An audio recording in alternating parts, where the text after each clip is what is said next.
The once radiant and privileged daughter of the heavens now scavenges for survival in a heap of trash. Such a dramatic fall from grace can only be the result of a cruel twist of fate.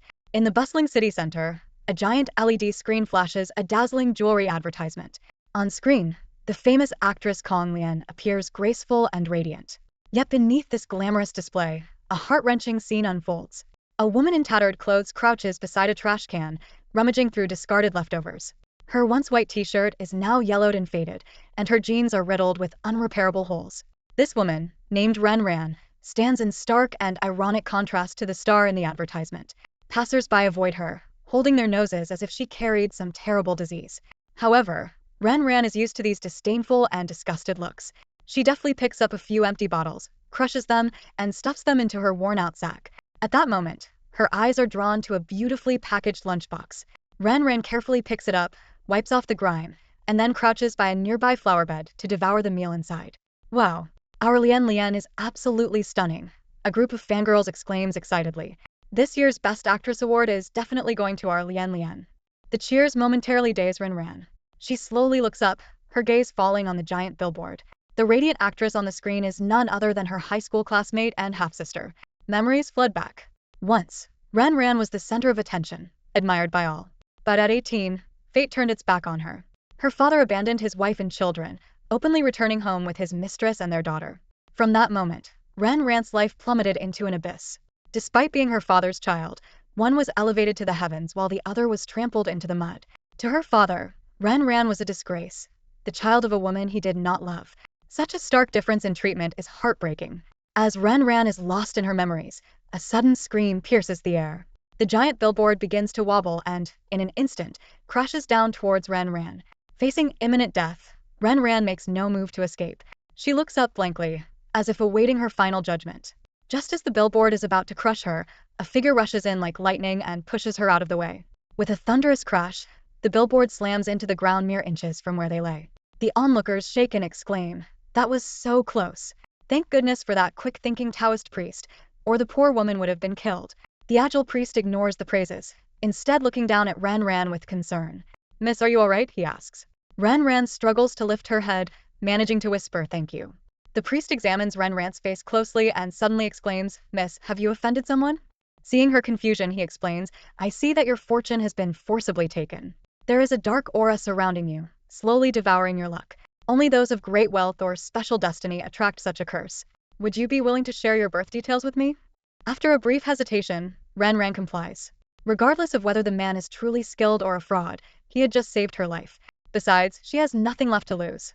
The priest closes his eyes and calculates, then opens them with a grave expression. "Just as I thought," he says. A bystander scoffs, "Priest, why can't a homeless woman?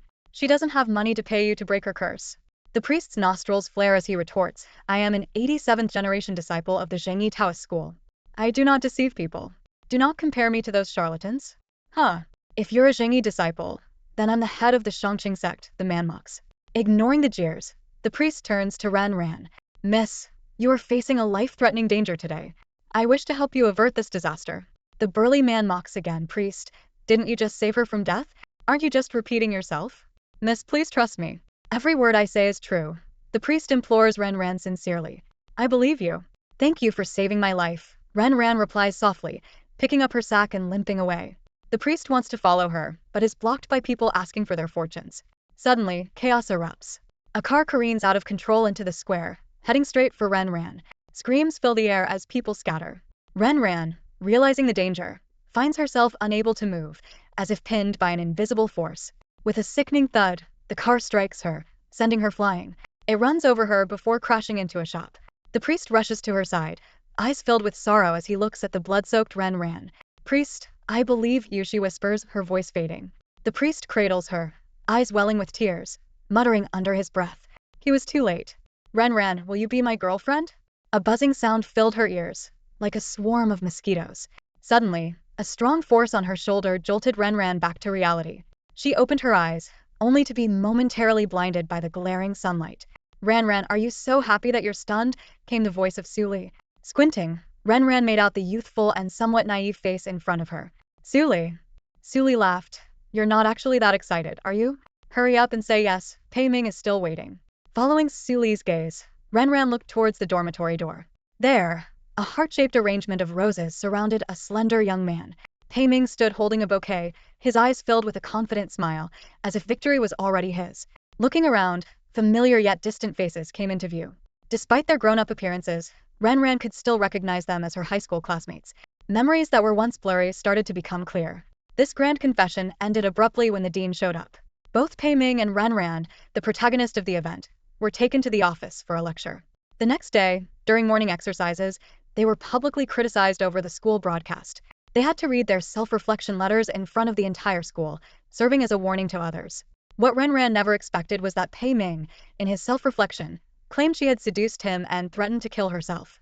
He said he only did what he did to save her life and deeply regretted the negative impact of his actions.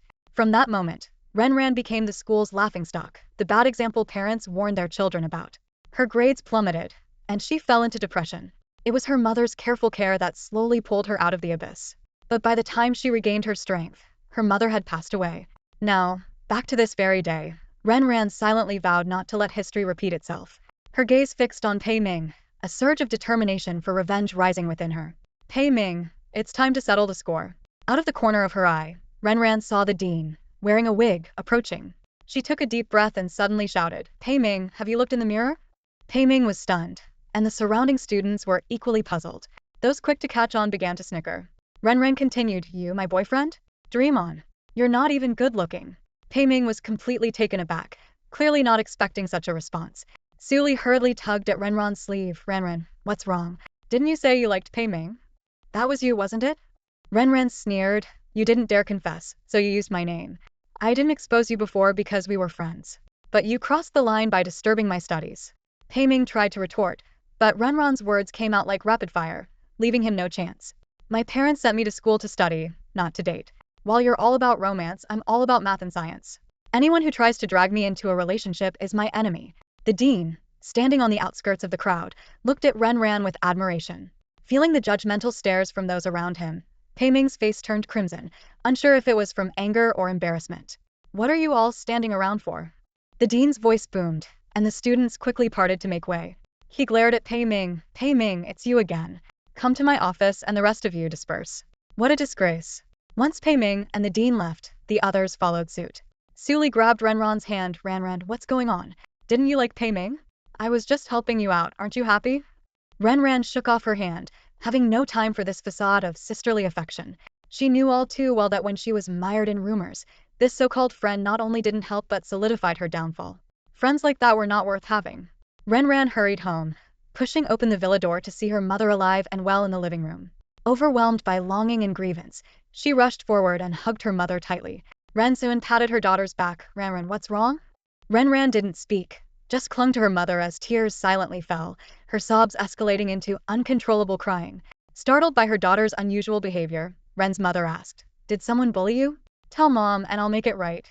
"No one bullied me. I just missed you." "Mom, I missed you so much," Renran choked out. Rensuin wiped away her daughter's tears with a gentle, loving touch. "You silly girl. We just saw each other a few hours ago. Tell me, did something happen or are you short on money?" "I had a terrible nightmare. In the dream, you were gone, and I couldn't find you," Renran said. Rensuin chuckled. "You let a nightmare scare you so much? Are you a rabbit, afraid of everything?" After calming down, Renran wiped her tears and stayed close to her mother. The feeling of having her back was indescribable. Just then the villa door opened, and her father, Kong Liji, walked in holding a bouquet of flowers. Renran looked up at her much younger father, feeling no joy, only resentment. The once filial love had vanished when he brought his mistress and illegitimate daughter home, driving her mother to death. She once believed her father loved her mother and her. But she saw with her own eyes how he defended the mistress and illegitimate daughter, blaming and venting all his anger on her and her mother. Unable to bear the betrayal, her mother, unable to accept that their once loving relationship was a lie, swallowed sleeping pills and took her own life on a stormy night, leaving Renran behind. Kong Liji handed the flowers to Rensuin and a box of durian milk crepes to Renran. "Renran, I brought your favorite dessert." In the past, Renran would have happily embraced her father. But now, she felt nothing but disgust. Kong Liji noticed his daughter's red eyes and concern etched on his face. "What's wrong? Did someone bully my precious daughter?" "She had a nightmare," Rensuin explained. Kong Liji laughed. "You silly girl, I thought something serious happened." Looking at her father, Renran felt a wave of nausea. How could he play the role of a caring husband and father so convincingly? Didn't he feel sick? She wanted to expose his true nature, to save her mother from repeating the same fate. Watching his fake kindness and affection, Ren clenched her fists tightly. Endure. She must endure. Ren bit her lower lip, struggling to suppress the turmoil within. She knew she couldn't alert the enemy. She had to reveal her father's deceit step by step. More importantly, she needed to give her mother time to accept the truth gradually. She didn't want to repeat the mistakes of her past life, where the sudden revelation had devastated her mother, leaving her broken and allowing the mistress to dominate their lives. Kong Liji pushed open the door, puzzled by the absence of his daughter's usual enthusiastic greeting. Just as he began to frown in thought, Ren suddenly clung to her mother's arm and said sweetly, "Dad, I'm not eating. I'm on a diet." Kong Liji's confusion vanished instantly, and he chuckled. All right, you don't eat, your mom and I will. Let's see how long you can hold out." Her mother affectionately patted her hand. "You little foodie. Don't come crying later that you regret it." Ren playfully stuck out her tongue, mimicking her younger self from her memories. As night fell, Ren insisted on sharing the bed with her mother. Her parents couldn't refuse and finally agreed. Once the door was closed, mother and daughter could finally have a heart-to-heart talk. "Mom, what kind of person do you think Dad is?" Ren asked innocently. Ren Suya pondered for a moment before replying, "Your father is a responsible, family-oriented man and a great dad." "Mom, can you tell me how you and Dad met? Did you chase him, or did he chase you?" Ren asked, pretending to be a curious child eager to know her parents' love story. Her mother, unable to resist her daughter's persistence, smiled as she recalled. "Once, on my way back to school, I encountered a group of thugs. Your dad appeared out of nowhere and scared them off. After that, we ran into each other several times on campus, and gradually our relationship developed." Watching the happiness radiate from her mother's face, Ren felt a pang of bitterness. She knew it was all a facade. There was no heroic rescue, only a meticulously planned encounter. How she wished she could tell her mother that her father didn't love her, that he had someone else in his heart and had chosen her only to avoid hard work. "Mom." Ren suddenly interrupted, hugging her tightly. "Mom, Dad won't betray us, right?" Ren Suya was taken aback, sensing something unusual about her daughter today, and the pointed nature of her questions. Ren, have you heard some rumors?" "I'm just asking casually," Ren replied, but her face was full of worry. Seeing her daughter's unease, Ren Suya pressed, "You're hiding something from me, aren't you?" I... Ren hesitated before finally making up her mind. She looked at her mother with concern and said, "I saw Dad being very close with a woman." "Mom, don't overthink it. Maybe I was mistaken." Ren Suya felt her daughter's anxiety and gently reassured her. "Silly child." She stroked Ren's cheek. "I trust your father." "Okay." Ren buried her head in her mother's arms, feeling sad. She knew that mere words couldn't shake her father's image in her mother's heart, but she wasn't afraid. She believed that persistent effort would eventually reveal his true nature. Today, she wanted to plant a seed of doubt in her mother's mind, allowing it to grow slowly. The process might be painful, but she would stay by her mother's side, helping her cut away the poison bit by bit. "Mom, do many people know my birth date and time?" Ren suddenly asked. Though Ren Suya found the question odd, she answered. "Our family knows. Dad, Mom, Grandpa, Grandma, and your maternal grandparents all know. Others probably don't." She paused before adding, "Speaking of which, I remember your aunt recently asked about your birth date and time." Ren inquired further. Her mother was her maternal grandparents' only child, and this aunt was her mother's cousin, with whom they had a good relationship. "Why did Aunt suddenly ask about my birth date and time?" "You silly girl, don't you remember? Last month, your aunt gave you a Buddhist amulet," Ren Suya reminded her. Ren recalled that at the beginning of last month, her aunt's family had traveled to Thailand and brought back supposedly very effective amulets for everyone. Ren, why are you suddenly asking about this?" Ren Suya asked, puzzled. "I just wanted to see if you all care about me," Ren replied nonchalantly.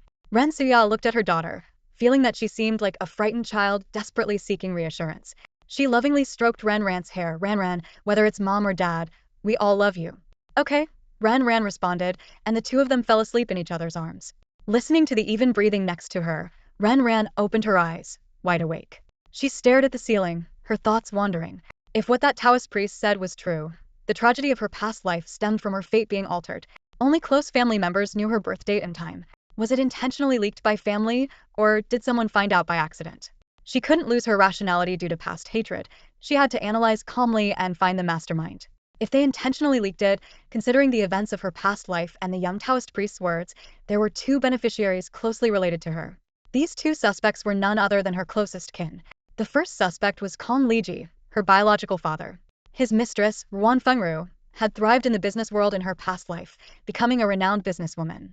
Their daughter, Kong Lian, had quickly risen to fame in the entertainment industry within 2 years, becoming a national sensation and a beloved celebrity. Her love life was equally enviable, with prominent figures in the entertainment industry vying for her attention. Although Kong Liji secretly supported them using the Ren family's assets, it was undeniable that their previous life had been smooth and glamorous. The second suspect was Ren Shuyun, her maternal cousin. Her aunt's family had always been close to them, frequently dining together and exchanging gifts during holidays. However, as the Ren family began to decline, her aunt's family prospered. Ren Ran had once been the exemplary child praised by adults and relatives, but at some point, that role had shifted to her cousin Suing. The glory and admiration once belonging to Ran Ran had all transferred to Suing. At that time, her uncle's supermarket business had flourished, opening several new branches. After her mother was harmed by Kong Liji and Wan Fingru, Ren Ran had sought help from her aunt's family, but they had not only refused but also mocked her. Ren Ran understood the fickleness of human relationships, but their actions went beyond mere indifference. It was blatant kicking someone when they were down. They used to be so close, but in the blink of an eye, they became enemies who couldn't wait to trample each other. The change was too sudden. Ren Ran sneered inwardly, recalling her aunt's family's past kindness. Now, it seemed all those gestures were nothing but hypocritical. They must have harbored resentment for a long time. For people like them, swapping fates was hardly surprising. While finding the mastermind was crucial, the most pressing matter now was to confirm whether her fate had indeed been switched. Ren Ran's mind wandered to the mysterious young Daoist from her previous life, who claimed to be the 87th generation heir of the Zhengyi sect but refused to reveal his name or title. Despite the limited clues, she was determined to find him. The next morning, Ren Ran had breakfast at home as usual and prepared to be driven to school by her father, Kong Liji. "Sweetheart, do you have enough pocket money?" Kong Liji asked considerately, already holding out a stack of red bills. "Not enough," Ren Ran replied bluntly, extending her hand. She remembered how, in her previous life, Kong Lian had come to provoke her after she was kicked out of the house. Her father gave Kong Lian a monthly allowance of 500,000 yuan and frequently bought her bags and jewelry, all of which came from the Ren family. In contrast, Ren Ran only received a monthly allowance of 50,000 yuan, and her father often told her mother not to let her develop extravagant habits. Usually, her jewelry and bags were bought by her mom, and her clothes were custom-made by her grandparents. The only things she spent money on were snacks and outings with friends. Although 50,000 yuan was more than enough for her, the preferential treatment her father gave to his illegitimate daughter filled her with a chill. Kong Liji handed her around 2 or 3,000 yuan. Normally, Ren Ran wouldn't even care about such a small amount. But this time, she grabbed her father's briefcase and emptied all the cash inside. Seeing Kong Liji's surprised expression, Ren Ran playfully said, "Dad, that's not enough. You can't be stingy." She pretended to be generous, pulling out a few bills and putting them back in the bag. "Here, I'm leaving you some money for lunch." Kong Liji chuckled helplessly. All right, my dear daughter is the most considerate. Just this once, don't make it a habit." Ren Ran waved goodbye to her father with a smile, but as soon as she turned around, her smile vanished. Just as she stepped into the school, her classmate Zhaoyi rushed over excitedly. "Ren Ran, did you hear? Pei Ming got a demerit," she said with obvious schadenfreude. "Good thing you turned him down yesterday, or you'd be in trouble too." Ren Ran frowned. "Just a demerit?" Zhaoyi was taken aback. "Yeah, isn't that enough?" She looked at Ren Ran in surprise, thinking this wasn't just a crush on Pei Ming, it seemed more like a grudge. Ren Ran nodded silently. In her previous life, they had to make a public apology in front of the entire school. Now, it was just a demerit. Could her presence have changed something? Entering the classroom, Suli was chatting with a few close friends. Upon seeing Ren Ran, she turned away and began loudly criticizing. Some people are really harmful. If it weren't for them giving the wrong signals, how could the other person have made such a grand confession? Now the guy gets punished, and she walks away clean. What a white lotus. Such people are dangerous. You never know when they'll stab you in the back. Everyone should be careful around her. The eyes of everyone in the classroom darted between Ren Ran and Suli. Ren Ran placed her backpack on the desk and said coldly, "Some people secretly adore someone, almost worshipping him, but know they're unworthy. They can only admire him like a rat in the gutter. The most despicable part is using the guise of helping a friend to get close to the guy. Everyone should be wary of such two-faced people. You never know when they'll sell you out." Suli's face turned pale, and she angrily retorted, "You're slandering me." Ren Ran calmly took out her phone and played a voice recording. "Pei Ming is so outstanding, I don't deserve him. I just want to silently support him from behind." Suli's voice was unmistakable. Suli's face turned crimson, and feeling the judgmental stares from her classmates, her eyes filled with venom. She lunged at Ren Ran to grab the phone but was shoved away, falling heavily to the ground. "Ren Ran, I thought we were friends." I can't believe you do this to me, Suli said, leaving the classroom in tears, leaving behind a crowd of stunned onlookers. Zhao Yi remarked in astonishment. Is she out of her mind? She started the drama, got exposed, and still acts like the victim. Zhao Yi's words echoed the sentiments of most of the classmates, but a few still held different views. One of Su Li's close friends immediately retorted, Ran, you're invading someone's privacy. That's illegal. Before the words even settled, Zhao Yi sprang up, hands on her hips, and said with a commanding presence, Oh really? I had no idea proving one's innocence had become a crime. Isn't it a crime when your master falsely accuses others? This is a classic case of double standards. Don't be hypocrites. The classmate tried to argue back, but Zhao Yi cut him off mercilessly. What proof does your master have to back her claims? She ran away, probably because she had no evidence. If she did, she would have shown it already. Instead, Ran is left here to defend herself. She turned to the rest of the classmates, am I right?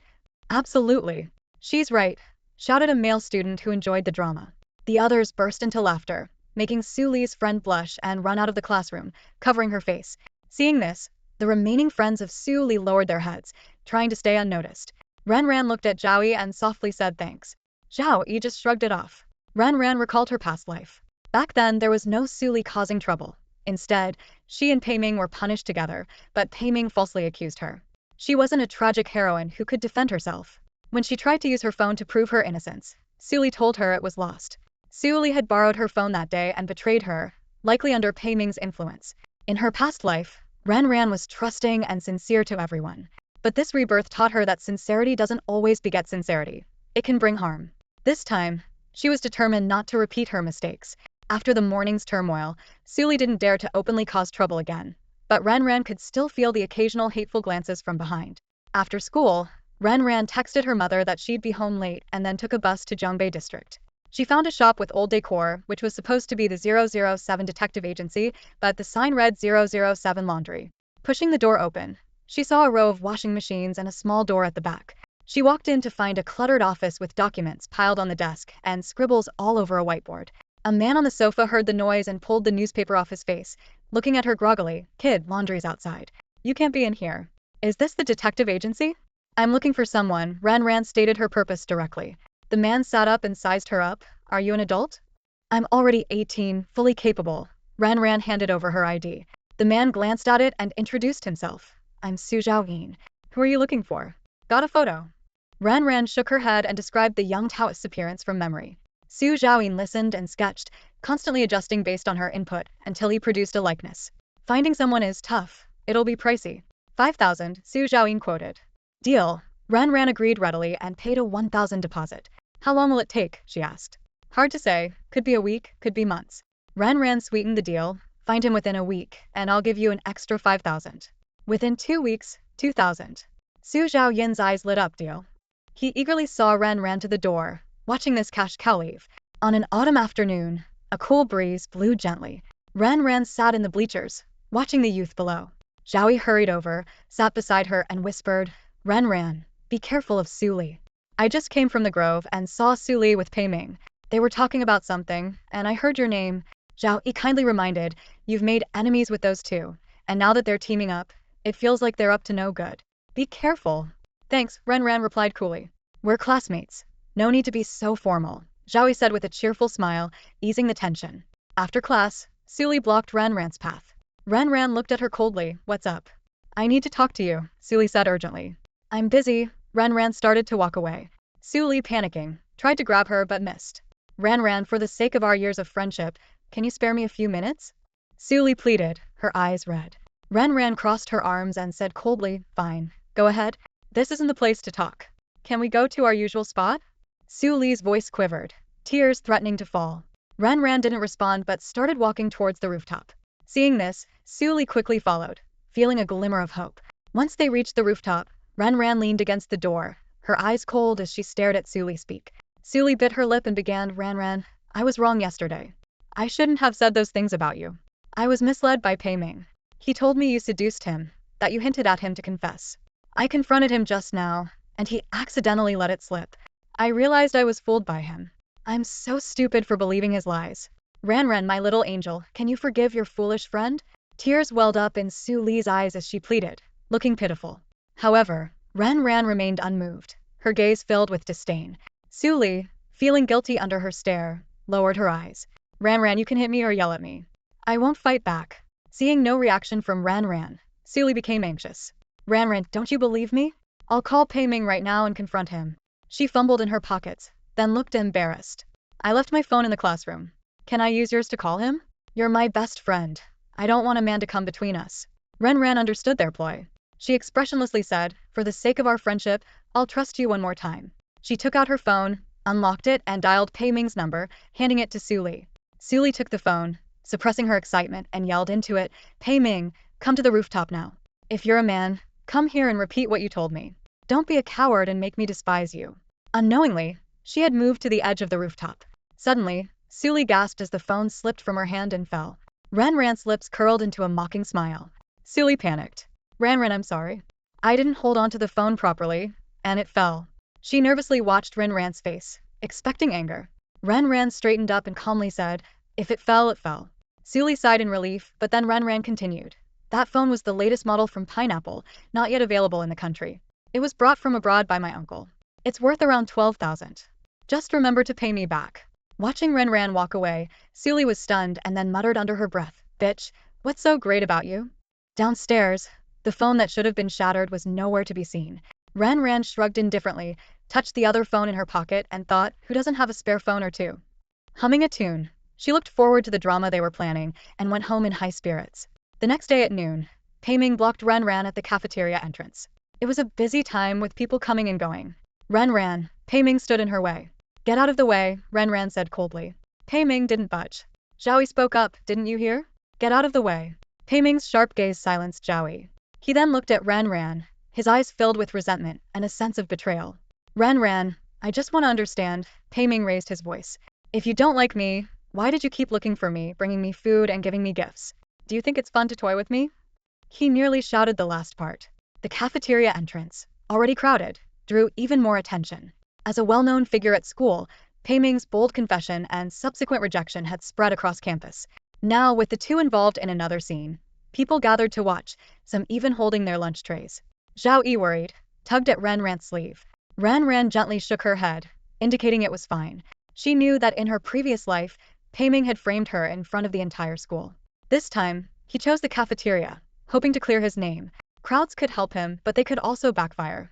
The crowd began to whisper. Many girls who admired Pei Ming started to side with him after hearing his words. They discussed among themselves. Yeah, if she didn't like him, why would Pei Ming with his qualities confess so boldly? Maybe Ran knew the dean was coming and said that to avoid getting implicated. If that's true, she's really not fair. Isn't she putting Pei Ming in a tough spot? However, some rational voices emerged. That's ridiculous. Do confessions always mean mutual feelings? By that logic, can I confess to Pei Ming and call it playing if he doesn't accept? We've been to school for so long. Use your brains. Do you think he really means it? The classroom erupted in chaos, filled with voices of agreement, dissent, and skepticism. Ran let out a cold sneer, her gaze sharp as a knife directed at Pei Ming. Pei Ming, I knew you were shameless and irresponsible, but today you've truly shown your colors. She wasted no time with unnecessary words, understanding that the teacher could arrive any moment and interrupt the scene. Swiftly, Ran pulled out an identical phone from her pocket, giving Pei Ming and Suli a meaningful smile. Pei Ming and Suli's faces turned pale instantly. Classmates, Ran raised the phone high, her voice clear and resonant throughout the classroom. Let's all witness the shamelessness of our dear Pei Ming. She skillfully operated the phone, uploading pre-organized voice recordings, chat screenshots, and the recent rooftop performance of Suli to the school network. I've packaged and sent the chat contents to the school network. You can download and check them yourselves, Ran announced. The classroom buzzed with activity as students hurriedly pulled out their phones to log into the school network. Within half a minute, exclamations erupted. Holy crap. Oh my god, this is disgusting. Wow, that rooftop scene with Suli. These two are revolting. How could our school have people like this? Pei Ming is trying to frame Ran. This is disgusting. How dare he say he likes Ran? Thank goodness Ran had backups, otherwise she wouldn't be able to clear her name. The discussions spread like wildfire, each remark piercing Pei Ming like a dagger. For the first time, the once proud Pei Ming faced such overwhelming animosity. Unable to withstand the ridicule and anger from all sides, Pei Ming pushed through the crowd and fled, with Suli following close behind. The good friends who had surrounded Suli moments ago quickly distanced themselves, fearing association. As the two culprits left, the crowd gradually dispersed. Zhao Yi approached Ren Ran, giving her a thumbs up. Impressive. I was worried they would trap you. Good thing you gave me a heads up. Don't mention it, Ren Ran replied coolly. Just as Ren Ran anticipated, the rumors that had once plagued her now turned against Pei Ming and Su Li severalfold. Pei Ming took a leave of absence from school, while Su Li had to face contempt and insults from all directions alone. Ren Ran did not hide the incident from her parents and grandparents. The Pei family had business dealings with the Ren family, not close but frequent enough to cross paths. This is outrageous. My daughter's reputation was almost ruined by him. This can't be let go easily. Ren Suya fumed. Kong Liji quickly soothed her, honey, don't be hasty. I'll contact Mr. Pei and see what their stance is before we decide our next steps. His son has already humiliated our daughter, and you can still endure this? Ren Suya glared at her husband fiercely. That's not what I meant, Kong Liji hurriedly explained. If you think I'm not standing up for our daughter, then let father-in-law handle it. No, I'll go, Ren Suya relented. Ren Ran watched her father deflect responsibility with a cold sneer in her heart. Just then the doorbell rang. It was the Pei father and son. Mr. Pei held a whip, with a shirtless Pei Ming behind him. Brother Kong, sister-in-law, Mr. Pei began as soon as he entered. I'm here to apologize to you both. It's my fault for not educating my son properly, leading to his reckless behavior. Today I've brought him here at your disposal. With that, he pushed Pei Ming forward. Pei Ming looked miserable but did not dare defy his father, keeping his head down in silence. Seeing Pei Ming's pitiful state, Ren Suya's anger diminished. They couldn't actually beat him. The Pei family had already shown enough respect. Ren Ran wanted to take action herself, but reason told her it would be too risky. To show sincerity, Mr. Pei took the whip and struck Pei Ming's back several times, leaving red marks. Ren Suya's anger subsided even more. After a series of negotiations, Mr. Pei eventually gifted Ren Ran a set of jewelry worth $1 million, and the matter was settled. Back home, Pei Ming's situation would undoubtedly be harsh, and Su Li's circumstances wouldn't be much better. Sometimes, the psychological harm from rumors is more unbearable than physical harm. Within a few days, Su Li's complexion visibly darkened, and her overall state became increasingly despondent. After school on Friday, Ren Ran received a message from Su Zhaoyin. Found him. She immediately headed to the 007 detective agency. Su Zhaoyin, still looking disheveled with a messy head of hair and pronounced dark circles, had clearly pushed himself hard for the extra 50,000 reward. Take a look, he said, pushing a file towards Ren Ran, while he himself devoured his instant noodles.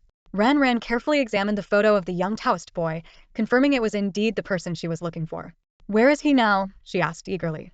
Mount Taiha, Su Zhaoyin replied, slurping his noodles, as he handed her a note with the boy's contact information. Ren Ran made several calls in a row, but no one answered. She decisively sent a text message explaining her intentions, then turned to face Su Zhaoyin, who was wiping his mouth. Su Zhaoyin had just finished the last bite of his instant noodles, licking his lips in satisfaction as he looked at Ren Ran expectantly. Boss, about the fee. Su Zhaoyin hesitated. Without a word, Ren Ran took out her phone and scanned the code to make the payment. Seeing the amount credited to his account, Su Zhaoyin's face lit up with a bright smile, and his gaze toward Ren Ran softened immediately. Generous boss, Su Zhaoyin said obsequiously, if you need anything else, just let me know. My range of services is quite broad. I can do more than just find people role-playing, filling in numbers, cleaning, bodyguarding, you name it. Quite a range of services. Ren Ran raised an eyebrow. Huh, gotta make a living. There's no shame in earning money, Su Zhaoyin explained with a smile. Ren Ran left the office and had just stepped out of the alley when she ran into an acquaintance. Su Li's face instantly darkened upon seeing her. Ren Ran intended to ignore her and was about to call for a ride when she noticed Pei Ming's car parked by the roadside, with Pei Ming stepping out. Ren Ran arched an eyebrow, turned on her heel, and walked directly towards Su Li. What do you want? Su Li asked warily, eyeing the approaching Ren Ran. In broad daylight, what do you think I could do to you? Ren Ran replied coldly. Su Li realized she was overreacting but still glared at Ren Ran with venomous eyes. Ren Ran got closer and placed a hand on Su Li's shoulder. Su Li tried to shake it off but stopped when Ren Ran whispered a warning, don't move. Su Li, for the sake of our many years together, Ren Ran lowered her voice. Do you want to get out of your current situation? Su Li froze, letting Ren Ran's hand rest on her shoulder. A glimmer of hope flashed in her eyes. You would help me. We've been friends for years, Ren Ran said indifferently. You just need to answer one question. What question? Su Li remained guarded but looked somewhat relieved. Are you doing this willingly, or is Pei Ming forcing you? Su Li's eyes flickered, and she lowered her head. It's Pei Ming. I don't want to, but he... Ren Ran's gaze moved past Su Li to someone hiding behind a tree. Her lips curled into a smile as she lightly patted Su Li's shoulder and deliberately raised her voice. Don't worry. Once this blows over, I'll vouch for you. Thanks to you, I couldn't have succeeded without your help. Suli looked bewildered, not understanding the latter part of Ranran's words. Before she could ask, Ranran had already waved and walked away. What the heck? Suli muttered. Pei Ming, hiding behind the tree, heard the last sentence clearly. Rage consumed him, and he clenched his fists. Bitch, he growled through gritted teeth, turning to leave. The Pei family might not be able to touch the Ren family, but dealing with Suli would be a piece of cake. He had never been so outmaneuvered, especially by someone he had always looked down upon as a bootlicker. Suli waited anxiously for Pei Ming in the coffee shop, but he never showed up. She made several calls, all of which went unanswered. As the coffee shop was about to close, she left disappointed, thinking he must have gotten busy and forgotten. As she walked with her head down, someone suddenly pulled her into a nearby alley. Before she could scream, a large hand covered her mouth. She struggled in terror, but her strength was no match for a grown man. A cloth was shoved into her mouth, and she was pinned to the ground, where a group of people began to beat her mercilessly. She whimpered in pain, but passers-by only glanced quickly and walked away, afraid of getting involved. 20 minutes later, the attackers fled, leaving Suli barely conscious on the ground. In her last moments before passing out, one thought dominated her mind. It must be that bitch, Ranran. The bell rang. Ranran stepped into the classroom just in time, immediately enveloped by the atmosphere of the early morning self-study session. The room was so quiet that only the sound of pen on paper could be heard. Everyone was bent over their review exercises, consolidating their knowledge. Ranran was more focused than anyone else. After all, she had been away from school for over a decade, and her high school knowledge had long become fuzzy. Time was running out, with less than a year until the college entrance exam. Ranran made a firm resolution not to allow herself any regrets this time. Reflecting on her past life, when depression had hindered her studies and led to abysmal exam results, she felt a deep sense of unwillingness. This time, she was determined to get into a good university and make her mother and grandfather proud. As the bell signaled the end of class, the room erupted into chatter. Zhaoyi rushed over to Ranran, pulled out the chair next to her, and urgently asked, Ranran, Suli didn't come today. Do you know why? Ranran felt a pang of anxiety. She knew the reason but couldn't say it out loud. She hadn't expected Pei Ming to act so quickly and ruthlessly. Suli had been utterly devoted to him, yet he didn't even ask questions before having her beaten severely. Ranran sneered inwardly at the sheer cruelty. Seeing Ranran remain silent, Zhaoyi continued. Suli was beaten up. She was taken away by an ambulance last night, and her injuries are severe. Both her leg and hand are broken. At this critical stage, she'll probably have to repeat the year. He chuckled twice as he spoke. Ranran's deskmate chimed in. She always treated people badly. She probably offended someone. She deserved it. Just then, a middle-aged couple appeared at the classroom door. They looked around and asked, Who is Ranran? The classmates exchanged glances, and someone instinctively looked at Ranran. The couple followed the gaze and found her. Ranran quickly recognized their identities. They were Suli's parents. When she was still the heiress of the Ren family, she had never met Suli's parents. Suli never took her home or introduced her parents. After her family's downfall, there was a time when Suli's parents had thrown a plastic bottle at her while she was collecting recyclables on the street. Suli had sat in the back seat of the car, watching her plight with amusement. That day, Suli had even introduced her to her parents, saying she was a high school classmate. Ranran would never forget what Suli's parents had said. You're that heiress who used to follow our Lily around in high school? Now you're picking up trash? How pitiful. Here, take this 20 yuan as a favor. Suli's mother had pulled a 20 yuan bill from her wallet and tossed it out the car window, indifferent to the look on Ranran's face. No need to thank us. It's the least we can do. Use the money to buy yourself a meal. Suli's father had turned to Suli and said, Stay away from such poor people. Once they latch onto you, you can't shake them off. Suli had smiled sweetly. Dad, I know. She's so filthy. I wouldn't even let her shine my shoes. Her memories were interrupted by Suli's mother's sharp voice. It's you, you wicked girl, who had my daughter beaten up. Give me back my daughter's life. Suli's mother lunged at Ranran like a wild beast. Ranran quickly stood up and stepped back. Suli's mother continued to scream. Someone so young with such a vicious mind. I'm going to send you to prison. Her ferocious expression frightened many students. As the bell rang for the next class, the students who had gathered to watch reluctantly left. Teachers arrived quickly and pulled Suli's parents aside, trying to calm them down. Teacher Zhao, sweating with anxiety, said, Mr. and Mrs. Su, please don't be impulsive. We can talk this through. Impulsiveness is the devil. Mrs. Su shouted. What's there to talk about? This little brat had my daughter beaten up. How do you teachers educate your students to produce such a malicious one? She is responsible, and the school can't escape blame. Her tirade made the teachers' faces turn grim. Teacher Zhao, holding back his frustration, patiently said, If Ran is indeed at fault, our school will not tolerate it. This isn't the place to discuss it. Let's move to another location. Mrs. Su was about to speak when Mr. Su interrupted her. He said calmly, "All right, let's listen to the teacher."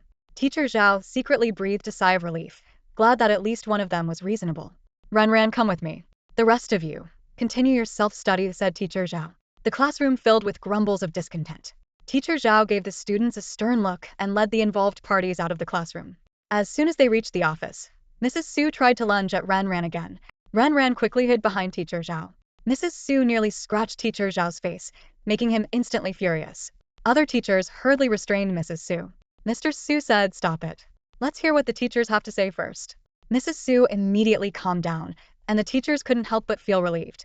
With tears streaming down her face, Mrs. Su cried, "My daughter was beaten up yesterday. Both her legs and hands are now useless. Even if she recovers, she'll be crippled, and her hands won't be as dexterous as before. Her life is ruined. How can I, as her mother, not be angry seeing my daughter like this?" The teachers in the office understood Mrs. Su's feelings and no longer held her previous behavior against her, feeling a sense of sympathy. Mrs. Su pointed at Ran and said, "My daughter is well liked at school. The only person she has ever offended is her. Lily told me that after meeting her, she was beaten up. This little wretch must have harbored a grudge and plotted revenge." Ran crossed her arms and calmly asked, "Do you have any evidence?" Mr. Su spoke up, "My daughter's words are evidence. She is the victim. She even overheard those people reporting to you. You can't escape this. You will be responsible for Lily's medical expenses, emotional distress, and future losses. If you don't want to go to jail, pay us 50 million yuan, and we can issue a letter of forgiveness to keep you out of prison. If you refuse, we will call the police." The teachers finally realized that the couple hadn't called the police because they were after money. Teacher Zhao turned to Ran and said, "Ran, given the situation, you should have your parents come to school." Ran replied, "I've already texted my mom on the way here. She'll be here soon." Teacher Zhao nodded in satisfaction. Then Ran added, "I've also called the police." "What?" Teacher Zhao was stunned. The other teachers were equally shocked. The Su couple stared at her in disbelief. Mrs. Su glared and demanded, "What do you mean by that?" Ran maintained a calm smile, her face exuding an air of tranquility. Her expression seemed to say, "I've already called the police for you. No need to thank me." Within her composed demeanor, there was a hint of an attitude that transcended worldly success. Mrs. Su was stunned by her actions and urgently asked, "Aren't you afraid of being taken away by the police?" Ran chuckled lightly, a trace of disdain flashing in her eyes. "Afraid? I haven't done anything wrong. What should I be afraid of? The police coming is perfect. It will prove my innocence." She paused and added, "Oh, by the way, the fact that you were planning to extort 50 million from me and damage my reputation can be handled by the police as well." Mrs. Su was left speechless, her face turning a deep shade of anger and panic, unsure of how to respond. At that moment, Rensuya and the police arrived almost simultaneously. On the way, Rensuya had already learned about the situation.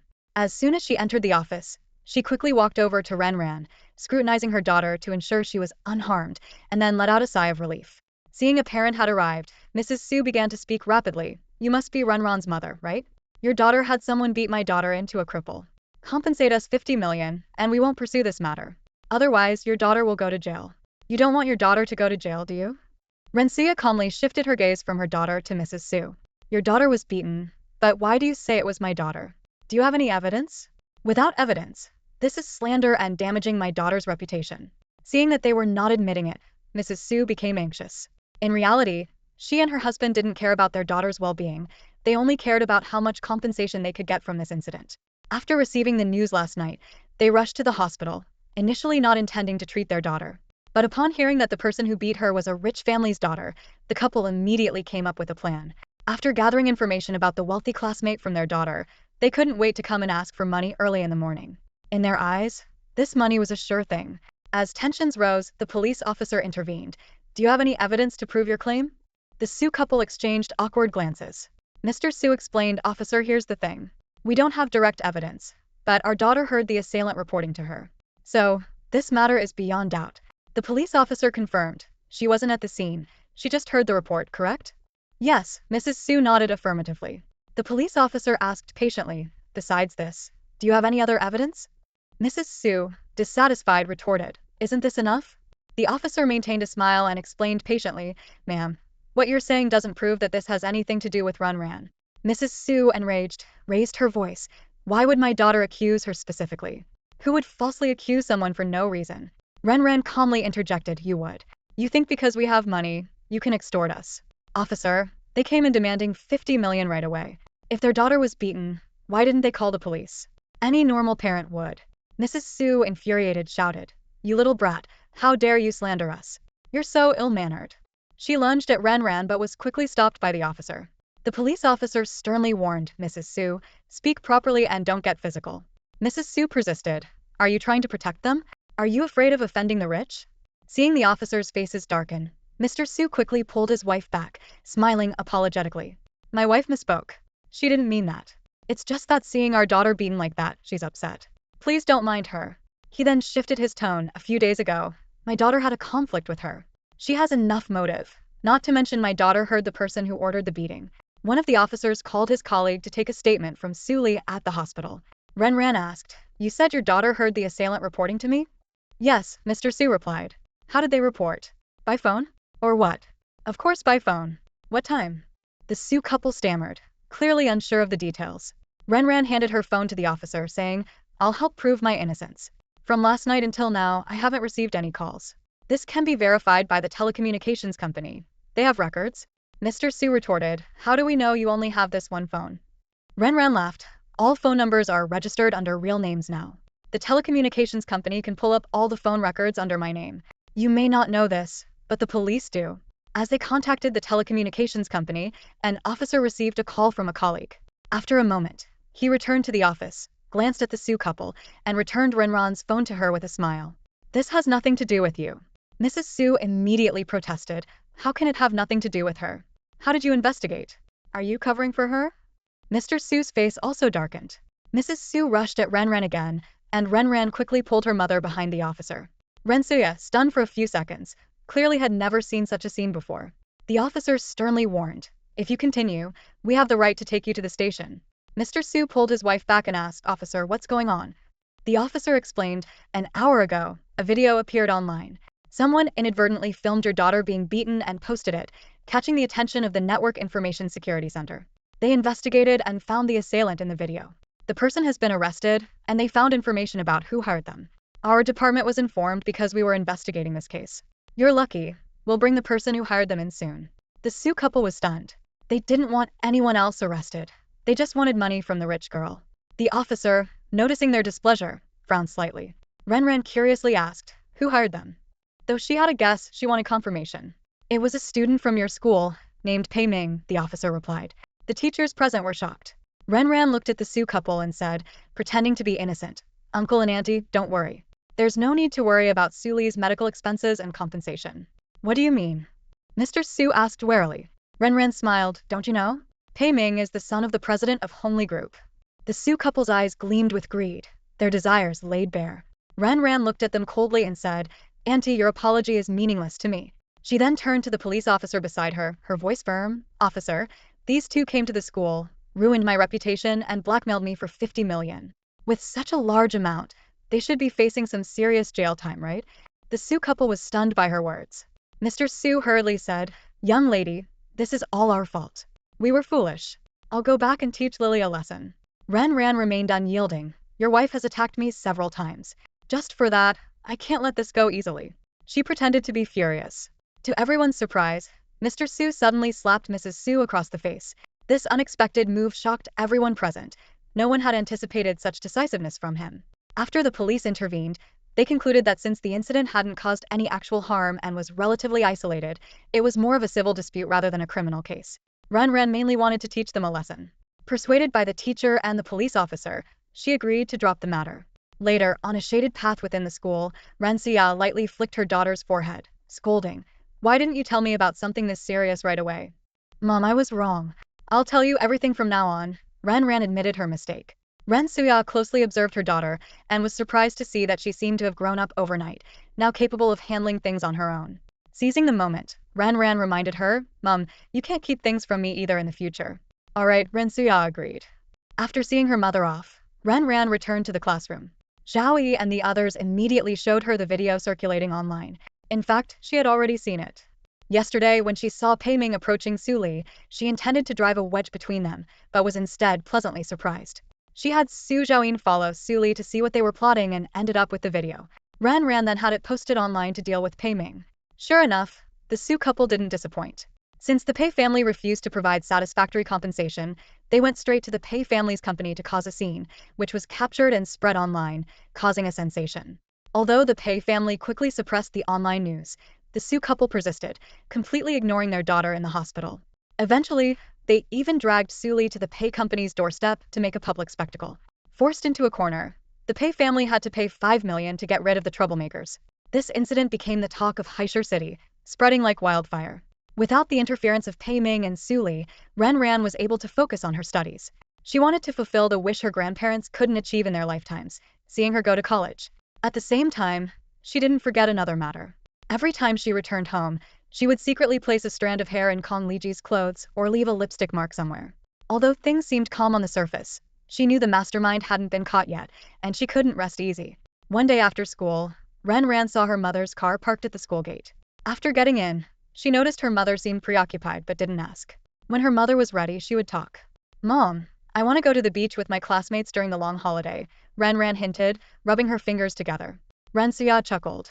"All right, I'll transfer the money to you later. Don't tell your dad. He'll say I'm spoiling you too much." "I won't say a word," Ren Ran promised. However, the next day, Ren Ran didn't go to the beach. Instead, she and Su Zhaoyin headed to Taihe Mountain. She had been unable to reach the young Taoist priest these past few days, and Su Zhaoyin couldn't find any news either. They decided to use the long holiday to go to Taihe Mountain and find him in person. They stayed at the foot of the mountain for a night and set off early the next morning. They weren't heading to a tourist area but to a rarely visited, undeveloped part of the mountain. Following the route Su Zhaoyin had researched, they needed to trek through the mountain for 2 days to reach the Taoist's retreat. Equipped with survival gear, they ventured from the tourist area into the depths of Taihe Mountain, quickly transitioning to a scarcely trodden path. The scenery in the dense forest was primitive and majestic, but the path was extremely difficult.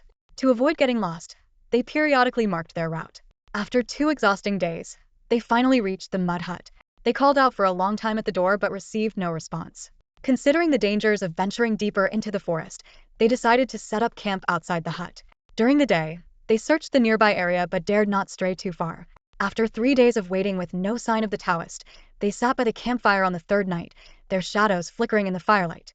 Su Zhaoyin couldn't help but ask, "Why are you so determined to find him?" "Help." Su Zhaoyin was taken aback, clearly not expecting this answer. He scrutinized the woman in front of him but saw nothing unusual. Just as he was about to ask more, a voice behind them startled both of them, causing them to turn abruptly. "Who are you?" A tall figure emerged slowly from the darkness. As the firelight dispelled the shadows, a youthful and delicate face came into view. The person had their hair tied up and wore a calm expression. "You are Daoist Qingxian." Ren Ran immediately recognized the newcomer and stood up to greet him. Qingxuan's gaze swept over the two of them, silently noting that they were different from typical adventurers. "You were looking for me?" he asked calmly. Ren Ran nodded in confirmation. "Yes, we've been waiting here for 3 days, Su Zhaoyin added. Without saying much, Qingxian turned and walked towards his modest dwelling. He opened the door, lit a candle and simply said, "Come in." The two followed him into the simple house. The furnishings were minimal, and the lighting was primitive, indicating years of ascetic living. Qingxuan's eyes lingered on Ran Ran as if sensing something unusual. Feeling the tension, Su Zhaoyin softly said, "I'll step outside for a smoke," and then left the room. Now alone with Qingxian, Ran Ran got straight to the point. "I want you to read my fortune." Qingxian studied her face impassively and asked, "Your birth date and time." After Ran Ran provided the details, Qingxian began calculating, occasionally glancing at her face. A moment later, he muttered, "Strange." Then he said, "Wait a moment, let me check again." Muttering under his breath, Qingxuan's frown deepened. It was the first time he had encountered such an odd situation in a fortune reading, a noble destiny with a faint but noticeable aura of misfortune. Though the malignant aura was subtle, as a true Taoist, he could sense the anomaly. Sweat beaded on Qingxuan's forehead as he grew increasingly uneasy. Noticing his reaction, Ran Ran tentatively asked, "Daoist Qingxian, is my birth chart completely at odds with my facial features?" Qingxian was startled and his composed demeanor faltered. "You know." Ran Ran's heart sank, recalling the misfortunes of her past life, and she shivered. She explained, "Before coming here, I met a master. He told me that my destiny might have been swapped with someone else's. He mentioned you and your master, saying only you could help me." Though her words contained some truth, there were also lies. Qingxian suddenly understood and lightly slapped his forehead. He stood up, retrieved a tortoiseshell and some ancient coins from a cabinet, and began divining. After 3 attempts, he confirmed, "Your destiny has indeed been altered, but fortunately, it's recent. Is there a way to reverse it?" Renran asked urgently. Qingshan stood up again, went to the adjacent room, and rummaged through old books. Finally, he found a dusty, worn-out book in a wooden box. After reading it carefully, he sighed, "This is tricky." Seeing Renran's anxious expression, Qingshan apologized. "The method to reverse it isn't detailed in the book. I remember my master mentioning it before. He might know how." Renran pleaded, "Please contact your master to help me through this." Qingshan smiled awkwardly. "Well, my master is traveling, and I don't know where he is. Can't you call him?" Renran pressed. "My master isn't fond of modern technology. He believes it corrupts the mind and hinders spiritual practice," Qingshan explained. Seeing Renran's disappointed look, Qingshan quickly reassured her, "Don't worry. Changing one's destiny isn't easy. Your destiny is ordained by the heavens and has its own protection." Qingshan continued, "Unless your own fortune declines. External factors and certain artifacts or talismans can influence someone's fortune." "External factors?" Renran inquired. Qingshan thought for a moment and explained in layman's terms. People often say that appearance reflects the heart, but facial features aren't fixed. Some people may appear gentle when young but become harsh due to life's hardships, changing their appearance accordingly. Similarly, someone with a less favorable appearance might improve in a positive environment, changing their mindset and appearance. Renran thought of her neighbor's example and nodded silently. Qingshan went on, "To completely change your destiny, they'd first need to weaken your fortune. They'd create troubles around you, making everything go wrong and affecting your mindset. When you become frustrated or angry, your fortune diminishes. Then, using artifacts that disrupt your energy field, they'd weaken your luck further. These combined efforts would trap you in their web. Once your fortune is sufficiently weakened, they'd perform the ritual to swap destinies. If I'm not mistaken, they have already started." Master Qingshuan's warning sent a shiver down Renran's spine. She didn't need to think much to realize when she had fallen into the quagmire of trouble. It all started with Pei Ming's bold confession and public slander. From that moment, misfortune followed. Depression, the car accident that killed her grandparents, her father's infidelity, the mistress's provocation, her mother's suicide attempt with sleeping pills, and finally being heartlessly kicked out by Kong Liji. Her past life's nightmare began from that day. Renran analyzed everything calmly, as if dissecting a corpse. The mastermind's plan was clear. Step 1. Ruin her reputation, leading to depression. Step 2. Take her grandparents away, plunging her and her mother into grief. Step 3. Her father's betrayal, shattering the illusion of happiness. Step 4. Her mother's suicide, leaving her utterly alone. Step 5. Her father's abandonment, seizing the family assets, and pushing her into hell. Reflecting on all this, Renran felt a chill down her spine. The person hiding in the shadows had meticulously planned every step to destroy her. Only now did she realize that Pei Ming and Su Li were just part of the scheme.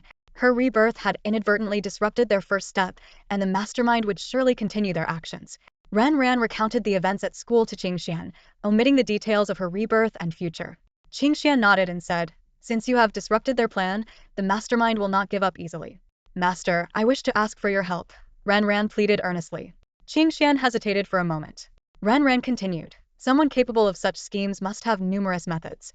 Even if I escape one plot, I might not evade the second or third. Please help me find the person behind this. I won't be stingy with any reward I can offer." After a brief contemplation, Qingshan replied, "You and I are destined to meet. Since you have encountered me, I will take care of this matter." "Thank you," Renran said, overjoyed. In her past life, Qingshan was kind-hearted, and he was still the same in this life. She knew seeking his help was the right choice. The next day, Qingshan packed a simple bag and followed Renran back to Haishur. She settled him in a 500-square-meter apartment in the city center, a gift from her grandfather for her 18th birthday. After ensuring Qingshan was comfortable, Renran returned home. The housekeeper informed her that her mother was upstairs, so she went straight up and pushed the door open. "Mom." Her mother hurriedly stuffed something into the drawer. Renran's sharp eyes recognized it as the lipstick she had left in her father's car. Pretending not to notice, she thought her mother would eventually come to terms with it. When Kong Liji returned home, he immediately sensed something was off with his wife. Looking up, he asked his daughter, "Renran, did you upset your mother?" "I did not," Renran retorted, glaring. "Dad, don't accuse me wrongly." Suddenly, Kong Liji felt a sharp pain on his shoulder as Rensuya punched him hard. "Wife, what's wrong with you?" "Come with me," Rensuya said, heading towards the study. Closing the door, Rensuya's gaze was piercing. "Liji, how have I treated you all these years?" "Very well. If one day you no longer love me, please tell me directly. Don't make me a fool, okay?" It was the first time Kong Liji had seen his wife so serious and cold. Panicking, he reached out to grab her hand, but she deftly avoided it. Wife, how could I not love you? Did you hear some bad rumors? A flicker of disappointment crossed Ren Suya's eyes. No, I just felt sad seeing what happened to Mrs. Lin. Kong Liji breathed a sigh of relief. Lin is Lin, and I am me. We are different. Liji, will you really never betray me? I swear to the heavens, if I ever betray you, may I die a horrible death, Kong Liji vowed, raising his hand. He embraced his wife, but Ren Suya detected a strange perfume on him. The thought of him possibly holding another woman made her feel sick. Tonight, you sleep outside, she pushed him away. Wife, what's the matter now? Annoying. I don't want to see any male creatures right now. Okay, I'll go out. Don't get upset, it's bad for your health. Kong Liji left the room, his face full of affection. The next day, when Ren Ran saw her father coming out of the guest room, she understood. Her mother had never sent her father to sleep outside before. Now that this had started, it meant her trust in him was crumbling. When it completely shattered, it would mark her mother's rebirth. During the morning break, Qingxian visited. They sat under a tree on the campus hillside, and Ren Ran took out a Buddha amulet her aunt had given her. Master, please check if there's anything wrong with this amulet. Since those people have been meddling in my life, there must be something affecting my luck around me. I can't be at ease until I find it. Qingxian examined it carefully, opening the protective amulet to find it hollow inside with a yellow talisman. He inspected the talisman closely, occasionally sniffing it, detecting a faint scent of blood. This talisman is drawn with the blood of someone who died unjustly, naturally carrying a grudge, he said. If you wear this kind of thing for a long time, you'll be plagued by bad luck. People with a weak constitution are more likely to fall ill. Qingshuan's words hit Ren Ran like a bucket of cold water. She had already suspected it, and now her fears were confirmed, sending a chill through her heart. Who gave this to you? Qingxian pressed. My aunt, Ren Ran replied in a low voice. They went to Thailand and specifically asked for protective amulets for our family, based on our birth dates. Qingxian frowned deeply. You'd better let me check the other amulets as well. Ren Ran nodded. She had been thinking the same thing. As soon as the school bell rang in the evening, Ren Ran hurriedly packed her bag, skipped her evening study session, and took a bus to her grandparents' villa in the hills. Her grandparents were overjoyed to see her unexpected visit. Aunt Wang immediately busied herself in the kitchen, preparing a feast. Ren Ran chatted with her grandparents for a while before carefully bringing up the topic of the protective amulets. Finding an excuse, she took their amulets with her. Back home, Ren Ran handed all the amulets to Qingxian without a word. Qingshuan's expression grew more serious as he opened each amulet, revealing a piece of talisman paper inside. To Ren Ran, these talismans looked almost identical, and she couldn't discern any differences. How is it? Ren Ran asked nervously. Qingshuan's brows furrowed further. These talismans are drawn with the blood of those who died unjustly. Ren Ran's face fell. In her past life, her grandparents had died in a car accident. She wondered if these amulets had contributed to their deaths. Regardless, these things were harmful. What about your dad's? Qingxian looked at the 3 amulets in front of him. He keeps his at the office. It's not convenient to get it right now, Ren Ran explained, already planning how to retrieve it without raising suspicion. Who gave you these? Qingxian asked again. My aunt. Ren Ran explained the origin of the amulets in detail. Given the current situation and what had happened in her previous life, everything seemed to fit. What should we do with these? Ren Ran asked anxiously. Qingxian confidently replied, I'll redraw some protective talismans to replace these. Ordinary people won't notice any difference, except for the person behind this. Thank you, Ren Ran said gratefully. Qingxian took out talisman paper and cinnabar from his bag and began drawing. From the moment he started, Ren Ran could sense a palpable pressure around him. By the time he was drawing the second talisman, sweat was beading on his forehead, even though his stroke seemed fluid and effortless. By the third talisman, his face had turned pale. When he finished the last stroke, he looked like he had just run a marathon, drenched in sweat. Phew. Qingxian exhaled deeply, handing her the 4 protective talismans. Put these back in place. Thank you, Master, Ren Ran said again. Qingxian waved it off. It's nothing. After school, Ren Ran went to her grandparents' villa again. Their joy was evident as she visited 2 days in a row. Knowing you were coming, Aunt Wang made some black chicken soup to nourish you, her grandmother said, looking at her with concern. How's your studying going? Her grandfather asked warmly. It's all right, Ren Ran replied briefly. You old man, why ask about studying? Don't pressure the child, her grandmother scolded, glaring at him. Her grandfather quickly surrendered, not daring to argue. Watching her grandparents bicker, Ren Ran felt a warm, sweet sensation in her heart. After finishing her soup, Ren Ran declined a second bowl. Grandma, I'm full. She took out the amulets from her pocket. Grandma, these are for you. Her grandfather took one puzzled. Ren Ran, is there something wrong with these? Just as Ren Ran was about to speak, the doorbell rang, followed by Aunt Wang's voice from the hallway. Sir, madam, Miss Xuyin is here. Hearing Ren Xian, Ren Ran's eyes darkened. Shortly after, her aunt and her family of 3 entered, handing gifts to Aunt Wang and greeting everyone with smiles. Uncle, Aunt, Ren Xian said, looking surprised to see Ren Ran. Oh, Ren Ran, you're here too. Are your parents not coming? They're not, Ren Ran's grandmother responded, inviting the trio to sit. Aunt Wang brought tea, and Ren Xian turned to her daughter, Suing. Ying, haven't you been saying you don't understand some things? Why don't you ask your cousin Ran Ran for help? Su Ying's eyes briefly flashed with impatience but were smiling when she looked up. Sis, let's go outside and talk, she said, reaching for Ren Ran's arm. Ren Ran looked at her younger cousin, her smile not reaching her eyes.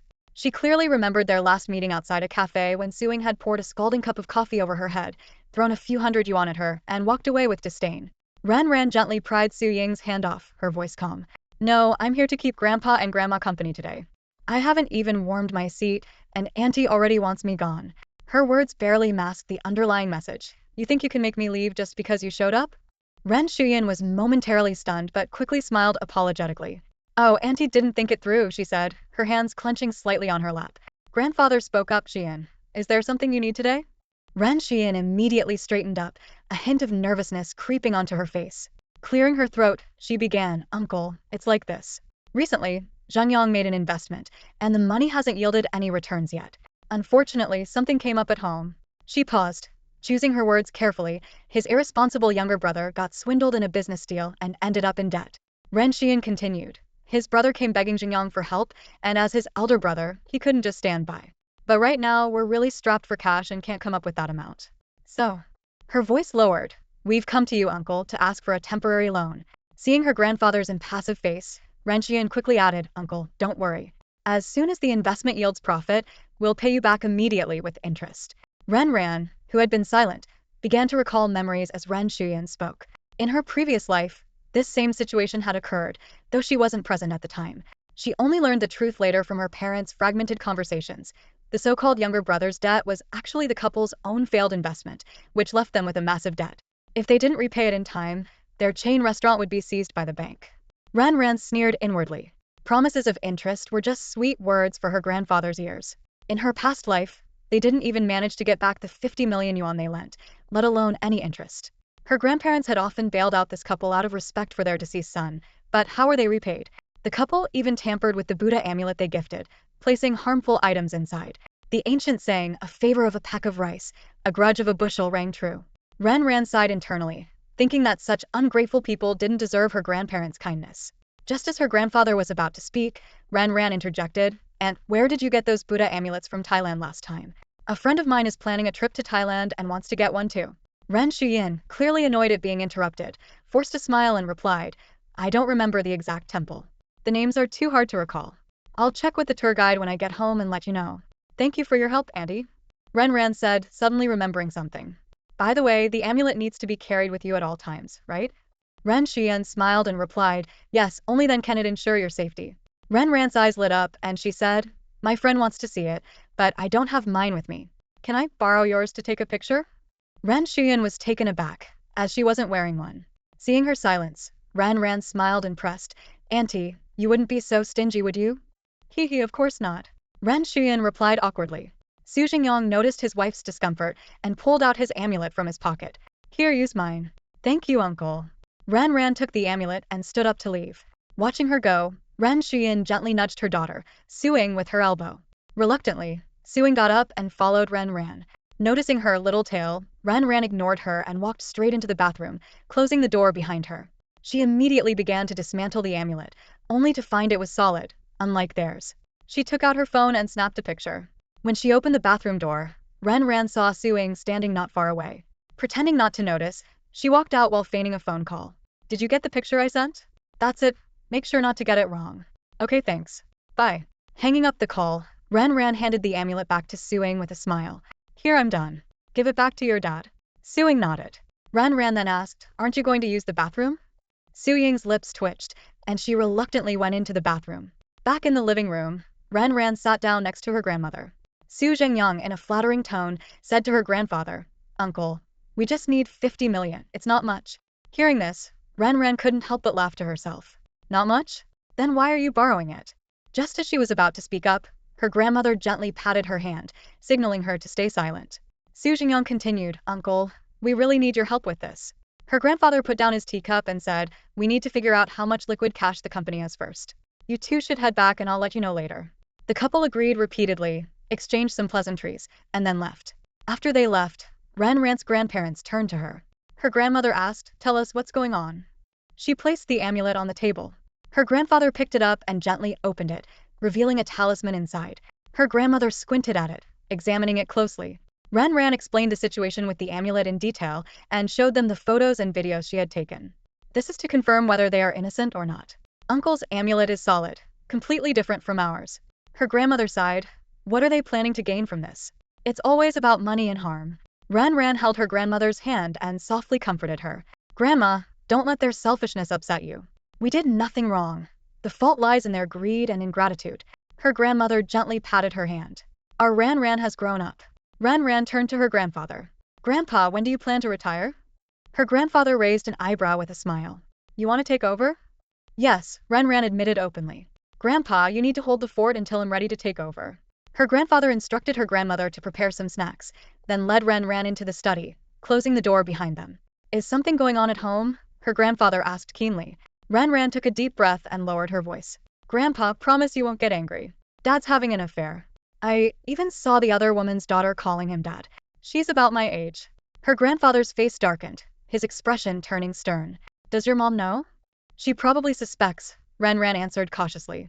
After a moment of contemplation, her grandfather said, the company will be yours. I'll safeguard it for you. That night, Ran stayed at the hillside villa. In the master bedroom, her grandparents took their supplements and leaned against the headboard. What did Ran tell you? Ren Hongru removed his reading glasses and held his wife's hand. Li Ji has been unfaithful. He has a child with his mistress, who is about Ran's age. That scoundrel. The old lady was furious. Calm down. Don't let Ran worry about us, Ren Hongru soothed her. Ran is more capable than her mother. She knows what her father has done but has not acted impulsively. She understands the need to protect us and to think long-term.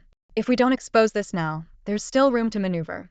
Once it's out in the open, the damage will be irreparable, not just to Ren Suya, but to the family's reputation as well. In the end, it all comes down to a mother's inability to stand tall. Mrs. Ren's heart was a mix of emotions. She felt sorry for her daughter who had married the wrong person and pitied little Ran. She whispered, don't make a fuss about Li Ji's affair for now. I'll have someone investigate thoroughly. Although we have a good idea of what's going on, we need solid evidence before making any further plans. Late at night, Ren Shuyan and her husband tossed and turned, unable to sleep. Su Jingyang, deeply worried, suggested, if it really doesn't work out, you should talk to Mom. She'll definitely have Uncle's support. Ren Shuyan nodded in agreement. Su Jingyang added, encourage our daughter to spend more time with Xiaoran.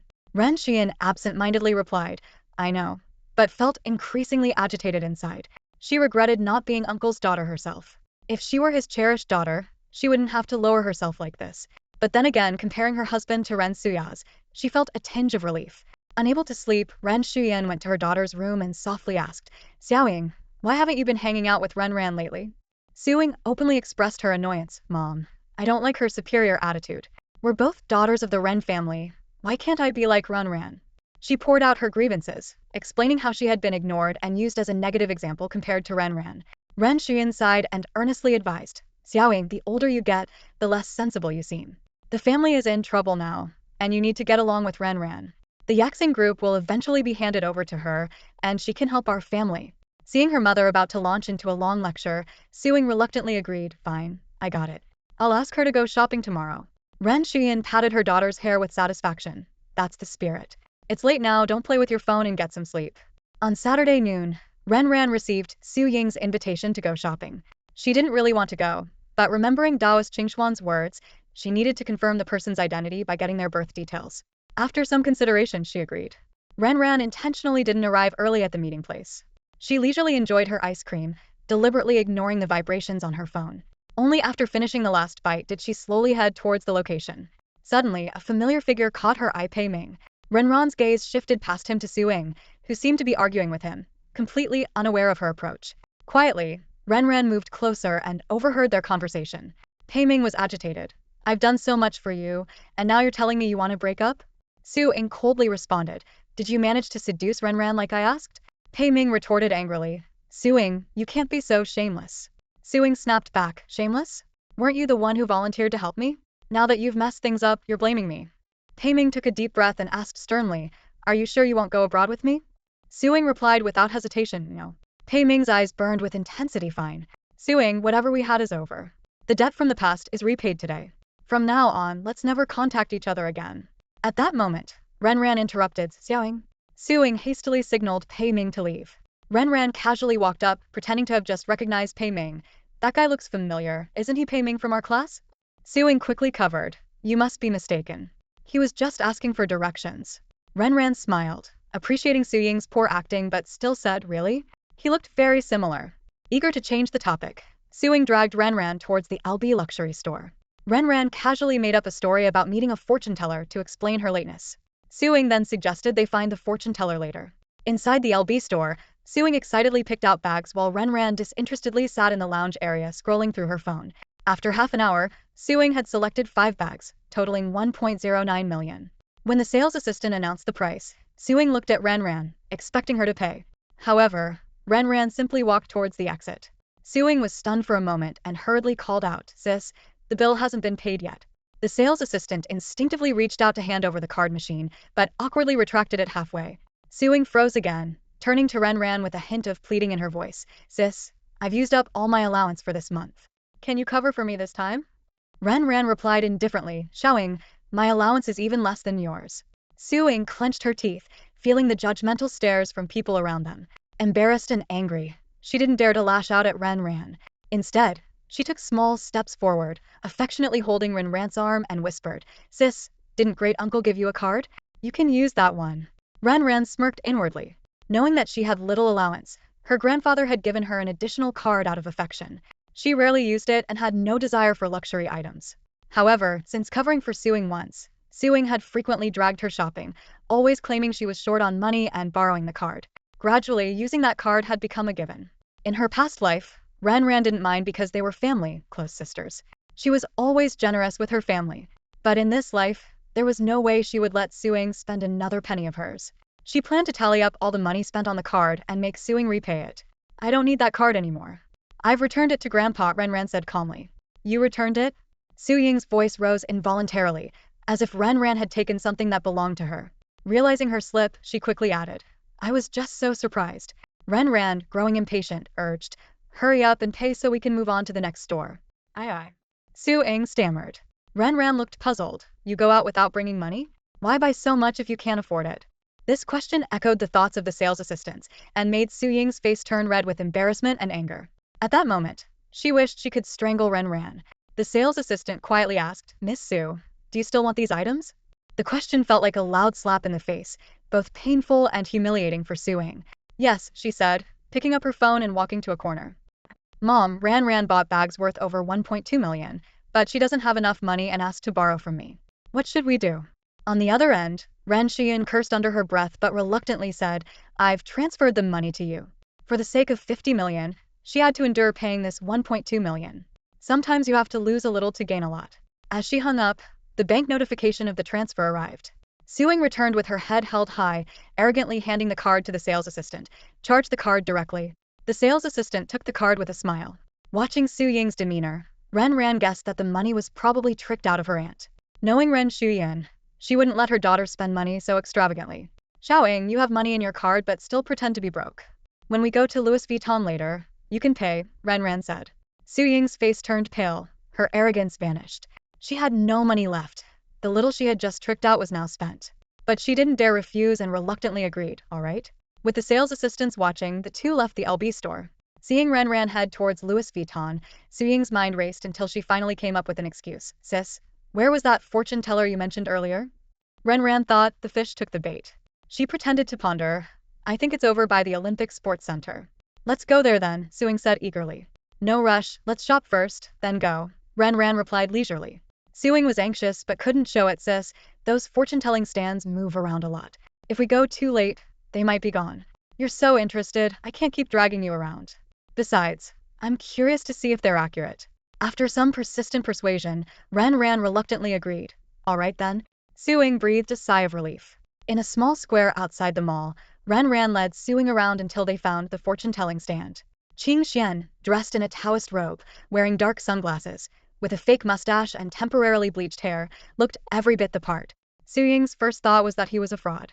Seeing them approach, Qing Xian pretended to be profound. I calculated that you two young ladies came for a reading. Master, you're truly insightful, Ren Ran responded with a smile. Su Ying was speechless. If not for a reading, why else would they be here? This fraud, and Ren Ran the fool, actually believed him. And she's supposed to be a top student? Humph, all her studies went to waste. Ren Ran turned to Su Ying. Xiao Ying, the master has real skills. Since you're the younger one, you go first. Su Ying wanted to refuse but remembered she had insisted on coming, so she nodded reluctantly. Young lady, are you interested in your love life, studies, or your overall fortune? Qing Xian asked, stroking his fake mustache. My overall fortune, Su Ying replied. Please tell me your date and time of birth. Su Ying provided her birth details. Qing Xian raised his hand and started calculating. After a while he said, Young lady, your birth chart is quite favorable, promising wealth and prosperity. Su Ying's initial indifference turned into a smile, feeling pleased. People love hearing good things, even if they know they're not true. An hour later, Ren Ran and Su Ying parted ways. Once Su Ying left, Qing Xian approached Ren Ran. It's not her. Before coming, Ren Ran had a hunch. Her fate wasn't as good as hers, but it was decent. The person who swapped fates with her must have had a terrible fate. So it wasn't Su Ying. If not her, then who? A face she could never forget surfaced in her mind. I need to go to the company. You head back first, she said, needing to confirm her suspicion. Ren Ran often visited Yaxing Group as a child, but her visits became less frequent as she grew older. Regardless, the staff still recognized her. She made her way smoothly to the general manager's office. It was the weekend, so Kong Liji was at home with Ren Suya, leaving the office empty. She pulled out a prepared key and began searching the office. Such a small item wouldn't be on display, but hidden in a drawer. Sure enough, she quickly found the amulet in the bottom left drawer. After examining it closely, she squeezed it and found it to be solid, identical to the ones her aunt's family had. This confirmed that only theirs had issues. Placing the item back, she exited the office and stepped outside the company. Taking out her phone, she dialed Ren Suya's number, and it was quickly answered. Ren Suya's voice came through. Mom, where's Dad right now? Ren asked. Your dad is in the kitchen making juice. Ren hesitated for a moment at the living room door, before finally picking up her phone and calling her mother. Mom, I have a question. Ran's voice was a bit tense. The amulet Auntie gave us, did she hand it to you personally? Ren Suya thought for a moment and replied, No, your dad got it from Uncle and brought it back to us. Is it the same with the amulets at Grandpa and Grandma's place? Ren asked further. Yes, Ren Suya answered, a bit puzzled. Why do you ask? Nothing. Ren quickly hung up the phone and stood at the entrance of the building. Despite the bright sunshine, she felt a chill down her spine. Why him? The last bit of hope in Ran's heart was extinguished, and her eyes grew cold. She made a silent bow. Her past life was a debt repaid to him, but in this life, he was no longer her father. Back at the apartment, Qing Xian handed her a cup of hot tea. Are you okay? I'm fine, Ran said calmly. Qing Xian, I need your help. My father has an illegitimate daughter named Kong Lian. It's very likely she switched our fates. Can you go to her neighborhood and see if it's really her? Qing Xian nodded in agreement. Ran then contacted Su Zhao, asking him to investigate Wan Fengru and Kong Lian's birth details. After handling these tasks, she returned home, took a deep breath at the door, put on a mask, and walked inside. On the surface, everything seemed normal, but subtle changes had begun. Each of the three was playing their own role. Kong Li had been acting for over 20 years.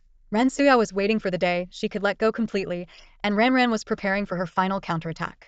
At the entrance of Qinghe Bay Community, a fortune-telling stand was drawing a crowd. Ruan Fengru and Kong Lian, returning from a shopping trip, were pulled into the commotion by an enthusiastic elderly lady. Qing Xian, disguised as a fortune-teller, focused his gaze on Kong Lian. Young lady, would you like to have your fortune read? Qing Xian asked. Ruan Fengru quickly intervened. Master, we don't believe in this sort of thing. Despite the crowd's persuasion, Ruan Fengru insisted on taking her daughter away. Back home, she sternly warned Kong Lian to stay away from fortune-tellers. I understand, Mom. Kong Lian obediently replied, recalling the time when she was 10 and learned that her fate was disastrous. Her mother had searched high and low for a master, finally finding an opportunity to change her fate. Pei Ming managed to avoid the trap and escaped unscathed. Ruan Fengru sat on the sofa with a grave expression and said to her daughter, Kong Lian, relying on others is never truly dependable. That's why I've arranged for your transfer to another school. Her tone was firm and commanding, leaving no room for argument. Kong Lian nodded obediently, but in her heart, she harbored resentment. She thought of the useless Su Ying, who had wasted so much of her time, giving her advice both openly and secretly, only to fail in harming Ran in the slightest. Instead, They lost Pei Ming, an important pawn. Ruan Fingru continued, for now, put your studies aside.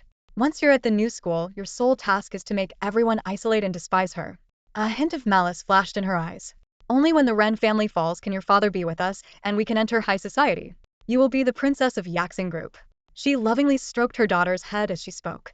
From a young age, Kong Lian knew her father had been taken away, and only by defeating that mother-daughter duo could he return to protect them. Hugging her mother tightly, she softly said, "Mom, I understand." She felt for her mother and silently vowed to seek revenge for her parents and reclaim her stolen childhood. At Qingya Garden, Qing Xian took a sip of water and said, "It's definitely her. She has a sense similar to yours, the sense of being bound by the threads of fate." Ren Ran wasn't surprised by this result. After thinking for a moment, she said, "To change destinies, we need to find out their birth details. Once we have that, we can proceed to the next step." Qing Xian frowned and said, "They're very cautious and won't fall for any tricks. From my observations today, the mother and daughter would never easily reveal such private information. Accurate birth details are crucial. Even a 1-minute difference can lead to vastly different fates."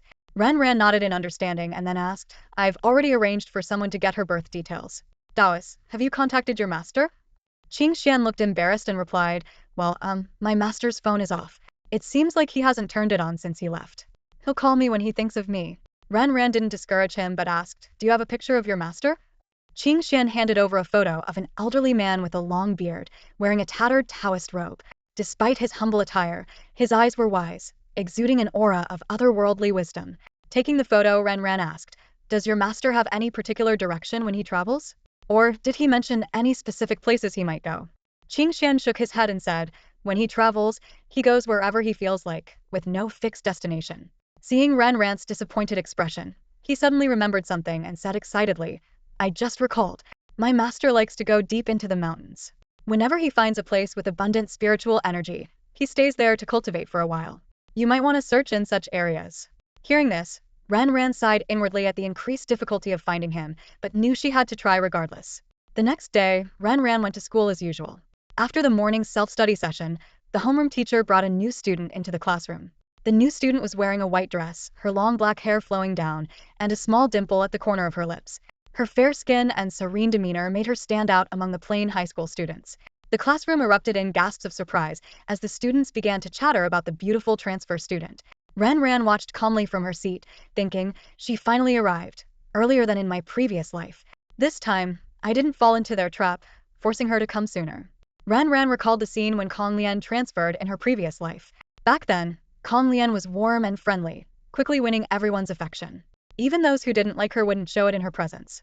She actively reached out to the then silent and withdrawn Ren Ran, often talking to her, defending her when she was mocked, and befriending her when others tried to isolate her.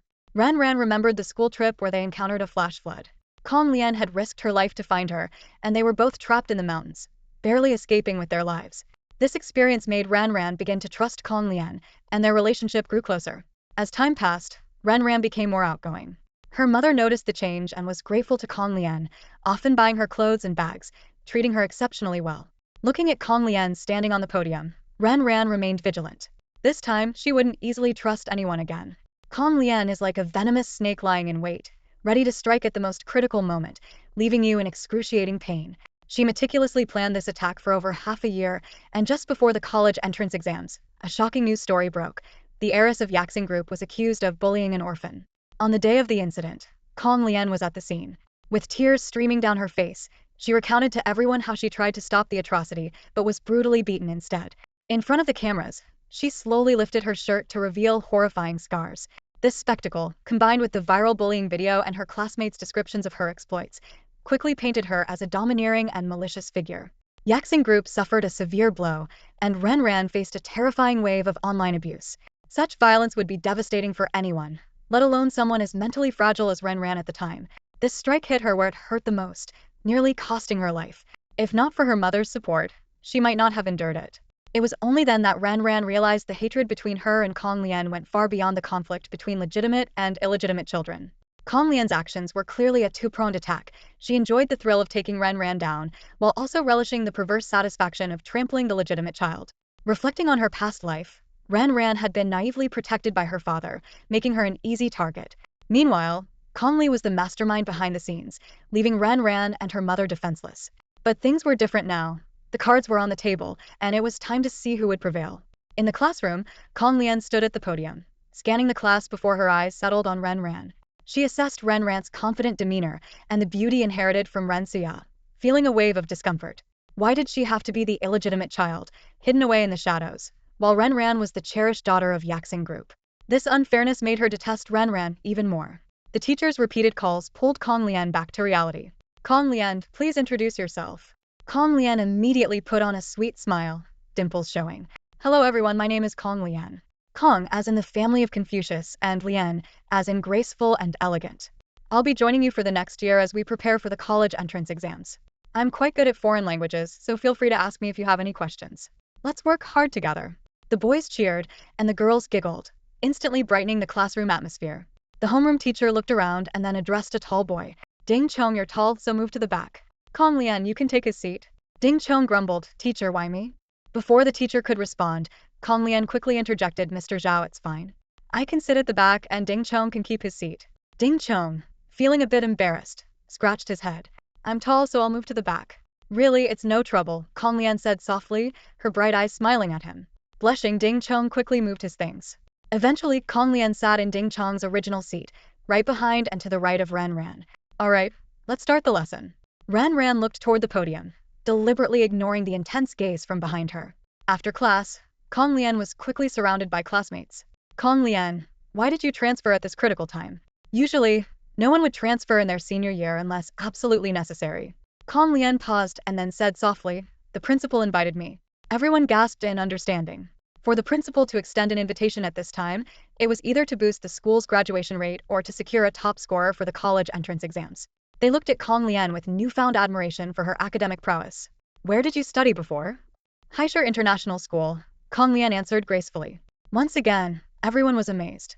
Haishur International School was a renowned elite institution, attended by either top students or the wealthy and influential. They couldn't help but notice the expensive clothes Kong Lian wore, concluding she was both wealthy and academically gifted. Ren Ran listened and watched the entire scene, silently noting. With just a few words, she perfectly crafted an impressive image, making people look up to her. The first step was steady and flawless. This time, without being caught in the midst of public opinion, Ren Ran was curious to see what tactics Kong Lian would use to approach her. Throughout the morning, Kong Lian made no moves. At noon, she followed her deskmate and a few girls to the cafeteria, while Ren Ran and Zhao Yi walked behind them. Zhao Yi, looking at Kong Lian's back, gossiped. The principal invited her, so she must be pretty capable. I wonder how her grades are. She then looked at Ren Ran, winking. Hey, your competition has arrived. Do you have the confidence to beat her? Ren Ran had always been in the top 3 of her class and the top 10 of her grade. She just smiled in response. Gua Tungwen, walking ahead, snickered and said to her friends, the principal invited Kong Lian over, which means what? It means our batch isn't good enough, and we need outsiders. Though she didn't say it directly to Ren Ran and her friends, it was clearly a jab. Since freshman year, Gua Tungwen had always been at odds with Ren Ran. Ren Ran couldn't recall ever offending her, but Gua Tungwen just didn't like her. Zhao Yi, not one to back down, immediately retorted. These days, people who insult others end up insulting themselves. Such people are either stupid, malicious, or both. Ren Ran gave Zhao Yi a thumbs up. Gua Tungwen wanted to retort, but realizing she hadn't spoken directly, confronting them now would only confirm that she was both stupid and malicious. Kong Lian, who was walking at the front, perked up her ears to listen for any sounds behind her. With a subtle glance, she took a quick look at Gua Tungwen and firmly committed her to memory. Throughout the day, Kong Lian seemed like a gentle princess straight out of a fairy tale castle, effortlessly winning over many classmates' hearts, including Gua Tungwen's. Her ability to win people over was astonishing. She had just realized Gua Tungwen was against her and immediately managed to bring her into her circle. As the school bell rang, Ren Ran slung her backpack over her shoulder and walked towards the school gate with Zhao Yi and others. Just as they reached the entrance, a luxurious car came into view, with an elderly butler in a perfectly pressed suit and graying temples standing beside it, bowing respectfully to Kong Lian. Miss, the butler said respectfully. Uncle Wang, Kong Lian responded before turning to her new friends. See you all tomorrow. The students exchanged glances, clearly taken aback by the scene. They had only seen such displays in TV dramas, and witnessing it firsthand filled them with a mix of awe and a sense of being country bumpkins in the big city. See you tomorrow, they waved goodbye. Kong Lian elegantly got into the car, making sure to roll down the window and wave goodbye to everyone outside, deliberately showcasing her social etiquette as a wealthy heiress. This display left the innocent high school students in awe, Even Zhaoi couldn't help but marvel, looking at Kong Lian with newfound respect. She really is a rich heiress, Zhaoi remarked. A rich heiress? Renran chuckled. If she didn't know the truth about Kong Lian, she might have been fooled by the display as well. Noticing the subtle expression on Renran's face, Zhaoi lowered her voice and asked, Renran, do you know something we don't? Renran replied cryptically, spoiling it would ruin the fun. Just watch and see for yourself. The show hasn't even started yet, so why tear down the stage early? It would be a disservice to the past where I was deceived and betrayed. Zhaoi instantly understood. Oh, I get it. The next day, as soon as the students arrived in the classroom, Kong Lian entered, carrying a large bag under everyone's watchful eyes. She enlisted her desk mates' help to distribute beautifully crafted pastries to each classmate. Wow, these pastries are like works of art, someone exclaimed. Kong Lian, where did you get these exquisite pastries? Another asked. With a smile, Kong Lian replied, my dad just hired a Western pastry chef. I thought they were pretty good, so I brought some for everyone to try. This statement subtly hinted at her extraordinary family background, leaving the classmates even more impressed. Although Renran didn't look that way, she didn't miss a word, and a subtle smile played on her lips. She doesn't waste a single day, Renran thought. On the first day, she established her persona by having the principal vouch for her, making it hard for anyone to offend or bully her. On the second day, she reinforced her image as a wealthy and beautiful girl, using small favors to win over classmates and gain their goodwill. Today's move is hitting multiple targets with one stone. It seems she's eager to establish her footing and win people over. Kong Lian approached Renran with a pastry. Renran, she placed it on Renran's desk. Renran looked up at her, pretending not to know her, and smiled politely, thank you. Let me know if there's anything you don't like, Kong Lian said sweetly. Sure. Just as Kong Lian was about to say more, Gua Tungguen came over and started talking to her, anxious that the two might become close friends. Kong Lian, these pastries are delicious. I heard that pastry chefs, like chefs, are ranked. What level is your pastry chef? Gua Tungguen asked. I'm not quite sure. I don't really pay attention to such trivial matters, Kong Lian replied gently, then added. But I heard from our housekeeper that he used to work exclusively at a 5-star hotel. Zhaoi took a bite and was surprised. Hey, this tastes familiar. Renran, didn't the pastries you brought from home before taste just like this? Gua Tungguen laughed. That must be because Renran bought them from a 5-star hotel before. After all, not everyone can afford a chef from a 5-star hotel. This almost implied that Renran was lying. People thought this way because Renran didn't wear branded clothes. Instead, she wore custom-made outfits. She wasn't interested in luxury goods and didn't flaunt wealth. She even took public transportation to school. From head to toe, she didn't appear wealthy, and no one knew she was the little princess of the Yaxing group. Kong Lian froze for a moment, feeling a pang of anxiety. She had asked her father to hire a pastry chef to make some pastries, but she didn't expect him to hire the one from Renran's family. She instinctively looked at Renran and quickly tried to remedy the situation before Renran could speak. Wow, your mom's skills are amazing. If my mom were that good, I'd be so happy. I'm so envious of you. This statement not only diffused Gua Tongwen's mockery, but also complimented Renran's mother. Renran understood her intention but didn't plan to let it slide. She took a bite and calmly commented, the taste is indeed identical to what our pastry chef Pietro makes. The weight of her words left everyone stunned. Your family also has a pastry chef? Gua Tungguen questioned again. Kong Lian wished she could shut Gua Tungguen up, thinking, are you trying to cause trouble for Renran? Ignoring Gua Tungguen, Renran locked eyes with Kong Lian. To make pastries comparable to Pietro's, it must be a renowned pastry master. Pietro has always wanted to catch up with his old friends. It seems his wish can come true. Could you ask your pastry chef who he is? Renran's words not only exuded confidence, but also made Gua Tongwen's previous skepticism look foolish. Someone quickly looked up Pietro's identity. Wow, Pietro is a top 10 pastry master in the World Pastry Championship. The way everyone looked at Renran changed instantly, filled with curiosity, envy, admiration, and doubt. Hearing Renran say what she least wanted to hear, Kong Lian became even more furious with Gua Tungguen. This idiot, she cursed inwardly. If she didn't know that Gua Tungguen was jealous of Renran, she would have suspected that this person was doing it on purpose. Seeing that Kong Lian hadn't answered, Zhaoi immediately pressed. Kong Lian, what's the name of your pastry chef? To make desserts that rival those of a master like Peter Zhou, they must be quite famous, right? Kong Lian felt a pang of anxiety but kept her face calm, responding vaguely, I don't really pay attention to those things. I'll ask for you later. Whether it was due to Renran's words yesterday or she had learned to read micro-expressions, Zhaoi felt that Kong Lian seemed a bit guilty. If it was as she suspected, things were about to get interesting. A meaningful smile appeared on her face, as if she was waiting to watch a good show. Is Renran's family really that rich? How come I never knew? A classmate asked, puzzled. Yeah, I never would have guessed, another classmate echoed. I always thought her family was well off. Look at the things she uses. They might not have big logos, but they look very expensive. Zhao leisurely said, there's a saying online. Truly wealthy people are low-key, only the nouveau riche are flashy. Most classmates didn't think much of it, but a few picked up on the underlying message. Exactly, the more someone lacks, the more they like to show off, someone casually agreed, not realizing how hurtful the comment could be. Kong Lian's hand clenched into a fist involuntarily. Even though she knew the remark wasn't aimed at her, it still stung like a needle. Watching the conversation shift entirely to Ran Ran, she felt like she was doing all the work for someone else's benefit. This was the first confrontation between Ran Ran and Kong Lian was clearly at a disadvantage. Gua Tungguan didn't seem to like all the attention on Ran Ran either and chimed in. Wow, Ran Ran, I didn't know your family was so rich. Why didn't you tell us? Are we not your friends? Kong Lian raised her eyebrows at this. The seemingly innocent question was actually quite loaded. Gua Tungguan wasn't as naive as she appeared. Zhao chuckled softly and spoke up for Ran Ran. If Ran Ran had mentioned it, people might think she was showing off. If she didn't, it's also wrong. No matter what she says, someone will find fault. Everyone suddenly understood. Someone curiously asked, Ran Ran, what does your family do? Facing everyone's curiosity, Ran Ran calmly answered, my family owns Yaxing Group. She kept an eye on Kong Lian's reaction, clearly seeing a flash of jealousy and resentment on her face. Wow, wow, wow. The classmates exclaimed in surprise. Yaxing Group was a well-known listed company in Haishur, ranking high. No wonder they were shocked. Ran Ran turned to Kong Lian and directly asked, Kong Lian, what does your family do? Without waiting for an answer, she continued. Your surname is Kong. It doesn't seem like there are any prominent families with that name in Haishur. What does your family do? All eyes immediately focused on Kong Lian.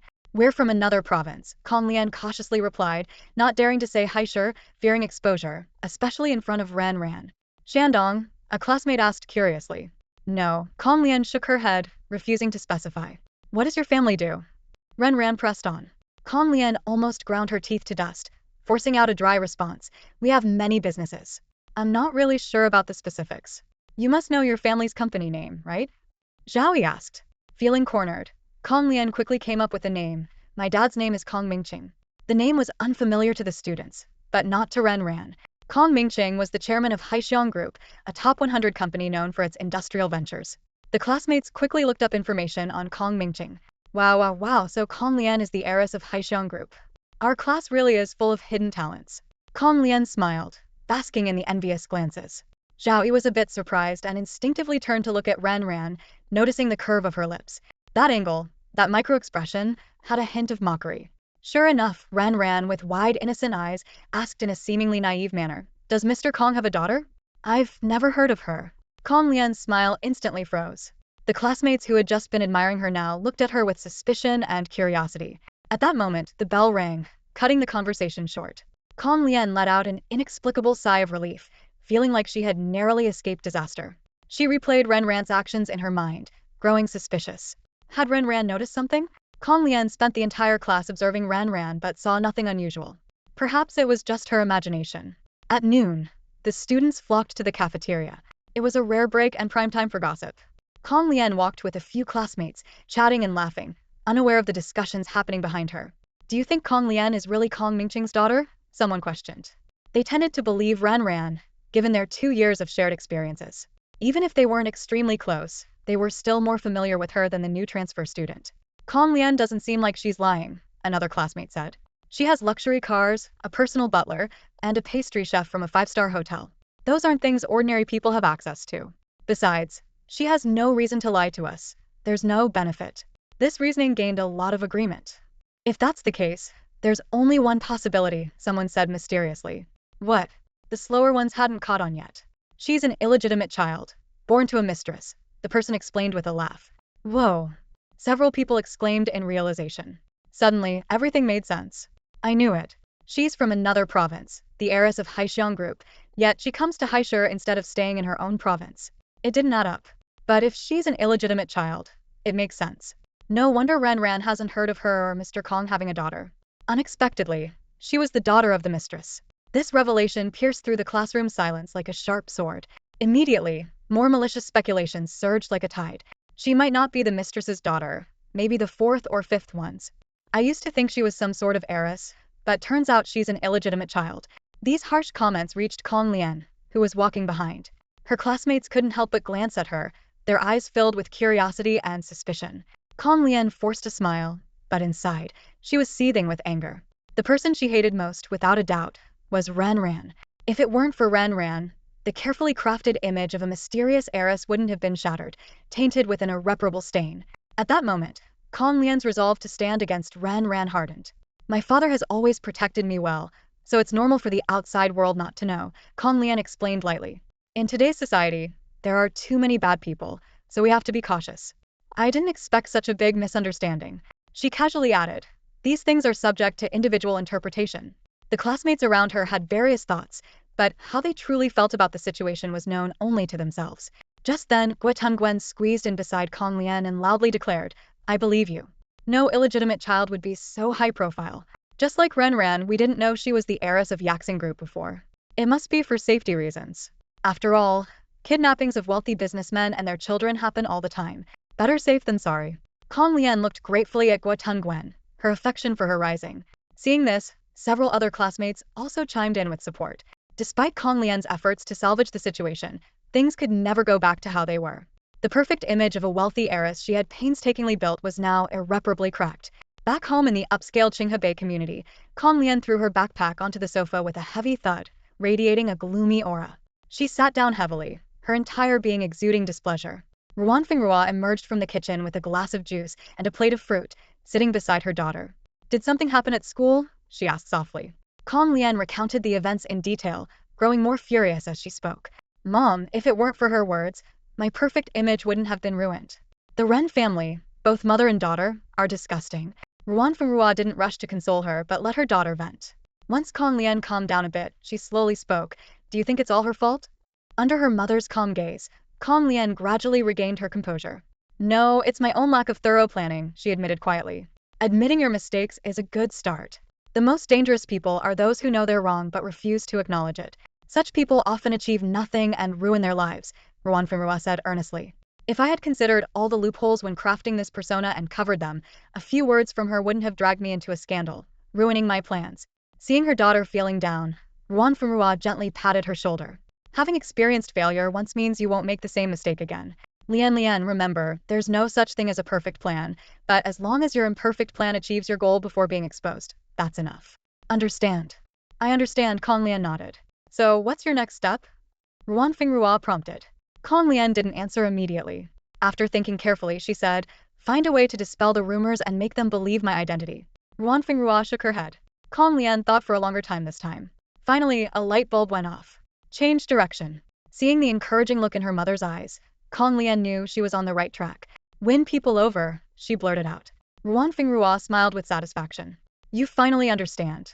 Your focus isn't on crafting a persona. The purpose of creating a persona is to make it easier to win people over, to gather everyone into your camp. When the time is right, you can isolate Ran Ran with their help. Kong Lian suddenly realized she had almost gone down a dead-end path. Thanks to her mother's guidance, she was steered back in the right direction. Now you understand what to do. Yes, I understand. Kong Lian's smile returned. While Kong Lian and her mother were plotting, Ran Ran wasn't idle either. She knew she had to keep up her efforts. Back home, Ran Ran looked around but didn't see her father. Aunt Lee, is my dad back yet? She called out to the kitchen. Aunt Lee poked her head out from the kitchen. Sir hasn't returned yet. Madam went for a spa treatment. She should be back soon. Aunt Lee, could you prepare a fruit platter for me? Ren Ran requested. Sure, miss, Aunt Lee responded. Returning to her room, Ren Ran focused on her practice exercises. Reborn. She bore the responsibility of saving her family's fate while not neglecting her studies. Though the intensity was initially tough, the hardships of her previous life had tempered her character. She quickly settled down and immersed herself in her studies. After finishing her second practice sheet, there was a knock on her door. Ren Suya walked in. Mom, is Dad still not back? Ren Ran asked. No, an important business partner came by unexpectedly, Ren Suya explained simply. How's the studying going? It's okay, Ren Ran replied. Seeing the pile of practice sheets on her daughter's desk, Ren Suya felt a pang of pity. Studying is important, but your health is more so. Don't listen to your grandpa about having to get into some prestigious school, she said, gently stroking her daughter's hair. Mom, do you remember Kong Mingqing, Uncle Kong? Ren Ran asked suddenly. Of course, why? Does Uncle Kong have a daughter? No, he only has 2 sons whom you've met. That's strange. A new girl in our class claims to be Uncle Kong's daughter. Ren Suya immediately thought of the possibility of an illegitimate child but simply said, don't spread such rumors. Okay, I understand, Ran Ran nodded, then added thoughtfully, that girl is quite extravagant. She gets picked up in luxury cars every day and reportedly has a monthly allowance of 50,000. Ran Suya pinched her nose playfully. Is your money running out? Ran Ran didn't correct her mother's misunderstanding. She knew that everything she was doing now was to plant seeds of doubt about her father. When her mother learned the truth, today's words would become the poison that would make her abandon him completely. Not really, just amazed at the disparity between people. 5,000 versus 50,000, that's a tenfold difference, Ran Ran said nonchalantly. That new girl is quite the socialite, even bringing homemade pastries for the whole class. The taste was so similar to Uncle Peter Joe's that I almost thought he had a side gig delivering food. Previously, Ran Suya didn't think too much about it, but the last sentence made her ponder deeply. She suddenly looked up, almost blurting out Ran, but stopped when she met her daughter's clear eyes. After a 2-second silence, Ran Suya stood up and gently reminded her, don't stay up too late, make sure to rest. Okay, Ran Ran replied briefly. As the door closed, Ran Ran turned to gaze at the shut door and murmured softly, Mom, it's painful when dreams shatter, but we have to accept it. She understood her mother's feelings at that moment, having experienced the same pain in her previous life.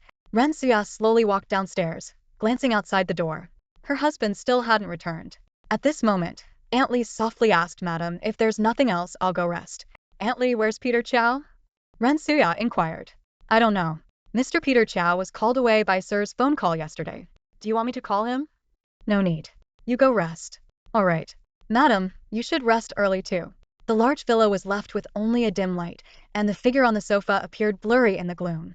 Kong Liji pushed the door open and was startled as soon as he stepped into the living room, looking in surprise at the figure sitting on the sofa. Honey, why are you sitting here? He walked over, habitually trying to wrap his arm around her waist, but she evaded him. Sensing something unusual, Kong Liji asked with concern, What's wrong? Did something happen? Ran Suya quietly stared at Kong Liji, her gaze making him uneasy. Just as the atmosphere was about to freeze, Ran Suya finally spoke, You're coming home later and later. Kong Liji sighed in relief, thinking she was upset over a trivial matter again. He held her hand and said softly, Honey, I'll try to have my secretary schedule my work less tightly next time, so I can spend more time with you and our daughter. As he spoke, he leaned down to kiss her forehead gently. Ran Suya silently got up and went upstairs. Kong Liji sighed helplessly and followed her upstairs, thinking that tonight might be a sleepless night and that he'd need Fengru to make up for it tomorrow. In the morning, a shrill bell rang in the classroom. Although seniors usually don't have PE class, the homeroom teacher had arranged one today to relieve the students' stress. On the playground, the PE teacher considerately let the boys play basketball, the girls play volleyball, or engage in free activities. The students, who had been buried in their books for so long, cheered at the arrangement. Zhaoyi pulled Ran Ran to play badminton, excitedly saying, We can study anytime, but we can't miss this rare chance to relax. Happy moments always fly by. As soon as the bell rang, the students had to return to their tense study environment. The classroom still buzzed with the excitement from earlier, as everyone chatted enthusiastically about topics unrelated to their studies. Suddenly, a scream shattered the cheerful atmosphere. All eyes turned to Tan Jia, the class representative. What happened? Someone asked. Tan Jia looked anxious. The money I had in my bag is gone, over 2,000 yuan of class funds. Class monitor Mao Zhen immediately responded, call the homeroom teacher and check the surveillance cameras. Ran Ran instinctively looked at Kong Lian, noticing the barely concealed eagerness in her eyes, and made a judgment. Homeroom teacher Mr. Zhao arrived upon hearing the commotion. Tan Jia, on the verge of tears, explained, Mr. Zhao, the money was there before PE class, but it's gone now. It must have been stolen during that time. Don't panic, Mr. Zhao reassured, then contacted the security office to check the surveillance footage. The reply came quickly. The cameras had been broken since yesterday and hadn't been fixed yet. Kong Lian asked, Did any outsiders enter the school today? No, Tan Jia answered. Then it must be someone inside the school. During class time, most students are in class, so it has to be someone familiar who knew I had the money. Her words sparked a flurry of whispers in the classroom. No way. Is she saying one of us is a thief? Tan Jia's analysis makes sense. It can't be a faculty member coming specifically to steal, right? I think our class is more suspicious. Yeah, we were all outside during PE class. We can just use the process of elimination. Why not just search everyone directly? Amid the various opinions, Mao Zhen suggested, Mr. Zhao, why don't we conduct a search, starting with me? Voices of agreement echoed throughout the room.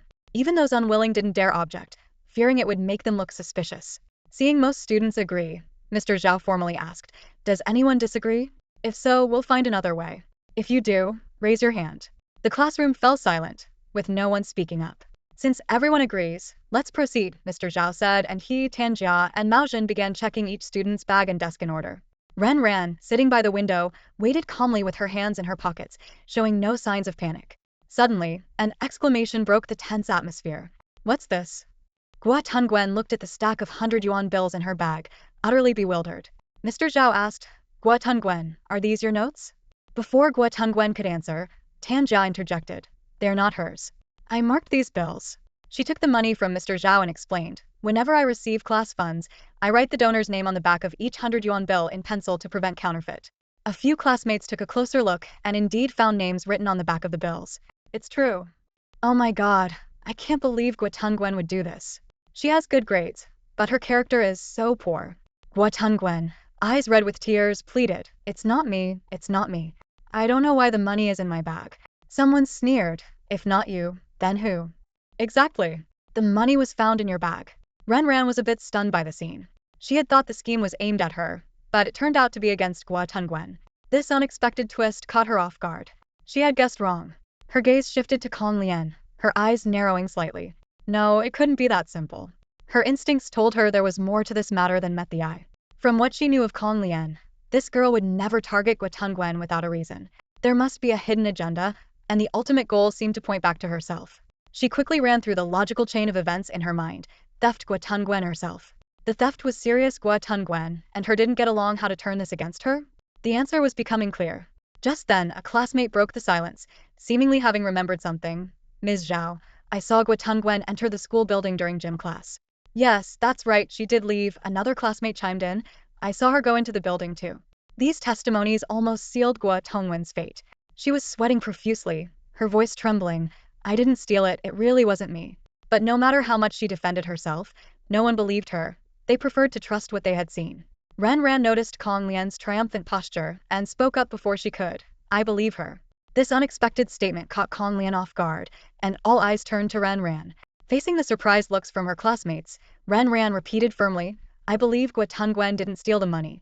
Gua Tunguen looked at Ren Ran in disbelief, while Zhaoyi was so shocked she nearly dropped her jaw. The classroom buzzed with whispers as everyone speculated on Ren Ran's motives. Everyone knew that Gua Tunguen and Ren Ran didn't get along.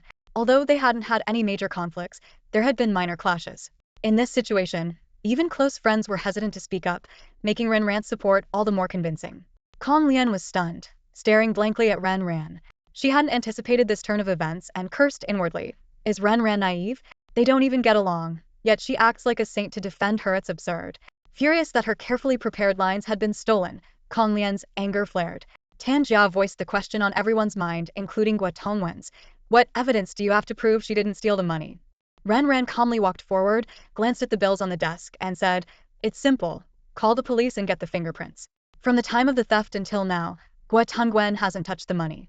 The only people who could leave clear fingerprints on it are Tan Jia, Ms. Zhao, and the person who framed Gua Tunguen. Mao Zhen immediately objected. Lots of people have handled the money. It must be covered in fingerprints.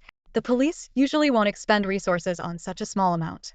Ren Ran was prepared for this and quickly responded. I looked it up earlier.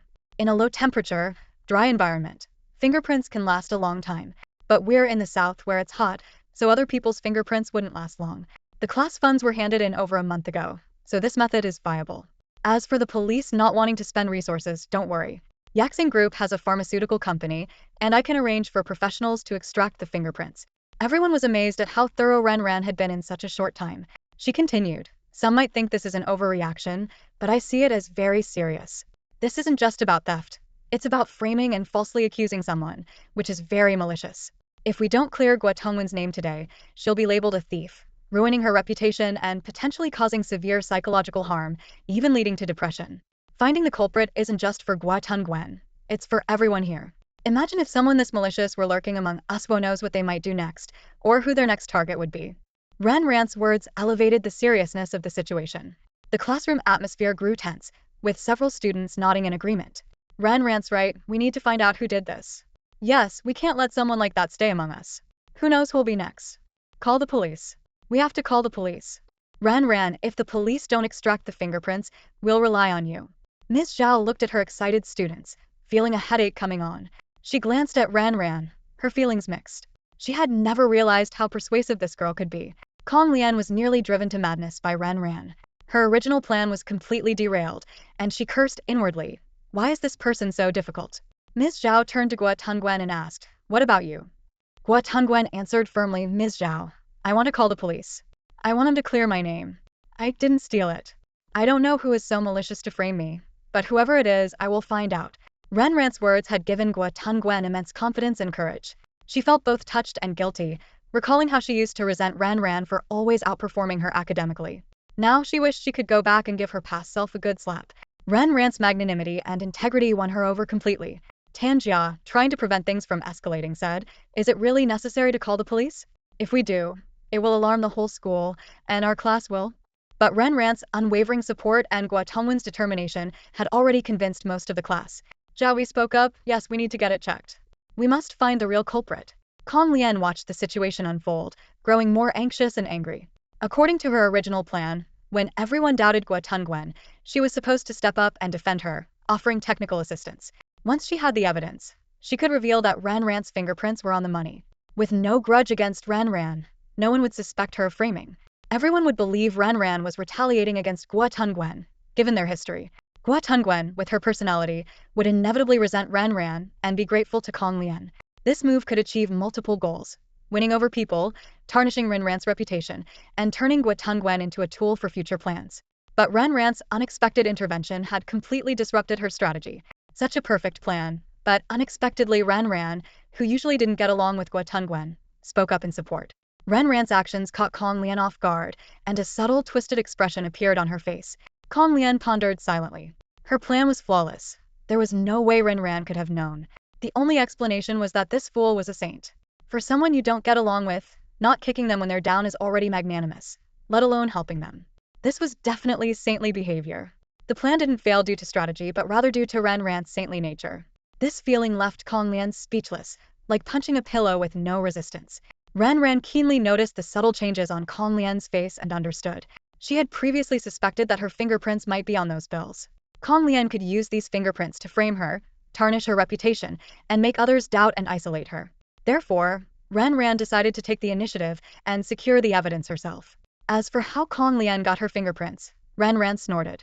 With Kong Li Ji as her father, it would be easy. Ren Ran's gaze swept over Teacher Zhao's hesitant expression and then lingered on Tan Jia, Kong Lian, and Guo Tongwen. A plan quickly formed in her mind. Teacher Zhao, Ren Ran began, "To avoid affecting the school's reputation and to prevent any disturbance among the students, we won't call the police for now. But we can find the culprit. I'll take this evidence to a professional to extract the fingerprints and compare them with everyone in our class. As for who is behind this, I'll inform you privately. I hope that person will take heed. If something similar happens again, you'll be our first suspect." Teacher Zhao found this plan the most prudent. With the college entrance exams approaching, too much commotion would be detrimental to their studies. This also gave the culprit a chance to reform. "All right, we'll go with your plan," Teacher Zhao agreed. Seeing the teacher's approval, the others had no objections. Guo Tongwen spoke up, "I'm the victim. I have the right to know." Sure, Ren Ran nodded in agreement. And so it was decided. Kong Lian wasn't worried because there were no fingerprints of hers on the bills. She was just frustrated that her plan was foiled again. As for whether Ren Ran would frame her, she wasn't concerned. After all, she had no personal grudge with Ren Ran and barely interacted with her. With Ren Ran's saintly mindset, she wouldn't wrongfully accuse someone. Kong Lian was confident in that. While the other students thought the matter was settled, for Ren Ran, it was just the beginning. During the afternoon break, Zhao Yi dragged Ren Ran to the snack shop, chattering nonstop along the way. "Why did you suddenly decide to help Guo Tongwen? If it were me, I'd be happy not to kick her when she's down, let alone help her. I really admire your magnanimity and broad-mindedness." Zhao Yi gave her a thumbs up. Many were surprised by Ren Ran's actions. Facing Zhao Yi's praise, Ren Ran felt guilty. She spoke up for Guo Tongwen not just to help her but also to protect herself. If she stood by and did nothing, it would play right into Kong Lian's hands. "I'm not as noble as you think," Ren Ran replied with a smile. Zhao Yi assumed she was just being modest. As they reached the entrance of the teaching building, Guo Tongwen blocked their path, looking directly at Ren Ran. "Can we talk?"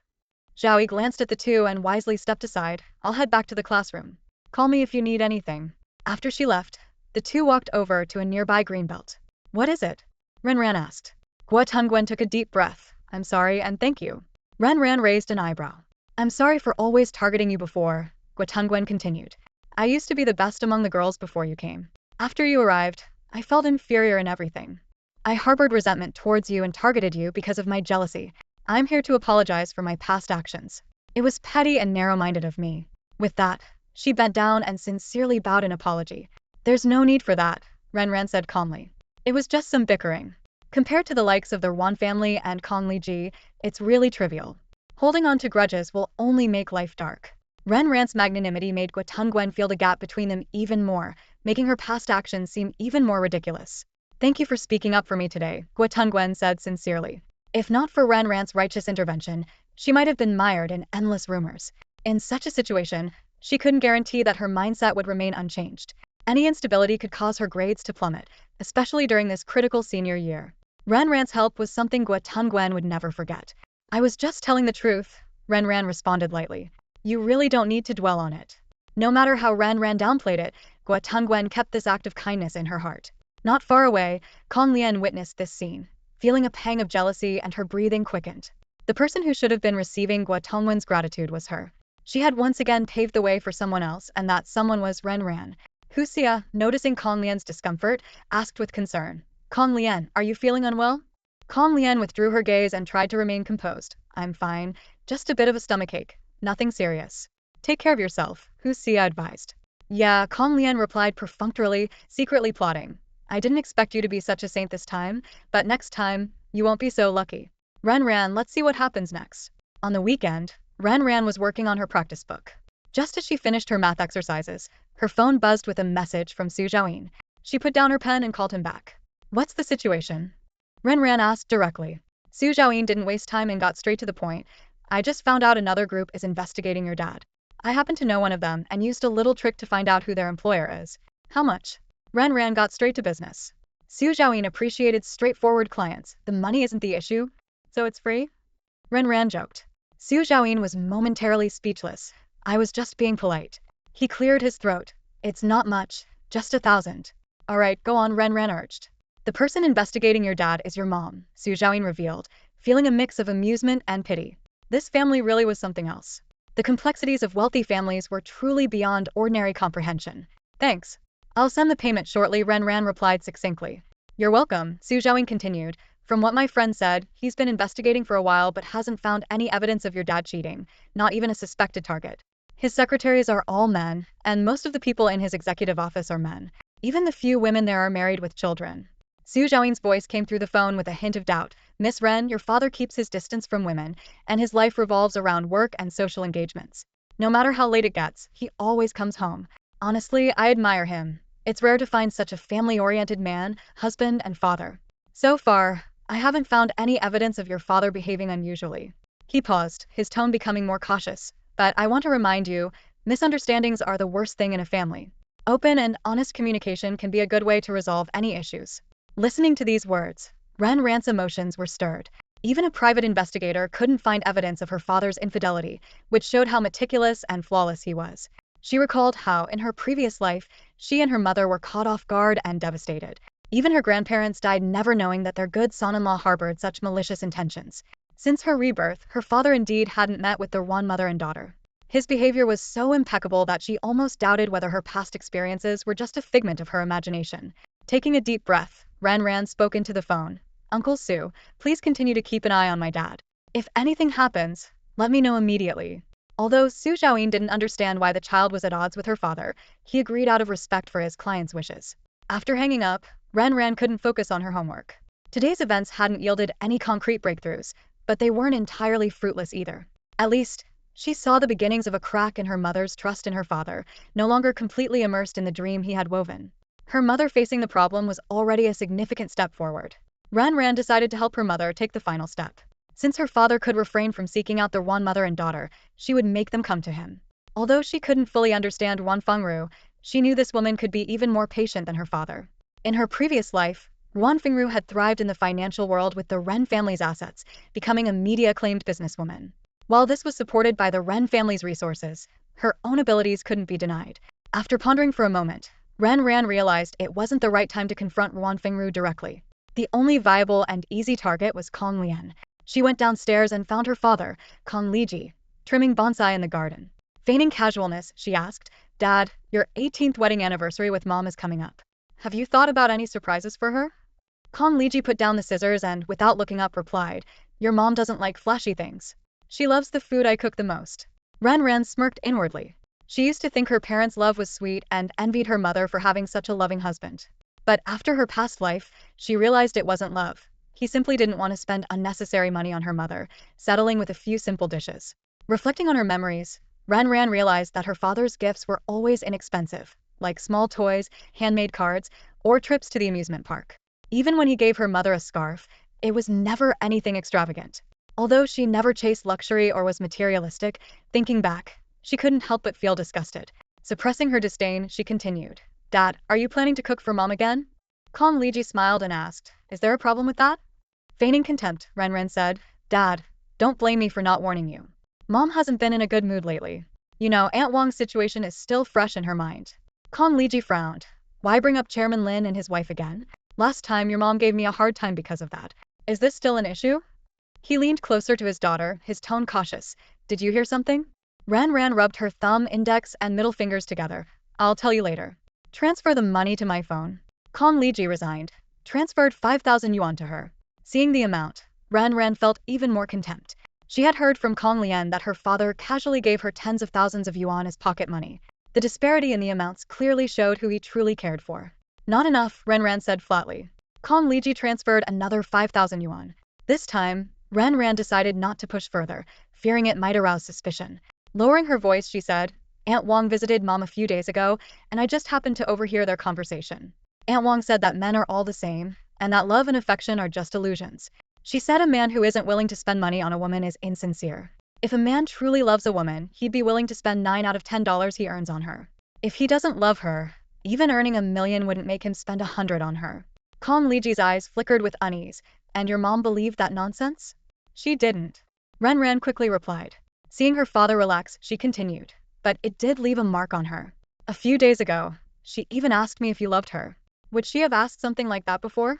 Kong Liji was silent for a moment, clearly recalling his wife's recent unusual behavior. Seizing the opportunity, Ren Ran pressed on. From a psychological perspective, Mom is feeling insecure. If you stick to your old ways and just cook a meal, it won't work. She paused, as if a brilliant idea had just struck her. Oh, by the way, isn't Wanbao holding an auction soon? I heard there's a set of rubies up for grabs. If you buy that and give it to Mom, along with some wine and a meal you cooked yourself, do you think she'll still feel insecure? Patting her father's shoulder, Ren Ran added meaningfully, Dad, whether Mom feels secure depends on you. Ren Ran had long noticed her mother's unusual behavior recently. Today's conversation not only provided a cover for her mother, but also delivered a serious blow to her father. She knew Kong Lian too well. The girl wouldn't be able to hold back. Ren Ran was plotting in her mind. She had dug a pit for her father, but the bait wasn't painful enough yet. She recalled an auction from her past life where a set of rubies was sold for 18 million. Compared to the value of those rubies, the current price had appreciated by 5%. However, to truly empty her father's pockets, it wasn't nearly enough.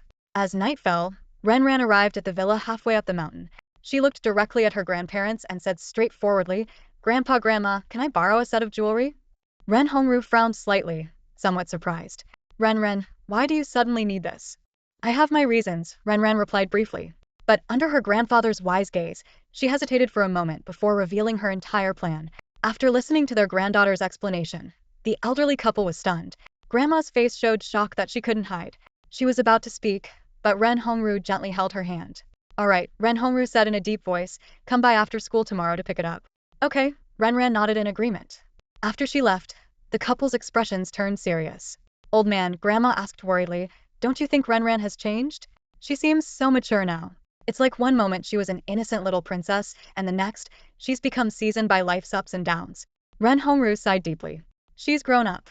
Grown up overnight. This sort of thing happens to many people when they encounter the biggest hurdle in their life. Overcoming such a hurdle often leads to sudden maturity. Her father's infidelity and the existence of a half-sister only a few months older than her are undoubtedly her life's biggest hurdle. This is a good thing. Grandma hesitated but didn't say what was on her mind. She had felt her granddaughter's coldness and hatred toward her father. This was what shocked her the most. She knew Rinran's nature well. Mere infidelity wouldn't make her so bitter. Her father must have done far more to make her feel this way. The next day, Ren arrived at the villa as agreed. Grandma personally handed her a set of jewelry worth 80 million and gently said, this set is for you, Ren. No need to return it. She softly patted her granddaughter's hand, her eyes full of concern. Your grandfather has a gift for you too, Ren Hongru said, knocking on the study door. A woman in professional attire with her hair in a bun walked in and greeted everyone. Chairman Ren, Madam, Miss Ren Ran. Have a seat, Ren Hongru gestured. Once Gao Ying was seated, he introduced her to Ren Ran. This is Gao Ying. She will be your assistant from now on, handling everything for you. Ren Ran's eyes showed a hint of surprise. Ren Hongru turned to Gao Ying with a serious tone. From now on, manage everything for Ren Ran. Everything. Though surprised, Gao Ying respectfully agreed. In the car leaving the villa, Gao Ying sat next to Ren Ran, secretly observing the young lady. She was puzzled. According to the company's structure, Chairman Ren's retirement should lead to Kong Liji inheriting the position. Why was this high school senior involved?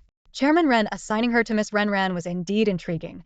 Sensing her new assistant's confusion, Ren Ran didn't explain much. She immediately gave her first task. See that bag beside you? It contains jewelry worth 80 million. I need you to get it listed in the auction at Wanbao.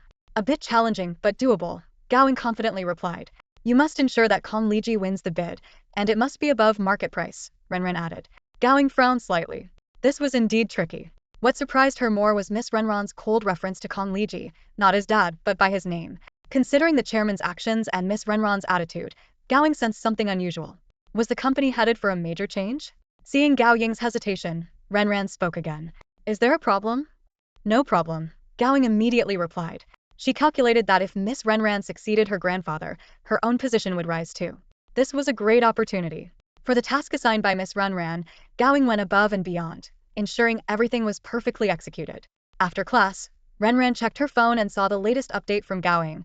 Kong Liji had won the jewelry for 98 million and also purchased the rubies valued at 18 million from her past life. This time, Ren Ran's manipulation made him pay an extra 5 million. Ren Ran immediately instructed Gao Ying, publicize this widely.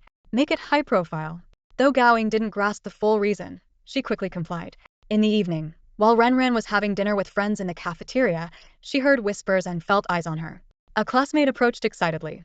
Ren Ran, your dad just bought jewelry worth over 100 million and rubies worth 23 million this afternoon. 98 million rounded up, naturally becomes over 100 million. Headlines often simplify things. Zhao Yi quickly checked her phone and exclaimed, Ren Ran, your dad is so extravagant. Ren Ran smiled. My parents' anniversary is coming up.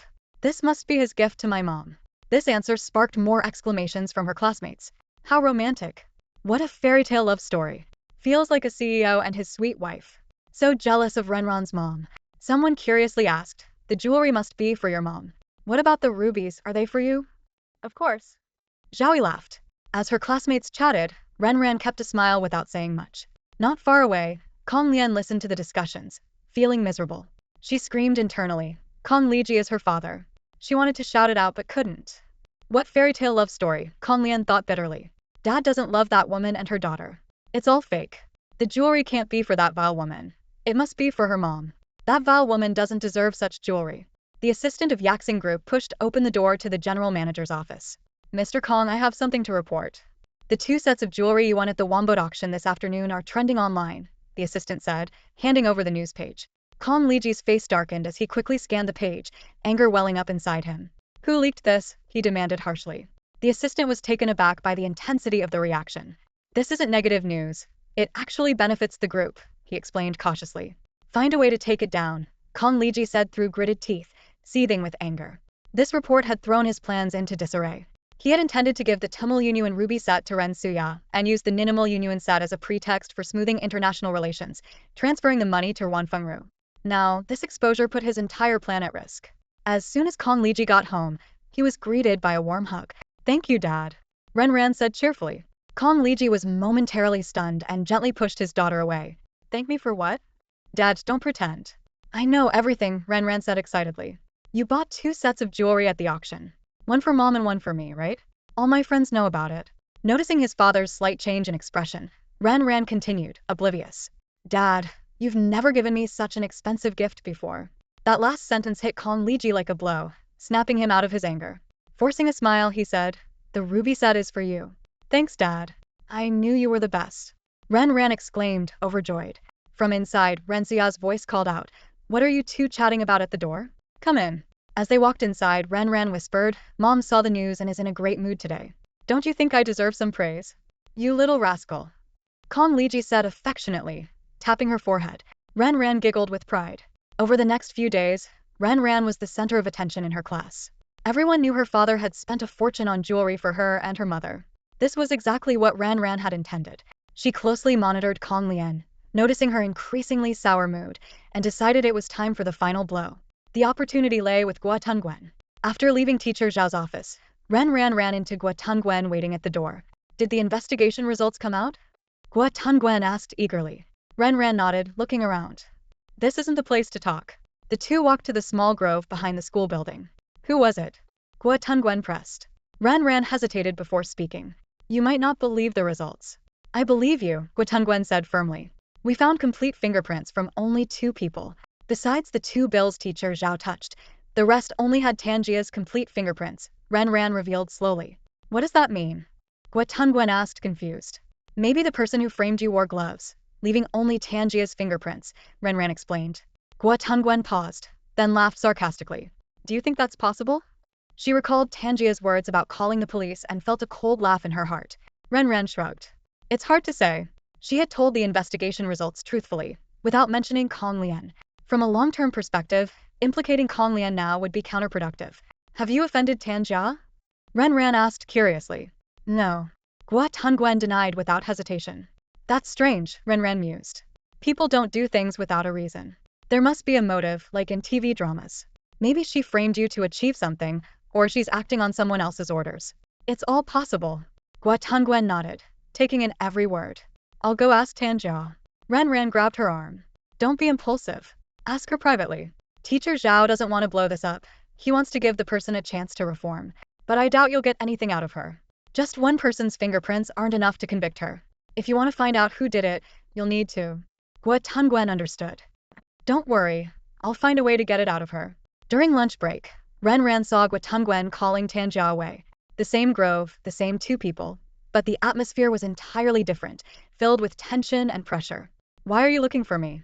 Tanjia tried to appear calm, but her voice trembled slightly. Gua Tungwen's lips curled into a knowing smile, her eyes piercing into Tanjia. Tanjia, have I ever wronged you? Tanjia instinctively took a half step back. No. I haven't wronged you. But why are you trying to destroy me? Gua Tungwen's smile vanished, replaced by an icy expression. Tanjia's heart started racing. She struggled to suppress her panic. What do you mean? Still playing dumb at this point? Is it fun? Gua Tunguen pressed closer. I don't understand what you're talking about. Tanjia attempted to turn away. If there's nothing else, I'll be going. Gua Tungwen's reflexes were quick. She grabbed Tanjia's arm with such force that it almost knocked her over. You think you can leave before we clear this up? Let go of me.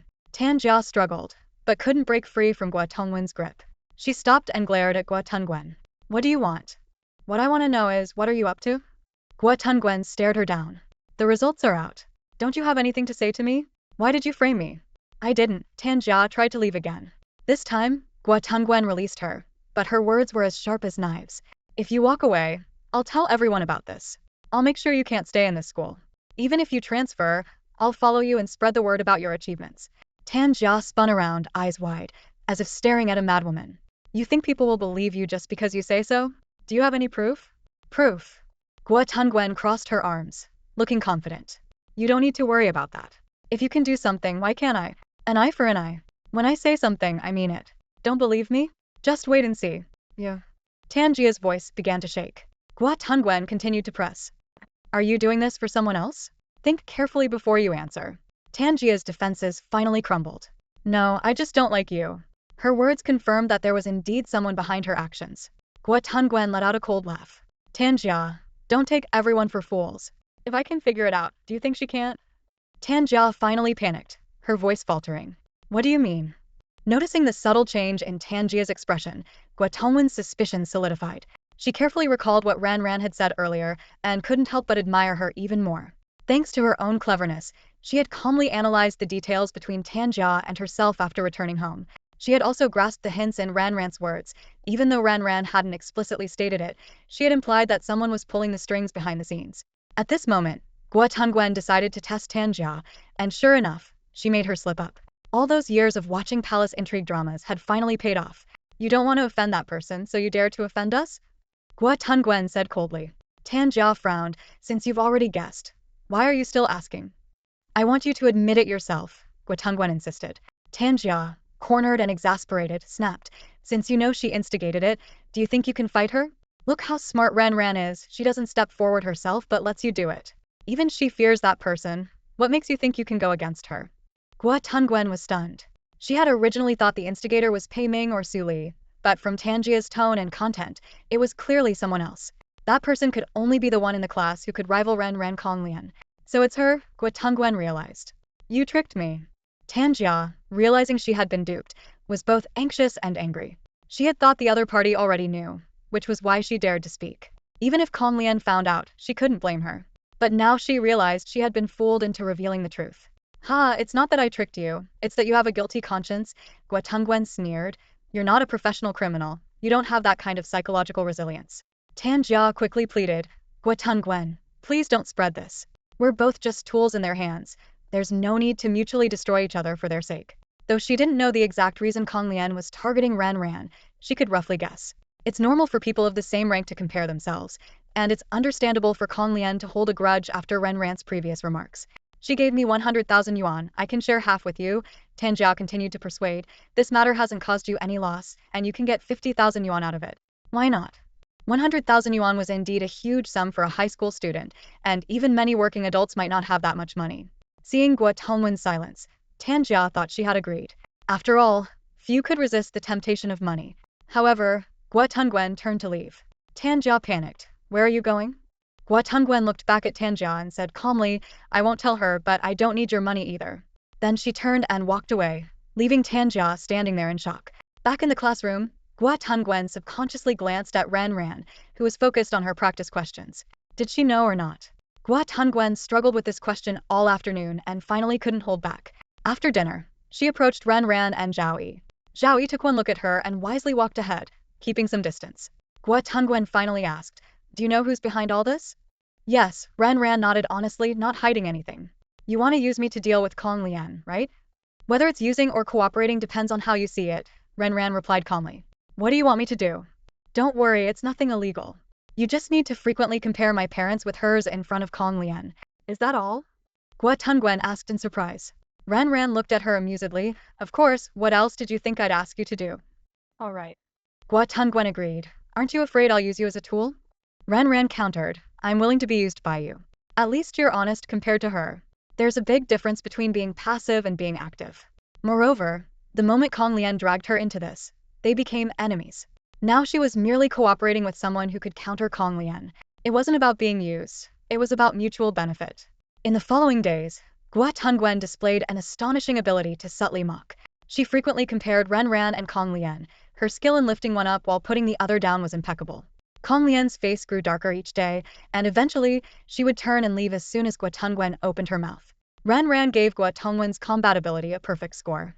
She concluded that Konglian wouldn't hold out for long before making a move. Thus, Ren Ran gave Gao Ying her third task, investigate this woman, all her information. Her assets, significant expenses over the past decade, the more detailed, the better. Remember, be discreet, don't let her notice. Ren Ran sent Ruan Fengru's information to Gao Ying's phone. Gao Ying glanced over the target information. Although she didn't know the little Miss's exact intentions this time, she was sure of one thing, there was definitely a follow-up plan. This was just like the previous tasks. During the first task, she hadn't seen through it yet. By the second task, she understood the little Miss's real intention. She had quietly transferred her father's secret stash into her own pocket without spending a dime. The little Miss calculated each step perfectly, leaving the final execution to Gao Ying, while she completed all the prior steps without alerting Mr. Kong. This alone made Gao Ying wary of this high school student. On Sunday afternoon, while Ren Ran was working on her assignments, her phone on the desk vibrated slightly. Su Zhaoyin had sent a message. Kong Liji is shopping at the Hang City Mall with a woman and a girl. On the other end, Su Zhaoyin sent the message with a complicated feeling, a bit guilty and remorseful. He had almost messed up.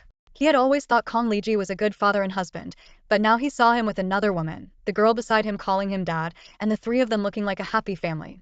This scene made Su Zhaoyin want to slap himself. Within a minute, Su Zhaoyin received his employer's reply. Keep an eye on them, share your location. After sending the message to Su Zhaoyin, Ren Ran found her mother arranging flowers in the courtyard. Mom, where did Dad go? Ren Ran asked. He had an impromptu meeting and went back to the company. Ren Suya answered without looking up, continuing her serene and elegant flower arrangement. This peacefulness would be shattered in a few hours. For a moment, Ran Ran felt she was being cruel, breaking this tranquility herself. The reluctance flashed through her mind but was quickly replaced by reason and reality. Mom, I found a great restaurant. Let's go there for dinner tonight. My treat. Ran Ran suggested. Ren Suya looked up. I'll call your father and see if he's available. Since the private detective she hired provided the results, Ren Suya's attitude towards her husband had improved. Ran Ran did not interfere. The phone was quickly answered and Kong Liji's voice came through. Honey, what's up? Our daughter wants to treat us to dinner. Can you make it home tonight to join us? Ren Suya asked gently. At that moment, in a mall in Hangzhou, Kong Lian was eavesdropping on her father's conversation. Hearing the other side's reply, she pouted and looked at Kong Liji with a pitiful expression. Kong Liji, seeing his daughter's aggrieved look, said into the phone, things are a bit tricky here, and I won't be able to make it back for a while. How about next time? Ren Suya understandingly nodded. Alright. Just make sure to take care of yourself and don't overwork. Okay, I will, he replied. As the call ended, Ren Ran wasn't surprised at all. She thought to herself, it would be more surprising if he had agreed to come. Your dad can't make it back, so let's go next time, Ren Suya said, not wanting her husband to miss out. Ren Ran walked up and affectionately hugged her arm. Mom, just because dad can't come, doesn't mean we can't have some mother-daughter time. Do you love dad more than me now? Alright, I'll go with you, Ren Suya said with a helpless smile. Ren Ran called Gaoing to drive them. It only took a little over 2 hours to get from Haishur to Hangzhou. Gaoing was a bit surprised when she saw the location sent by the young miss. Once the car hit the highway, Ren Suya couldn't help but ask Ran Ran, where is this restaurant you found? In Hangzhou. What restaurant is worth traveling so far for dinner? You have school tomorrow, Ren Suya said with concern. Mom, this dinner is more meaningful than school, Ren Ran replied with a mysterious smile. What are you up to? Ren Suya asked, puzzled. Ren Ran just smiled quietly. After passing the toll gate and entering Hangzhou, it was already around 5 p.m. Following the location sent by Su Zhaoyin, they arrived at a tastefully decorated private restaurant. Ren Suya didn't notice anything special. Su Zhaoyin, seeing his employer arrive, was about to step forward but stopped when he saw who was with her. He sent a message instead. Your dad and the others went in just 10 minutes ago. It's reservation only, so I couldn't get in. I don't know which private room they're in. Ren Suya instinctively started to walk inside, but Ren Ran didn't move. She turned to Gaoing, Sister Ing, please get us some takeout, something with a good mix of dishes, clean and hygienic. Ren Ran scanned the surroundings and led her mother to a bench across the street from the restaurant. From this spot, they had a clear view of the place. Su Zhaoyin was also sitting on a bench behind them. They exchanged a glance, understanding each other without words. Ren Suya looked at her daughter, confused about what she was up to. Gaoing soon brought the food, and the three of them started eating the cheap takeout from plastic containers. Ran Ran, is this the delicious food you wanted to bring me to? Ren Suya asked incredulously. Yes, Ren Ran nodded. Mom, these dishes are really good. They have a homely feel. Seeing her daughter eating heartily, Ren Suya felt a pang of inadequacy. She tried a few bites herself. Though the flavors were heavy and the seasoning was excessive, seeing her daughter enjoying it made her slowly adapt. After they finished eating in silence, Ren Suya noticed her daughter was still not ready to leave. Following her gaze to the restaurant across the street, she asked, Ran Ran, are you hiding something from me? Mom, how many kinds of emotions do people experience in a lifetime? Ren Ran suddenly asked. Ren Suya looked deeply at her daughter for a moment before answering, family love, romantic love, friendship, mentorship, and so on. Which of these do you think is the most indispensable? Ran Ran, what's going on? Ren Suya asked, puzzled. Mom, just answer my question. Suppressing her curiosity, Ren Suya thought for a moment and replied, family love. Ran Ran then told some metaphorical stories, making it clear even to the slowest person what was coming. Is he inside? Ren Suya asked, the he being obvious. Ren Ran nodded. At that moment, a family of 3 walked out of the restaurant, a middle-aged couple holding each other's arms and a girl chattering beside them. To an outsider, they would seem like a happy family. Only the people involved knew they were a hidden affair. Seeing her husband being affectionate with Wan Fengru, Ren Suya felt her heart break anew. Kong Liji thoughtfully opened the car door for Wan Fengru and kissed her cheek before getting in. The sweet atmosphere would make anyone envious. The 3 got into the car and drove away, unaware that a group of onlookers had witnessed their affectionate family moment. Gaoing wasn't surprised to see Mr. Kong with another woman. She had suspected as much. Seeing Wan Fengru only confirmed her suspicions. She had known that the person the young miss had her investigate was no ordinary individual, and her investigations had revealed unusual business secrets tied to the group's headquarters. Noticing her mother's trembling body, Ran Ran hugged her and rested her head on her shoulder, whispering, Mom, did you see the girl next to him? Ren Suya silently nodded. She's the new transfer student in my class this year. Her name is Kong Lian. She says her father is Kong Mingqing. She gets 50,000 yuan in pocket money every month, her father buys her jewelry and bags, and she has a luxury car pick her up every day. As Ren Ran continued, the words echoed clearly in Ren Suya's mind. She looked up at her daughter with tear-filled eyes. An illegitimate daughter, picked up by a luxury car every day. Her own daughter took the bus every day. An illegitimate daughter with 50,000 yuan in pocket money every month. Her own daughter got only 5,000 yuan. An illegitimate daughter frequently received jewelry and bags. Thinking of the gifts her husband had given their daughter, Renxia felt a stabbing pain in her heart. All those excuses about not making her spoiled and teaching her the value of money were just lies. How could an illegitimate daughter be treated better than her own? How could someone who shouldn't even be acknowledged surpass her daughter? Her daughter was the true heiress of the Ren family, not that illegitimate child. The husband she thought loved her had been treating their daughter so poorly, wrapping everything in a beautiful facade, feeding them poison wrapped in candy. Ren Suya suddenly pushed Ren Ran away, hurriedly stood up and walked to a tree, clutching the trunk as she dry heaved. Seeing her mother in such pain, Ren Ran felt a pang of guilt. Was she too cruel? But thinking about her mother's future, she suppressed that moment of hesitation. Ren Ran gently patted her mother's back, patiently waiting for her to calm down. In the corner of the cafe, her mother, Ren Suya, looked pale and her eyes were lifeless. Feeling heartbroken, Ren Ran asked, "Mom, are you okay?" Ren Suya saw the worry in her daughter's eyes and suddenly smiled, tears streaming down her cheeks. She said bitterly, "Ran Ran, I'm useless. I'm sorry for making you suffer." Ren Ran held her mother's hand firmly and said, "Mom, I'm not suffering." Facing her understanding daughter, Ren Suya felt a sharp pain in her heart.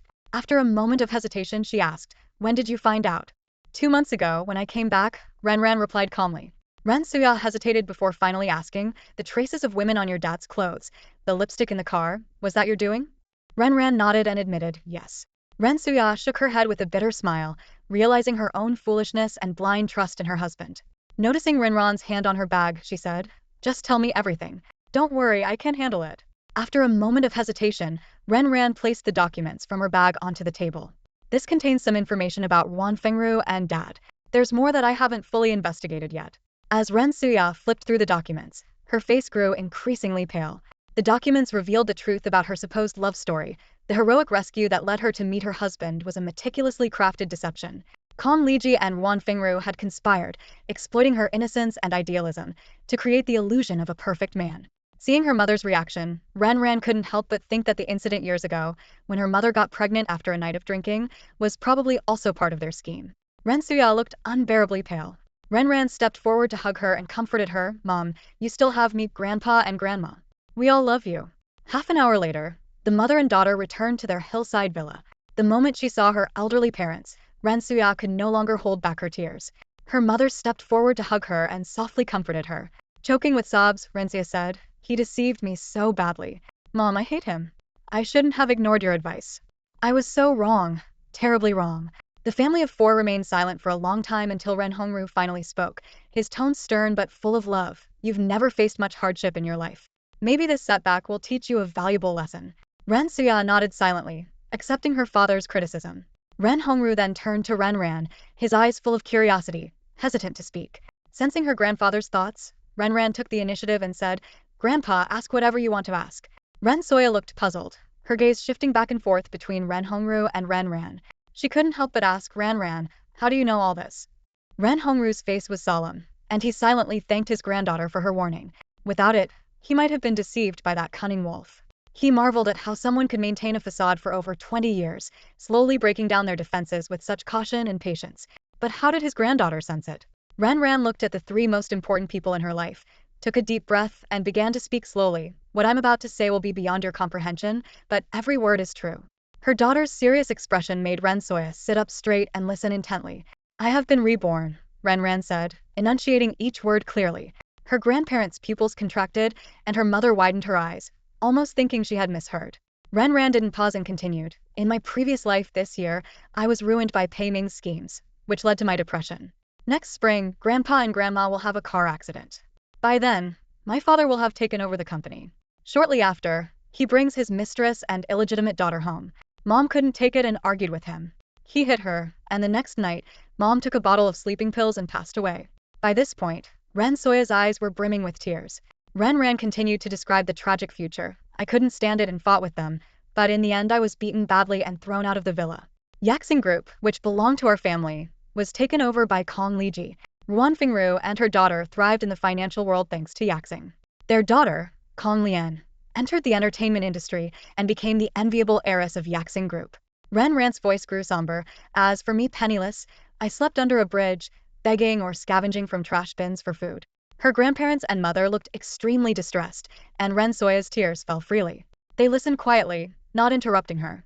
Ren Ran continued recounting her miserable past until she met her grandpa's secretary, Jean Quan, which brought a slight turning point in her life. However, fate seemed to always be against her. She described how she discovered her fate had been swapped and ultimately died in a car accident.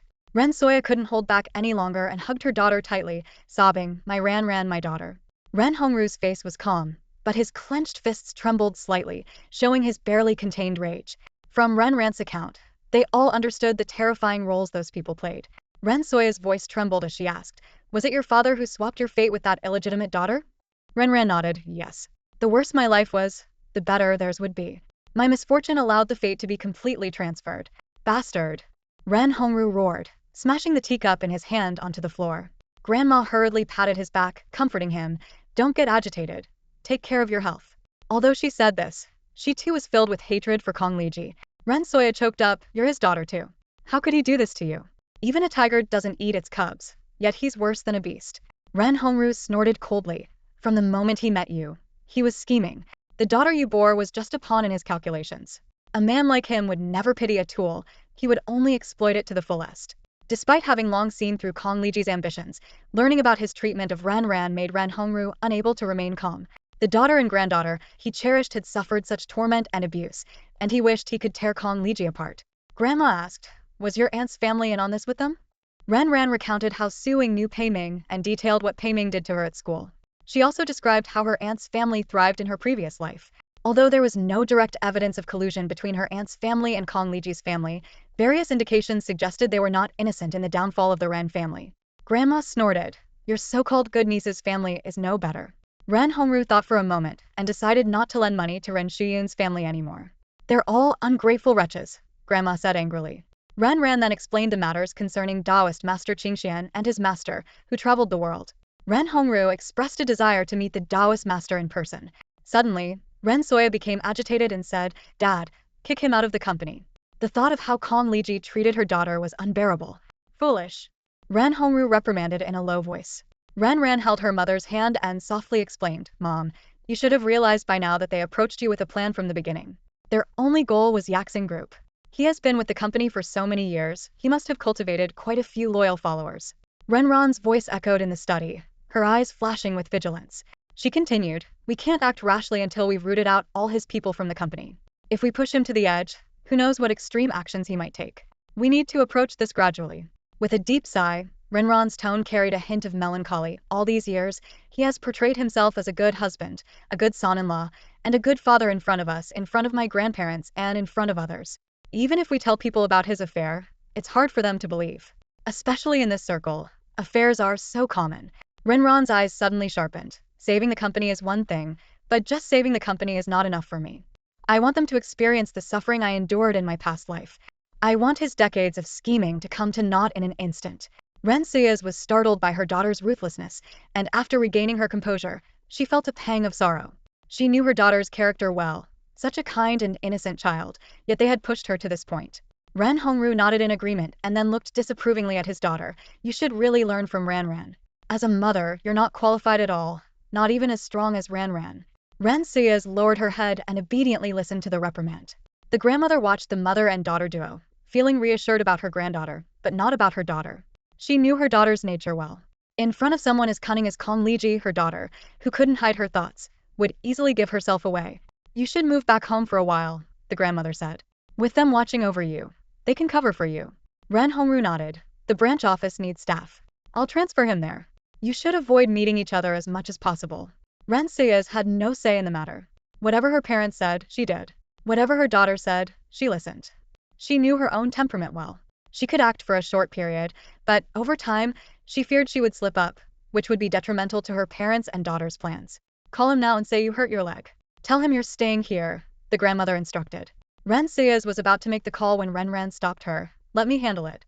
Meanwhile, on the other side, Kong Liji and his family had just finished a pleasant dinner and a boat ride. It was already 11 p.m. when they disembarked. Dad, can we stay here tonight? Kong Lian asked coquettishly, with hopeful eyes from Wan Fingru as well. Just as Kong Liji was about to agree, his phone vibrated in his pocket. Ran, what's up? Mom got hurt. Hurt? What happened? Kong Liji's tone was anxious, but his face remained calm. She was accidentally bumped into on the way to dinner and twisted her leg. We're at Grandma's now. Dad, when are you coming back? I'll be back right away. After hanging up, Kong Liji turned to Wan Fingru and Kong Lian. Not tonight, something came up. Lian, I'll be with you next time. Kong Lian was still a bit unhappy, but a look from her mother silenced her. Wan Fingru stepped forward, gently tidying his clothes, and said softly, go handle it. Don't keep her waiting. All right. Kong Liji kissed her forehead and hurriedly left. As the mother and daughter watched him leave, their expressions varied. Wan Fingru turned to see her daughter's unhappy face. What, not satisfied? Mom, aren't you resentful? Why do they have to hide like rats in the gutter, while a single call from that mother and daughter makes Dad rush over? It's so unfair. Wan Fingru, still calm, replied, even if you're resentful, you have to hold it in. When you can ruin her reputation and make her life unbearable, that will be our day of triumph. Until then, no matter how resentful you are, you have to endure it. Don't ruin your father's plans, understand? I understand. Hearing the threat in her mother's words, Kong Lian nodded obediently. By the time Kong Liji arrived at the villa on the hill, it was already early morning. The grandparents had gone to bed, and Ran was waiting for him. Ran, how's your mom? Kong Liji asked with concern. The doctor checked her out. It's just a ligament sprain, nothing serious. She just needs to rest. Dad, don't worry too much. Seeing that he intended to stay, Ran quickly added, Mom's already asleep. You should sleep in the guest room. You could. Kong Liji lightly tapped her forehead. Mom's really afraid of pain. If you wake her now and she can't sleep because of the pain, won't you feel bad? All right, I get it, Kong Liji said with a doting smile. In the end, Ran managed to send Kong Liji away. She wasn't comfortable letting them be alone together at this time. With her grandmother watching during the day and her grandfather around, she didn't need to worry. The next day, Ran arrived at school in her grandfather's Rolls-Royce Phantom. As she stepped out of the car, many people turned to look. Among them was Kong Lian and her friends. Is that a Rolls-Royce Phantom? Yeah, it is. Wow, that's a multi-million-dollar car. Listening to the surrounding chatter, Kong Lian felt irritated. Watching Ran walk into school like a princess under the attention of everyone, she squinted slightly. You won't be smug for long. Soon, all of this will be mine. Kong Lian smiled and walked into the classroom with her friends. As soon as Ran sat down, Zhaoi came over, gossiping as she showed her phone. Look at this post. It's really outrageous.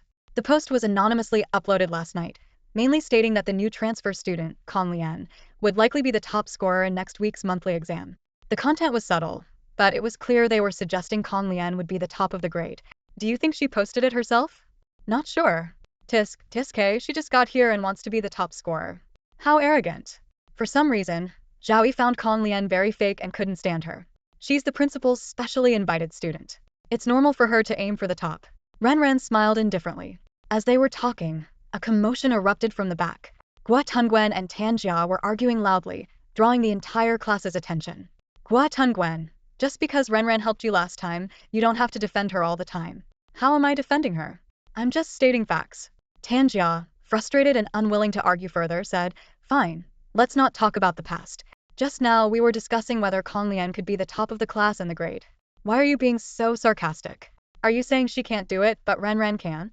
Tungwengua's questioning sparked a heated debate about academic performance, instantly raising the tension in the classroom.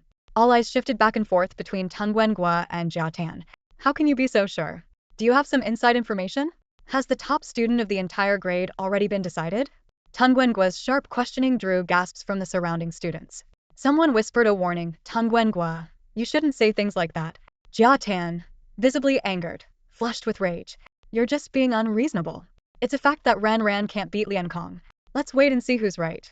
Tungwengua retorted. When did I ever say Ran would be the top of the grade? Jia Tan sneered back. Oh, now you're afraid to compete? You used to always praise one and belittle the other. What changed?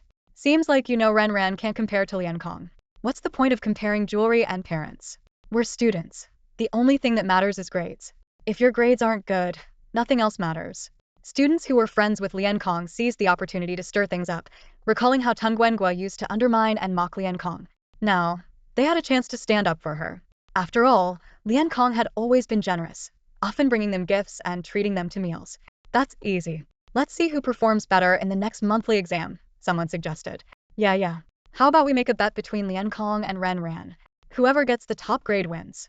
The loser treats the entire class to a weekend trip. The mention of a weekend trip brightened everyone's eyes. Haha, that's a great idea. Yi Zhao immediately stepped in, trying to calm things down. Stop stirring things up. Their argument is between them. Why drag innocent people like Ran Ran and Lian Kong into it? But Xia Hu, one of Lian Kong's close friends, wouldn't let it go. Oh, come on. They know they'll lose, so they're scared to accept the challenge. They used to brag all the time, but now they're chicken when it comes to a real contest. How pathetic. Lian Kong stood by with a smile, her eyes meeting Ren Ran's. Ren Ran returned a polite smile and whispered to Yi Zhao, "It's just a competition." I agree. But it depends on Lian Kong's decision. All eyes turned to Lian Kong. She sighed softly and said gently, "We're all classmates. We should help and support each other, not be at odds." Immediately, someone urged, "Lian Kong, they've already said so.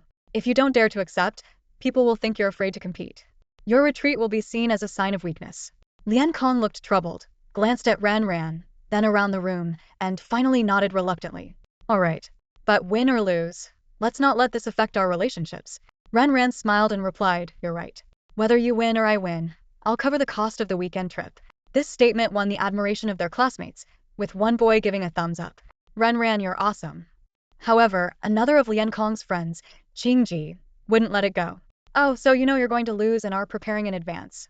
Yi Zhao snapped back. "Qingji, did you eat something foul this morning? Your mouth is so dirty." Qingji wasn't intimidated. "I'm just speaking the truth. What's wrong with that?" Ren Ran remained calm and smiled at Qingji. "Since you put it that way, fine. The loser treats. Classmates, it's not that I don't want to, but words can be powerful. I was planning to arrange a top-tier, 5-star trip for everyone." The classmates expressed their understanding. Realizing she might have put Ran Ran in a tough spot, Tan Guangua quickly tried to make amends. "Ran Ran, don't worry. If Lian Kong loses, her trip standard won't be any less than your 5-star one. After all, she's the heiress of Haixiang Group. She won't be stingy." Yi Zhao also chimed in, of course. "The heiress of Haixiang Group is exceptional." Lian Kong smiled and announced, "If I lose, I'll treat everyone to a 2-day trip to Mingshan Island Resort, all expenses covered." She looked meaningfully at Ran Ran.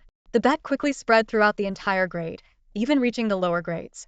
Students from other classes often came to see the two betting heiresses. One day, the notorious slacker Yan Fu leaned against the classroom door, a cigarette in his mouth, and asked, "Are they the ones betting?" His sidekick confirmed with a nod. Yan Fu suddenly suggested, "Hey, why limit the bet to their class? Make it for the whole grade. Now that would be exciting."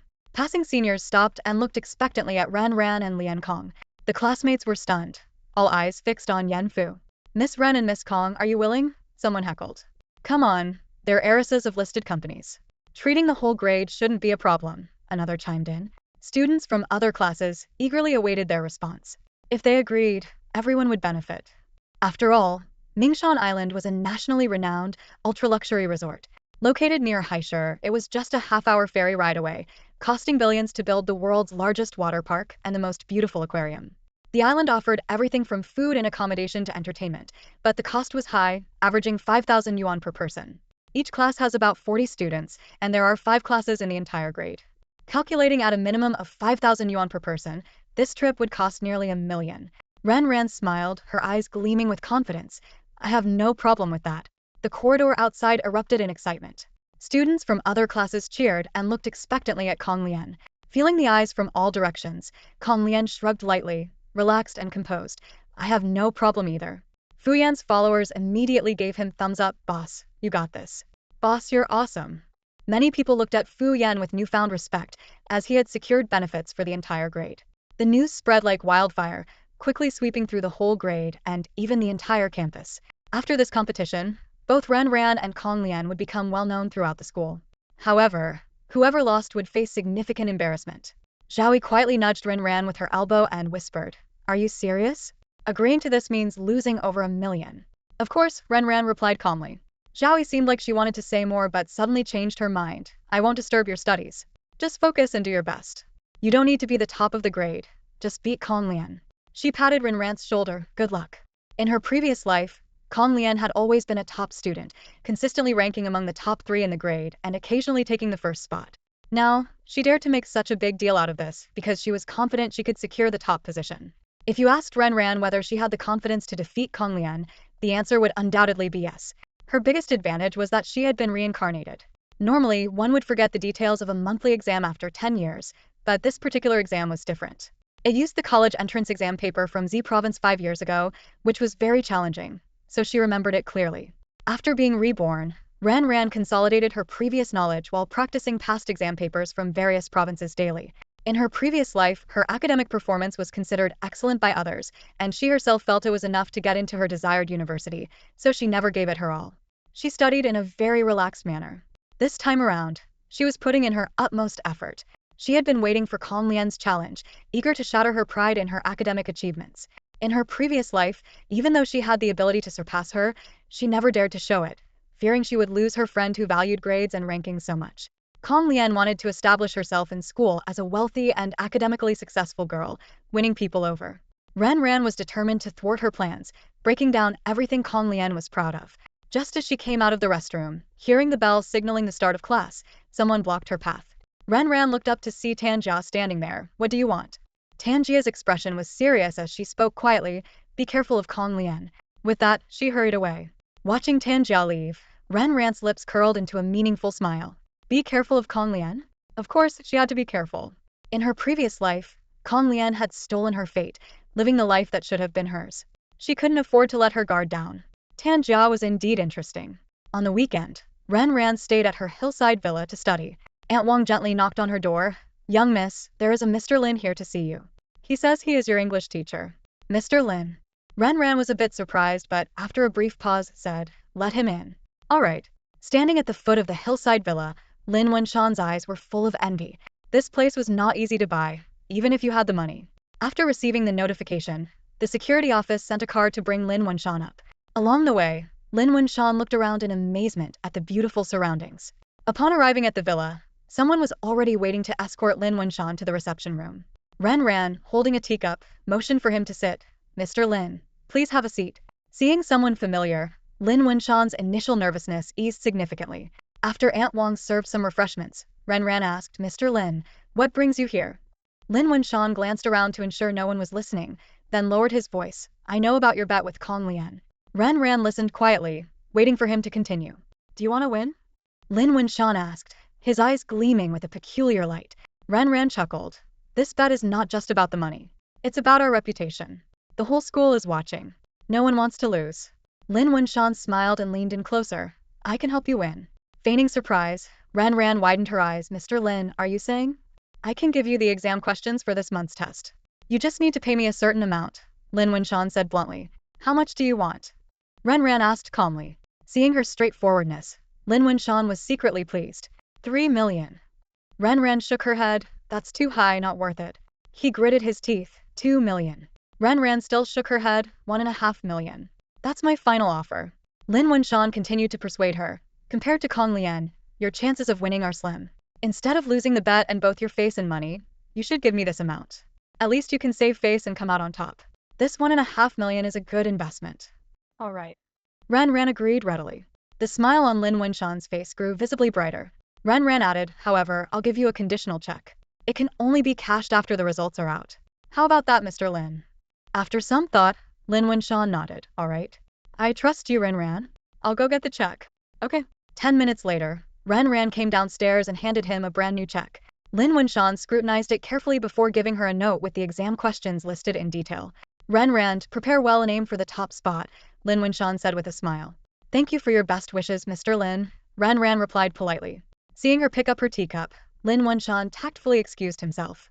Aunt Wang personally escorted him out. After he left, Ren Ran took out her phone and dialed the principal's number. Principal Li, this is Ren Ran. I have something to report. Principal Li sounded puzzled. What is it? Ren Ran got straight to the point. Mr. Lin Wenshan just came to my house and used my bet with Kong Lian to extract 1.5 million from me in exchange for this month's exam questions. I'm concerned he might do the same with others, so I suggest changing the exam questions. Principal Li was stunned. Are you serious? Absolutely. I'll bring the materials Mr. Lin gave me to you on Monday. After ending the call, Ren Ran leaned back on the sofa and turned off the camera. Whether Lin Wenshan was sent by Kong Lian or not, she had to be cautious at this critical moment. Besides, she never believed Kong Lian would play fair. Meanwhile, at the top floor of the Yaxing Group building, in the chairman's office, the secretary gently knocked on the chairman's office door. After a moment, she turned to Kong Liji, who was standing behind her, and said, "Mr. Kong." Kong Liji followed the secretary into the office, where he saw Ren Hongru standing by the floor-to-ceiling window on a call. Ren Hongru glanced at Kong Liji and motioned for him to take a seat. Instead, Kong Liji chose to stand aside and wait patiently. Once the call ended, Ren Hongru said, "Please have a seat." The secretary served tea and then left the room. Ren Hongru then asked, "Liji, what do you think of the North City branch?" After a brief consideration, Kong Liji replied, "The government's support for that area is substantial. It has great potential for development." Observing his father-in-law's expression and seeing no objection, he continued to analyze the market trends, national conditions, and international market developments. Seeing the satisfaction in his father-in-law's eyes, Kong Liji grew more confident in his analysis. Half an hour later, Ren Hongru said, "Have some tea." Kong Liji realized his mouth was dry and took a sip. "Liji, you've been married to Suya for 19 years now, right?" "Yes, Mr. Ren." "No need to be so formal in private." "All right, Dad." Kong Liji readily adjusted his address. Ren Hongru sighed. "Liji, I'm getting old and can't keep up with you younger folks." "Dad, you're still young at heart." Ren Hongru waved his hand and smiled. "You'll need to pay more attention to the company's affairs, big and small, from now on." Kong Liji understood the implication but maintained his composure. "I still have much to learn under your guidance, Dad." Ren Hongru nodded in approval. "I've seen your performance in the company over the years.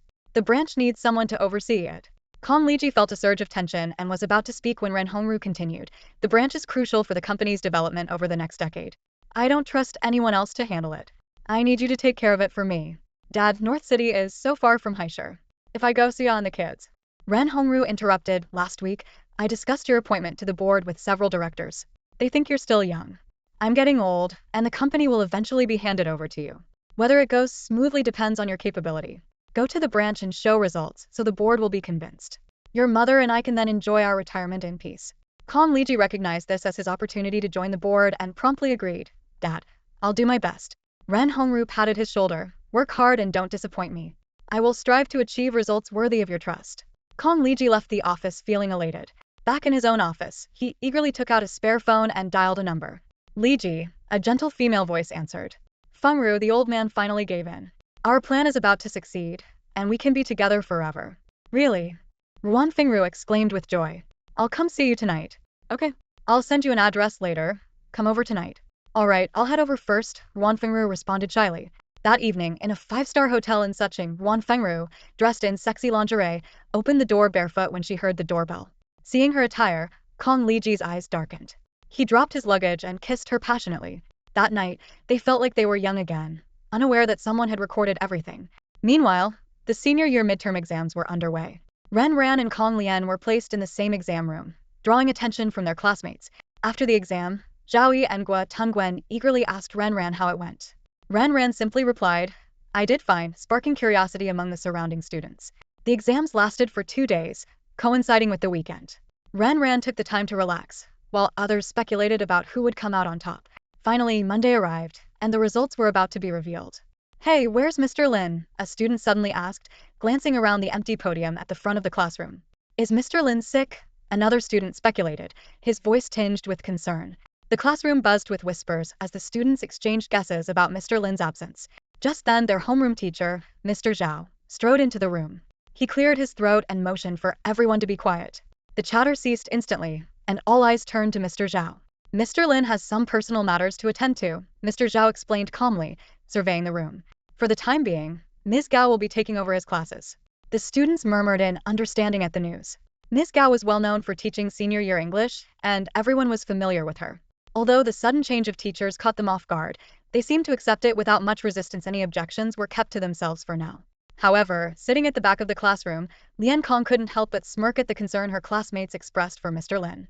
She pretended to organize her books, hiding the flash of disdain in her eyes. On the day the results were announced, the sun was shining brightly. Zhao Yi grabbed Ren Ran's hand and hurried toward the bulletin board, only to find it already surrounded by a crowd. In the midst of the throng, Ren Ran and Kong Lian arrived almost simultaneously, and the surrounding students instinctively made way for them. The two exchanged a glance, both wearing faint smiles. "Don't forget our bet if you lose," Ren Ran said softly. "Of course, the same goes for you," Kong Lian replied with a hint of anticipation in her voice. They moved to the front row, their eyes immediately locking onto the first line on the left. The results were clear. First place, Lu Boi. Second place, Ren Ran. Third place, Kong Lian. Seeing the results, Zhao jumped up excitedly. Ren Ran, you did it. You won. Amazing. Her voice drew even more attention from the crowd. A chorus of astonished voices rose around them. I can't believe Ren Ran won. Wasn't Kong Lian supposed to be really good? Looks like we're going to Mingshan Island. I wonder if it's this weekend or next. Kong Lian stepped forward with a smile, congratulating Ren Ran. Congratulations. Same to you, Ren Ran replied politely. Although the two appeared courteous on the surface, everyone around them could sense an invisible spark crackling in the air. Suddenly, a discordant voice broke the atmosphere. That's impossible. How could Ren Ran get second place with her level? Ji Qing blurted out, then quickly added, sorry, it's just that your usual ranking wasn't that high. I was too surprised. Before Zhao could respond, Ren Ran retorted, my level? The level that consistently beats you? Or the level that always stays in the top 10? This reminded everyone that Ren Ran had always been a regular in the top 10. The surrounding students chimed in, yeah, Ren Ran has always been excellent. Improvement is normal. Some people can't even get into the top 10 and still mock others. It's ridiculous. Faced with the crowd's criticism, Ji Qing's face turned pale, and she hurriedly left. Ren Ran turned to Kong Lian with a smile. When are you planning to fulfill your promise? The crowd fell silent. All ears perked up.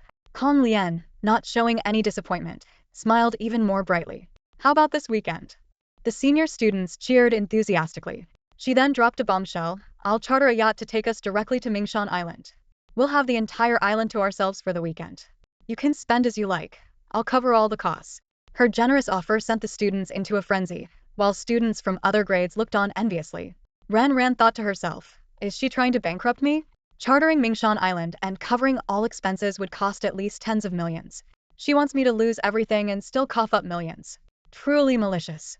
Outwardly, Ren Ran clapped her hands. Miss Kong, you're truly impressive. Let's give her a round of applause. Zhao and the other students followed suit, clapping and cheering. As everyone immersed themselves in the anticipation of the luxurious getaway, an anonymous post quietly appeared on the school forum, exposing an audio recording of Ren Ran cheating. Since it was posted at night, it initially went unnoticed. The next day, when Ren Ran arrived at school, the post hadn't yet caused a stir. It wasn't until after the first class that a shout broke the silence. Whoa. Ding Chong, what's up? The students asked. Ding Chong gave Ren Ran a complicated look, then glanced sympathetically at Kong Lian. Check the school forum yourselves. Curiosity piqued. Everyone pulled out their hidden phones and logged onto the school forum. The classroom was soon filled with gasps. Someone played the recording from the post, and the conversation between Ren Ran and Lin Wenshan was unmistakably clear. The classroom erupted. This is explosive. Oh my god, I didn't expect this. How despicable. She'd do anything to win. I knew her progress was too good to be true. She cheated. Without the cheating, Kong Lian should be second. Kong Lian is really impressive, coming in second right after transferring. I can't believe Ren Ran would do something like this. It's so low. Insults and malicious comments flooded toward Ren Ran. Zhao and Gua Tongwen were in disbelief, but the voices in the recording were undeniably Ren Ran's and the teachers. Ren Ran, what's going on? Zhao asked, trembling, still unwilling to believe her friend was capable of this. Do you trust me? Ren Ran countered. Before Zhao could answer, Gua Tongwen spoke up, I trust you. Her firm stance surprised Ren Ran. Gua Tongwen raised her voice. Someone must be setting you up. Recordings can be easily faked. With today's technology, anyone with money can get a fake recording made in no time. Zhao quickly agreed, exactly. Who can say for sure this recording is real? I believe Ren Ran. She turned to the class. We've known Ren Ran for over 2 years. Don't you know what kind of person she is? Noticing some students wavering, Kong Lian frowned slightly and signaled to Tan Jia, who immediately jumped in. Just because you think you know someone doesn't mean you do. Gua Tongwen glared at Tan Jia. Tan Jia, don't force me to bring up that incident. Tan Jia's face turned deathly pale, and she immediately fell silent. As soon as Gua Tongwen finished her threatening words, Kong Lian's followers immediately launched their attack. They angrily accused Ren Ran of cheating, claiming that Kong Lian was the true victim. As Kong Lian's supporters, they naturally defended her interests. If you're so innocent, why don't you call Teacher Lin to confront us? One girl asked sharply. Oh, did you forget? Teacher Lin had an emergency at home and isn't here anymore, another girl said sarcastically. Maybe Teacher Lin got some money and decided to live it up. The group continued to taunt Ren Ran. Don't think we don't believe you. Teacher Lin's sudden absence, your sudden improvement in grades, and this audio recording gets enough to explain everything. Some people should stop deceiving themselves and be wary of being fooled by someone's facade. Kong Lian slowly stood up, speaking in a condescending tone. Everyone calm down. Justice is in the hearts of people. There's no need to argue. I believe the school will give everyone a fair explanation. Cheating affects not just me but everyone. This light statement cleverly positioned Ran Ran against everyone else. Suddenly, Ran Ran raised her hand and started clapping. Bravo, well said, she remarked sarcastically. What are you being sarcastic about? Someone questioned. Ran Ran shrugged, her lips curling into a smile. Should I say it wasn't good? Yeah. Don't you me? Ran Ran interrupted, her eyes flashing with disdain.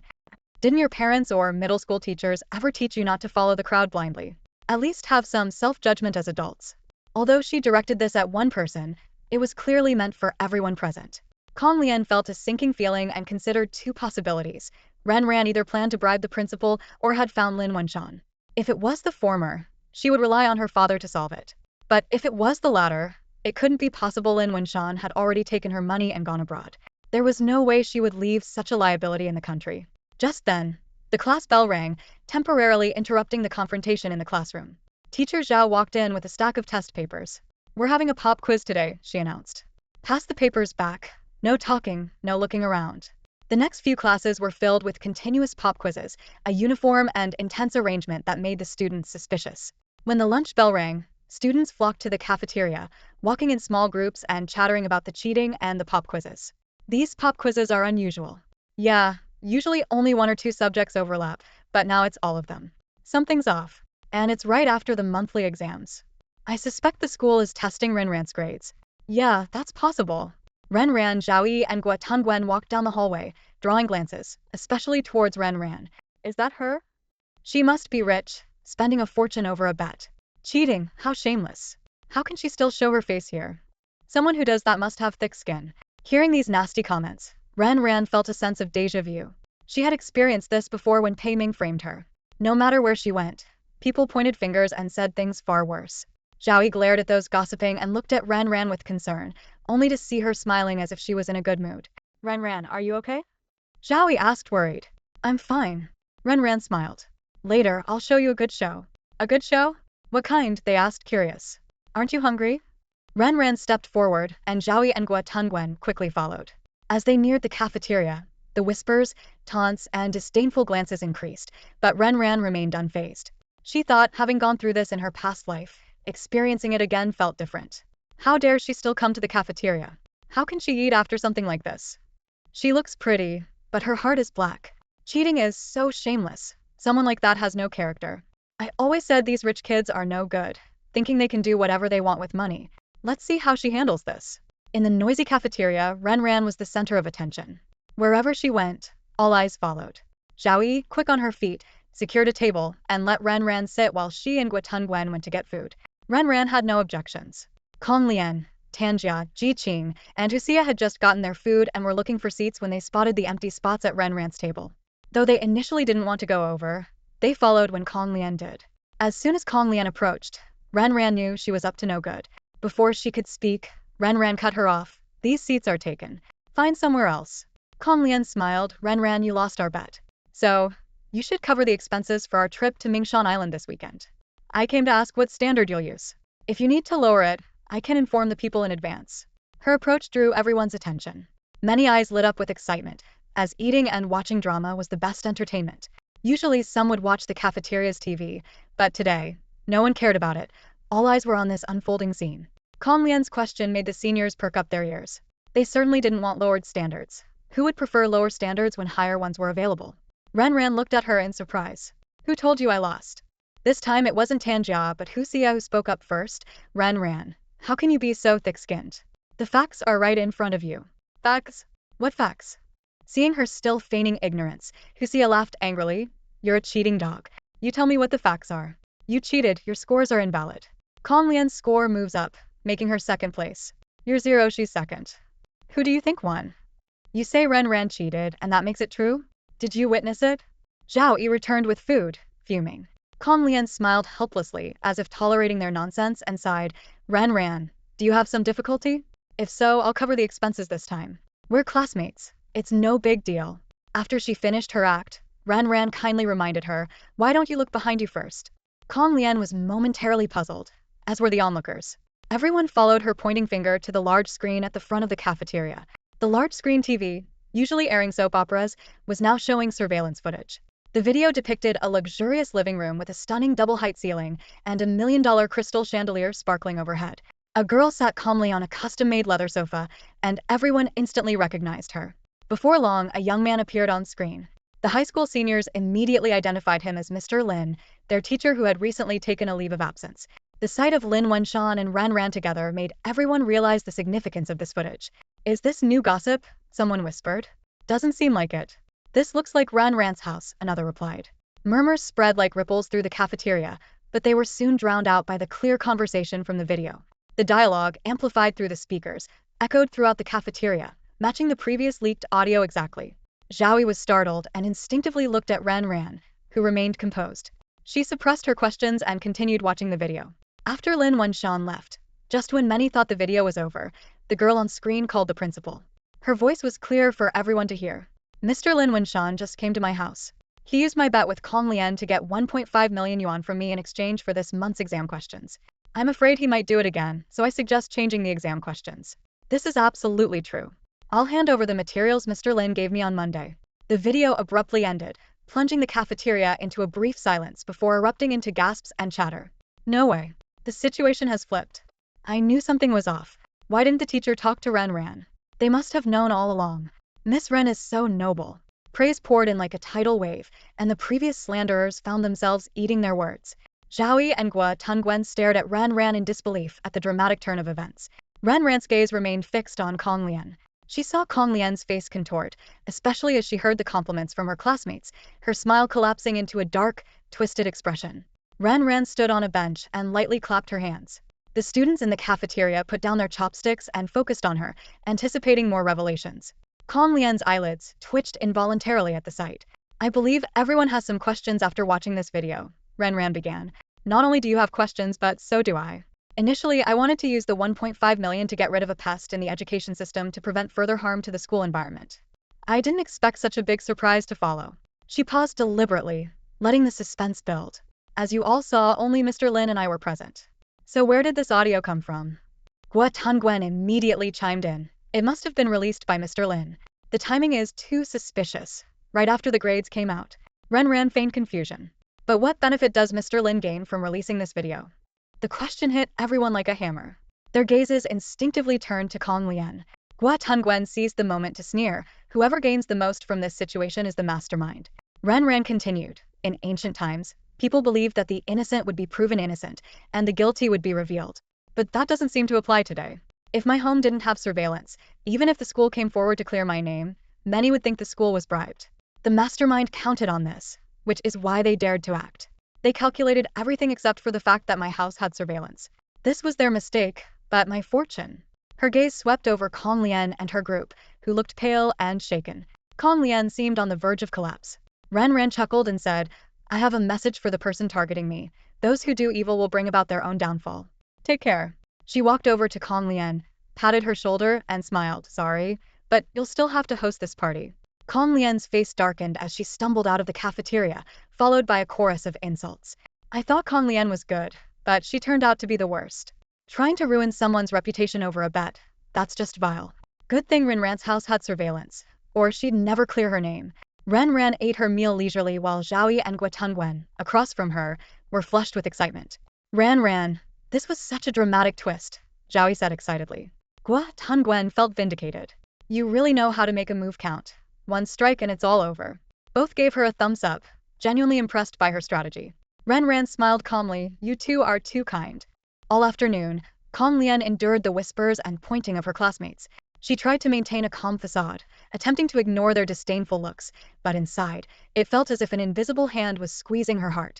Despite repeatedly telling herself that the opinions of these insignificant people didn't matter, her chest still felt tight and suffocated, as if a 1,000-pound weight was pressing down on her.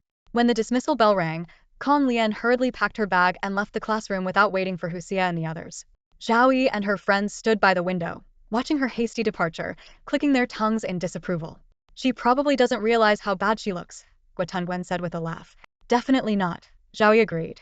She tried to keep a smile on her face all afternoon, but it looked like she was crying. Meanwhile, Ran walked briskly to the school gate and got into a waiting car. She waved goodbye to her friends, her face beaming with triumph. Uncle Wang, the driver, glanced at her cheerful expression in the rearview mirror and couldn't help but ask, "Miss, you seem very happy today. Did something good happen?" "I got praised by the teacher," Ren Ran replied with a smile, her eyes gleaming with pride. "Miss, you are so outstanding. It's only natural to be praised," Uncle Wang said sincerely. At the same time, Kong Lian, looking defeated, returned home. As she entered, she saw her mother, Wan Fengru, standing in the living room with a freshly squeezed juice in her hand. What happened? Wan Fengru noticed her daughter's unusual mood and handed her the juice. Unable to hold back her frustration any longer, Kong Lian threw herself into her mother's arms and burst into tears. Wan Fengru held her silently, gently patting her back, waiting for her to vent all her grievances. As her sobs gradually subsided, Kong Lian wiped her tears with the back of her hand. Only then did Wan Fengru speak. "Now, can you tell me what happened? You were so happy just a few days ago. What changed today?" Taking a deep breath, Kong Lian recounted the entire story. "I never thought she would tell the principal ahead of time. I also didn't expect their house to have surveillance cameras." Her voice was filled with regret. "Why didn't Dad tell me? If I had known, I wouldn't have lost so badly."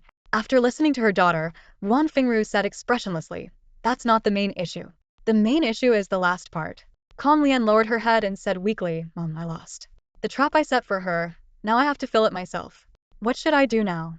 The thought of the weekend expenses for booking Mingshan Island made Kong Lian panic. Just renting the island for 2 days would cost nearly 10 million, not to mention the yacht rental and all the expenses on the island.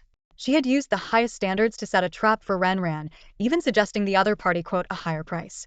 Now, she had to bear the consequences herself. "Foolish," Ruan Fingru said coldly. Kong Lian kept her head down, not daring to retort. She knew that several million was not a small amount for their family, and that she could only rely on her father to resolve the issue. Ruan Fingru stood up, her tone calm. "Reflect on your actions." With that, she walked into the study and dialed Kong Liji's private number. It was a number she rarely used, as he usually contacted her first. At that moment, Kong Liji was on his way home. Feeling his phone vibrate, he answered. "What's the matter?" Ruan Fingru's voice was gentle. "Liji, our daughter made a bet with Ren Ran and lost. She needs 3 million. In the past, Kong Liji wouldn't have had any issue coming up with 3 million. However, after the recent auction, he had spent quite a bit of his personal funds. Moreover, in recent days, Ren Suya had been using his supplementary card to buy things for those old folks and Ren Ran, nearly depleting his funds. "I don't have that much on hand right now," Kong Liji refused. Ruan Fingru frowned. She knew that buying gifts for that mother and daughter had cost him a lot, but she was also sure he had plenty of investments in funds and securities.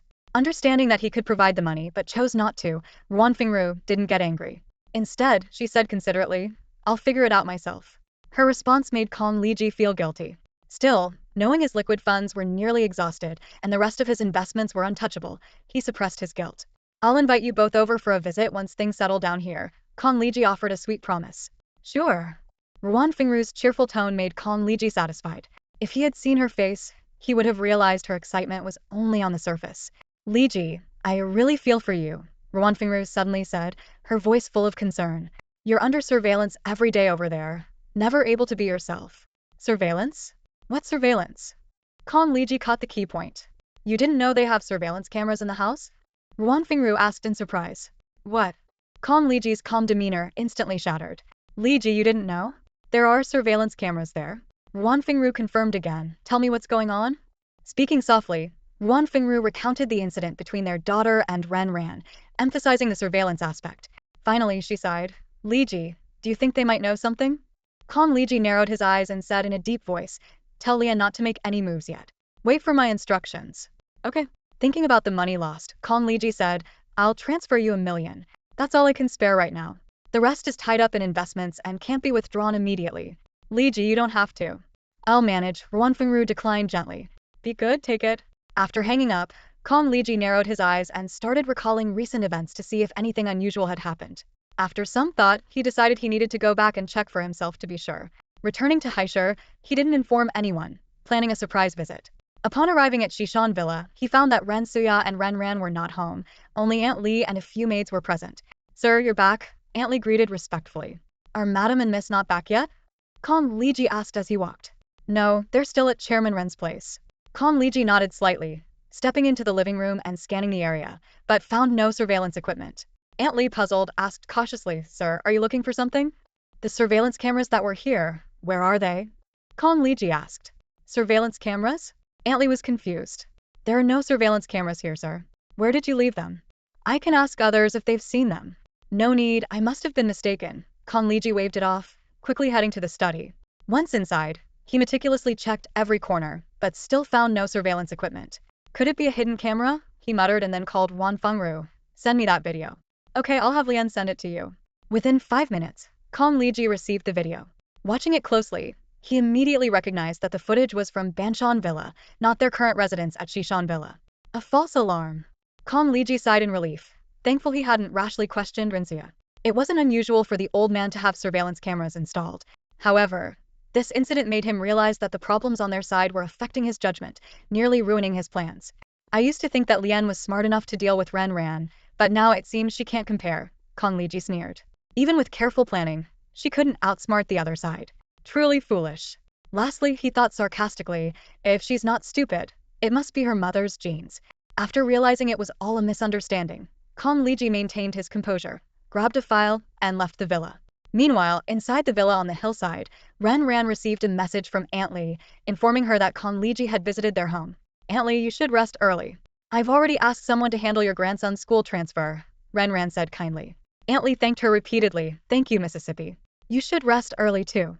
After hanging up, Ren Ran couldn't help but ponder. Was the situation with Wan Fengru really making him uneasy? Just as she was deep in thought, Qing Xian's call came through. Ren Ran answered immediately. Daoist Qing Xian, have you found any news about your master? Yes, Qing Xian replied briefly. He had endured the city's noise and pollution for some time, fulfilling his promise. Every day, he prayed for news about his master, and today his wish was granted. Ren Ran's eyes lit up with excitement.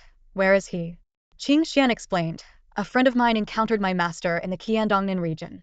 He's been practicing in a rural Taoist temple there. I'm planning to go and invite him over.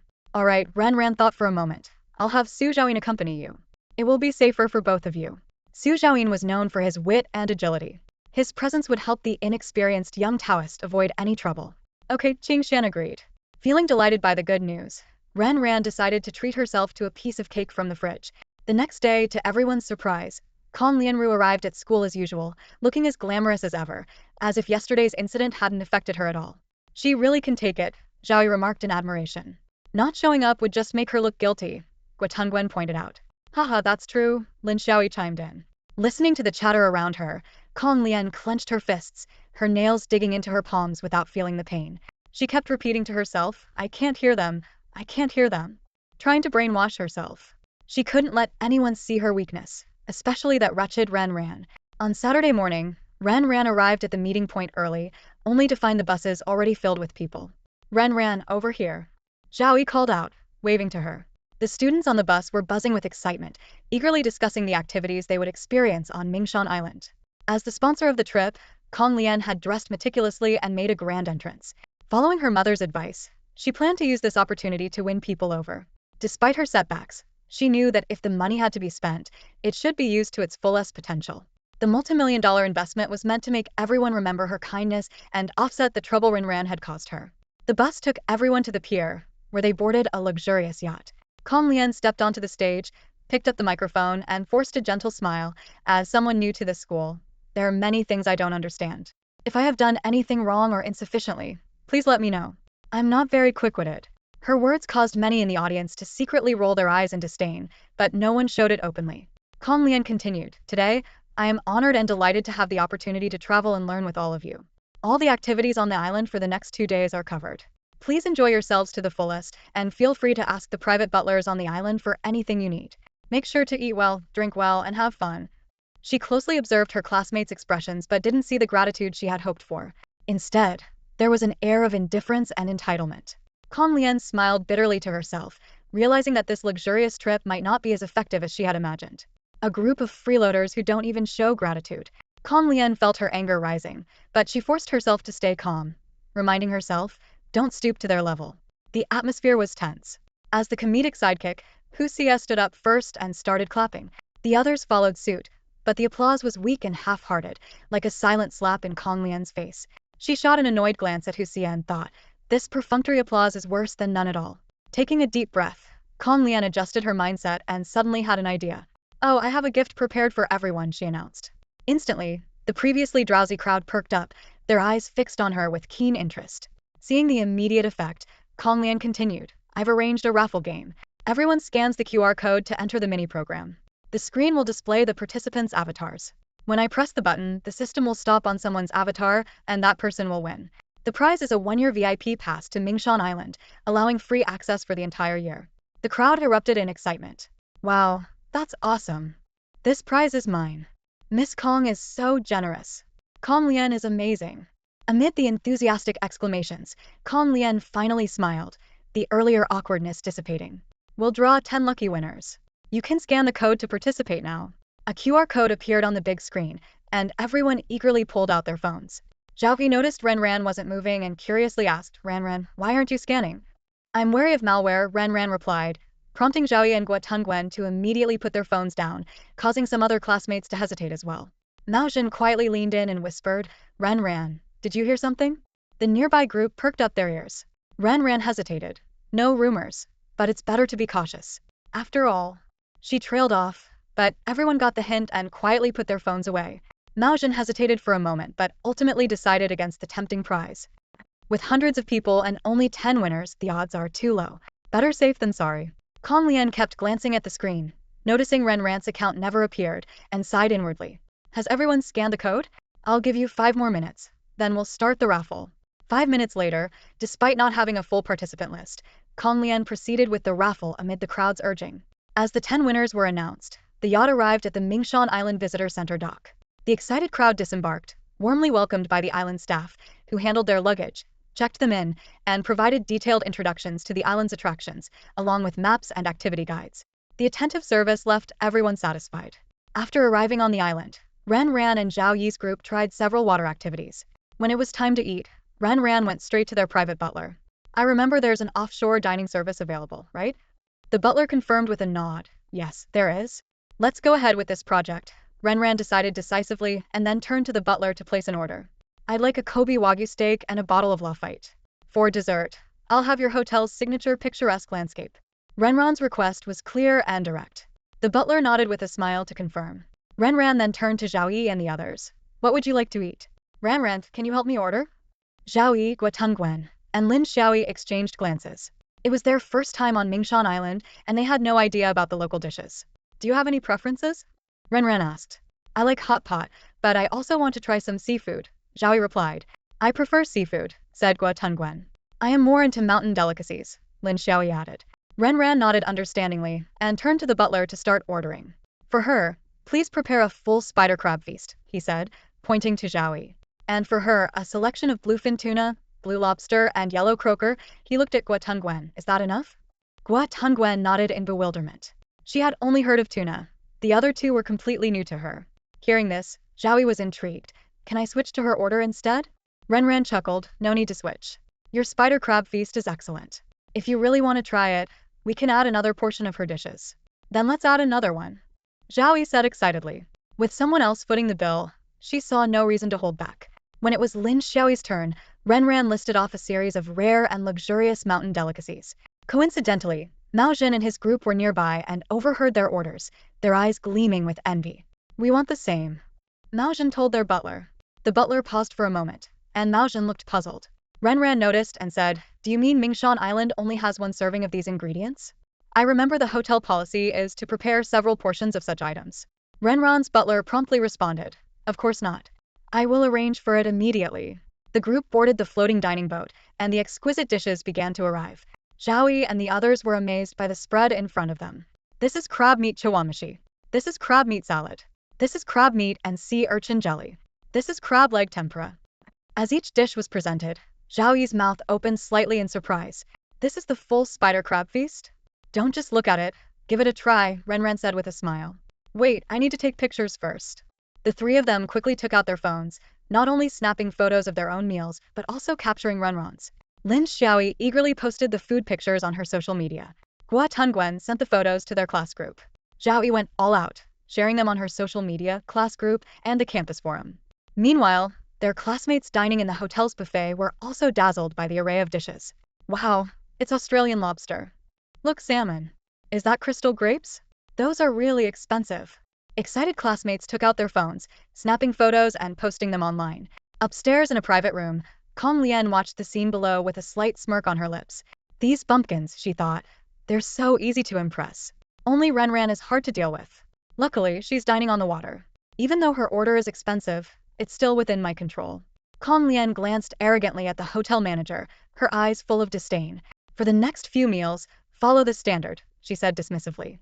A bunch of country bumpkins, easily satisfied. The manager nodded respectfully. Just then, his earpiece buzzed with a report from a subordinate. Miss Kong, a few guests would like to place an order. Kong Lian waved her hand impatiently. If they want to order, let them. You don't need to report such trivial matters to me. She thought to herself, having spent a substantial amount, she expected value for her money. She wanted everyone to remember her grandeur. With her approval, the manager immediately issued the instructions. Moments later, he said respectfully, Miss Kong, your meal is ready. Please follow me. Kong Lian followed the manager, leaving the other students in the buffet area. Someone had just sat down with a plate full of food when excited exclamations erupted from the neighboring table. What's going on? What's happening? Curious voices chimed in. Look at Mao Zhen and Gua Tongwen's social media posts. Classmates quickly pulled out their phones to check, and their eyes widened at the sight of the luxurious dishes. What the heck? How are they eating so well? Someone exclaimed. Why is their food different from ours? The news spread quickly through the campus network and other channels. One of Fu Yan's followers hurried over to report, Boss, you have to see this. Fu Yan glanced at the pictures on the phone and asked calmly, do you guys want to eat that? Of course, the followers replied in unison. Fu Yan immediately summoned his private butler. Get us that according to their standard. The butler nodded with a smile. Right away, sir. Seeing this, other students rushed to the person in charge to request a menu change. Someone noticed a classmate still eating from the buffet and quickly reminded them, don't take any more, there's better food over there. In no time, the buffet area became deserted. After the feast, the island tour officially began. Kong Lian, surrounded by Hu Xinhua and others, received smiles and greetings everywhere she went. Miss Kong, where to? Miss Kong. Kong Lian. She could feel the change in people's attitudes around her, feeling a sense of satisfaction. She thought to herself that her mother was right.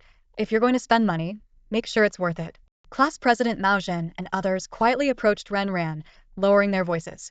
Renran, what are you guys having for dinner? Renran saw through their intentions immediately. You guys are here to learn from the best, huh? Mao Zhen chuckled. Of course, Renran has seen it all. We have to learn from the best. Renran looked at Zhao Yi and the others, and with their full delegation, he sent a menu to Mao Zhen. Mao Zhen opened it and instantly started drooling. Lotus Pond Moonlight, auspicious crane picture, spring outing with Siberian sturgeon caviar, and top-grade Wagyu beef in the dwelling in the Fuchin Mountains style, each dish name more mouth-watering than the last. Within 10 minutes, the menu had spread among the classmates. Fu Yan's followers came to report again, Boss, there's a new menu. Fu Yan glanced at it and said indifferently, not bad. Boss, should we go with this for dinner? The followers asked expectantly. Fu Yan called over his private butler. Get a copy of the menu. Before the butler left, he added, don't skimp on it. Get what you should have. The butler paused for a moment, then nodded in agreement. The others looked at each other, puzzled. Boss, what does that mean? Are there different levels of menus here? Fu Yan shot him a glance, his tone tinged with disdain. What do you think? Even though he hasn't been to this resort before, the lunch and dinner menus already tell you everything. Wang Hu widened his eyes in sudden realization. What the heck? Isn't this the infamous two-faced menu? Clenching his fists in anger, he fumed. What's the deal here? The Kong family promised us the highest standards, but they're just trying to fool us. Fu Yan lazily leaned back, hands resting behind his head, and said nonchalantly, that girl is no naive sweetheart. Wang Hu snorted, his brows furrowing. That woman isn't straightforward. After a pause, he added, we should be grateful there's food at all. Fu Yan didn't say more, merely gazing thoughtfully out the window. That evening, the restaurant was bustling. Many students, holding menus they got from Mao Zhen, eagerly placed their orders. Yes, just like this, they confidently told the waitstaff. The server was about to comply when a message from the kitchen came through her earpiece. Maintaining a professional smile, she explained, I'm sorry, but we're out of the ingredients for the dishes on this menu. You can either go to the buffet or choose other items from our menu. A few girls groaned in disappointment but quickly accepted the situation. Where's the menu, they asked. Just scan this code, the server directed. As the girls scanned and browsed the menu, one of them asked in confusion, hey, why aren't those dishes listed here? The server paused, then explained, we remove items from the menu as soon as they become unavailable. The girls nodded, a bit disappointed but not pressing further. In another corner of the restaurant, a similar scene was unfolding. A customer angrily demanded, what's the meaning of this? How can such a large resort run out of ingredients? The server patiently explained, these ingredients need to be pre-ordered. The hotel only keeps a limited stock on hand. What do you mean? Weren't we promised the highest standards? The customer pressed. Wang Hu, passing by, interjected coldly. Don't you get it? They just said that to sound good. Be thankful for what you got. The server kept her smile, continuing, I apologize for the oversight. We will improve in the future. Similar conversations echoed throughout the restaurant. The students quietly debated whether they were truly receiving the highest standards, each forming their own opinions. In a corner, a few servers whispered complaints. Some of these high schoolers have no manners, one said. They don't understand anything and just criticize the resort. Don't stoop to their level, another advised. They don't know this is all dictated from above. Exactly, a third chimed in. If the host really intended to offer the highest standards, they'd have been better prepared. It's all about saving face and money. Let's keep this to ourselves, one cautioned. We don't want the students finding out. Why should our resort take the blame? Another grumbled. Just 2 days. Let's get through it. Honestly, the standards aren't the best, but they're decent, one server remarked. They're just being picky. Don't say that, his colleague countered. Everyone wants to try something new when they see it. Don't you? Whatever, the first server dismissed with a shrug. They walked away, but a few high schoolers overheard every word, thoughtful expressions on their faces. Meanwhile, Ren Ran and Mao Zhan's group were dining at the Rooftop Sky restaurant. Suddenly, someone exclaimed, wow. Wow. Gua Tungguan excitedly took out her phone and said to Ren Ran, the restaurant downstairs is buzzing. What happened? The meticulously planned menu suddenly lost its appeal. Early arrivals at dinner managed to get a taste, but those who came later were left disappointed. Worse still, someone overheard the waitstaff complaining that Kong Lian hadn't prepared according to the highest standards. It was just the regular fare. Some even heard the staff mocking the guests behind their backs, calling them ungrateful and unsophisticated. These remarks spread like wildfire, igniting everyone's anger. Even the teacher's attempt to speak up for Kong Lian couldn't calm the crowd. Ren Ran, of course, didn't miss the drama. She silently observed the situation unfold in the group chat, which quickly filled with over 99 unread messages. If you can't keep your promises, just don't make them. Just be honest with us. We wouldn't have minded. But don't play us like this. Maybe they think we're easy to fool. You wouldn't believe what the waitstaff said about us. Someone tried to mediate. Hey, let's not make a fuss. At least we have something to eat. Yeah, let's all say less. After all, we didn't spend a dime. However, these words only fueled more debate. You guys are ridiculous. They paid for it, and you're still complaining. That's too much. Do you know why she paid? Because she lost a bet. If we should thank anyone, it should be Ren Ran. I don't owe Kong Lian any gratitude. I owe it to Ren Ran. They made a bet, and by rights, the spoils should go to Ren Ran. But she chose to share them with us, so if anyone deserves thanks, it's Ren Ran, not Kong Lian. Meanwhile, Huxia and a few others stuck close to Kong Lian, enjoying the best treatment. But at this moment, no one had much of an appetite. Kong Lian read the messages in the group chat, especially those thanking Ren Ran instead of her, and her blood pressure soared. You all eat. Kong Lian suddenly stood up. Huxia wanted to say something, but seeing Kong Lian's dark expression, she kept quiet. Kong Lian went straight to find the resort's general manager. She coldly confronted him. Manager Wang, because of your inadequate food preparation, my reputation has been damaged. How does your hotel plan to handle this? Manager Wang smiled apologetically and explained, Miss Kong, I informed you beforehand. We could procure those ingredients, but since it was urgent, the cost would be higher than usual. You thought it wasn't worth it and didn't agree. Besides, you said yourself that what we had was sufficient to placate them. Blaming us now is quite unfair. There's a problem now, and I'm here to have you fix it, not to question me, Kong Lian insisted. Manager Wang smiled and responded, we can source the ingredients from other suppliers and hotels now, but the price will be higher than before. When can they be delivered? By noon tomorrow. Everyone will have enough to eat. Fine, go ahead then. Understood, Manager Wang nodded. Kong Lian added, also explain to everyone that the insufficient food preparation was due to your hotel's oversight. Do you understand how to handle this? Got it, Manager Wang nodded. Satisfied, Kong Lian left. Just as she walked out, the door behind her opened. Ren Ran emerged, gracefully seating herself on the sofa. Manager Wang immediately adopted a respectful demeanor. Mississippi. Ren Ran softly said, you've really gone through a lot. Manager Wang smiled and replied, it's all part of my job. If it hadn't been for Gao Ying's reminder, she wouldn't have known that Mingshan Island was owned by her grandmother's best friend. Her grandmother even had shares in it, which now belonged to her, making her one of the shareholders of Mingshan Island. She furrowed her brows, pondering how to teach Kong Lian a lesson without damaging the island's reputation. This was indeed a tough nut to crack. Ren Ran's voice interrupted her thoughts. Miss, we need to be fully prepared for this, just in case they retaliate. She sneered, Don't worry, our legal department is top-notch. Not just anyone can take a bite out of us, especially since we're well prepared this time. Ran nodded and quietly left the office after obtaining the necessary information. The next morning, during mealtime, the hotel staff bustled around, sincerely apologizing to each student for the previous day's shortage of ingredients. They assured everyone that today's ingredients had been sourced overnight from other locations, hoping the students would enjoy their meals. The hotel took full responsibility for the mishap, but whether the students believed this story was another matter. By noon, the restaurant was bustling with activity. All the students ordered the carefully prepared dishes, their faces beaming with satisfaction. Kong Lian made a special appearance at the restaurant, gently explaining the previous day's situation to everyone. The students' reactions varied. Some listened attentively, nodding frequently. Others offered words of comfort, saying they didn't mind, while many more focused on their meals, pretending not to notice her gaze. Kong Lian carefully observed everyone's expressions, maintaining a smile that seemed somewhat forced. Just as she was about to leave, Husia asked, "Kong Lian, aren't you going to eat?" She turned and replied, "You all go ahead.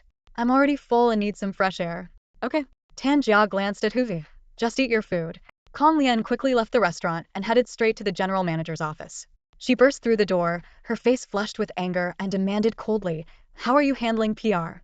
Why haven't you satisfied them?" Manager Wang remained calm and patiently explained, "Miss Kong, please don't worry. We've already arranged for a survey, and we'll soon have the answers. If it's indeed the hotel's fault that led to customer dissatisfaction, we'll provide a satisfactory solution." Kong Lian narrowed her eyes. "What do you mean by that? Are you implying that they're unhappy with me, not the hotel?" Manager Wang handed her a cup of tea, trying to ease the tension. "Miss Kong, please calm down. Anger won't solve the problem."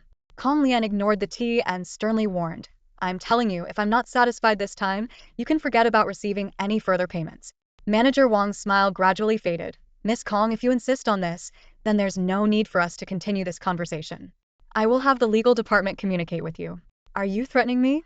Kong Lian's eyes widened in disbelief. Manager Wang gave a meaningful smile. No, you misunderstand.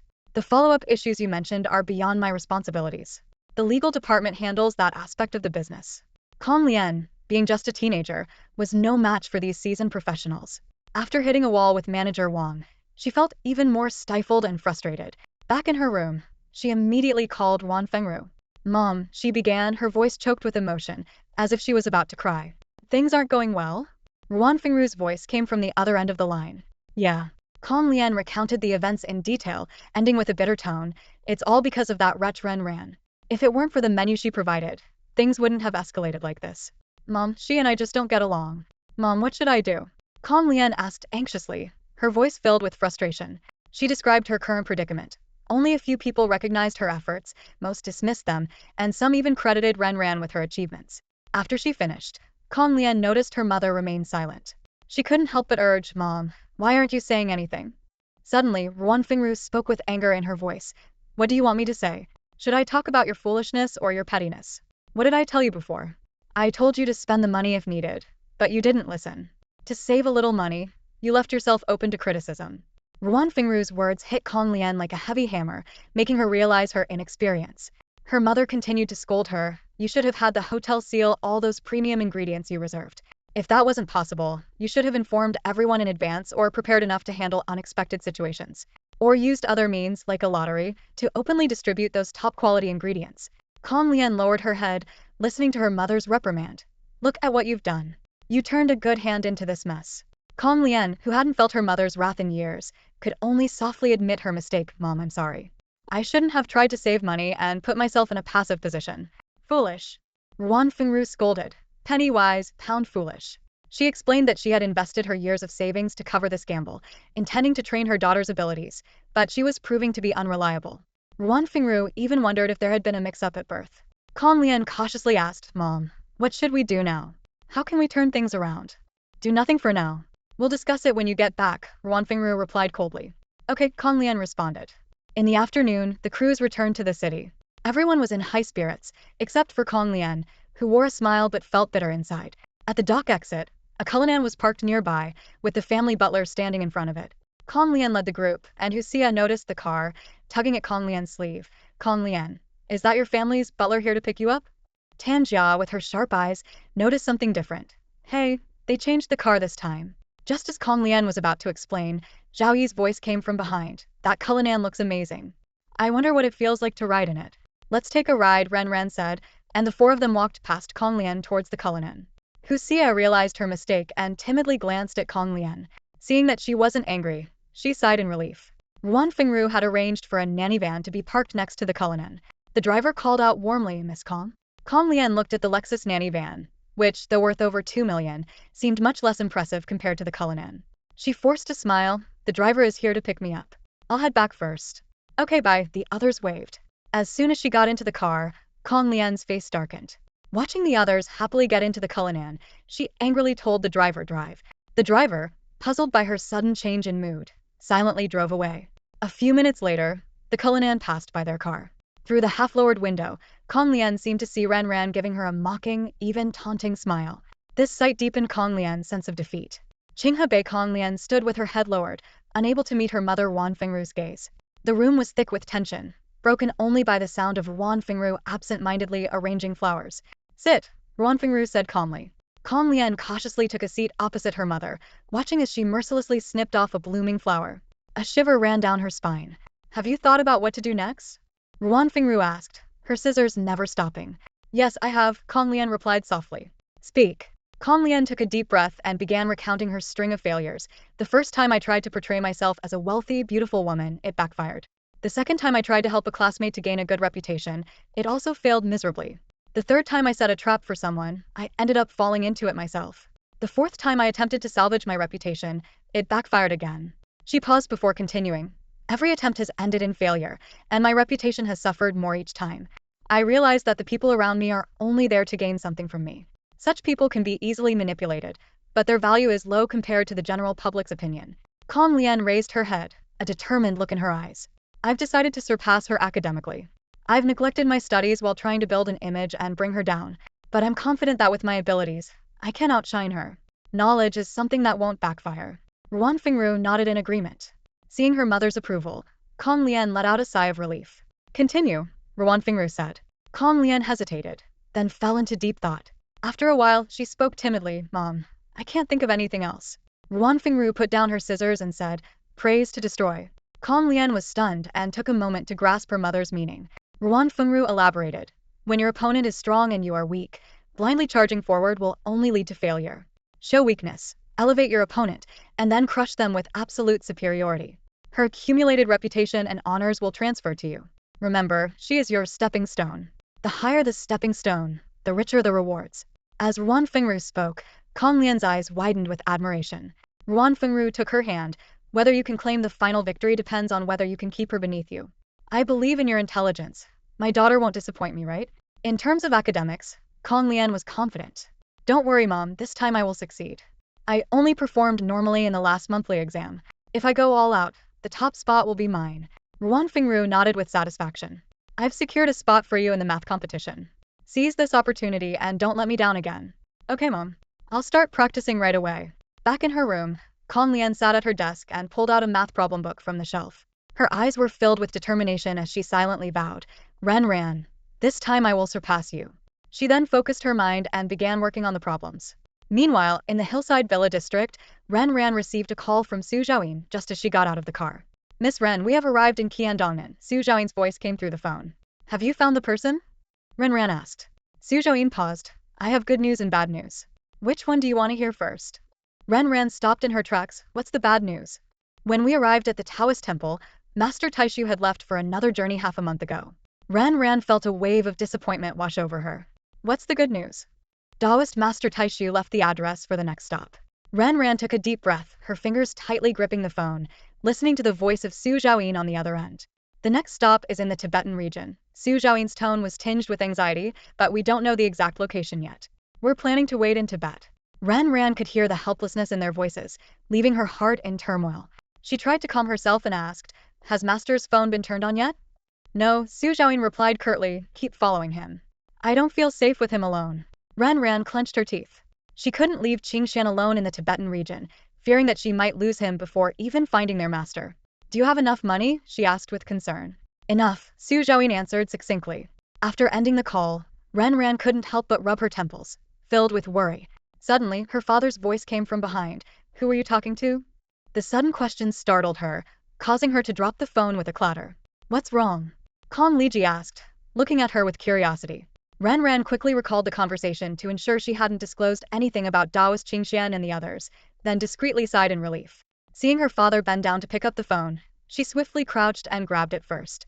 To divert his attention, Ren Ran immediately asked, Dad, don't you know that scaring someone like that could give them a heart attack? Kong Liji chuckled and teased. Are you up to something shady? Look how scared you are. His words made Ren Ran's heart tighten, but she feigned displeasure, pouting. Dad, you're accusing me wrongfully. I'm telling Mom to stand up for me. Kong Liji quickly pleaded. My little ancestor, I was wrong, okay? Ren Ran haughtily lifted her chin and huffed. That's more like it. Then she changed the subject. Dad, did you bring me any gifts from Beijing? As they walked inside, Kong Liji apologized.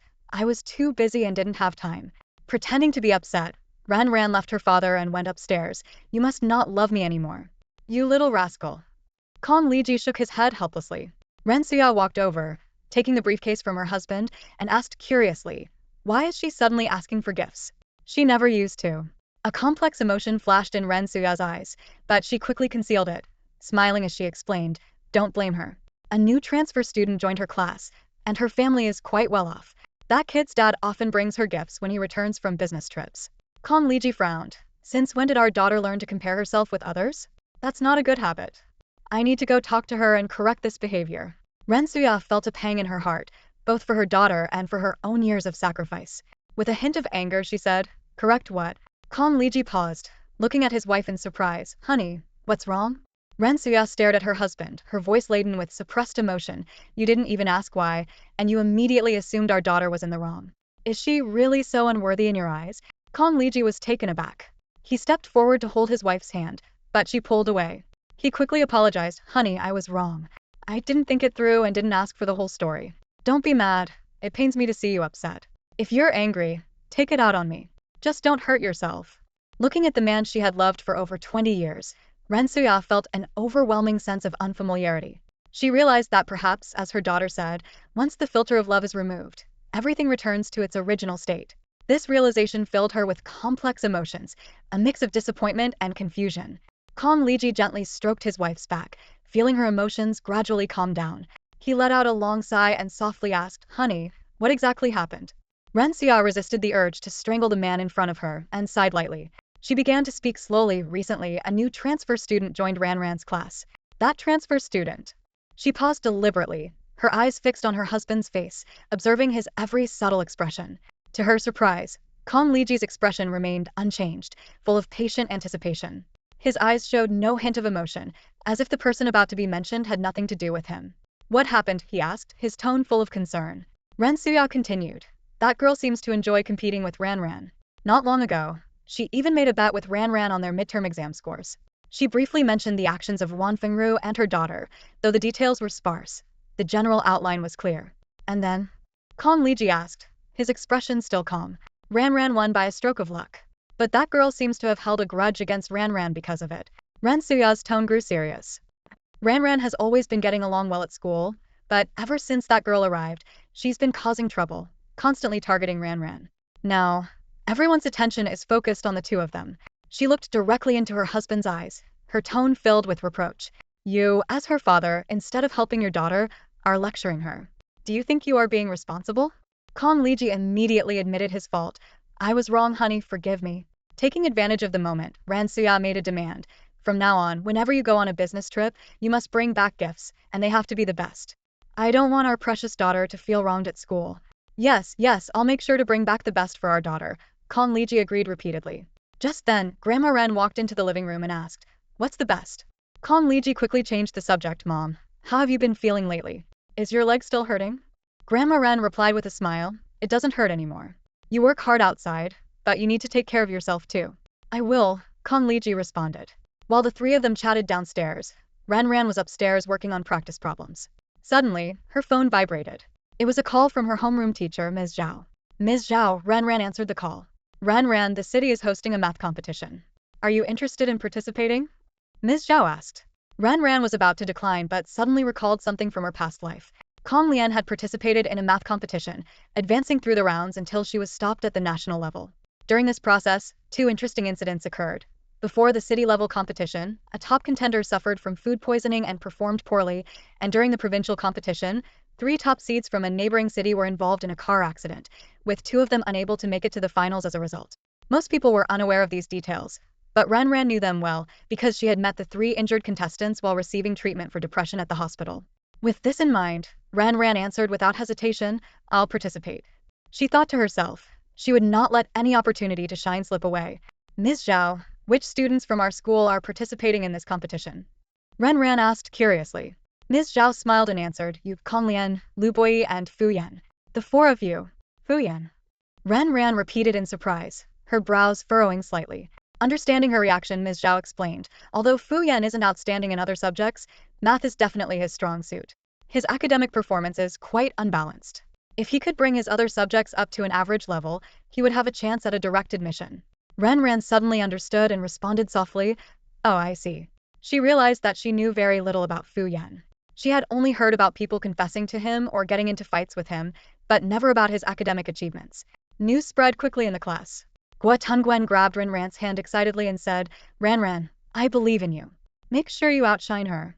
Zhao Yi glanced thoughtfully at Kong Lian and asked, "Have any of you noticed that Kong Lian seems different?" Gua Tunguen dismissed it with a glance, saying, "No, she's the same as always, just acting weird." Ran observed Kong Lian closely and did notice some changes. Kong Lian had become quiet and indifferent to the gossip around her, focusing solely on her studies, a stark contrast to her previously lively demeanor. At that moment, Lu Boy appeared at the classroom door and called out, Ran, Kong Lian, the teacher wants to see you."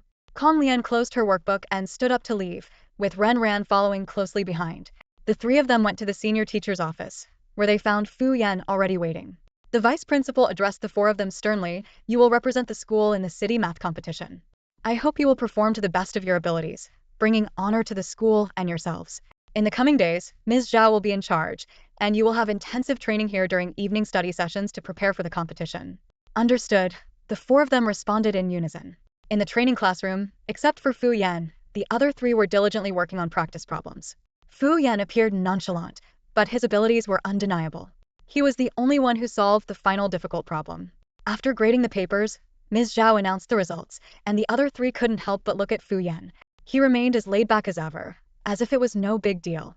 "Fu Yan, explain the solution to the last problem to them," Ms. Zhao instructed. Fu Yan frowned slightly and reluctantly straightened up. As he began explaining, his lazy demeanor vanished, replaced by a serious and focused expression. His voice was cool and clear. After finishing, he asked, "Did you understand?" and then sat back down, looking as if he didn't want to be bothered further. Lu Boyi, surprised, said, "You use knowledge from university courses." "Fu Yan, how far ahead have you studied?" "Sophomore year," Fu Yan replied casually. Lu Boyi's gaze shifted from disdain to admiration. Ran also felt a newfound respect for the low-key math genius. Kong Lian's eyes darted between the 3 of them, occasionally glancing at Fu Yan with a complex expression, biting her lip as she silently retrieved her test paper. On the eve of the competition, Ms. Zhao led the 4 of them to the venue. When Ran returned from the restroom, she saw the other 3 holding bottles of water. Lu Boyi handed her one. "Thanks," Ran said as she took the bottle and was about to open it. She asked, "Lu Boyi, did you buy the water? How much was it? I'll pay you back." "It wasn't me," Lu Boyi replied. "Kong Lian treated us." Ran immediately looked at the bottles in Lu Boyi's and Fu Yan's hands. Fu Yan noticed her gaze and looked down at the bottle in his hand. The cap was already off, and the clear liquid inside swirled slightly. He had taken a sip, and so had Lu Boyi. Ran's eyes shifted to Kong Lian as she softly asked, "How much?" Kong Lian waved her hand with a friendly smile. "No need to be so formal among classmates." "Then I'll take you up on that," Ran said while reaching for the bottle cap. But she suddenly paused, her eyes turning cautious. In her previous life, only Kong Lian had qualified for the competition. Whether Fu Yan had been involved, she wasn't sure. If he had been, with his skills, there was no way Kong Lian would have succeeded. Something was definitely off. During the past few days of training, Ran had kept a close eye on Kong Lian. He had been quiet and showed no unusual behavior. But just now, when she had briefly stepped out to the restroom, Kong Lian had seized the opportunity. Mr. Zhao walked over with name tags and handed them out to the 4 of them. "You can enter now," he announced. Ran walked at the back, alongside Fu Yan. She discreetly took a pill from her pocket and gently nudged his arm, whispering, "Here, take this." Fu Yan looked down at the pill in her palm, hesitating. Just as Ran thought he wouldn't accept it, he took the pill. She pulled out another one and gave him a meaningful look. Fu Yan took the second pill and quietly slipped it to Lu Boyi. What is this? Lu Boi asked in a low voice. For preventing any discomfort, Fu Yan replied briefly. Thanks, Lu Boi said, though he doubted he would need it. Kong Lian suddenly turned around, but all he saw was Ren Ran standing between him and the others. The four of them were seated in different corners of the classroom. Lu Boi and Kong Lian sat in the front row, Fu Yan was in the middle, and Ren Ran was placed in the back right corner. Although it was the most secluded spot, it allowed her to observe the entire exam room. As the test papers were handed out, Ren Ran focused on answering the questions. Halfway through, she stretched her neck and glanced in Fu Yan and Lu Boi's direction. She noticed Fu Yan clutching his stomach, while Lu Boi seemed fine. Her heart sank as she suspected Kong Lian aimed to eliminate Fu Yan. Between Fu Yan and Lu Boi, Fu Yan was undoubtedly the bigger threat. Her prolonged stare caught the proctor's attention. The teacher walked over and tapped the desk lightly. Ren Ran snapped back to reality and resumed her test. After finishing all the questions, she carefully reviewed her answers. Just as she set down her pen, the bell rang, signaling the end of the exam. Everyone stopped writing, and the proctor collected the test papers. Once all the papers were gathered, the students were allowed to leave the classroom. Mr. Zhao quickly approached them. How did it go? He asked. Fu Yan didn't respond and instead pushed through the crowd, heading swiftly toward the restroom. What's wrong with him? Mr. Zhao looked at Fu Yan's retreating figure with concern. Lu Boi frowned. Could it be a stomach issue? Hearing this, Mr. Zhao immediately followed after Fu Yan, with the other three trailing behind. Ren Ran kept a close watch on Kong Lian and noticed a fleeting look of joy in his eyes. Her suspicions were confirmed. Kong Lian had indeed made his move. 20 minutes later, Fu Yan emerged from the restroom. Mr. Zhao hurriedly asked, Fu Yan, how are you feeling? Fu Yan didn't answer, his eyes moving past Mr. Zhao to first look at Kong Lian and then at Ren Ran. I'm fine, Fu Yan replied dismissively, his voice tinged with weariness. Old Zhao studied his pale face with concern, worried about Fu Yan's performance but too afraid to ask directly. He kept his anxiety to himself. As they exited the convention center, Old Zhao prepared to drive the four of them home. Kong Lian suddenly mentioned that her family was picking her up, and she parted ways with the group. Ren Ran also said her car had arrived, so Old Zhao didn't need to worry about her. Old Zhao's gaze shifted between Fu Yan and Lu Boi, waiting for their decision. Fu Yan turned to Ren Ran and said flatly, I'll go with you. Ren Ran shrugged indifferently. All right, let's go. In the end, only Lu Boi followed Old Zhao. In Ren Ran's car, Fu Yan stared at her with a deep, cold gaze and asked bluntly, Why did you have those things ready? Why did you think I'd need them? Ren Ran replied calmly, I'm always prepared for the worst. As for the second question, maybe I just know someone too well. They say your enemy often knows you best. Fu Yan's eyes darkened, but a slight smile appeared on his lips. You're more interesting than I thought. Ren Ran retorted, and you're smarter than I imagined. Likewise, Fu Yan said, his mood lightening as he raised an eyebrow. I owe you one this time. If you ever run into trouble, come find me. Ren Ran was unimpressed. You might not be able to solve my problems. Fu Yan chuckled softly, you won't know until you try. I hope I never need to, Ren Ran said, changing the subject. Where do you live? Fu Yan gave the address of a fairly ordinary mid-to-high-end neighborhood in Haishur. He reiterated, my promise stands anytime. Ren Ran waved goodbye as the car slowly drove off, putting more distance between them. Fu Yan watched the car disappear from sight before turning to walk towards the nearby residential area. He pulled out his phone and dialed a number. I need you to look into someone. Kong Lian, Senior Class 3, Haishur No. 1 High School. After returning to school, Zhaoyi immediately rushed to Ren Ran, eager to ask about the exam. Lin Xiaoyi whispered, everyone in class is wondering whether it's you or her who will make it. Who has more supporters? Ren Ran asked. Definitely you, Lin Xiaoyi replied. Not just in our class, but the whole school is talking about how amazing you are, saying you're the best in the 4-person team and certain to win the championship. Some people are even betting on it with snacks, and most are betting on you. Gua Tunguen seized the moment to mock Kong Lian. Someone had the nerve to say she was invited by the principal, but her monthly exam scores are worse than yours and Lu Boi's. Her disdain for Kong Lian was palpable. Ren Ran frowned. When did this happen? While you were at the competition. Everyone's been talking, Zhaoyi explained. Where did these rumors come from?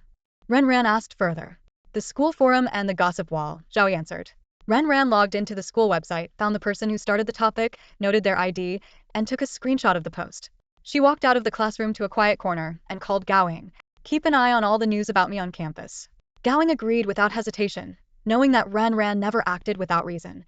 Ren Ran put away her phone, thinking to herself, I hope I'm just overreacting. As the evening sun cast its glow over the entrance of Class 12B, Fu Yan leaned against the doorframe, his gaze fixed on Ren Ran inside the classroom. Hey, he called out, his voice just loud enough to catch everyone's attention. Curious eyes darted between Fu Yan and Ren Ran, and the room grew noticeably quieter. Lin Xiaoyi sensed something unusual and gently nudged Ren Ran, who was engrossed in her book. Puzzled, Ren Ran looked up and followed Lin Xiaoyi's gesture towards the door. Fu Yan stood there, expressionless, and said, "I need to talk to you." Ren Ran got up and followed Fu Yan outside. "What is it?" she asked, a hint of caution in her voice. Fu Yan simply replied, "Come with me," and walked ahead without looking back to see if she was following. The two walked through the campus, heading towards a rarely visited storage area at the back of the school. As they ventured further into the secluded area, Ren Ran's unease grew. Eventually, they arrived at an abandoned sports equipment storage room. Fu Yan pushed open the creaky wooden door, stirring up a cloud of dust. Hesitant, Ren Ran stepped inside. The dimly lit room was cluttered with discarded sports gear, and the air was thick with the smell of mildew. However, the most striking sight was not the mess, but the three people in the center of the room. A boy with a face full of acne was being held down in a chair by two rough-looking students. His face was pale, and his eyes were filled with fear. Trembling, he cried out, "What do you want?" "Fu Yan, what are you going to do?" Fu Yan seemed to ignore him, casually pulling over a rickety chair and sitting down with his legs crossed. His voice was chillingly calm. "Why don't you tell us what you've been up to lately?" The acne-faced boy's eyes darted around as he tried to maintain his composure. "What do you mean? I haven't done anything." One of the boys holding him, Lu Yu, smirked and lightly slapped his face, his voice dripping with menace. "Kid, if you hadn't done anything, would we be here? Boss Fu is giving you a chance. Do you know what will happen if we hand over the evidence to the police? You'd better come clean and not waste our time." "I really haven't done anything," the acne-faced boy insisted, still trying to feign innocence. Fu Yan let out a cold laugh. "You won't cry until you see the coffin, huh?" He glanced at Lu Yu and nodded slightly. Lu Yu understood and delivered a heavy punch to the boy's stomach. The boy doubled over in pain, his face turning red. "I'm asking you one last time." Lu Yu raised his fist again, the threat clear in his eyes. Finally, the boy broke down, his voice trembling with tears. "I just praised Ren Ran on the school's gossip forum. What's wrong with that? Is that all?" Fu Yan narrowed his eyes. "Yes, you can check," the boy continued to plead. At this point, Ren Ran stepped forward. She motioned for Lu Yu and the others to release the boy. Lu Yu looked at Fu Yan, who gave a slight nod, and then let go. "Freed." The boy didn't run but watched Ren Ran warily as she approached. Her voice was calm but carried an undeniable authority. "Let me guess, you don't really think I'm amazing, and you weren't genuinely trying to praise me. Someone put you up to this, right?" The boy remained silent, but the panic in his eyes betrayed him. Ren Ran pressed on. "Was it Kong Lian, or someone related to her?" Seeing the boy still refused to speak, Ren Ran's tone grew colder. "It doesn't matter if you don't admit it. I can have professionals track your movements over the past few days and easily obtain surveillance footage of your meetings. By then, you won't have any chance to cry." She leaned in closer, her voice low and threatening. "I'll give you one last chance, out of respect for our being schoolmates. Whether you take it or not is up to you. Of course, you could gamble and hope we can't find anything, or believe that we won't use other methods against you and those around you." Ren Ran crossed her arms and looked down at him, exerting immense pressure. "Do you want to take that gamble? Think carefully." The boy's expression shifted rapidly, fear, hesitation, and inner conflict evident on his face. Ultimately, his survival instinct overpowered all other considerations. He couldn't afford to gamble with his future or his family's safety. Losing would mean complete ruin. "I'll talk." He finally broke down, his voice choked with sobs. "A few days ago, a stranger approached me and gave me money to post mindless praise about you on the campus forum." The acne-faced boy urgently said, "I thought about it. It's just praising you, nothing bad, so I agreed. The other party gave me 30,000 yuan, and I can give all of it to you. Please let me go." Ren Ran calmly questioned, "Where did you meet? Was the money given to you in cash or transferred? What did the person look like?" The boy lowered his head, his voice trembling slightly. "In an alley near my house. It was cash. The person wore a baseball cap, mask, and sunglasses, so I couldn't see his face clearly. But he's not a local, about 175 centimeters tall. That's all I know." He looked at Ren Ran timidly and continued to explain, "I really didn't do anything else. Just posted on the forum to get everyone to pay attention to you. As for why the post got so popular so quickly and why so many people agreed, I really don't know." Ren Ran knew he was feigning ignorance. This seemingly flattering but actually harmful action was something he realized was suspicious, but he wouldn't admit it. However, Ren Ran didn't care whether he had a conscience. She knew that when it came to money, even a biological father could disregard his conscience for his children, let alone a stranger. "Today's events stay between us," Ren Ran said sternly. "Keep the money. In the future, if the other party asks you to do something, you can agree, but you must inform me first. Can you do that?"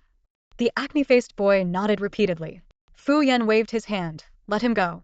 The boy, feeling like he had been granted amnesty, quickly ran out of the room. Lu Yu and another person tactfully followed, leaving only Ren Ran and Fu Yan in the room. Ren Ran curiously asked, "How did you know?" Fu Yan casually replied, "By chance. While investigating Kong Lian, I coincidentally came across this and found it interesting, so I looked into it further. Didn't expect to find something useful." He placed a document in front of her. "Here for you. A gift." Ren Ran opened the package to find information about Kong Lian and Wan Fengru. She skimmed through it and was shocked. In such a short time, Fu Yan had thoroughly investigated the mother and daughter, including details about Kong Liji. Ren Ran couldn't help but reassess the young man in front of her, wondering who he really was. Fu Yan stood up and said nonchalantly, "Not exactly a gift. I'm leaving her to you. Don't disappoint me." "I won't," Ren Ran answered firmly. Fu Yan smiled and waved goodbye before leaving gracefully. That evening, Gao Ying delivered the investigation results to Ren Ran. Ren Ran glanced through them and found they were similar to the information Fu Yan had given her. Gao Ying noticed that the young Miss's emotions hadn't changed, as if she already knew the information. "Young Miss, do you need me to handle this?" Gao Ying asked worriedly. "The people behind this are spreading these things with ill intentions. When you achieve something, people will think it's deserved. But if you fail, they'll think you're overrated and the backlash will be severe." Ren Ran decisively answered, "No need. I know what that mother and daughter are plotting. Let's play along. Keep a close watch on Wan Fengru and her daughter." Recalling the trajectory of her past life, she analyzed. According to the previous timeline, Kong Lian couldn't have ruined the contestants en route. The only people capable of that are Wan Fengru or Kong Liji. Kong Liji is in Beijing, so it's unlikely. "Got it," Gao Ying responded. The post about Ren Ran's excellence remained pinned, and in a few days, Ren Ran became the top wealthy and smart girl at Haisher No. 1 High School. If it weren't for her intervention, that title would have belonged to Kong Lian. A week later, the results of the math competition were announced. Zhao Yi looked at the list and exclaimed, "Holy crap." A group of people gathered to check, each one widening their eyes in surprise. "Oh my goodness. The results of the Haisher selection competition are out, and 5 contestants have stood out to represent the city in the provincial competition."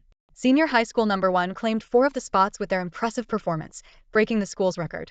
The rankings caused quite a stir. Fu Yan unexpectedly took first place, followed closely by Ren Ran. The third place went to a contestant from High School No. 2, Lu Boi secured fourth, and Kong Lian barely made it into the final spot. As the news spread, students buzzed with discussions.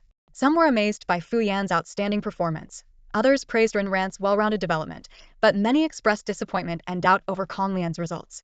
Wasn't Kong Lian supposed to be really good? Is this the best she can do? One student asked skeptically. She said she was invited by the principal. Could she have been exaggerating? Another student chimed in.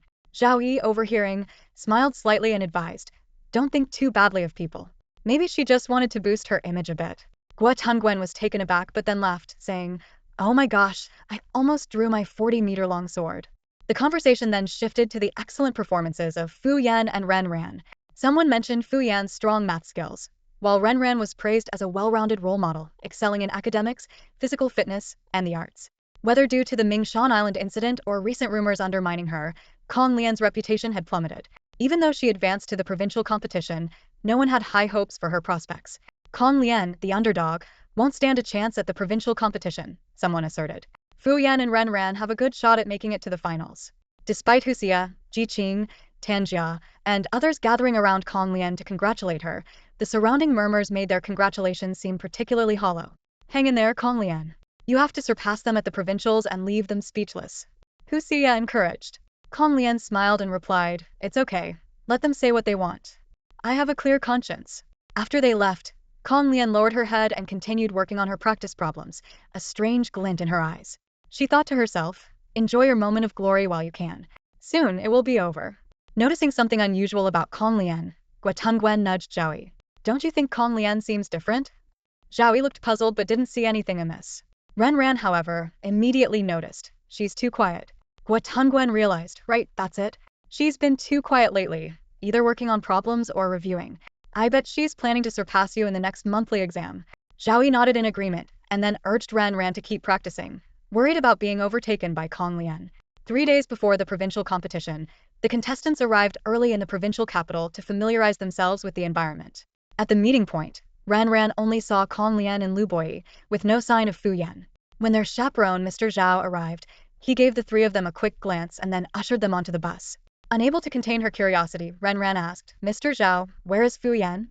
Fu Yan had to withdraw from the competition due to a sudden family emergency, and his spot was given to a student from the third high school.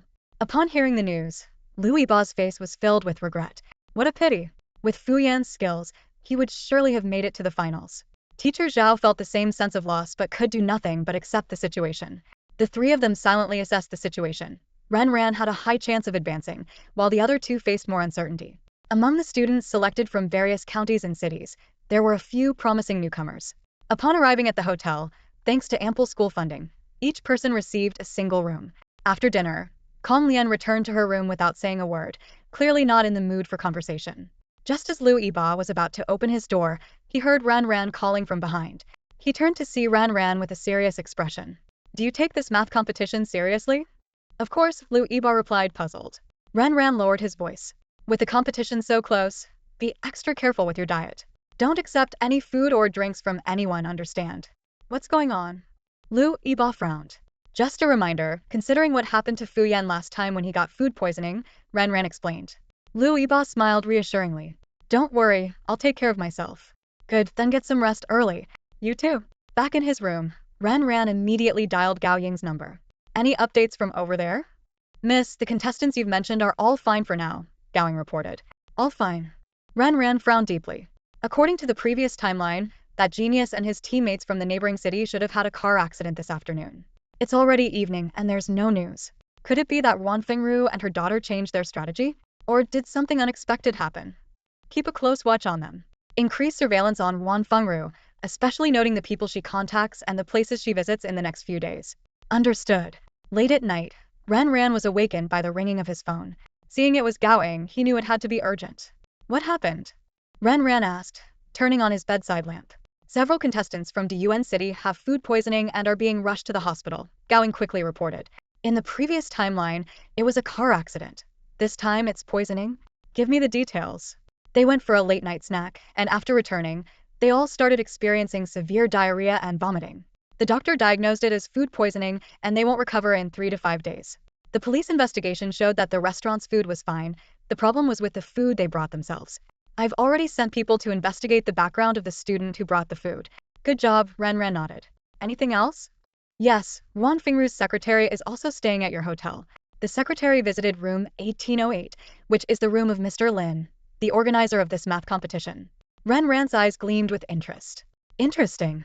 I don't know if something similar happened in the previous timeline, but this time, whatever they're planning won't succeed. This is a big fish. Keep a close watch and don't let it slip away." "Understood," Gao Ying replied. "Do you have enough funds?" "More than enough. The money Mr. Ren provided is enough for you to spend lavishly for the next 10 years. Let me know if you need more," Ran Ran instructed before ending the call, falling into deep thought. The next morning, Ran Ran went to the hotel restaurant for breakfast as usual. Just as she stepped into the restaurant, Liu Yiba hurriedly approached her, his face filled with surprise and concern. "Ran Ran, have you heard?" Liu Yiba whispered. 5 contestants from Daoist City got food poisoning. They had to withdraw from the competition." Ran Ran was taken aback. How could they suddenly get poisoned? Didn't their coach warn them not to eat random things? Shaking his head, Liu Yiba replied, "I'm sure they were warned. I heard the poisoning was caused by homemade food one of the contestants brought. Who would have thought this could happen?" He patted his chest, looking fearful. "You need to be extra careful these days. Don't eat anything from outside." Ran Ran nodded in agreement. Soon, the news of the 5 contestants from Daoist City getting poisoned spread among the participants. To ensure the safety of his own team, Mr. Zhao stopped letting them dine alone. He personally supervised their meals at the buffet every day and strictly forbade them from eating outside, fearing they might encounter contaminated food. 3 days later, Mr. Zhao breathed a sigh of relief as he safely escorted the 3 contestants to the exam hall. After the test, the 5 of them immediately set off back to Haisher, each returning to their respective homes. With this round of the competition over, the next national finals were scheduled to be held in the capital in December. Whether they would get a ticket to the finals would be revealed in a week. During this waiting period, discussions about who would rise and who would fall intensified. Naturally, Ren Ran was praised, while Kong Lian was criticized. Their century bet had long been a legendary story at school, and now that both were participating in the math competition, they became the subjects of comparison once again. A week flew by. On this day, Mr. Zhao walked into the classroom with a cheerful expression. "Mr. Zhao, is there good news?" A sharp-eyed student noticed his unusual demeanor. "Mr. Zhao, are the results of the math competition out? Did Ren Ran advance?" Another student eagerly asked. Facing the enthusiastic students, Mr. Zhao calmly raised his hand, signaling them to quiet down. Once the classroom was silent, he said, "Yes, the results are out." Everyone held their breath, looking at him expectantly, waiting for the announcement. Kong Lian subconsciously clenched her fists, glancing at Ran Ran out of the corner of her eye. Ran Ran, however, remained calm, quietly waiting. Mr. Zhao continued, "Our school has secured a spot, and we got it with the top score for the national finals." "Mr. Zhao, who is it? Is it Ran Ran?" Lin Xiaoyi gently nudged Ran Ran with her elbow, offering quiet congratulations. At this moment, many students' eyes were on Ran Ran. Under the students' urging, Mr. Zhao finally revealed the answer. The provincial champion this time is Kong Lian. What the heck? Really? The classroom erupted in disbelief. Students' gazes shifted back and forth between Ran Ran and Kong Lian, finding it hard to believe. Kong Lian beamed with a smile, her eyes involuntarily seeking out Ran Ran to catch a glimpse of any disappointment or shock.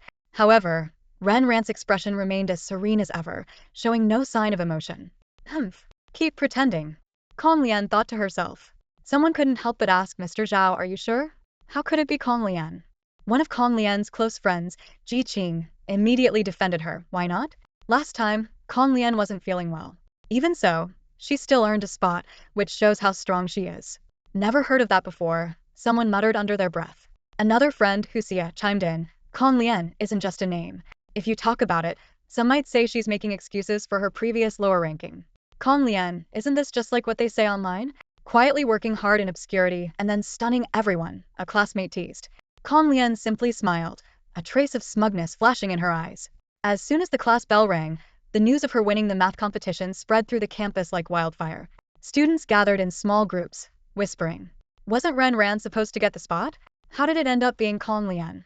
I heard not only did Ran Ran not win, she got eliminated right away.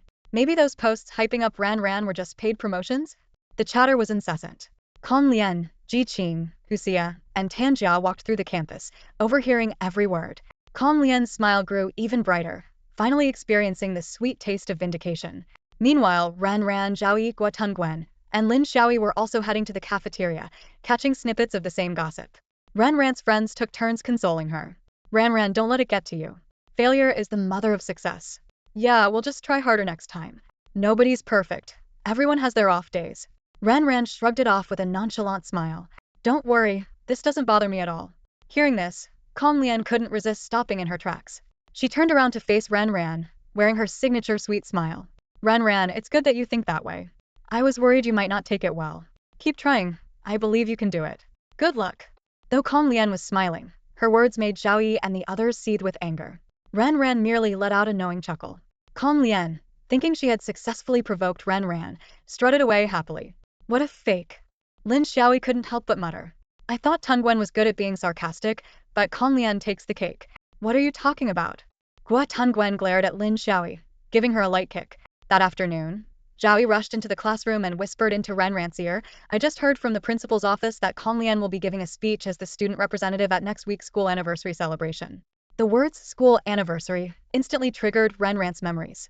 She recalled the skit performed by the sophomore class during the previous anniversary, which was based on her story of pursuing Pei Ming. That performance had ripped open her barely healed wounds, adding salt to them. When she confronted the performers, they were defiant. It was Kong Lian who had stepped in to scold them, nearly resulting in a fight until the teachers intervened.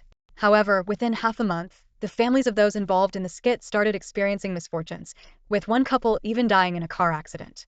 Rumors spread like wildfire, claiming that Ran Ran's parents had taken revenge, and even suggesting that her family had ties to the underworld. This incident deepened Ran Ran's isolation and exacerbated her depression, even though no one dared to openly confront her. It wasn't until Ran Ran had a falling out with Kong Lian that she realized the skit had been orchestrated by Kong Lian. It was a calculated move to humiliate her publicly, worsen her mental state, and increase her isolation. Ultimately, it was designed to force her to seek Kong Lian's favor. Ran Ran's thoughts were interrupted by the vibration of her phone. She glanced at the caller ID and stepped aside to return Gao Ying's call. Miss, everything is set and ready to go, Gao Ying reported, fully aware of Ran Ran's current situation at school. Ran Ran's voice was calm and cold. No rush. Let's wait a bit. How about presenting it to her at the anniversary celebration? Gao Ying's lips curled into a smile. This gift will definitely be a surprise for her. As soon as I walked back into the classroom, I was greeted by a chorus of praises for Kong Lian. My classmates surrounded her, their eyes sparkling with admiration. Wow, Lian, you're amazing. Giving a speech as the student representative is incredible, one girl exclaimed excitedly. I heard that this time a TV station will be coming, and the school also invited a few young entrepreneurs who graduated from here, another boy added, his voice full of envy. Lien representing all the students shows just how impressive she is. She'll definitely become a successful entrepreneur in the future. Calm Lien listened quietly to the compliments around her, maintaining a calm and gentle smile that gave off an air of grace and composure. Compared to the lively atmosphere around her, Ran's side was much quieter, almost as if she were in a different world. As the school anniversary approached, the campus became increasingly festive. The hallways were decorated with colorful flags and banners, and a stage was set up in the plaza in front of the teaching building. Students gathered in small groups, discussing not just studies and celebrities, but also what performances each class would put on for the anniversary, which classes show was the most anticipated, and interesting stories from past celebrations. After the early morning self-study session, Kong Lian arrived fashionably late. Today, she looked radiant, as if she were glowing with joy, truly embodying the saying, a joyous spirit brings radiance. Huxia, with her sharp eyes, immediately noticed the watch on Kong Lian's wrist. Kong Lian, what's that on your wrist? Kong Lian replied nonchalantly, it's a little gift my dad brought me when he returned from abroad a few days ago. Ren glanced over. Although she couldn't see it clearly, her experience told her it was a Patek Philippe diamond watch worth at least 2 million. This was Kong Lian's generous father, casually giving a gift worth millions to his illegitimate daughter. In comparison, her own situation seemed incredibly stingy. Recently, Ran's mother had been draining Kong Liji's pockets, but it seemed he still had a lot of private assets. Judging by the gift he gave Kong Lian, his private wealth was far more than she had imagined. She couldn't let him get away with it. She had to find a way to make him give up all that money. Unaware of the trouble her deliberate flaunting would bring her father, Kong Lian continued to bask in the attention. I just looked it up online. This watch costs over 2 million, a classmate suddenly announced. As soon as the price was mentioned, students who had been focused on their assignments lifted their heads to look at Kong Lian's wrist. Oh my gosh, that's like wearing a house on your wrist. Over 2 million for just one watch, someone exclaimed. Huxia's eyes sparkled as she looked at the watch. Can I touch it? Kong Lian took it off and handed it to her. You can try it on. Huxia was ecstatic and carefully took the watch. Isn't it beautiful? She boasted to the surrounding classmates. At that price, it better be beautiful, someone joked. Zhaoi couldn't stand Kong Lian's smug expression and said, it's just a watch, what's there to show off? Gua Tongguan nodded in agreement. Next time, Ran should wear an even more expensive one. Before Ran could respond, Lin Xiaoi smiled and said, if Ran really did that, it would seem like she's just copying. Lin Xiaoi's words echoed Ran's thoughts. Wearing an expensive watch didn't mean much. Her mother had plenty of such watches in her room. Huxia, now wearing the watch, deliberately walked over to Ran and extended her hand, asking Lin Xiaoi, isn't it beautiful? Clearly, this question was meant for Ran. Ran wanted to laugh, a smile already forming on her lips. But as she noticed a scratch on the side of the watch, she quickly wondered if her eyes were playing tricks on her. Ran held back the urge to grab her hand and suppressed the doubts in his heart. That night, she didn't return to the villa on the hillside but instead went straight back to their previous residence, the Creek Mountain Retreat. As soon as she entered, she quickly went upstairs and headed straight to her mother's dressing room. She opened a drawer to search but didn't find the watch. Continuing to search the other drawers, she found various expensive watches and jewelry, but none were the ones she was looking for. Ren took out her phone and dialed Ren Suya's number. Mom, what's the password to your safe? Although Ren Suya felt puzzled, she told her the password without hesitation. Ren immediately opened the safe, but it was still empty. Mom, do you remember that Patek Philippe watch encrusted with diamonds? The one I accidentally scratched. With her daughter's reminder, Ren Suya immediately remembered. Yes, I know. What's wrong? Do you know where that watch is? It was in the drawer. You should look carefully. I've checked everything and didn't see it, Ren said, glancing around the dressing room again to make sure the watch was indeed not there. How could that be? Ren Suya paused in confusion, then suddenly recalled something. Oh, I remember now. Your dad took it to give to a client. I recall him saying the client really liked that watch, so he decided to give it to him. As she spoke, her voice grew softer, as if she realized something. Ran, is that watch with that mother and daughter? Yes. Upon her daughter's confirmation, Ren Suya's grip on her phone tightened unconsciously. She wore it to school, and I saw the scratch, so I wanted to confirm it. Good, very good. Ren Suya's voice was filled with anger. Ren quickly tried to comfort her. Mom, don't be mad. It's just a watch. It's not worth it. We'll make them pay for it. No, I'll make them pay double, Ren Suya said through gritted teeth. When Ren returned to the villa on the hillside, Aunt Lee immediately approached her. Miss, your mother is in a very bad mood. I know. Ren nodded, then took some fruit from the fridge to make fresh juice for her mother and brought it upstairs. Mom, Ren called softly. Ren Suya turned around, and Ren noticed her mother's eyes were red, knowing she was once again heartbroken over Kong Liji's betrayal. Mom, everything will be okay? Ren comforted her. Ren Suya hugged her daughter tightly. Ren, it's not about him. It's about me. It's about my 20 years of effort not being worth it. I understand, Ren said, gently patting her mother's back. She knew this feeling wasn't something that could be easily let go of. In her past life, she had also struggled to accept her father's betrayal and lack of love for their family. Her mother's 2 decades of love and her own 10 years of father-daughter relationship weren't something one could just abandon. If someone could let go so easily, it would mean they never truly cared. When disappointment accumulates, it gradually erodes the affection and past bonds. Once everything is worn away, it can no longer hurt. The experiences from her past life had already worn away her 10-year father-daughter relationship. The many humiliating events had long turned her affection into hatred. Towards him, she now only had hate, with no remaining familial love. After comforting her mother, Ren gently pushed open her grandfather's study door. Ran Hongru greeted her, inviting her to sit down and pouring her a cup of tea. Ran suddenly recalled an overlooked important detail. She turned to her grandfather, Ran Hongru, with a glint of insight in her eyes. Grandpa, we missed something. When you look at people with malice or a calm eye, previously insignificant details can become crucial clues. Ran Hongru didn't say a word, just nodded slightly, signaling her to continue. Taking a deep breath, Ran slowly revealed her discovery. When Kong Liji first joined the company, he frequently gave gifts to people to establish his footing. I suspect he used this as a cover to transfer assets. Initially, it might have been genuine, but later on, who knows? After hearing this, a hint of approval appeared on Ran Hongru's face. He took a document from the drawer and handed it to Ran. Take a look at this. Ran took the document and carefully read through it. As she delved deeper, her pupils gradually widened, and she finally looked up at her grandfather in disbelief. Ran Hongru explained, "This document was delivered to me half an hour ago." After thoroughly reading the document, Ran felt a surge of anger, but quickly forced herself to calm down. Clenching her teeth, she said, "How insatiable." Just as she had suspected, Kong Liji initially followed the rules and didn't dare step out of line, especially since her grandfather was keeping a close eye on him. But once her grandfather began to trust and accept him, he gradually became bolder, starting to transfer assets, from small amounts of tens of thousands to eventually daring to move millions and even tens of millions of company resources. He cleverly placed jewelry and accessories up for auction and then personally bought them back, transferring the Ren family's money into his own pocket with ease.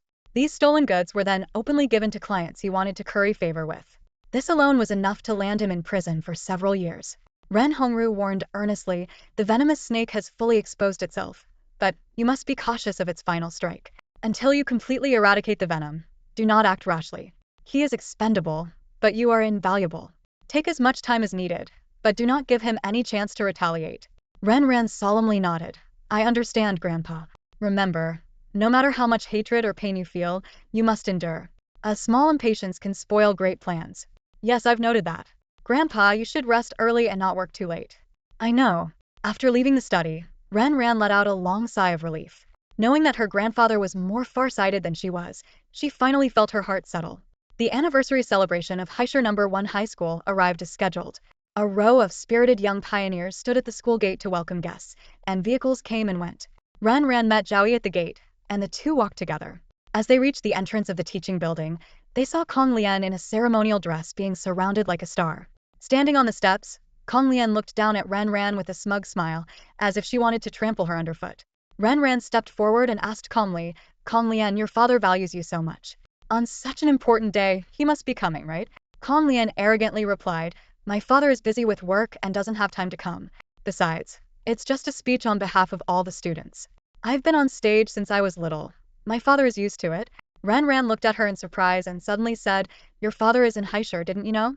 Instantly, Kong Lian's face turned pale, and a hint of panic flashed in her eyes. Ran suddenly burst into laughter. "Haha, just kidding. You fall for it so easily." Kong Lian's expression was unpredictable, clearly showing how upset she was. Zhaoyi seized the moment to strike. "Are you afraid your dad will come, or are you guilty because you know he definitely won't?" Before Kong Lian could respond, Guotangwen chimed in. "Do we even need to ask? Just look at her face. It's obvious her dad won't come. If he really cared about her, there's no way he'd miss this." Lin Xiaoyi coldly added, "Oh please, how can the treatment of an illegitimate child be the same as that of a legitimate one? Illegitimate children are always kept in the shadows." The four of them continued to mock Kong Lian, as if they had rehearsed it. Her face grew more twisted, and her eyes seemed to burn with venom. Lin Xiaoyi's last comment hit her like a dagger to the heart. This was the thing she hated and cared about the most in her life. At that moment, Hu Xia stepped forward. You guys are going too far. Show some decency. Ji Qing also joined in to support. However, their words neither refuted the illegitimate child claim nor directly countered the insults. Instead, they seemed to confirm what everyone already suspected. Realizing this, Kong Lian ignored them and turned to leave. Hu Xia and the others quickly followed. Lin Xiaoyi and her group dared to confront Kong Lian, but Hu Xia and her friends wouldn't dare. This wasn't because of the gifts they received regularly. The real reason was that their parents' jobs depended on Kong Lian's influence. Some even owed their positions directly to her. Their family's livelihood was tied to Kong Lian, making them her unconditional supporters and lackeys. In the school auditorium, the front rows were occupied by school leaders and outstanding graduates, with teachers seated behind them. Students were seated by class. Ran Ran's class was positioned right in the middle. Xiaoyi and her friends sat with Ran Ran in the center, the best spot for viewing. The opening remarks were long and tedious, causing the students to grow sleepy. Gua Tunguen grumbled. When will this end? I can't wait to see the performances. It's going to be a while. Xiaoyi replied. Kong Lian, that little green tea, hasn't even gone on stage yet. We have to wait until she's done with her speech. Oh my god, that's at least another half hour. I don't think I can last half an hour. Just wait it out. Xiaoyi glanced at Ran Ran and noticed she was listening intently. She couldn't help but ask Ran Ran, why are you so interested in the speeches? Ran Ran smiled without saying a word, thinking to herself. Actually, the speeches are quite interesting, especially the one coming up. When the host invited Kong Lian to the stage, the students perked up, knowing that the performances would soon follow. The younger students watched Kong Lian eagerly, hoping she wouldn't drag on too long and that she understood their anticipation. Standing on stage, Kong Lian felt countless eyes on her. She straightened her posture and walked to the podium. Adjusting the microphone, she flashed a confident smile and began. Respected leaders, teachers, dear students. Hello, everyone. I am Kong Lian from class 31. Today, I am honored to stand here, not only representing myself but our entire class. Suddenly, the microphone went silent, and no sound came from the speakers. Kong Lian's expression faltered slightly, and she thought to herself, what's going on? The students in the audience exchanged bewildered glances, staring in astonishment at the stage. On stage, Kong Lian stood before the microphone, her lips moving but no sound emerging. A murmur of whispers began to rise from the crowd. What's going on? It seems the microphone has gone silent. Backstage, the students and teachers responsible quickly sprang into action to fetch a backup microphone. Just as they turned to leave, a voice suddenly blared through the speakers, though it wasn't Kong Lian's. Mr. Lin, just let me take a quick look at the Olympiad exam papers. I won't take them or photograph them. I'll give you 5 million. It's a deal where you can't lose. As soon as these words ended, another conversation played. There are 5 slots for entry tickets. Losing one won't affect the finals at all. Won't you reconsider? Among the contestants are 2 named and can you find a way to eliminate them? Then a third dialogue followed. They paid me to give them that food. I didn't poison it. It's just that some people with weak stomachs might get mild diarrhea. I didn't poison anyone. Principal Li's face darkened, as ominous as the sky before a storm. On stage, Kong Lian stood as if struck by lightning, her mind blank and her body frozen in place. The students in the audience recovered from their initial shock, their eyes wide and filled with chatter. Oh my god. Were those conversations about the truth behind this Olympiad competition? Definitely. I heard some contestants from Daoist City got food poisoning, and it matches what was just played. Does that mean the bribery was? All eyes turned to the pale-faced Kong Lian on stage. Zhao Yi, sitting in the audience, couldn't stop muttering, no way, in a voice small yet clear. Was Kong Lian's Olympiad championship bought? I knew it. She was terrible in the previous rounds. How did she suddenly become the champion in the finals? The Olympiad championship is fake. Was Ran Ran disqualified because of this? When I saw Kong Lian advance and Ran Ran didn't, I thought it was strange. So this is what happened. Feeling the piercing stares from the audience, Kong Lian felt as if she were standing naked under their scrutiny. Shame and anger intertwined, making her wish she could disappear. She wanted to flee, but her feet felt glued to the spot. At that moment, a student came on stage and swiftly replaced the microphone. The conversations abruptly stopped. Kong Lian, you can continue your speech, the student said. Kong Lian forced a smile, thinking it looked composed, but to others, it appeared painfully stiff. She took a few deep breaths and resumed reading her speech. What had been a fluent and confident delivery now stumbled awkwardly amidst the rising murmurs of ridicule. The more she hurried, the more her tongue betrayed her. Finally, she finished her speech. Without a second thought, she rushed off the stage. The host quickly took over, moving on to the next segment. However, the anticipated performances couldn't compete with the explosive recordings that had just been played. As Kong Lian reached backstage, she was met with probing stares. These looks felt like countless needles pricking her skin, making her extremely uncomfortable. Just as she was about to leave, two uniformed police officers appeared. "Which one of you is Kong Lian?" one officer asked. Everyone turned to look at Kong Lian. Even the students about to perform paused to see what would happen next. Surrounded by their gazes, Kong Lian had nowhere to hide. "2 a.m., she replied, her voice trembling. One of the officers spoke in a gentle yet authoritative voice. "Kong Lian, don't be nervous. We just need you to come with us for an investigation." Kong Lian bit her lip, nodded silently, and followed the two officers out of the auditorium. As soon as her figure disappeared through the door, the backstage erupted in chaos. Contestants quickly pulled out their phones, fingers flying over the screens, sharing the shocking news with their peers. In the audience seats, the sound of constant phone notifications shattered the previously quiet atmosphere. Students hurriedly checked their phones, eyes widening and mouths slightly agape in astonishment. They quickly huddled together, whispering about the news they had just received. Ran's phone vibrated as well. She glanced at it and saw a message from her best friend. "Ran Kong Lian, that little green tea, was taken away by the police."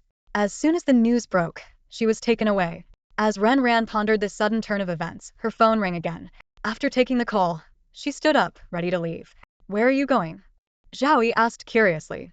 "Got something to handle," Ran replied briefly, striding out of the auditorium. At the entrance, Ran encountered Lu Boyi and teacher Zhao. The three nodded at each other in silent agreement and headed towards the police station. On the way, Lu Boyi couldn't help but ask, "Teacher Zhao, what's going on?" Teacher Zhao shook his head, looking serious. "I don't know the specifics. Did you see that recording?" Every school representative and contestant received it. Lu Boyi was taken aback and quickly pulled out his phone to check. "Wow, it's true," he exclaimed. Upon arriving at the police station, they pieced together the full story from bits of information shared by other contestants. Apparently, an hour earlier, all participants had received an audio recording. At the same time, someone had made a formal complaint alleging irregularities in the math competition. A confrontation ensued between the complainant and the organizers, leading to everyone being taken in for questioning.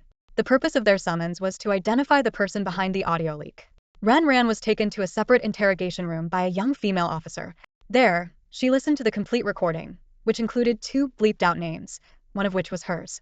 The female officer asked gently, "Has anyone approached you recently?" Ran shook her head, "No." "Do you know why someone would want to disqualify you?" the officer inquired. Ran thought for a moment and replied, "It's probably because both I and another contestant are very good. They might see us as a threat." The officer smiled. "If they had the answers, why would they still be afraid of you?" "I have no idea," Ran shrugged, then hesitated before adding, "unless, no, it couldn't be her." "Who?" the officer asked, picking up on Ran's hesitation. "I can't say.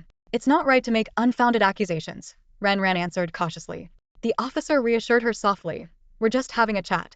There's no need to worry too much." Taking a deep breath, Ran slowly said, "A classmate, Kong Lian. She's very competitive. People at school have been saying I have a good chance of advancing, and she doesn't." Maybe hearing that so often got to her. 10 minutes later, Ran finished her questioning and left the police station. That evening, she received an important notification. The results of the current math competition would be nullified, and a new exam would be held. The new round would have a different format and be overseen by officials from the capital. Meanwhile, Kong Lian, who had been taken by the police, was released at dusk.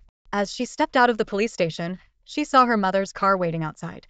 Hesitating for a moment, she finally summoned the courage to walk over.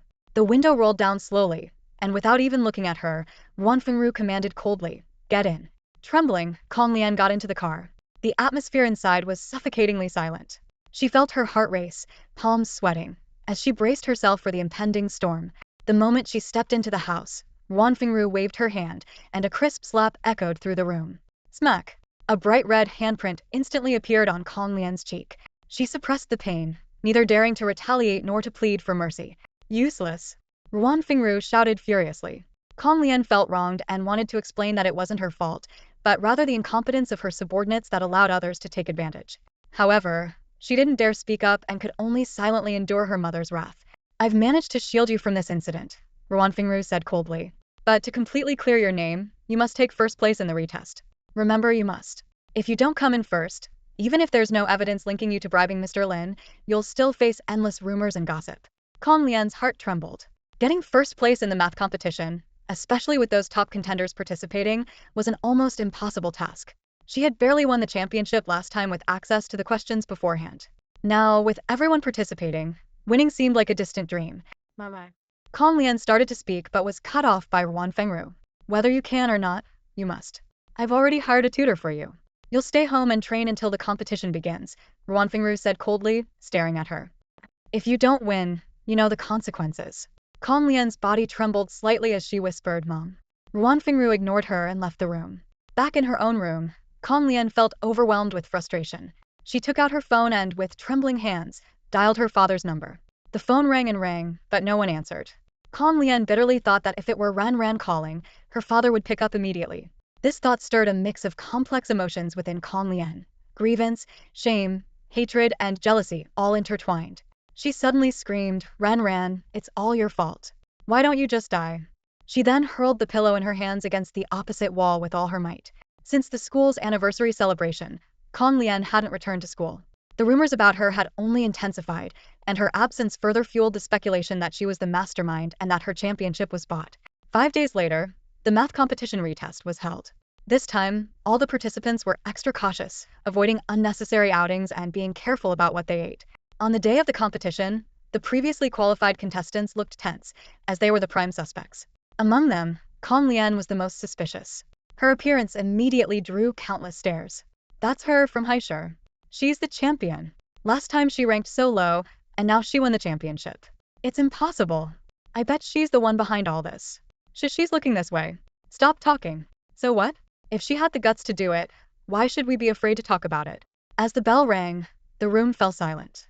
Former provincial math champion Yan Kailang and the past 2 national math champions appeared on the scene, including a legendary figure in the math world, Shen Shuyan. Shen Shuyan, someone exclaimed, recognizing him. Oh my god, Shen Shuyan is here. I can't believe I'm seeing the great Shen Shuyan in person.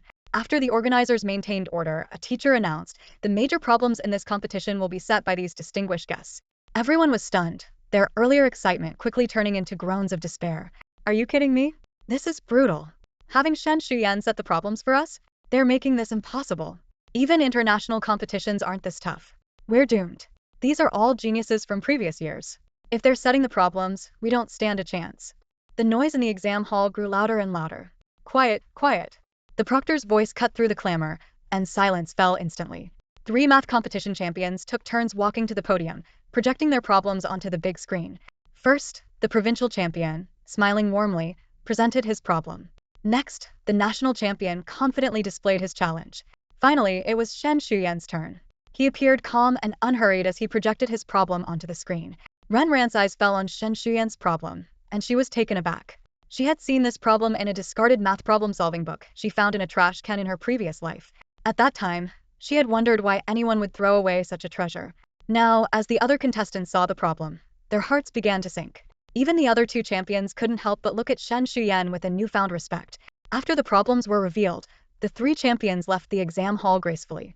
Yan Kailang couldn't resist teasing, you're too ruthless. Ruthless? You're not even giving my juniors a chance, another champion chimed in. Faced with his friend's jests, Shen Shuyan remained expressionless and replied, if they can't solve this kind of problem, it's better for them to leave early. It's a good thing for them. They won't waste time on this in the future. The 2 friends exchanged glances and fell silent.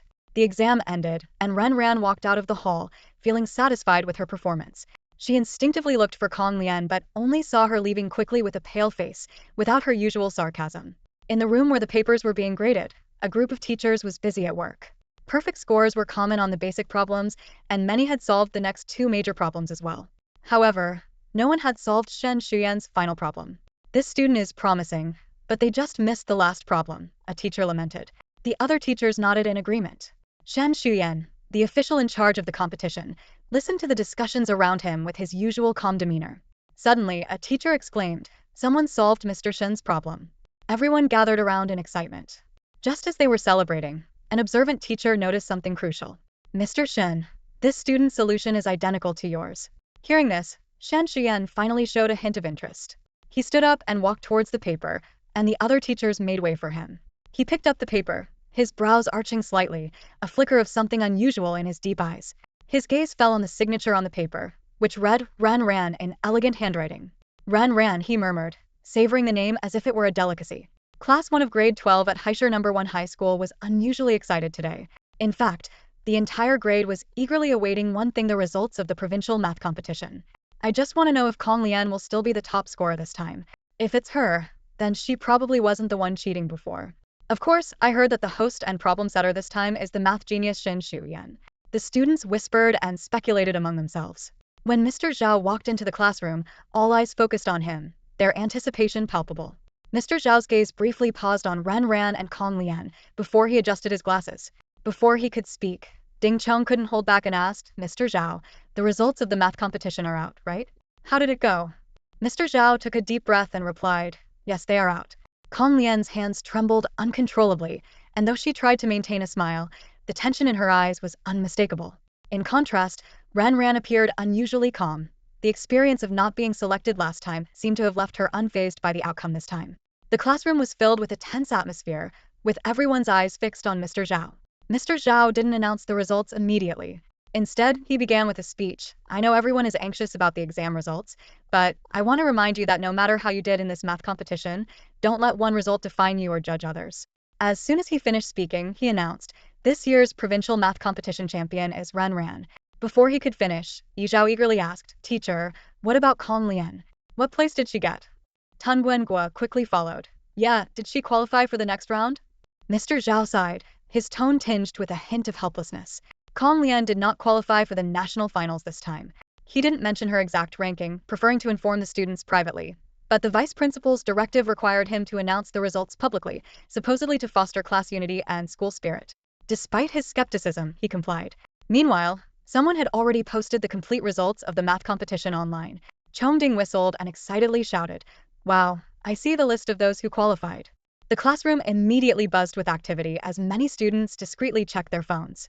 After reading the results, shocked glances turned towards Kong Lian. Someone whispered, "Wow, only 7th place." Another voice added, "Wasn't she the champion last time? How did she drop from 1st to 7th?" The murmurs grew louder, and someone mentioned a recording they had heard in the auditorium. "Remember that recording with the beeped-out names? They say it was 2 people's names." Another voice speculated, "Could one of them be Ran Ran? Judging by the results, it probably is." Tan Guengua suddenly raised her voice, loud enough for the entire class to hear. "I heard the mastermind behind this still hasn't been found." "Who do you think it is?" "The one who benefited last time, right?"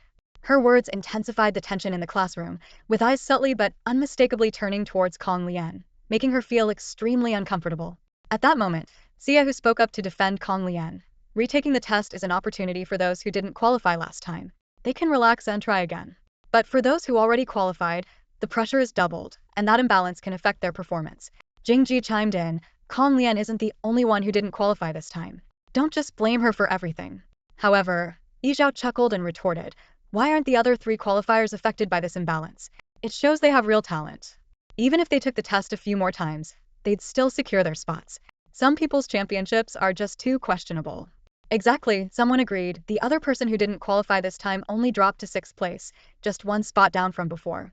As the classroom discussion grew more heated, Mr. Zhao finally couldn't stand it any longer. He shouted sternly, "Quiet, quiet." Mr. Zhao's eyes were sharp as a hawk as he stared directly at Ding Chong, the main culprit. "Ding Chong, hand over your phone." Feigning innocence, Ding Chong replied, "Teacher, I don't have a phone." Mr. Zhao wasn't buying it. He strode over to Ding Chong's desk and skillfully retrieved the phone from between his books. Scanning the room, he said sternly, "The rest of you, hand over your phones too." The students under Mr. Zhao's gaze, whether they liked it or not, obediently surrendered their phones. A tense atmosphere filled the classroom. This interruption from Mr. Zhao temporarily suppressed the discussions about Kong Lian. As the bell rang, the students returned to their seats, focusing on their studies. The classroom was as quiet as usual during the lesson, but once class ended, rumors spread like wildfire, not just in class 12A but throughout the entire grade and even among the entire school. Kong Lian once again became the center of attention, and not in a favorable way. After school, she hesitated for a long time before finally mustering the courage to go home. Pushing open the door, she timidly called out, "Mom." Ruan Fengru, busy in the kitchen, replied without looking up, "Go drink the bird's nest soup." Kong Lian obediently walked to the dining table, sipping the soup absent-mindedly, her eyes darting towards the kitchen, her unease growing. 5 minutes later, Ruan Fengru asked, "Finished?" "Yes." Kong Lian nodded, quickly confessing before her mother could speak, "Mom, I was wrong. My unstable mindset caused this failure. I promise it won't happen again." Seeing her daughter's anxiety, Ruan Fengru's tone softened. This isn't your fault. I didn't plan properly. Kong Lian felt a glimmer of hope and voiced a possibility. Mom, her luck is too strong. It feels like no matter what we do, we can't succeed.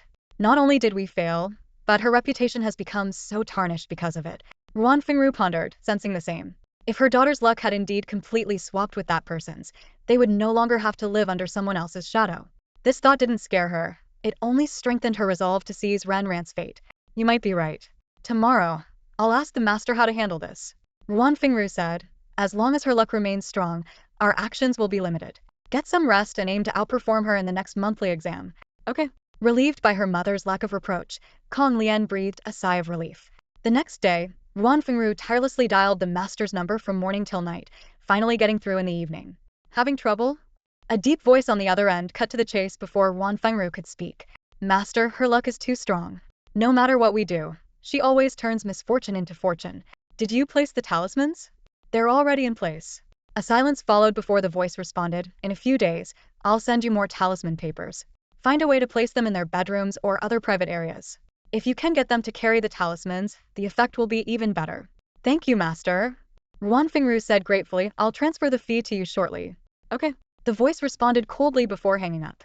Instead of being angry, Ruan Fingru immediately transferred 5 million to the Master's account. Her eyes sparkled with determination, as if she could already see the light of victory. Over the weekend, Suya Ren decisively pulled her daughter, Ranyan, away from her desk. Studying every day will make you lose your mind. Come on, today I'll take you shopping. Ranyan looked at her mother helplessly, thinking to herself, it's not that she's accompanying me, it's more like she wants me to accompany her. Nevertheless, she nodded obediently. All right.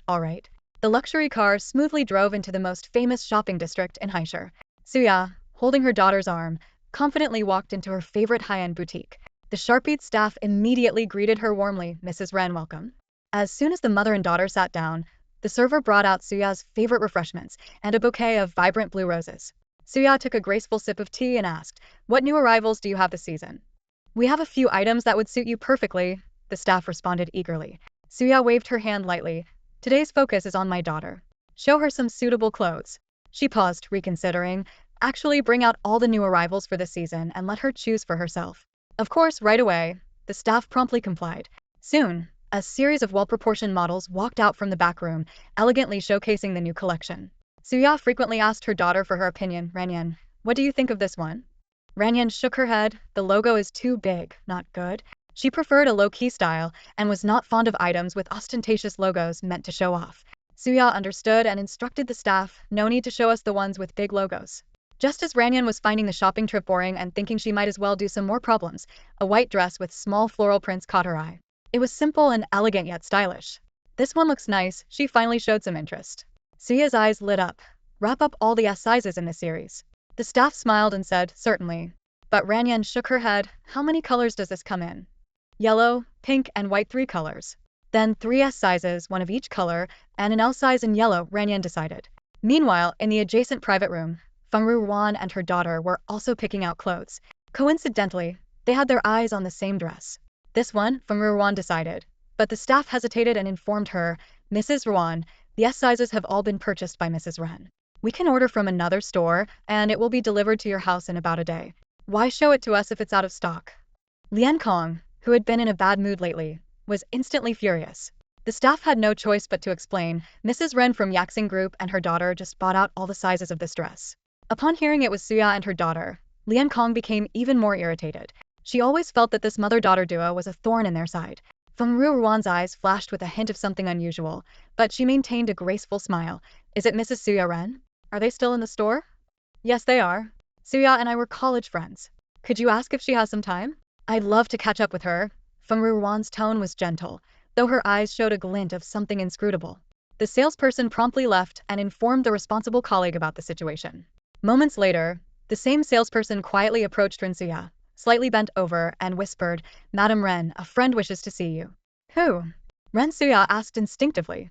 Ms. Ruan Fengru. The name struck like a bolt of lightning. Mother and daughter exchanged a glance, a hint of astonishment in their eyes. Please step out for a moment, Ren Suya said calmly. The salesperson nodded and exited the room, gently closing the door behind her. Ren, why do you think she suddenly wants to see me? Ren Suya couldn't help but ask her daughter, a trace of unease in her voice. Ren Ran pondered for a moment before replying softly, Mom, whatever her intentions, just pretend this is your first time meeting. Ruan Fingru is not a simple person. Women can be more meticulous than men, so treat this as a friendly reunion. Ren Xia nodded repeatedly but hesitated, or maybe we should just not meet? Ren Ran shook her head firmly, Mom, if you refuse now, she'll get suspicious. You two were close in college but haven't contacted each other for years. Suddenly meeting and then avoiding her would seem odd. She thought to herself that Ruan Fengru might be even more difficult to deal with than her father. Just meet her briefly. I'll find a way to help you leave when the time is right, Ren Ran reassured her. All right. Ren Suya took a deep breath, trying to steady herself. Meanwhile, Ruan Fengru and her daughter had also sent the salesperson away, leaving them alone in the room. Mom, why do you suddenly want to see them? Kong Lian asked in confusion. Ruan Fengru, slightly frustrated by her daughter's slowness, patiently explained, your previous approach was wrong. Becoming friends with Ran Ran and staying close to her will give you more opportunities to act. Understand. Kong Lian suddenly realized and nodded. Ruan Fengru continued to instruct. This time, you must seize the opportunity and aim to take her down in one go. First, get close to her, then make your move. Just as they finished their discussion, the salesperson returned with an invitation to the VVIP room. As soon as Ruan Fengru and her daughter stepped into the room, they were struck by its luxuriousness. Compared to this, their VIP room seemed rather plain. Ruan Fengru maintained her composure, but a fleeting look of envy crossed Kong Lian's face, which Ren Xia and Ran Ran keenly noticed. Fengru, it really is you. Ren Xia feigned delight, quickly stepping forward to embrace Ruan Fengru. Ren Ran watched from the side, feeling both amused and relieved that she had overthought things. Ruan Fengru warmly responded, I just heard you were here. What a coincidence. It's been so many years since we last met. Yes, ever since you went abroad after graduation, we haven't seen each other.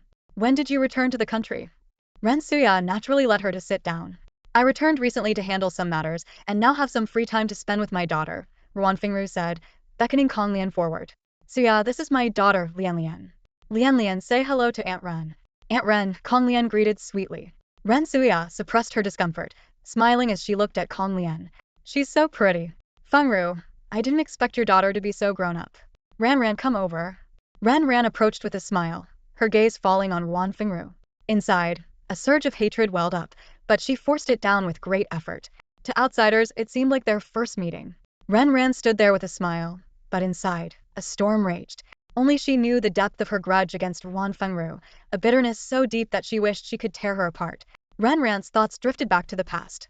Ruan Fengru was like a venomous snake lurking in the shadows, waiting to strike. It was she who had discovered Ran Ran's mother's existence, meticulously planned her approach, and convinced her boyfriend Kong Liji to set up a scheme that could destroy an entire family. Once, Ran Ran had confronted Ruan Fengru, demanding to know why she had gone to such lengths to ruin their family. At that time, Ruan Fengru had looked down on her with the air of a victor, sneering, I just wanted to see what it felt like to trample those who were once high and mighty. Young people always say, why should your 10 years of hard study be worth more than someone else's 3 generations of effort? See, I did it. I've taken over your Ren family. Ruan Fengru had crouched down, lightly tapping Ren Ran's cheek with a mocking tone. Little girl, if there's a next life, remember to be smarter. Even with a good family background, you're useless. You and your lovesick mother are useless, and should step aside for the capable ones. Don't you agree? Ren Ran forced herself back to the present, maintaining a polite smile as she approached her long-lost enemy. Auntie Ruan, hello. Is this your child with senior? I can't believe how much they've grown. Her voice was steady, revealing nothing. Ruan Fengru's face softened with a loving expression as she took out an exquisite box from her bag and handed it to Ren Ran. I'm good friends with your mother. I didn't prepare much for our first meeting, but don't be shy. Her tone was warm, as if she genuinely cared about Ren Ran. After a glance at Ren Xuan and receiving her nod, Ren Ran accepted the gift with a brief thanks. Ruan Fengru continued warmly, we're all family here. No need to be so formal. If you need anything, just let Auntie know. Ren Xuan turned her gaze to Kong Lian and said gently, Lian Lian, feel free to pick anything you like.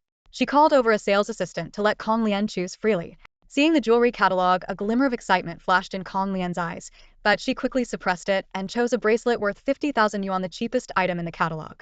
Pick more, Ren Xuan said generously.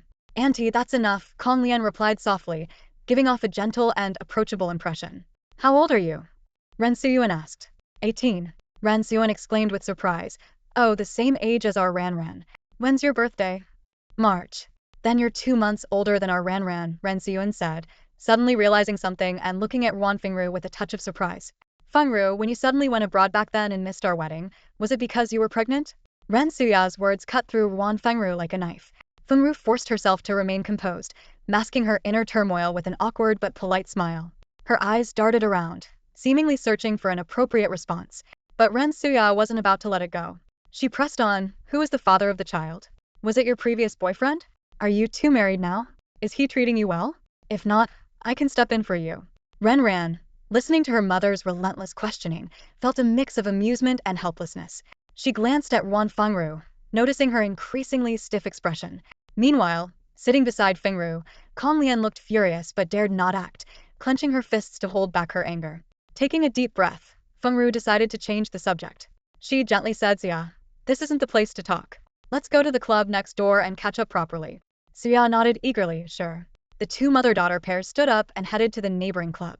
As soon as they entered, the club manager greeted them warmly, Mrs. Ren, welcome. Shall I prepare your usual private room? Yes, Xia nodded slightly. The manager led them to the private room. After they were seated, Xia handed the menu to Fengru and her daughter. Order whatever you like. Fengru requested a pot of tea, while Kong Lian ordered a glass of milk. Seeing this, Xia chuckled. Fengru, you're still the same, always saving money for me. Manager Wang, bring the usual dishes and add a bird's nest soup for the two girls. Once the food was served, the room was filled with an unspoken tension between the two pairs of mothers and daughters. Oblivious to the awkward atmosphere, Suya asked again, Fengru, is your husband Qin Xiao? Before Fengru could respond, Ren nudged her mother gently, whispering Mum. Suya looked at her daughter in confusion. What is it? Ren pointed to Kong Lian, sitting beside Fengru, and explained, Mom, she's my classmate Kong Lian. Suya's face froze instantly. She looked at Fengru and her daughter in shock, her lips trembling as if she wanted to say something but couldn't. Her expression was more hurtful than uttering the word mistress. Fengru struggled to maintain her polite smile despite her discomfort. But Kong Lian could no longer hold back, her face darkening, eyes cold. Unfazed by the tension, Suya warmly grasped Fengru's hand, her voice filled with concern and sorrow. Fengru, what really happened back then? How did you end up with Kong Mingqing? He's a whole generation older than us, and his wife is not someone to mess with. You've suffered so much over the years, I know you're not that kind of person. What happened back then? Facing Suya's relentless questioning, Fengru finally lowered her head, her voice tinged with sadness. Back then, I was working part-time while studying. I encountered him drunk one night, and then she paused, choosing her words carefully. When he sobered up, he apologized and gave me some money. 2 months later, I found out I was pregnant. My mind was blank, and all I could think of was seeking his help. He told me to keep the baby. Our relationship isn't what you think. At most, I'm just the woman who bore his child. Ruan Fengru's words, though seemingly heartfelt, were clearly fabrications. She tearfully recounted her experiences, attempting to gain sympathy. He only supported me financially, but at least he was good to Lian. You know how formidable his wife is, so we never let her know about Lian. It was a way to protect her. She continued, I didn't dare to contact you all these years because I was afraid you'd look down on me, afraid you'd find having a friend like me embarrassing. I was too cowardly to face the past, so I hid abroad. If he hadn't wanted to see Lian and demanded she come back a couple of years ago, I probably wouldn't have returned to the country. Ruan Fengru's performance was convincing. Even while lying, her emotional display could easily sway people. She turned to Ren Suya, her eyes pleading, Suya, I hope you can keep this secret and not let anyone else know. However, before Ren Suya could respond, Ren interjected, Auntie Ruan, but your daughter is quite the talk of the school. Word gets around fast. Everyone knows she's Kong Mingqing's daughter. Ruan Fengru was taken aback, quickly turning to Kong Lian, her voice trembling. Is what Ren said true? Kong Lian stammered. Before she could finish, a sharp slap echoed as Ruan Fengru struck Kong Lian's face. Ren Suya and Ren watched with hidden glee. But to maintain the facade, Ren Suya stepped in to stop her. Fengru, what are you doing? Ruan Fengru gritted her teeth. She's too disappointing. Ren immediately joined in to persuade. Auntie Ruan, Kong Lian is really impressive. She's always at the top of her class. If that's not enough, what will others think? If my dad were Kong Mingqing, I couldn't help but show off either. Auntie Ruan, don't blame her. This seemingly supportive speech was actually adding fuel to the fire. Ren Suya chimed in exactly. It's natural for a child to admire their father. No child dislikes their father unless he's not a good man. Kong Mingqing is a good father, so it's normal for Lian to speak highly of him. Under their persistent persuasion, Ruan Fengru's expression finally softened. She looked at Ren, her tone gentler. Ren, Auntie can see you're a capable child. Lian is new to the school and doesn't understand many things. I hope you can look after her. Ren smiled and agreed. Don't worry, Auntie Ruan. Since you and my mom are friends, Lian and I are naturally friends too. I'll take good care of her at school. Witnessing this, Kong Lian's heart was filled with complex emotions. In her past life, she had worked hard to be accepted by Renran as a friend, only to be betrayed in the end. This time, although she had avoided that misfortune, the path seemed blocked, and they still ended up as adversaries. Now, it seemed they intended to follow the same old path, build a relationship, lull her into a false sense of security, and then strike. They clearly knew that even if Kong Lian extended an olive branch, she would not accept it, so they were trying to connect through her mother. However, Kong Lian's alarm bells were ringing. She suddenly realized that things were not as simple as they appeared. Ruan Fingru wouldn't jump into the limelight so easily. In her past life, she only came forward after Kong Lian's grandparents passed away. This time her quick emergence couldn't be just to align with Ren Suya and pave the way for Kong Lian. Kong Lian was certain that Ruan Fengru had deeper plans. She wouldn't engage in something with such a low return. What exactly she intended to do was still unclear to Kong Lian, especially since the current situation was so different from the past. Vigilantly observing everything around her, Kong Lian began calculating how to deal with the impending undercurrents. Although it's hard to predict what Ruan Fengru will do next, one thing is clear, she doesn't have good intentions. For now, the best strategy is to remain unchanged. When Ruan Fingru heard Ren Suya accept the invitation, a delighted smile spread across her face.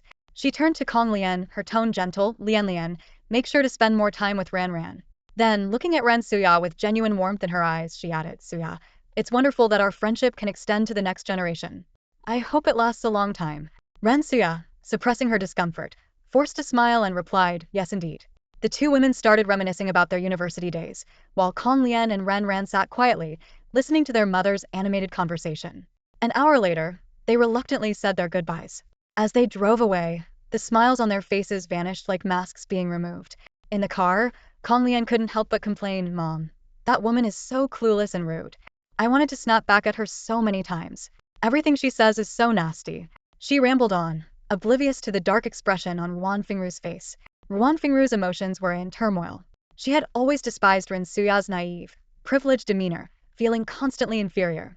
Ever since Kong Liji married Ren Suya, she hadn't felt that sting of disparity for a long time. But seeing Ren Suya today, her deep-seated jealousy and inferiority resurfaced. Kong Lian continued, Mom, when will Dad be able to openly bring us out in public? I'm so tired of hiding. Shut up if you can't speak properly, her mother snapped, her icy tone silencing Kong Lian instantly. Meanwhile, Ren Suya and her daughter were also discussing the recent meeting.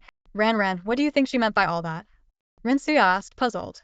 Ran analyzed. Not sure, but it's likely she wants to follow the old path, befriend you, gain your trust, and then deliver a fatal blow to unsettle you.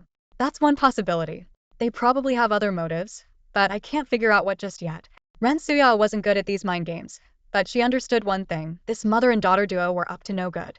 Mom, you need to be very careful if she comes looking for you again. Don't fall into her trap, Ran warned. Alright, Ren Suya agreed with a nod. It's best to meet her in familiar crowded places, Ran emphasized again. Don't worry, I'll protect myself, Ren Suya reassured her. Far away in Beijing, Kong Liji, upon learning about the meeting between Ruan Fengru and Ren Suya, immediately returned secretly to Haisher. His face was dark and menacing as he demanded, what are you trying to do? Didn't I tell you not to appear before her until we secure Yaxing Group? Ruan Fengru endured his fury in silence, feeling wronged. After a long tirade, Kong Liji coldly stated, if you can't give me a reasonable explanation today, I'll arrange for you to go abroad. Dad, Mom has her reasons. Kong Lian couldn't bear to see her mother being scolded and quickly spoke up in her defense. Leave. Kong Liji shot a frosty glance at his daughter. Kong Lian wanted to say more but noticed her mother's signaling eyes, so she obediently left. Once the door to the study was closed, Kong Liji sat on the leather sofa, coldly staring at the woman before him. Speak. What's your reason? In the pursuit of Yaxing Group, anyone obstructing his path had to step aside, even childhood friends like Ruan Fengru. Ruan Fengru took a deep breath and slowly began. Liji, have you ever wondered why every time Lian sets a trap for Ran, she always manages to escape unscathed? Why is that? Kong Liji said coldly, you didn't think things through before acting. As her mother, you should have been more cautious. Letting a teenage girl make her own decisions is reckless, considering the decades of effort we've put in. His words cut like a knife, piercing Ruan Fengru's heart. She had long sensed her husband's dissatisfaction, and now she felt a chill in her bones. However, she didn't argue with him on this matter. Instead, she calmly said, I consulted the master a few days ago, and he mentioned 2 reasons. Ruan Fengru continued, her eyes gleaming with calculation. First, Ran's luck is exceptionally strong, allowing her to turn misfortune into fortune every time. Second, The talismans we placed in the amulets didn't work. They probably weren't worn. She elaborated. These two reasons are interrelated. Those with strong luck are destined to be favored by the heavens. They are the Emperor's darlings. For us, with lesser luck, plotting against them is difficult. Even if we succeed temporarily, they can quickly neutralize it. Ruan Fingru's tone grew more resolute. So, the key lies in the talismans. Only if they are effective can we gradually dismantle her destiny and change the course of fate. Thinking of Ranran's incredible luck, Ruan Fingru became even more determined to swap her fate with her daughters. She believed that only by doing so could their family rise above their current status and achieve greatness. Kong Liji's expression softened, seeming to understand her intentions. What do you plan to do? Ruan Fingru walked to a drawer and took out a wooden box. Carefully opening it, she revealed 4 talismans inside. Kong Liji's pupils contracted slightly as he began to guess her plan. You want me to deliver these talismans to them? Kong Liji asked, a hint of caution in his voice. Ruan Fingru shook her head, knowing her husband's character too well. Getting him involved last time was already his maximum concession. Asking him to act again was impossible. She leaned close to his ear and whispered, it's almost Mr. Ren's birthday. As his son-in-law, shouldn't you take your wife and children to bless the old couple? This time you don't need to do anything, just take them to the temple. I'll handle the rest. Kong Liji was silent for a while, then looked up at her. Since you've reconciled with her, you can find a chance to take Rensuya there. She's gullible and believes whatever people say. Moreover, you were close back then. She would surely trust you. Ruan Fingru sighed softly. If I take someone with me right after reconciling, I'm afraid she won't trust me. You, as her husband, have an advantage over me. Kong Liji held her hand, gently patting it. I believe in your abilities. If you face any other difficulties, just let me know. Ruan Fingru had been waiting for this. She said, last time, I used all our money to clean up after our daughter. Now for this plan, we need funds. I'll transfer 5 million to you, Kong Liji said. 5 million. That's all. Ruan Fingru felt disappointed inside but maintained a smile. She wrapped her arms around his neck affectionately and said, thank you, honey. This time, we must succeed, Ruan Fingru said firmly, her eyes sparkling with anticipation. Kong Liji gently pulled her into his embrace, his hand tenderly stroking her smooth back. A confident smile played on his lips. We will. Talking about work, Kong Liji's mood noticeably brightened. We've secured a project with the CM Group from the UK, he said. Once the contract is officially signed, our branch's performance will outshine all other branches in the Yaxing Group. Ruan Fingru looked up at him in surprise. Really? Does that mean you could join the board and even take over the entire Yaxing Group?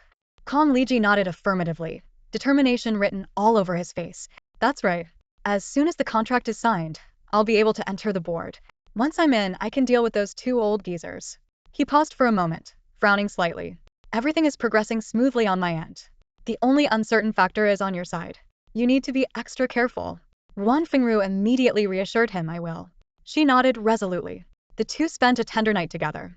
The next morning, Kong Liji quietly left Haishur and returned to Beijing. He believed his movements were secret, unaware that someone had been monitoring him and reporting his every move to Ren Hongru. In Ren Hongru's office, Secretary Qin Quan was reporting the latest developments. Mr. Ren, Manager Kong is already negotiating that deal. The other party hasn't suspected anything. They'll sign the contract tomorrow. Should we? Ren Hongru calmly reviewed the report. No need, just keep an eye on it. Qin Quan understood the implication. This son-in-law had been completely abandoned and was no longer of any value. Meanwhile, in a classroom at Haishur No. 1 High School, Kong Lian approached Ran Ran with an exquisite gift box. A forced smile adorned her face. Ran Ran, my mom asked me to give this to you. See if you like it. If you don't, I can tell her. This sudden show of affection left their classmates stunned, especially Zhao Yi and the others, who were dumbfounded. Since the Ming Shan Island bed incident, the relationship between the two had been cold. Kong Lian's current behavior made everyone curious about the nature of their relationship. Ran Ran understood Kong Lian's intention, to mend their relationship to redeem her reputation, only to deliver a fatal blow later. She replied coolly, just tell your mom I like it. At school, let's keep things as they are, minding our own business. Kong Lian left the gift awkwardly and hurried away. Zhao Yi and the others immediately gathered around to ask questions. Even Kong Lian's followers were eavesdropping. Ran Ran responded nonchalantly, what's there to say? Just what you saw. I barely know her mom. Only met her once. Kong Lian overheard this and felt frustrated but had no choice but to endure. She reminded herself to be patient and complete the task her mother had given her. After all, with her father's success imminent, she couldn't afford to fall behind. As soon as the lunch bell rang, Kong Lian ditched her entourage and rushed to Ran Ran. Her actions showed how urgent this task was to her. Ranin, let's go to the cafeteria together. Ren Ran lifted her eyes and looked coldly at the person speaking. This familiar scene reminded her of her past life, where no matter how indifferent she was, the other party always persisted. But things were different now. No one around would mock her for being ungrateful, and no one would speak up for the other party. Zhao Yi quickly grabbed Ren Ran's arm. Sorry, our Ren Ran already has plans. You should find someone else. She and Gua Tunguen flanked Ren Ran on either side, leaving no room for the other person to get close. Lin Xiaoyi snorted disdainfully and turned to leave. Kong Lian watched her back, her face full of hurt. Huxia hurriedly comforted her. Lian, don't be upset. If she doesn't want to be friends with you, it's her loss. Don't say that, Kong Lian shook her head. I just found out a few days ago that my mom and her mom were best friends in college. They lost touch when my mom went abroad after graduation. My mom hopes we can be good friends like they were. Even if she doesn't like me, I want to try. I see, Tan Jia said, enlightened. You two don't have any big grudges. A good conversation might turn things around and continue the friendship of the previous generation. Kong Lian nodded, a glimmer of hope igniting in her heart. At the cafeteria, Kong Lian carried her tray through the crowd, searching for Ren Ran. She saw Ren Ran and her group sitting on a long bench with 2 empty spots beside them. Can I sit here? Kong Lian asked cautiously. Ren Ran pretended not to hear. Just as Zhao Yi was about to refuse, Fu Yan appeared out of nowhere and plopped down. Wang, who followed, squeezing in with his burly frame, moved over. He pushed Kong Lian aside and took the last spot. Kong Lian stood awkwardly in the aisle, holding her tray, unsure of what to do. Her second attempt at friendliness had ended in failure. Fu Yan looked at Ren Ran, raising an eyebrow. What's her deal? Trying to play the sisterhood card? Are you okay with it? Ren Ran retorted. That girl isn't exactly a saint, Fu Yan hinted, though you're no pushover either. Not okay with it, Ren Ran answered flatly. Good. Fu Yan said no more and focused on his meal.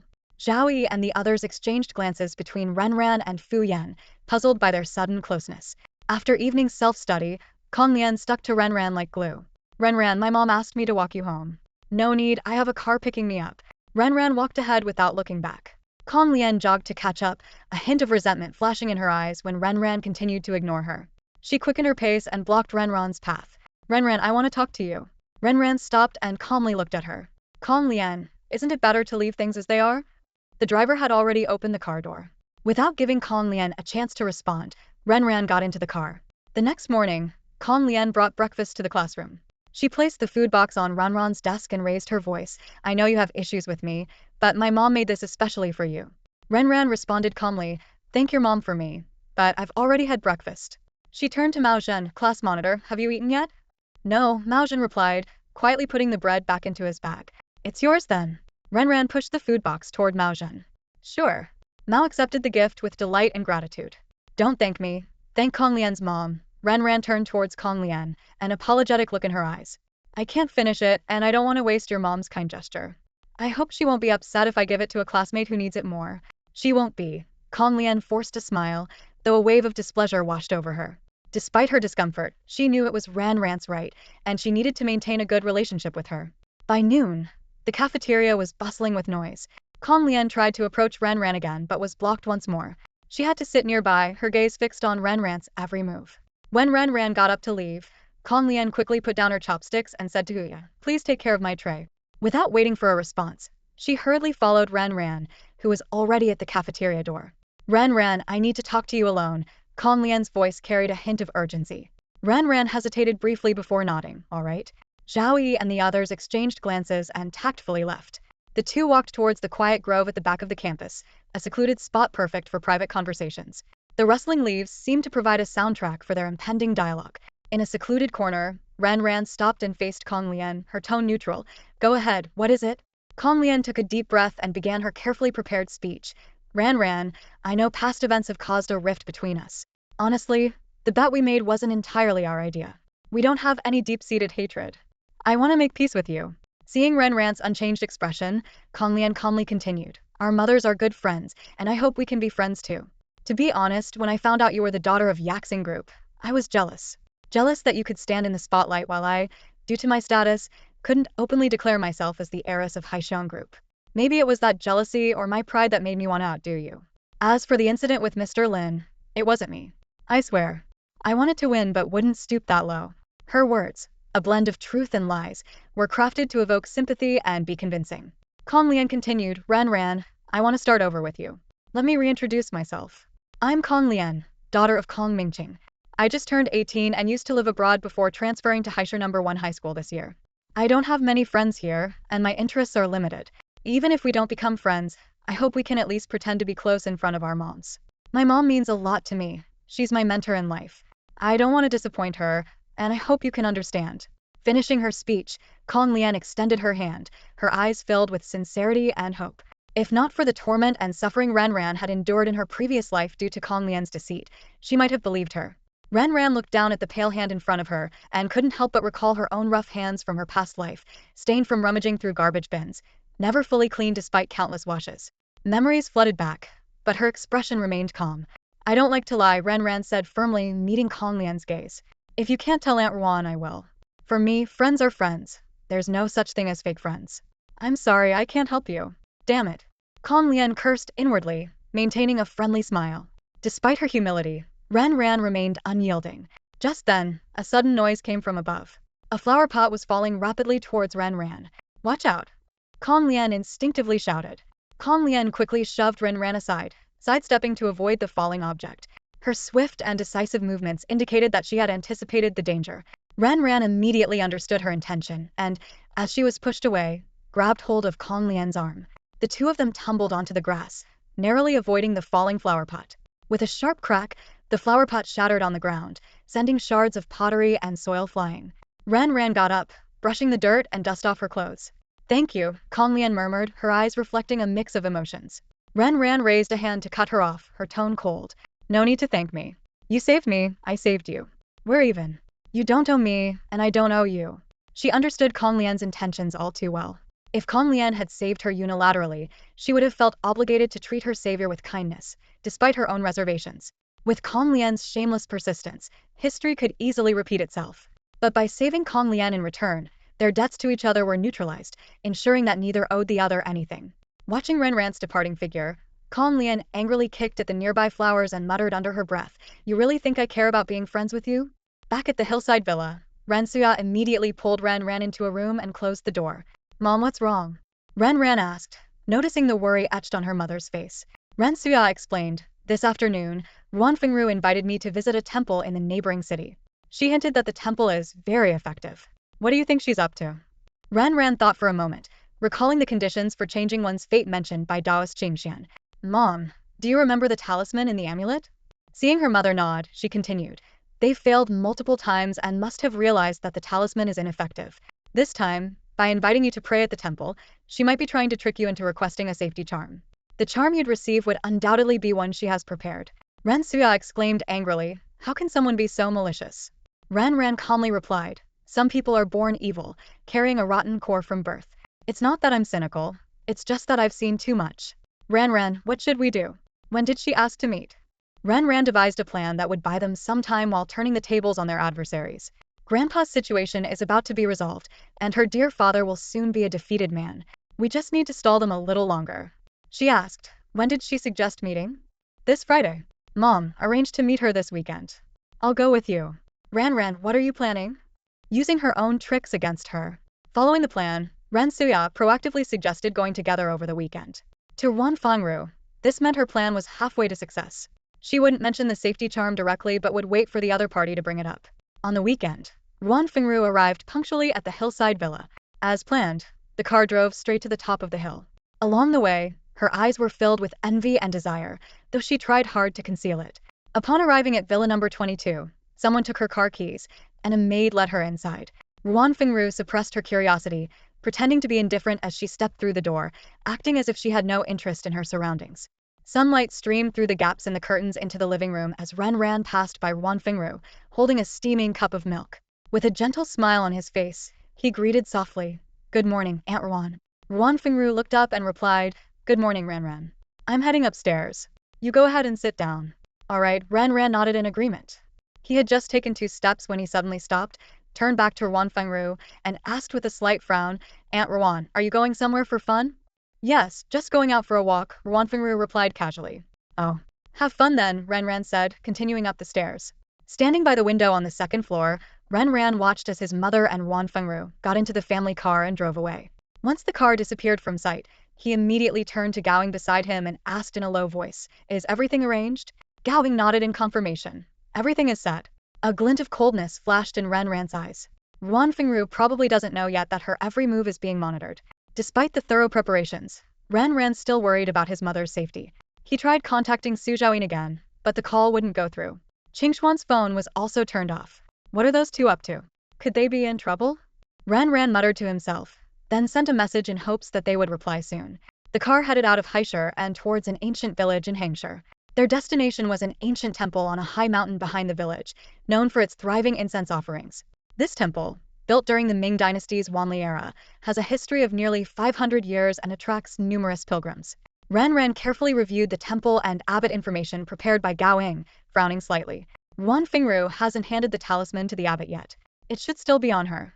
Once she hands it over, the people I've arranged will switch it out immediately. He looked up and asked, "Are the other people I asked you to find in position?" Gao Ying quickly replied, "They're at the foot of the mountain. When we arrive, they'll disguise themselves as tourists and follow us up, so as not to arouse suspicion." Good, Ren Ran nodded in satisfaction. Having a capable assistant like Gao Ying indeed made things much more efficient. Her monthly salary of hundreds of thousands was well worth it. The car stopped at the foot of the mountain, and Ruan Fengru and Ren Suya had already started climbing. Gao Ying asked, "Shall we go up, miss?" Ren Ran shook his head, "We'll wait here. Going up would draw too much attention and might blow our cover." Gao Ying put on an earpiece to receive real-time updates from the mountain. Suddenly, her expression changed. "Miss, it seems Ruan Fengru has no intention of handing the talisman to the abbot." Ren Ran remained unfazed. "Initiate the second plan." Yes, Gao Ying immediately contacted the second team. Meanwhile, at the top of the mountain, Ruan Fengru and Ren Suya had finished their incense offering and were about to draw divination sticks. A live streamer with a selfie stick walked by, introducing the surroundings, and inadvertently got close to Ruan Fengru. He suddenly stumbled, bumping into her. Careful! Someone behind her used a bag to shield Ruan Fengru, preventing her from falling. As they helped her up, a nimble hand swiftly slipped into her inner pocket, extracting an item and quickly hiding it in their sleeve. The entire process was lightning fast, undetectable to the average person. "Miss Xiao, we've got the item." Gao Ying handed the photos she had taken to Ren Ran. Ren took the photos, feeling a wave of discomfort wash over her. She suppressed the feeling and carefully examined the unfolded talisman before instructing, "Have someone replicate this talisman exactly. Once it's done, bring the new one to me. As for this original one, replace it later." "Understood."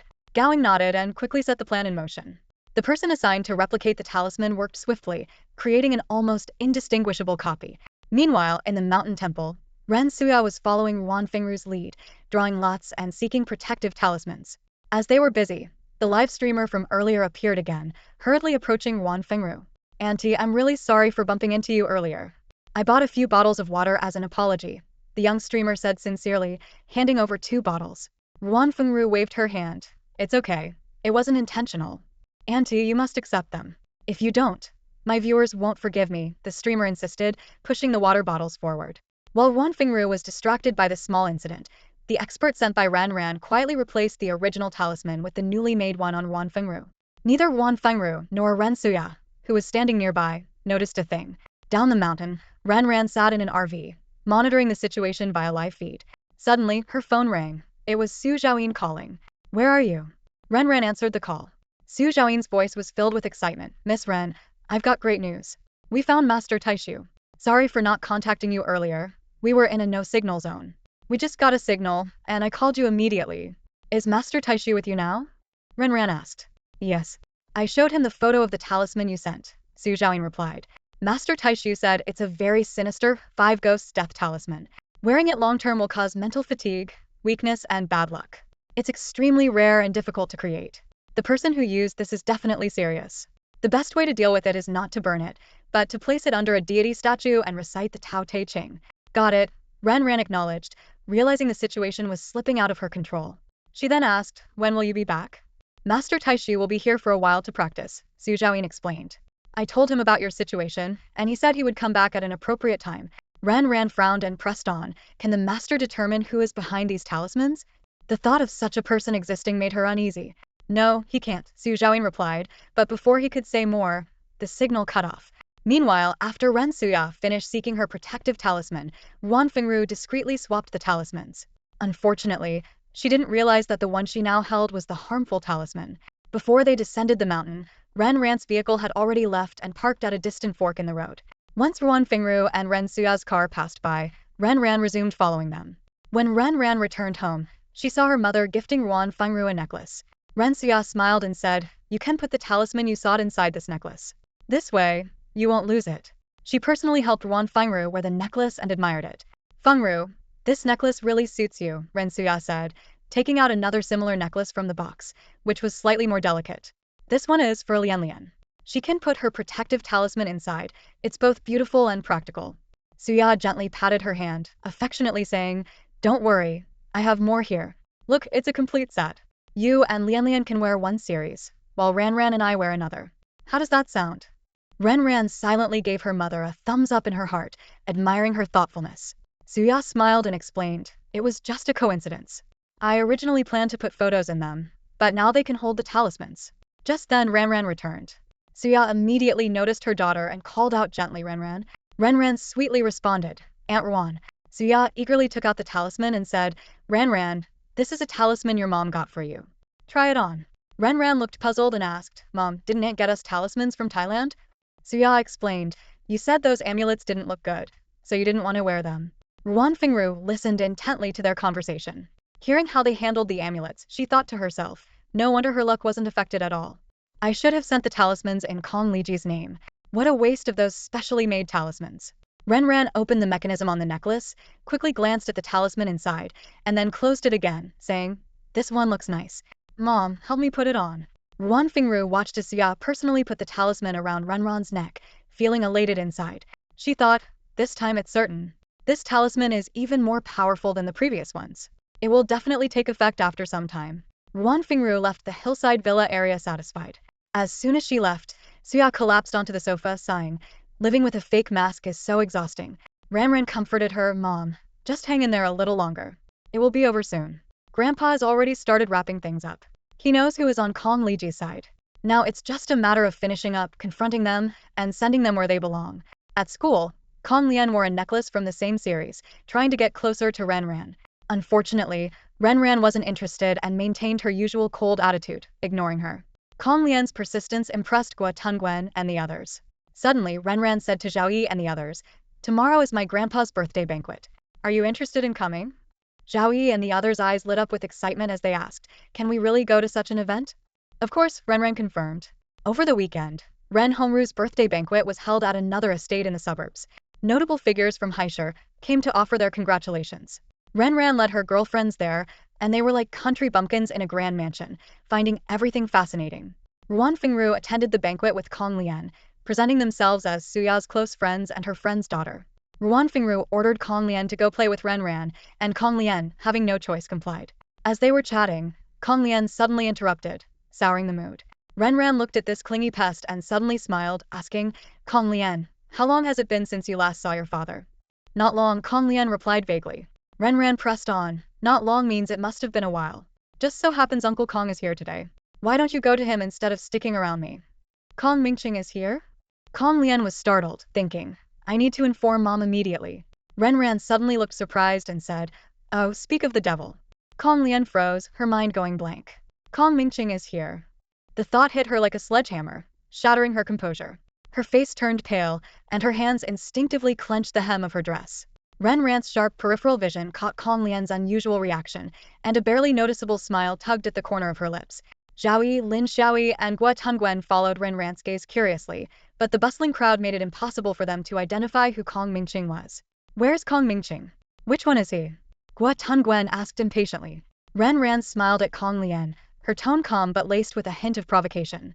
"Maybe you should ask Kong Lian." Kong Lian's lips twitched slightly as she forced herself not to turn around. In truth, she had never seen Kong Mingqing in person, only glimpsed him in photos. "Kong Lian, which one is your dad?" Lin Xiaoyi's question hit the mark. "Yeah, which one is he?" Zhao Yi echoed, "We've only heard about Haishang Group in the news, never seen what the chairman looks like." Under everyone's gaze, Kong Lian reluctantly turned around, her eyes scanning the crowd, wanting to find Kong Mingqing but also dreading actually seeing him. "Which one?" Zhao Yi urged impatiently. "Which one is it?" Lin Xiaoyi pressed. Gua Tungwen bluntly added, "Kong Lian, you don't even recognize your own dad?" Ran, an outsider, could spot him immediately, "And you've been looking for ages. You seem like a fake daughter." Though unintentional, her words cut deep into Kong Lian's heart. Her face changed drastically, a mix of anger and panic. She wanted to explain but didn't dare to speak. She feared attracting Kong Mingqing's attention and, even more, feared her lies being exposed. She scanned the crowd again but still didn't spot Kong Mingqing. Ren Ran watched Kong Lian's reaction with great interest, feeling that the show had almost reached its climax. Just as she was about to speak, Kong Lian preempted her, saying, "My dad isn't here." Ren Ran raised an eyebrow, her tone slightly mocking. "Really? Let me check again." "Oh, my mistake." Kong Lian breathed a sigh of relief but felt a surge of anger inside. "That bitch did it on purpose," she cursed inwardly. Ren Ran continued, "Uncle Kong should be on his way. Do you want to join me in welcoming him?" Kong Lian immediately stood up, her tone stiff. "No, I'll go myself." She was eager to leave this place, afraid that Kong Mingqing might suddenly appear and expose her lies. Watching Kong Lian's hurried departure, Ren Ran chuckled to herself. She knew Kong Lian thought she had dodged a bullet, unaware of the bigger storm brewing. Ren Ran thought, once she dealt with her grandfather's affairs, she could start dealing with this little pretender. Once Kong Lian's true identity was revealed, her status as an illegitimate daughter would be out in the open, and Kong Liji might as well give up. In reality, Kong Mingqing wasn't going to show up today. He was on a business trip in Europe. It was just his assistant coming with some gifts. This little scare had effectively intimidated Kong Lian, making her wary of overstepping in front of Ran Ran again. Suddenly, a commotion erupted in the center of the venue, drawing everyone's attention. Ran Ran got up and walked towards the noise, hearing drunken shouting even before she got close. "Uncle, how could you treat us like this?" A woman with a flushed face and slurred speech yelled, "When my dad died, he asked you to take care of us, and this is how you do it? Watching us struggle without offering any help." It turned out that her aunt had gotten drunk and was causing a scene in public. Kong Liji quickly signaled to the waiter, "Help her out, Madame Su, you are drunk." The term Madame Su was like a fuse, instantly igniting Ren Shuyun's fury. She shoved the waiter away, her voice sharp. "I'm not leaving, I'm not drunk." Ren Ran watched coldly as her aunt made a scene in the middle of the gathering, her brows furrowed. Today was their grandfather's big birthday celebration, and she chose this moment to cause trouble, clearly intending to embarrass them. Remembering how her aunt had previously tried to reclaim money spent on suing, and how her grandmother had advised not to be too harsh since they were family, Ren Ran felt their leniency had only led to more demands. Striding over to Ren Shuyan, Ren Ran's gaze was piercing. "Cousin aunt." She emphasized the word cousin heavily, a deliberate shift from the once affectionate aunt. Before Ren Shuyan could respond, Ren Ran began listing the grievances. "Your husband's previous hotel, 80% of the investment came from Grandpa, and it ended in losses. Then you turned to Grandpa again to help your husband start a chain of restaurants. When your husband's brother got into trouble, you sought Grandpa's help once more. Every time you needed money, it was Grandpa you turned to. You called it borrowing, but we've never seen you repay a cent." Her voice grew colder. "Grandpa built his fortune from scratch without relying on Uncle. He helped you time and again, yet you never showed gratitude, only entitlement. Let me make it clear, Grandpa owes you nothing, and neither does Uncle's family. If you want money, earn it yourself. Stop greedily demanding from us. Today, I've truly seen what it means to give an inch, take a mile." Although it wasn't the best time to voice these thoughts, Ren Ran was done with subtlety and tolerance towards her cousin aunt's family. She knew well that they often flaunted their connection to Yaxing Group to bully others. Today, she intended to sever that connection in front of the elite of Haishur. Without the protection of Yaxing Group, she wanted to see how arrogant they could still be. Ren Shuyan was left speechless by Ren Ran's words, sobering up considerably, and feeling bewildered. She had assumed, like always, that the family would choose to keep the peace. This time, things had taken a drastic turn. Pointing at Ren Ran, Ren Shuyan stammered. Then she turned to Ren Soya and her husband. "Are you just going to stand there and watch a junior point at me and scold me? Is this how you raised her?" Ren Ran sneered. "I may be a junior, but you, as an elder, should act like one to earn respect." Kong Liji intervened. "Ran Ran, enough." Suddenly, Ren Xian recalled something and retaliated. "Ran Ran, don't act like we've always been the ones taking. When you took over $1 million from us back then, why didn't you mention that?" Ren Ran was momentarily taken aback, frowning. "What, over $1 million?" Seizing the opportunity, Ren Xian pressed on. "Over $1 million might not mean much to you, but it's a significant amount for us. You only remember how much we borrowed, but why don't you talk about how much you took from us?" This unexpected counterattack undermined Ren Ran's previous accusations. She paused briefly, finally recalling the details of that million. Glancing around at the guests, she quickly calculated how to handle this unforeseen rebuttal. The gaze fixed steadily on Suing. With a tone of skepticism, Auntie asked, "Where? You can't just make claims without proof and expect us to believe you." Her voice carried a hint of impatience. This girl won't admit her mistakes until she's cornered. As she spoke, Auntie reached out and yanked Suing out of the crowd with such force that Suing stumbled. Staring into her eyes, she commanded, "Tell us what happened that day in detail." Suing kept her head down, nervously twisting her fingers together, unable to string together a coherent sentence. You ungrateful girl. Auntie's voice rose sharply. What are you still worried about? They don't care about us, so why are you still considering their feelings? Do you think they've ever considered yours? Ren Xian, standing nearby, couldn't take it anymore. She stepped forward, placing a hand on her daughter's shoulder, her tone filled with disappointment. Why are you hesitating? Speak up. At that moment, another voice interjected, Auntie, don't push Xiaoying so hard. She's young and not thick-skinned enough to lie through her teeth. Though it seemed like a defense of Su Ying, the remark subtly mocked both Su Ying and Auntie. Seeing her daughter's reluctance, Ren Xian bit her lip and decided to step in herself. She looked directly at Auntie and said clearly, in October, when you had no money to buy a bag, didn't you take 1.2 million from me? Ren glanced coldly at Su Ying, who was now hanging her head, too scared to look up. Ren didn't want to waste words with Auntie and went straight to the point. 1.2 million? Really? I didn't take that money. That day, your daughter spent 1.09 million on 5 LB bags. If you don't believe me, you can check the store's surveillance footage. She paused, her eyes sharp. If Auntie doesn't believe it, I can call the store manager now. The truth will be clear once we see the footage. Ren Suya couldn't hold back any longer and chimed in, my daughter doesn't need to take money to buy million-dollar bags. But your daughter, how much has she taken from Ran? Do we need to count? This statement disgusted everyone present. The Ren family had given them enough money to buy not just 5 bags, but a whole truckload. Bringing this up now was clearly a slap in their face. At that moment, Ren Hongru and several business tycoons came downstairs from the second-floor reception room. It was obvious they had heard the commotion. As soon as Ren Xian saw Ren Hongru, she rushed forward, tears streaming down her face, and cried, Uncle, are you just going to let them bully me? Ren Hongru looked coldly at his niece and then glanced at her husband hiding behind her. This niece still hadn't realized she was being used as a pawn, taking the lead in everything. Ren Hongru ignored her cries and said coldly, since you're not here sincerely to celebrate, please leave. This statement hit Ren Xian's family like a heavy blow. They knew that if they were kicked out, they would be completely cut off from Yaxing Group. Even if they claimed the group was run by their uncle, no one would respect them anymore. Su Jingyang finally realized the gravity of the situation and hurriedly tried to smooth things over. Uncle, please don't be angry. We truly came here with good intentions. However, before he could finish, Ren Hongru interrupted with a chilling, show them out. The attendants, already prepared, stepped forward and escorted the 3 out of the estate. Ren Xian wanted to resist, but upon meeting her uncle's stern gaze, she immediately quieted down. She knew that causing more trouble would only make things worse. After the 3 were escorted out, Ren Hongru apologized to all the guests, and the party resumed as if the drama had never occurred.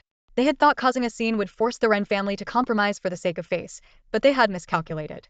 In the study on the second floor, Ren Hongru's sharp gaze fixed on Kong Liji. His tone was severe. You didn't handle the situation well just now. The blunt criticism made Kong Liji's heart tremble, realizing that his father's dissatisfaction was no longer concealed. Ren Hongru continued to press. She is Suya's sister. What are you afraid of? How can I trust you with the company if you act like this?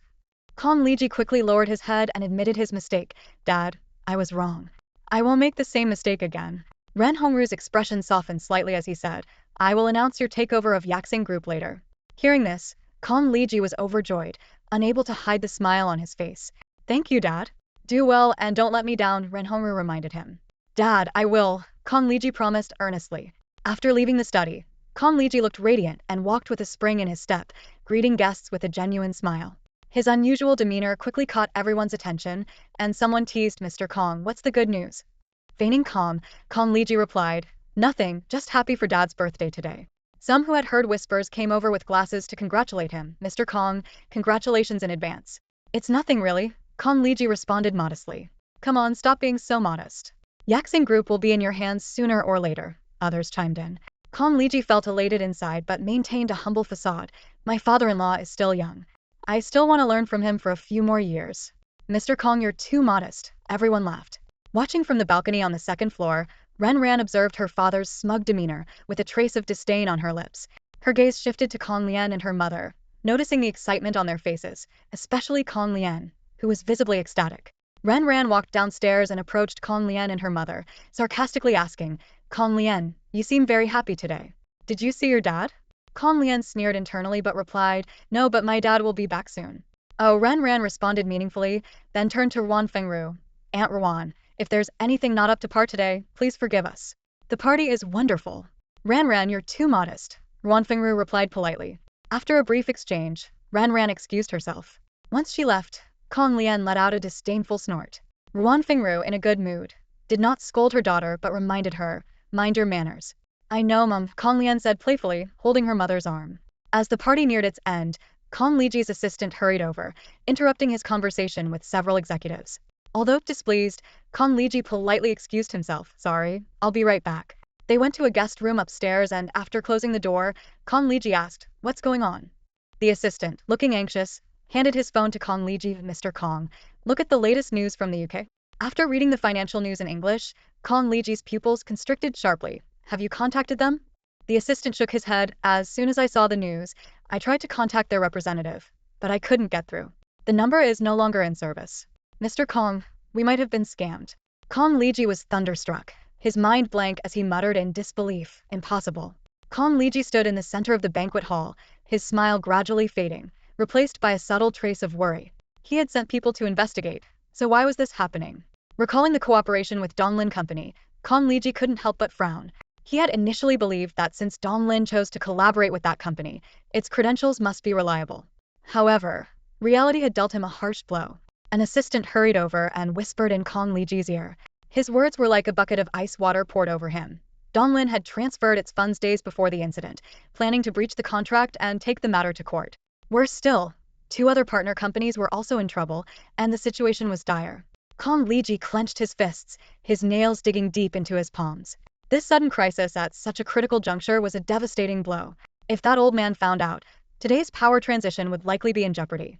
As long as I can keep this under wraps for today, Kong Liji calculated in his mind, once everything is settled, even if they find out later, knowing that old man, he will choose to protect himself. Turning to his assistant, Kong Liji lowered his voice and asked, does Director Ren know? The assistant shook his head. Kong Liji exhaled in relief. Good. The assistant opened his mouth to speak but was interrupted by Kong Liji. You need to do one thing right now, he said, his eyes sharp. Keep the reporters away. No matter what, don't let any reporters near today. Order everyone at the company to keep quiet too. We need to stall as long as we can. After leaving the second-floor guest room, Kong Liji forced himself to wear a smile, mingling and chatting with the guests as if everything were normal. However, his eyes kept darting towards the second floor, his heart filled with anxiety. In the banquet hall, the guests whispered among themselves, all waiting for Ren Hongru to hand over the reins of Yaxing Group to Kong Liji. Yet as time ticked by, Ren Hongru remained unseen, with only a few noticing him going upstairs and not coming back down. Is something wrong? Someone quietly speculated. That's unlikely, another guest countered. This has been planned for a long time. Director Ren has always spoken highly of Kong. Exactly, a third voice chimed in. Kong has been outstanding in Yaxing Group these past years. I heard he secured a major deal soon after arriving at the Beijing branch. That kind of capability surely puts Director Ren at ease about handing over the company to him. Listening to these discussions, Kong Liji grew increasingly uneasy. He couldn't personally check on the situation, so he looked towards his wife, Ren Suya. Suya, he said gently as he approached her, should you go upstairs and check on Dad? Ren Suya didn't seem to catch the hint in his words and replied with a smile, Dad must be busy up there. He'll come down once he's done, don't worry. Was this don't worry meant to reassure him that nothing had changed, or was it to say Ren Hongru was fine? Kong Liji couldn't tell. The guests are all waiting, he tried to hint again. Ren Suya seemed oblivious to her husband's urgency, maintaining her innocent smile. Relax. Dad knows what he's doing. Haven't you learned his ways by now? Before Kong Liji could respond, she added, you should go entertain the guests instead of sticking to me, or people will laugh. Kong Liji felt a surge of frustration welling up inside, difficult to release. He resisted the urge to head upstairs and paced back and forth in the banquet hall. Just as he was about to lose his composure, Ren Hongru finally appeared at the top of the stairs. As soon as Ren Hongru appeared, all eyes turned to him. Kong Liji instinctively adjusted his suit and tie, making sure everything was in place, and held his breath, waiting for the most important moment of his life. Ren Hongru walked steadily onto the stage, smiling and greeting the guests. Among the attendees, Kong Liji, Ruan Fengru, and her daughter looked particularly tense. Ren Ran and Ren Suya stood nearby, occasionally glancing at Kong Liji, anticipating the upcoming announcement. Just when everyone thought Ren Hongru was about to announce the handover ceremony of Yaxing Group, he changed the topic. Today, I have a major announcement. Yaxing Group will be collaborating with Taio Group to develop the Litawan project. The crowd was in an uproar. The shock wasn't just that Kong Liji didn't gain control, but that the 2 major companies were joining forces to take on the highly anticipated Litawan project. The business people present exchanged looks, realizing that the stocks of both companies would surely soar the next day. After making his announcement, Ren Hongru didn't invite Kong Liji on stage. Instead, He took Ren Ran's hand and mingled with the high-profile guests. Chairman Ren, you've accomplished something major without a hint of it leaking out, someone complimented. Ren Hongru merely nodded and smiled modestly. Kong Liji stood frozen, the smile on his face gradually becoming stiff. He took several deep breaths, trying to suppress his resentment and anger, and forced a smile back onto his face. Ruan Fingru and her daughter couldn't hide their disappointment either. Mom, what's going on? Wasn't Dad supposed to take over? Ruan Lian started to ask but was immediately silenced by her mother's stern glare. Remember what I told you, don't speak out of turn. Ruan Lian shivered and fell silent. As the banquet ended, the Ren family saw off the guests one by one.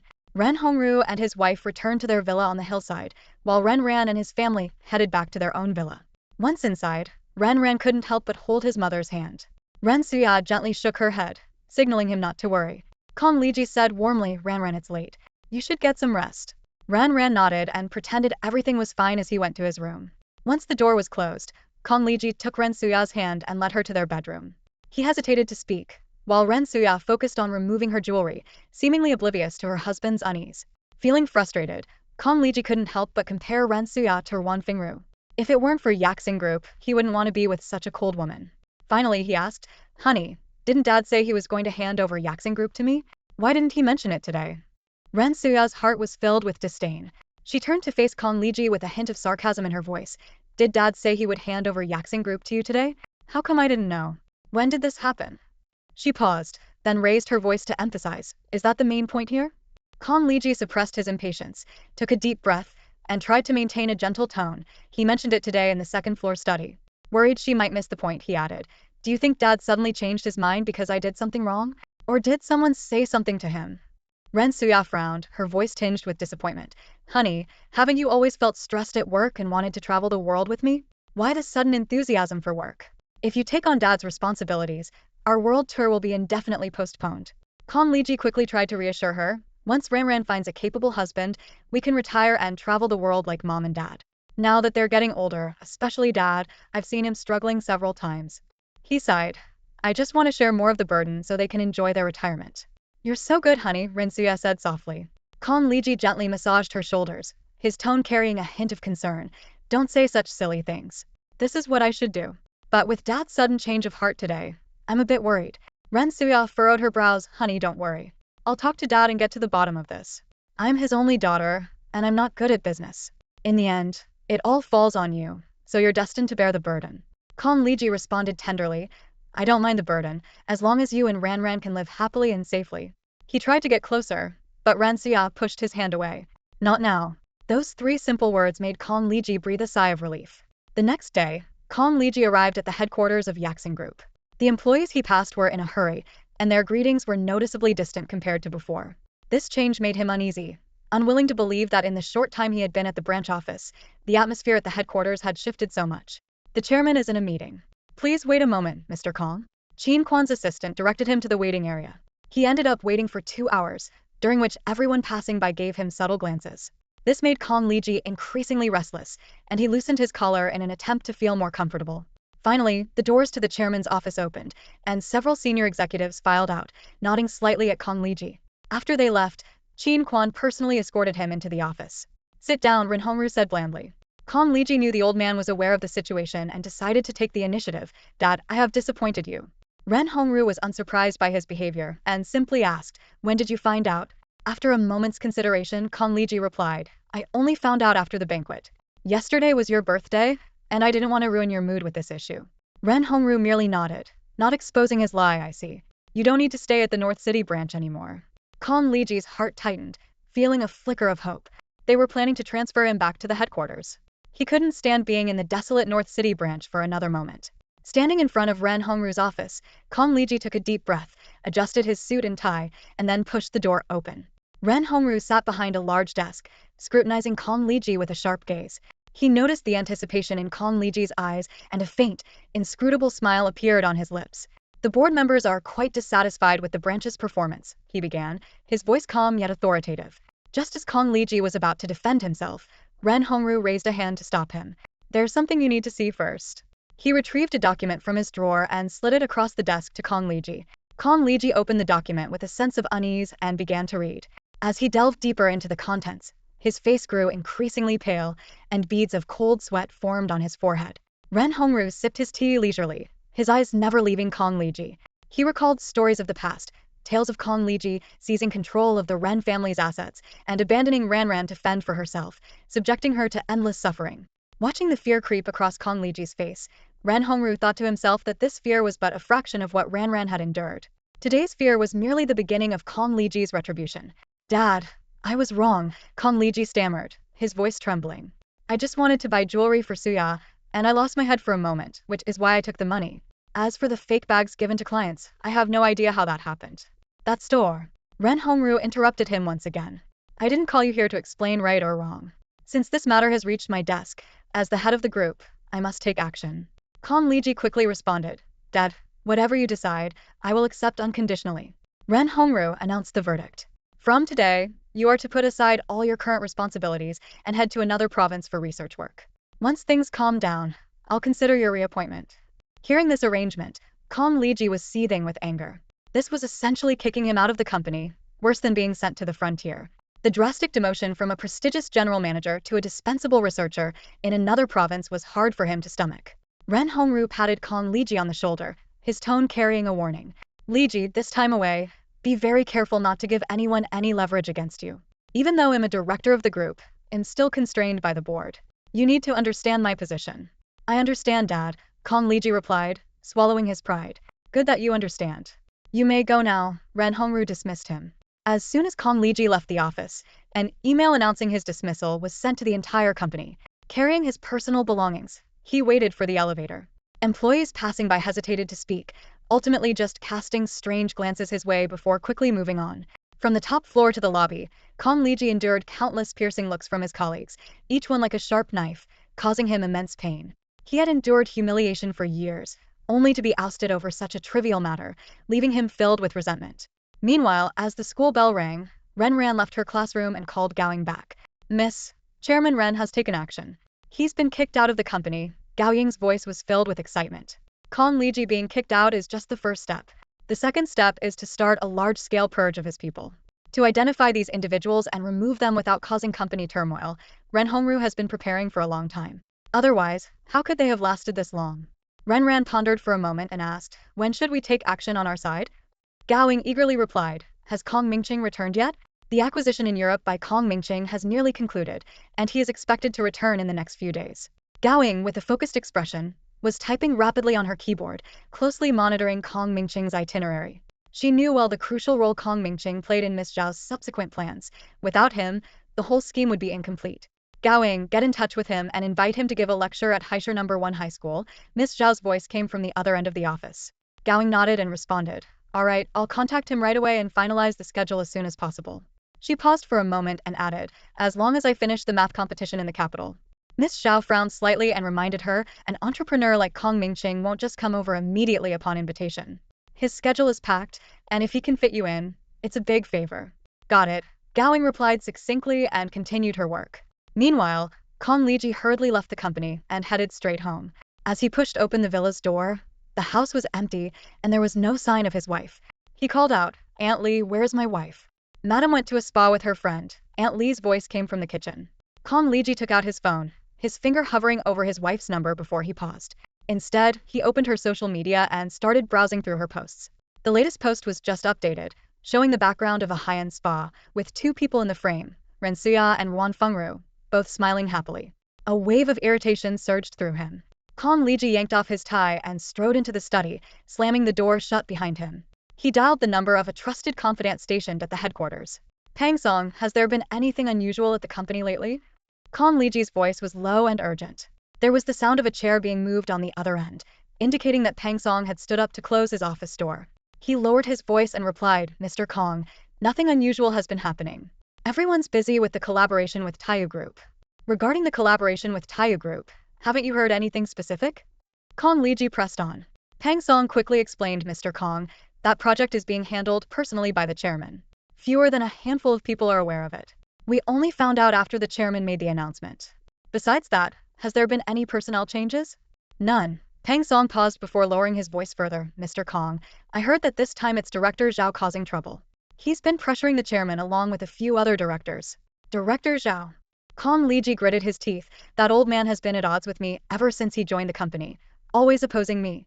Despite this, Kong Liji's inner worry wasn't entirely dispelled. His greatest fear was that this was being orchestrated by Ren Hongru, the old chairman. If it had nothing to do with Ren Hongru, then he wouldn't be overly concerned. Keep me informed of any developments in the company. Will do. After ending the call with Pang Song, Kong Liji contacted a few more of his trusted aides, inquiring about the internal situation of the company. The conclusion was that everything seemed calm, with no signs of trouble. Could it really just be my imagination? Kong Liji muttered to himself, deep in thought. After a moment, he seemed to have made a decision. He exited the study and went straight to the wine cellar in the basement, fetching a few bottles of strong liquor and began drinking heavily. The alcohol quickly took effect, his cheeks flushing and his eyes becoming hazy. When Aunt Lee came out of the kitchen, she smelled the strong scent of alcohol. Following the scent, she saw Mr. Kong drowning his sorrows in drink. She hurriedly took out her phone and called Ren Suya. Madam, Mr. Kong just came home. He started drinking right away and is now quite drunk, Aunt Lee said anxiously. From the moment Aunt Lee appeared and then made the call, Kong Liji had been observing in secret. Though he appeared thoroughly drunk, his mind was clear. Confirming that everything was unfolding as he had anticipated, Kong Liji secretly breathed a sigh of relief and set down the bottle. In the spa lounge, Ren Suya hurriedly put on her clothes, her fingers trembling slightly as she fastened the last button. She turned to the nearby therapist and said urgently, something came up at home. Put today's expenses on my bill. Then she whispered to another woman. Feng Ru, let's reschedule. Receiving a brief nod in response, Ren Suya quickly left. Driving home, Ren Suya's heart began to race. When she parked in front of her house, she didn't get out immediately but took a couple of deep breaths to calm her nerves. Once she felt composed, she grabbed her bag and stepped out of the car. As soon as she entered the house, a strong smell of alcohol hit her, making her frown. She suppressed her nausea and walked further inside. In the living room, her husband Kong Liji was sprawled on the floor, clutching a bottle of liquor. Liji, what are you doing? Ren Suya quickly moved forward and snatched the bottle away. Kong Liji, bleary-eyed and slurring, muttered, give me the booze. The stench of alcohol was overwhelming, and Ren Suya had to turn her head to avoid it. Suppressing her disgust, Ren Suya asked as calmly as she could, what happened? Kong Liji, his eyes barely open, stammered through his tears. Dad kicked me out of the company. Am I useless or what? Kicked out? Ren Suya exclaimed in shock. I'll call Dad and find out. She pulled out her phone and started dialing. Don't. Kong Liji weakly tried to stop her, but his feeble gesture lacked any real conviction. Ren Suya felt a surge of contempt. The man she once loved now seemed utterly pathetic to her. With Kong Liji watching her intently, Ren Suya called Ren Hongru. Dad, did you remove all of Liji's positions? Why would you do that? What did he do wrong to deserve this? Kong Liji strained to catch snippets of the conversation, hearing words like temporary measure, explanation, and toughening up. Are you sure you're telling me the truth? All right, I understand. Ren Suya glanced at Kong Liji as she spoke. Sensing her gaze, he immediately feigned a dazed and drunken state, continuing to drink. After hanging up, Ren Suya hesitated. Kong Liji, squinting, lifted his glass and said, Honey, have a drink with me. He noticed the conflicted look on her face and was almost certain about the toughening up part. Don't drink anymore, Ren Suya clumsily tried to explain. Dad has his reasons for doing this. Things will get better soon. Kong Liji laughed bitterly. I know Dad never liked me. So yeah, I've been putting up with it for your sake. But now, I've worked so hard at the company for years, never slacking off, and this is what I get? Whatever. Maybe it's better this way. At least I don't have to watch my back anymore. Holding back her discomfort, Ren Suya listened to his complaints and then said with a pained expression, Liji, actually. She trailed off, unable to reveal her father's true intentions. Seeing that she wouldn't divulge more, Kong Liji realized there was no point in pressing further. He closed his eyes and pretended to fall asleep. Ren Suya looked down at the man who now repulsed her, feeling a surge of intense loathing. She fought the urge to kick him in the face and instead turned to give orders. Aunt Lee, get some people to help move him upstairs. The next morning, Kong Liji woke up to find himself alone. He hurried downstairs but couldn't see Ren Suya anywhere. Where's my wife? He asked. Sir, she took Miss to the airport, Aunt Lee replied. The airport? Seeing his confusion, Aunt Lee added, Miss is going to the national math competition. He really did forget about it. To be more precise, it wasn't that he forgot, but rather he never cared much about it in the first place. Kong Liji hurriedly walked out, feeling a bit annoyed with himself.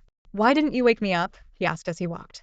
Aunt Lee, following behind, explained, Madam was worried about you and wanted you to rest more. She got up early to make you a hangover soup. She handed him a bowl of steaming hangover soup. Kong Liji initially wanted to refuse but ended up taking it and drinking it in one go. After finishing, he frowned, feeling a strange taste lingering in his mouth. He didn't think much of it and just assumed Rinsuya's cooking skills were lacking. Grabbing his car keys, Kong Liji quickly headed to the garage, chose a car, and drove to the airport. He was thinking to himself, if the old man finds out I didn't see Ran off, he'll probably be displeased with me again. With the current uncertain situation, it's better to be cautious. Despite hurrying, by the time he arrived at the airport, Ran had already passed through security. Honey, what are you doing here? Ran asked, surprised. I wanted to see you off for your competition in the capital, Kong Liji said regretfully. But I'm still a step too late. Ran knows your situation. She won't blame you, Renxia reassured him. The couple walked side by side out of the airport. As soon as Ran got off the plane and turned on her phone, she saw several unread messages and 2 missed calls.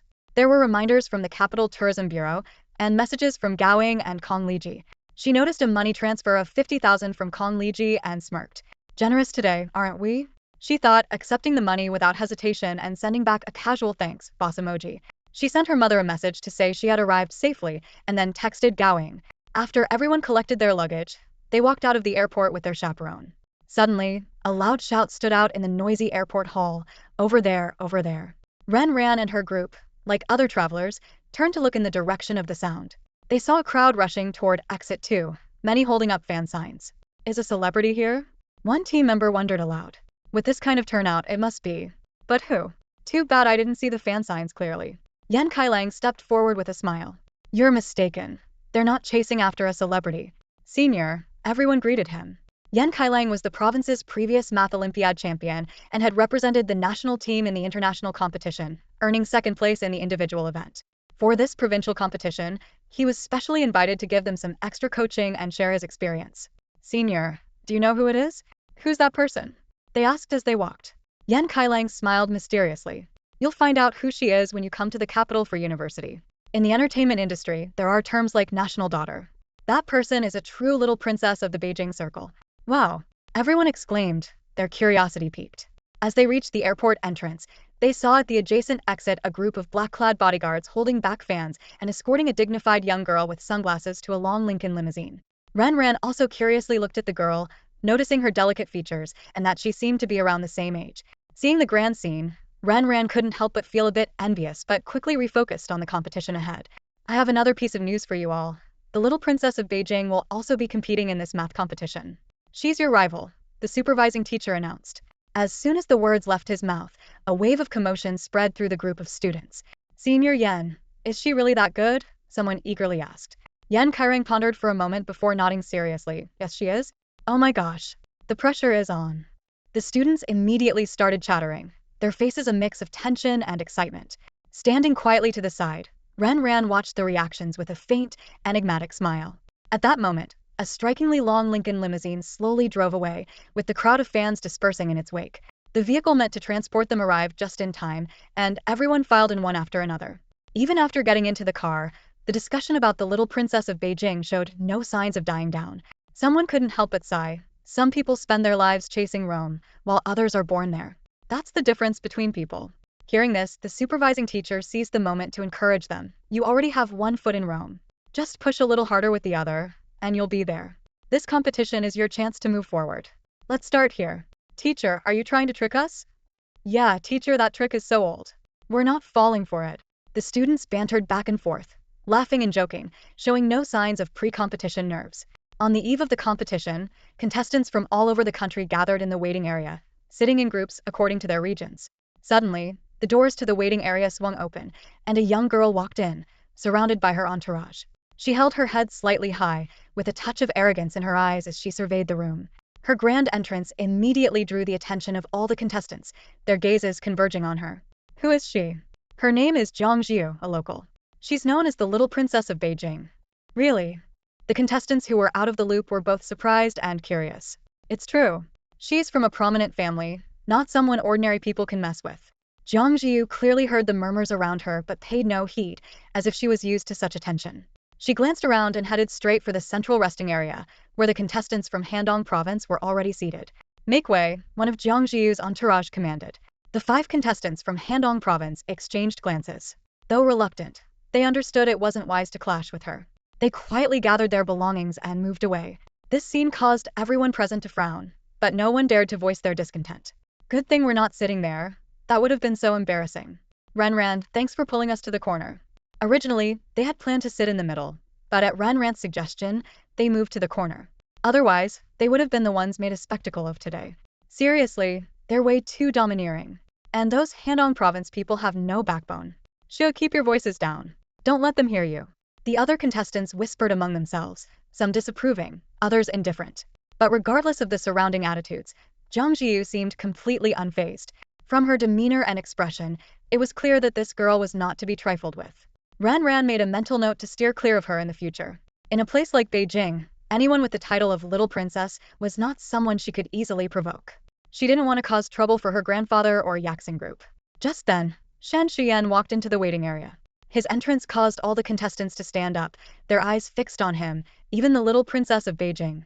Zhang Jiyu stood up and walked towards Shan Shuyan. The arrogance on her face had faded, replaced by a sweet smile.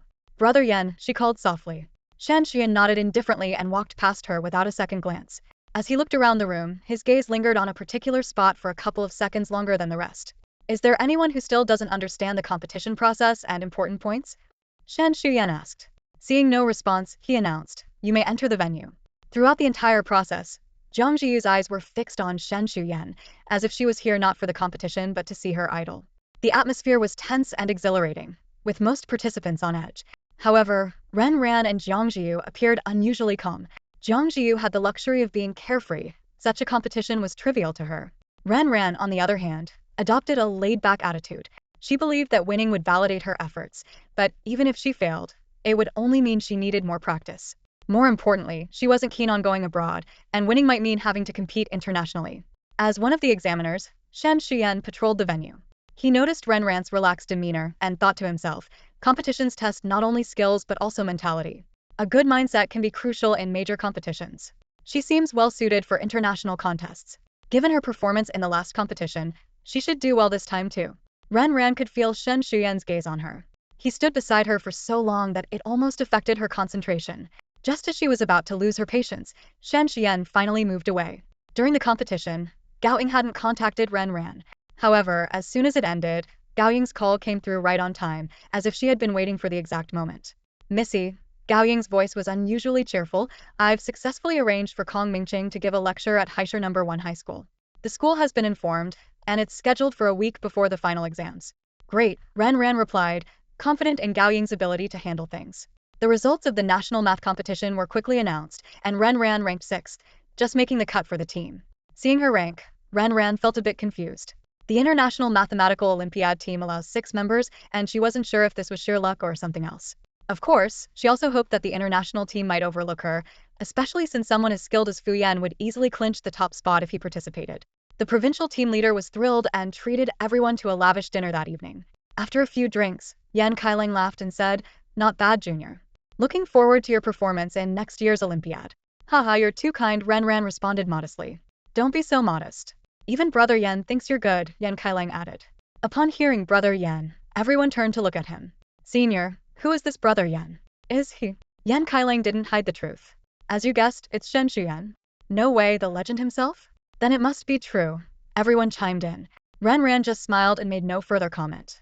On the way back, Yan Kailang walked up to Renran and quietly asked, "In the last provincial competition, how did you come up with the solution for the final big question? Is there a problem?" Renran didn't answer directly. Instead, she responded with a question. Her tone carried a hint of caution. Yan Kailang chuckled, a mischievous glint in his eyes. "Nothing major, just that your approach to solving the problems is exactly like Yan Ji's." As he spoke, he pulled out his phone and showed her a photo, seemingly to prove his point. Renran stared at the screen, recognizing the familiar notebook. It suddenly dawned on her that the problem-solving book she had stumbled upon years ago belonged to the legendary Shen Shuyan. This realization stirred her emotions, but she kept her expression composed. "Believe me now?" Yan Kailang's tone had a hint of smugness. Renran pondered silently. Her approach indeed indirectly came from Shen Shuyan, but she couldn't admit that. Carefully choosing her words, she replied, "Of course I believe you. I found the method in a book once and thought it was interesting, so I remembered it." Though vague, her words weren't entirely untrue. Yan Kailang was taken aback, his eyes widening. "What? That method is Yan Ji's original creation. Did someone else come up with it too? Which book was it?" Realizing her answer might cause trouble for Shen Shuyan, Renran quickly corrected herself. No, I misspoke. I came up with it on my own. Yan Kailing looked at her skeptically, suspicion evident in his eyes. Feeling the pressure, Ran laughed it off. Just kidding. Actually, I've seen Shin Xian's notebook. But don't tell anyone. You've seen it. Yan Kailang's tone was filled with disbelief. Yes, Ran nodded, adding, Shin Xian probably doesn't know about this, so keep it to yourself. Yan Kailang was left bewildered by her contradictory statements, his face a picture of confusion. Seeing his reaction, Ran secretly sighed in relief. Keeping him suspicious and puzzled was exactly what she wanted. The conversation ended there, and Ran's thoughts shifted elsewhere. She had just gotten off the plane, and Gowing was already there to pick her up. In the back seat lay a thick stack of documents. Gowing explained, Miss, these documents detail the assets your father has transferred to that woman over the years. They include her properties and overseas real estate under her name. We've also summarized your father's hidden assets, many of which are held through relatives. It will take some time to gather all the necessary proof. As Ran flipped through the documents, each figure felt like a heavy blow, stifling her heart. These numbers represented the wealth her father had secretly transferred to that woman and her daughter over the years, each amount like a slap in the face to her and her mother. At a red light, Gowing observed Ran's changing expressions through the rearview mirror and tentatively said, Miss, your father's relatives have taken quite a bit of money over the years. I haven't calculated it precisely, but roughly, it's nearing $1 billion. Ran recalled how her father often supported her grandparents, extending help to his siblings as well. The villa her grandparents lived in, the small houses in the countryside, and the benefits received by his siblings and their children were all part of it. As a younger family member, she had never questioned these matters, knowing that Kong Liji handled everything. Now, looking at these statements, Ran felt a pang of heartache. Can we recover this money? She asked, a trace of hope in her voice. We can, Gowing replied. These are all marital assets. Gowing added, as long as Mrs. Fu wasn't aware of the money and didn't authorize it, we can get it back. That's a relief, someone nearby sighed. We can't let the Kong family benefit for nothing. The despicable things they did in their past lives are no less vile than Kong Lian's actions. Meanwhile, the school was abuzz with news. Ran had secured 6th place in the national math competition. This news hit Kong Lian like a sledgehammer to the heart. Standing on the edge of the crowd, she watched as Ran was surrounded and celebrated by everyone. Her resentment boiled like molten lava. She gritted her teeth and thought, it should have been me standing there. My reputation is ruined because of you. You stole my life, my story. Ran, you're a thief. I will never forgive you. Ran felt the intense gaze from behind and knew exactly who it was without turning around. She chose to ignore it and continued discussing the upcoming final exams with her classmates. Even though the college entrance exams are more important for us seniors, we still can't slack off for the finals, someone remarked. Zhao Yi, hugging a stuffed toy, exclaimed excitedly, my mom said if I make it into the top 10 in the finals, she'll take me to Sanya for the winter break.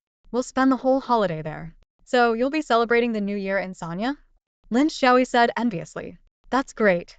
My family always goes back to our hometown for the new year. It's so boring in the countryside, no places to shop and, worst of all, no friends. Guo Tongwen chimed in, my family just stays here. We don't go anywhere. I'm even worse off. Everyone's attention turned to Ran. Zhao Yi asked, Ran, where are you spending the new year? You must be going abroad, right? Ran smiled and replied, you guessed half right. Sometimes we stay in the country, sometimes we go abroad. But it's not just my immediate family. My father's siblings and their families all come over. It's like our money falls from the sky the way we host everyone. As the group chatted enthusiastically, Class President Mao Zhan walked into the classroom and stepped onto the podium. Everyone quiet down, he raised his voice, gradually bringing the chatter to a halt. Ding Chong asked, Class President, do you have any tasks for us? With finals coming up, we shouldn't have much else to do, right? Mao Zhan teased, it's not a task, just an announcement. What announcement? Don't tell me we have to come back to school on the 5th day of the new year, someone guessed, causing a wave of groans. Oh no, please don't. I want to rest a few more days, the students protested. Guo Tongwen didn't mind, studying at home or at school, it's all the same to me. I actually feel freer at school. Zhao Yi, however, was visibly against it, no way. I don't want that. Among everyone, only Ran remained calm, as she already knew what it was about. Mao Zhan finally stopped teasing and leisurely said, hee, you guessed wrong. Tomorrow afternoon, an important person is coming to our school for an inspection and a speech. We've been notified that all senior students must attend. As soon as he finished, the classroom erupted with a chorus of exclamations. Are you kidding me, Mao Zhan? What's wrong with you? Oh my god, you scared me. I thought it was about our break. Turns out it was just this. It's such a trivial matter, yet Mao Zhan made it sound like a big deal.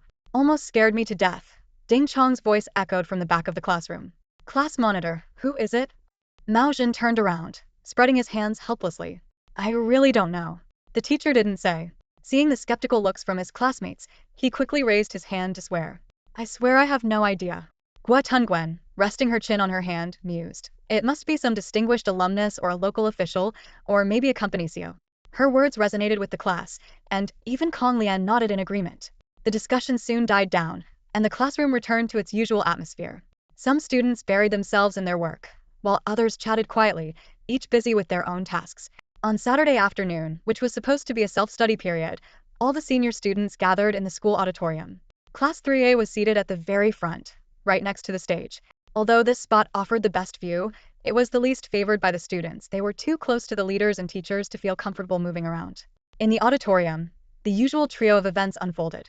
The host's introduction, the principal's speech, and finally the introduction of the day's main guest.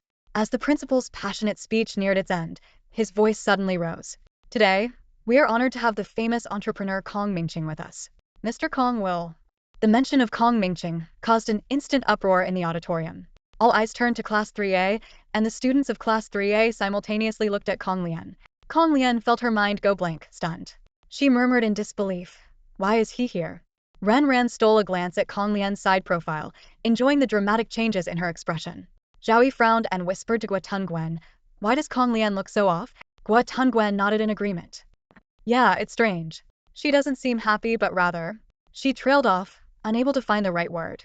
Lin Xiaoyi chimed in, her reaction is weird. Shouldn't she be happy to see her dad? Or maybe they don't get along. The classmates who could see Kong Lian's expression were all puzzled. Only Huxia, sitting beside her, was excited like a child. Lian, it's your dad. He came. Oh my gosh. You kept it so well, not a hint of this. Ji Qing, sensing something amiss with Kong Lian, wondered silently. Does she not know her dad was coming? She doesn't look happy at all. Tanjia's gaze shifted between the stage and Kong Lian, finally landing on Ran. Their eyes met briefly before they both looked away nonchalantly. Huxia noticed the empty seat in the front row and exclaimed excitedly, Kong Lian, look at the seating arrangement. It's clearly set up for you and your dad to chat. Kong Lian suddenly realized that the empty seat was indeed reserved for Kong Mingqing. Her heart raced. This is bad. Once Kong Mingqing finishes his speech and comes down, she could easily be exposed. She had to come up with a plan. But the more anxious she became, the blanker her mind grew. Huxia finally sensed Kong Lian's unease and asked with concern, Lian, are you okay? Kong Lian's body trembled slightly as a wave of discomfort washed over her. She hurriedly concocted an excuse, only to find her mind blank, unsure of what to do. Instinctively, she clutched the item in her hand, suddenly realizing it might be her lifeline. Looking up, a glimmer of hope flashed in her eyes. She desperately wanted to contact her mother, believing her mother could help resolve the predicament she was in. However, her seat was in the center of the auditorium, surrounded by classmates and teachers, with school leaders seated in the front row. She knew that standing up would draw everyone's attention to her. Despite this, Kong Lian mustered the courage to leave. She thought that as long as she avoided direct eye contact with the people on stage, she wouldn't be exposed. Just as she stood up, the principal in the front row suddenly turned around, his gaze locking onto her. Are you Kong Lian? The principal's voice was unmistakably clear in the quiet hall. Kong Lian froze, her half-risen body sinking back into her seat. Yes, she answered softly. The principal continued. Please follow me backstage later to meet Mr. Kong. In other circumstances, the principal might not have said such things publicly, but because Kong Lian was Kong Mingqing's daughter, everyone around seemed to find it normal. Kong Lian had no choice but to agree. Okay? Her expression showed no sign of joy, causing the principal to wonder privately before turning his attention back to the stage. Seeing that the principal was no longer watching her, Kong Lian tried to get up again. However, this time, she felt someone tugging at her sleeve from behind. Kong Lian, you can go later, came a voice from behind. Kong Lian couldn't help but curse in her mind. These people were blocking her one after another. It was simply ridiculous. Half-bent, she shot a fierce glare at Ding Chong behind her and gritted her teeth. I need to go to the restroom. Unfortunately, her seat was too conspicuous, and her movements immediately drew the attention of those on stage. Kong Mingqing's gaze locked onto her, his voice carrying through the microphone to the entire hall. Is there something you need, young lady? In an instant, all eyes were on Kong Lian. Even the school leaders in the front row turned to look at her. She felt a chill run through her body, her mind going blank as a wave of fear overwhelmed her, leaving her rooted to the spot.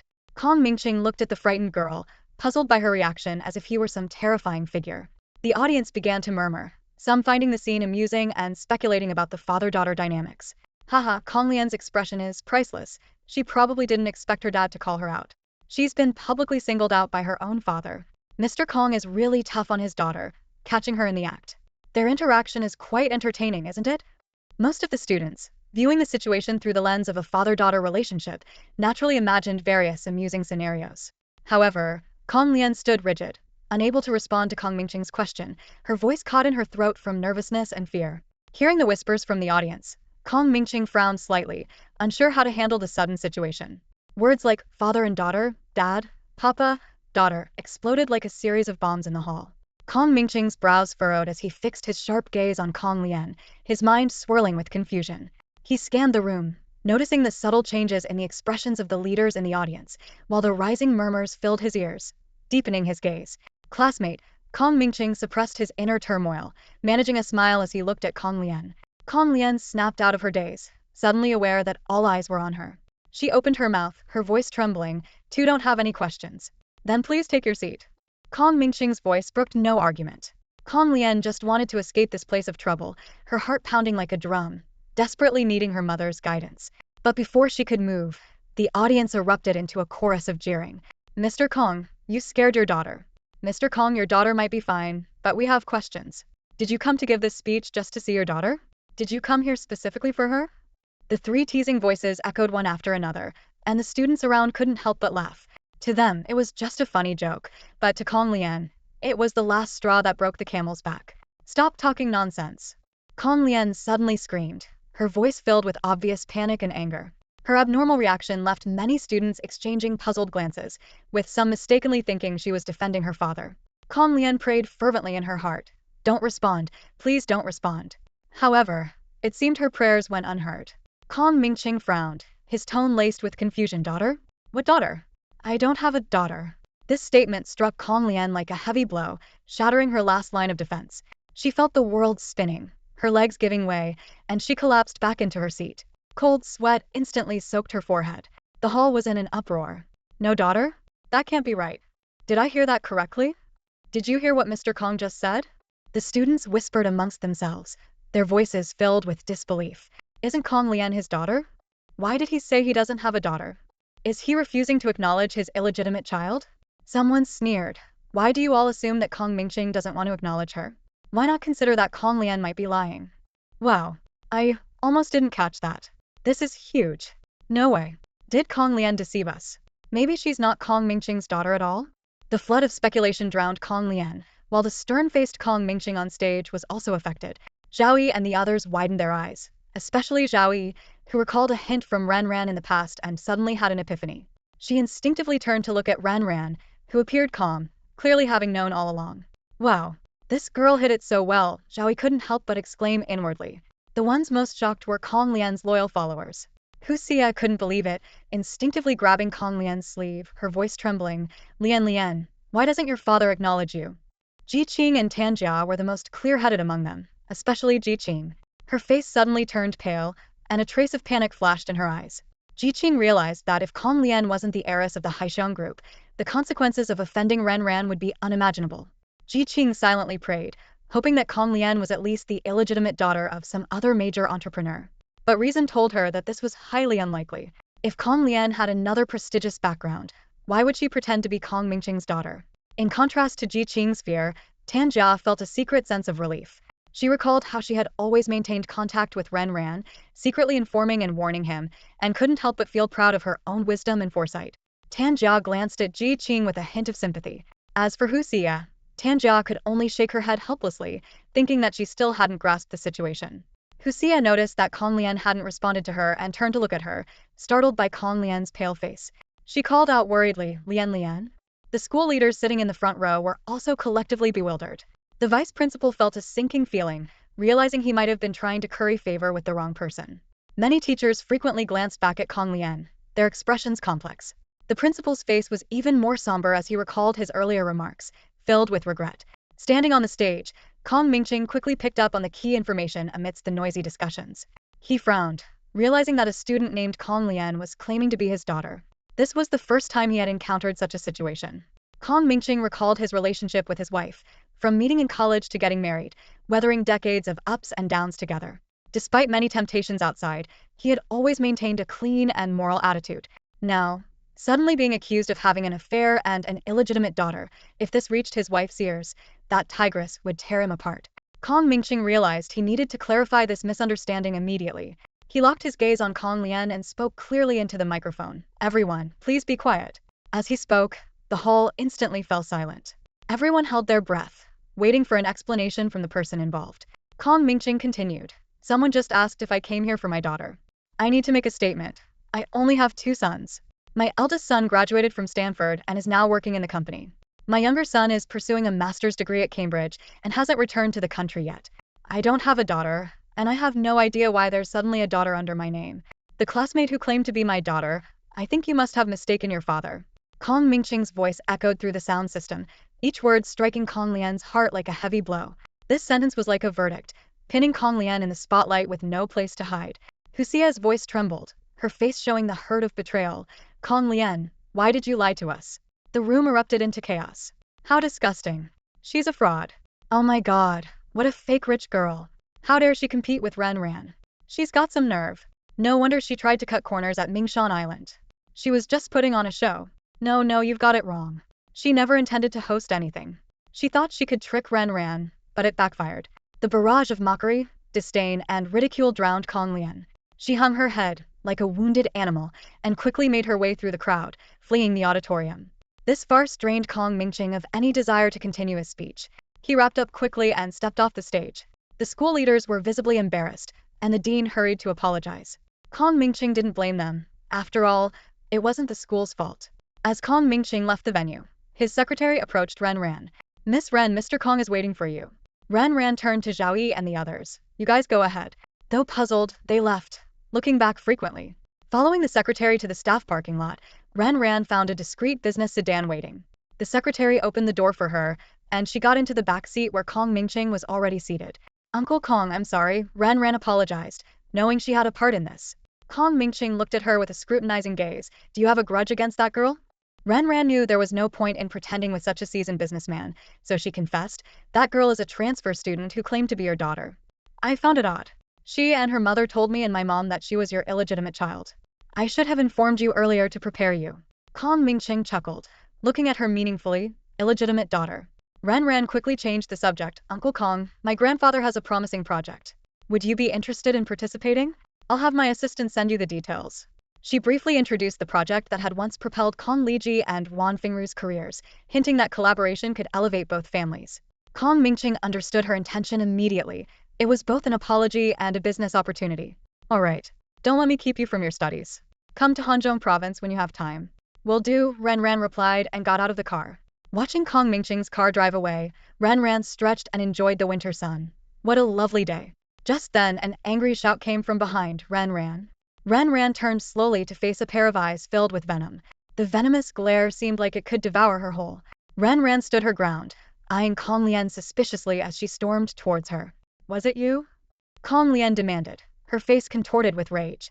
She closed the distance in large strides, raising her arm to strike Ren Ran's cheek with all her might. Ren Ran reacted swiftly, blocking the attack with one hand and gripping Kong Lian's wrist tightly with the other. Almost simultaneously, she raised her free hand and slapped Kong Lian across the face. This slap was long overdue. The whole exchange happened in just 2 seconds, leaving Kong Lian stunned. She instinctively covered her cheek with her hand, the sting reminding her of what had just occurred and snapping her back to reality. As Kong Lian looked up, Ren Ran spoke first, her voice dripping with anger. "Are you out of your mind? What did I ever do to you?" Kong Lian's eyes widened, bloodshot and filled with fury. She gritted her teeth and said, "I saw you with Kong Mingqing just now. Are you two conspiring to humiliate me? Did you know all along that I'm not his daughter?" Ren Ran rolled her eyes, her tone full of disdain. "Do you have a persecution complex? If so, you should get that checked out. I've known Uncle Kong for a long time. What, do we need your approval to have a conversation? Who do you think you are, that everyone has to watch your every move?" After delivering her scathing remarks, Ren Ran immediately dialed Wan Fengru's number. On the other end of the city, Wan Fengru was surprised to see Ren Ran's name pop up. It was the first time Ren Ran had called her. She quickly answered, her voice warm and gentle. "Ran Ran, what's the matter?" "Aunt Wan, is Kong Lian under a lot of stress lately? She seems a bit unhinged." Ren Ran got straight to the point. "She's acting a bit off. I suggest you take her to see someone. Don't ignore this." Ruan Fingru, being sharp, quickly caught on to what Ran Ran was implying. Ran, did Lian Lian do something to you? Nothing much, she just came at me and tried to slap me, Ran Ran replied succinctly. Ruan Fingru's eyes darkened upon hearing this, her blood pressure rising slightly. Ran, it's my fault for not raising her properly. I apologize on her behalf. Aunt Ruan, this isn't your fault. You don't need to apologize for her, Ran said calmly. I'm just giving you a heads up. Don't be too hard on her. Luckily, it was me today. If it had been someone else, things might not have ended so easily. Oh, and by the way, Uncle Kong came to our school to give a talk today. Ruan Fingru was just listening politely until the last sentence made her tense up, alarm bells ringing in her mind. Ran, thank you for today. I'll treat you to a meal sometime, Ruan Fingru said, trying to maintain her composure. Alright. I won't keep you any longer then. Ran hung up and turned to Kong Lian with a smile. That smile was so piercing that it brought tears to Kong Lian's eyes. Just then her phone buzzed in her pocket. She knew it was her mother calling. You lied to me, and your mom lied to mine. You're both really something, Kong Lian said through gritted teeth. If it weren't for Uncle Kong's sudden visit, my mom and I would still be in the dark. I didn't come after you, but you went and played the victim first. Ran snorted, leaving with a parting remark. Think about it yourself. Kong Lian clenched her fists, her palms sweaty. She had been too reckless. Seeing Ran and Kong Mingqing together, chatting and laughing, had made her lose her head. Now that she had calmed down, fear crept in. When Ran got home in the evening, she told Ren Suya all about what had happened at school in great detail. Ren Suya was leisurely eating fruit, occasionally offering a piece to Ran. That woman wants to meet me, Ren Suya said while chewing. I told her I was busy, so she rescheduled for tomorrow. Ran chuckled. She's eager to explain herself to you. I'm quite curious to see what excuse she'll come up with this time. We'll find out tomorrow, Ren Suya said, a sly glint in her eyes. Aren't you worried that my actions might make her suspicious? So what if she gets suspicious? Ran replied with a hint of smugness. Grandfather has already started taking action. Her backers won't be able to support her anymore. Now it's our turn to toy with them. Even if they suspect something, it will only make the game less enjoyable. Seeing the slightly cold expression on Ran's face, Ren Suya reassured her, don't think I'm cruel. If I don't act tough, I would be letting my past self and my family down.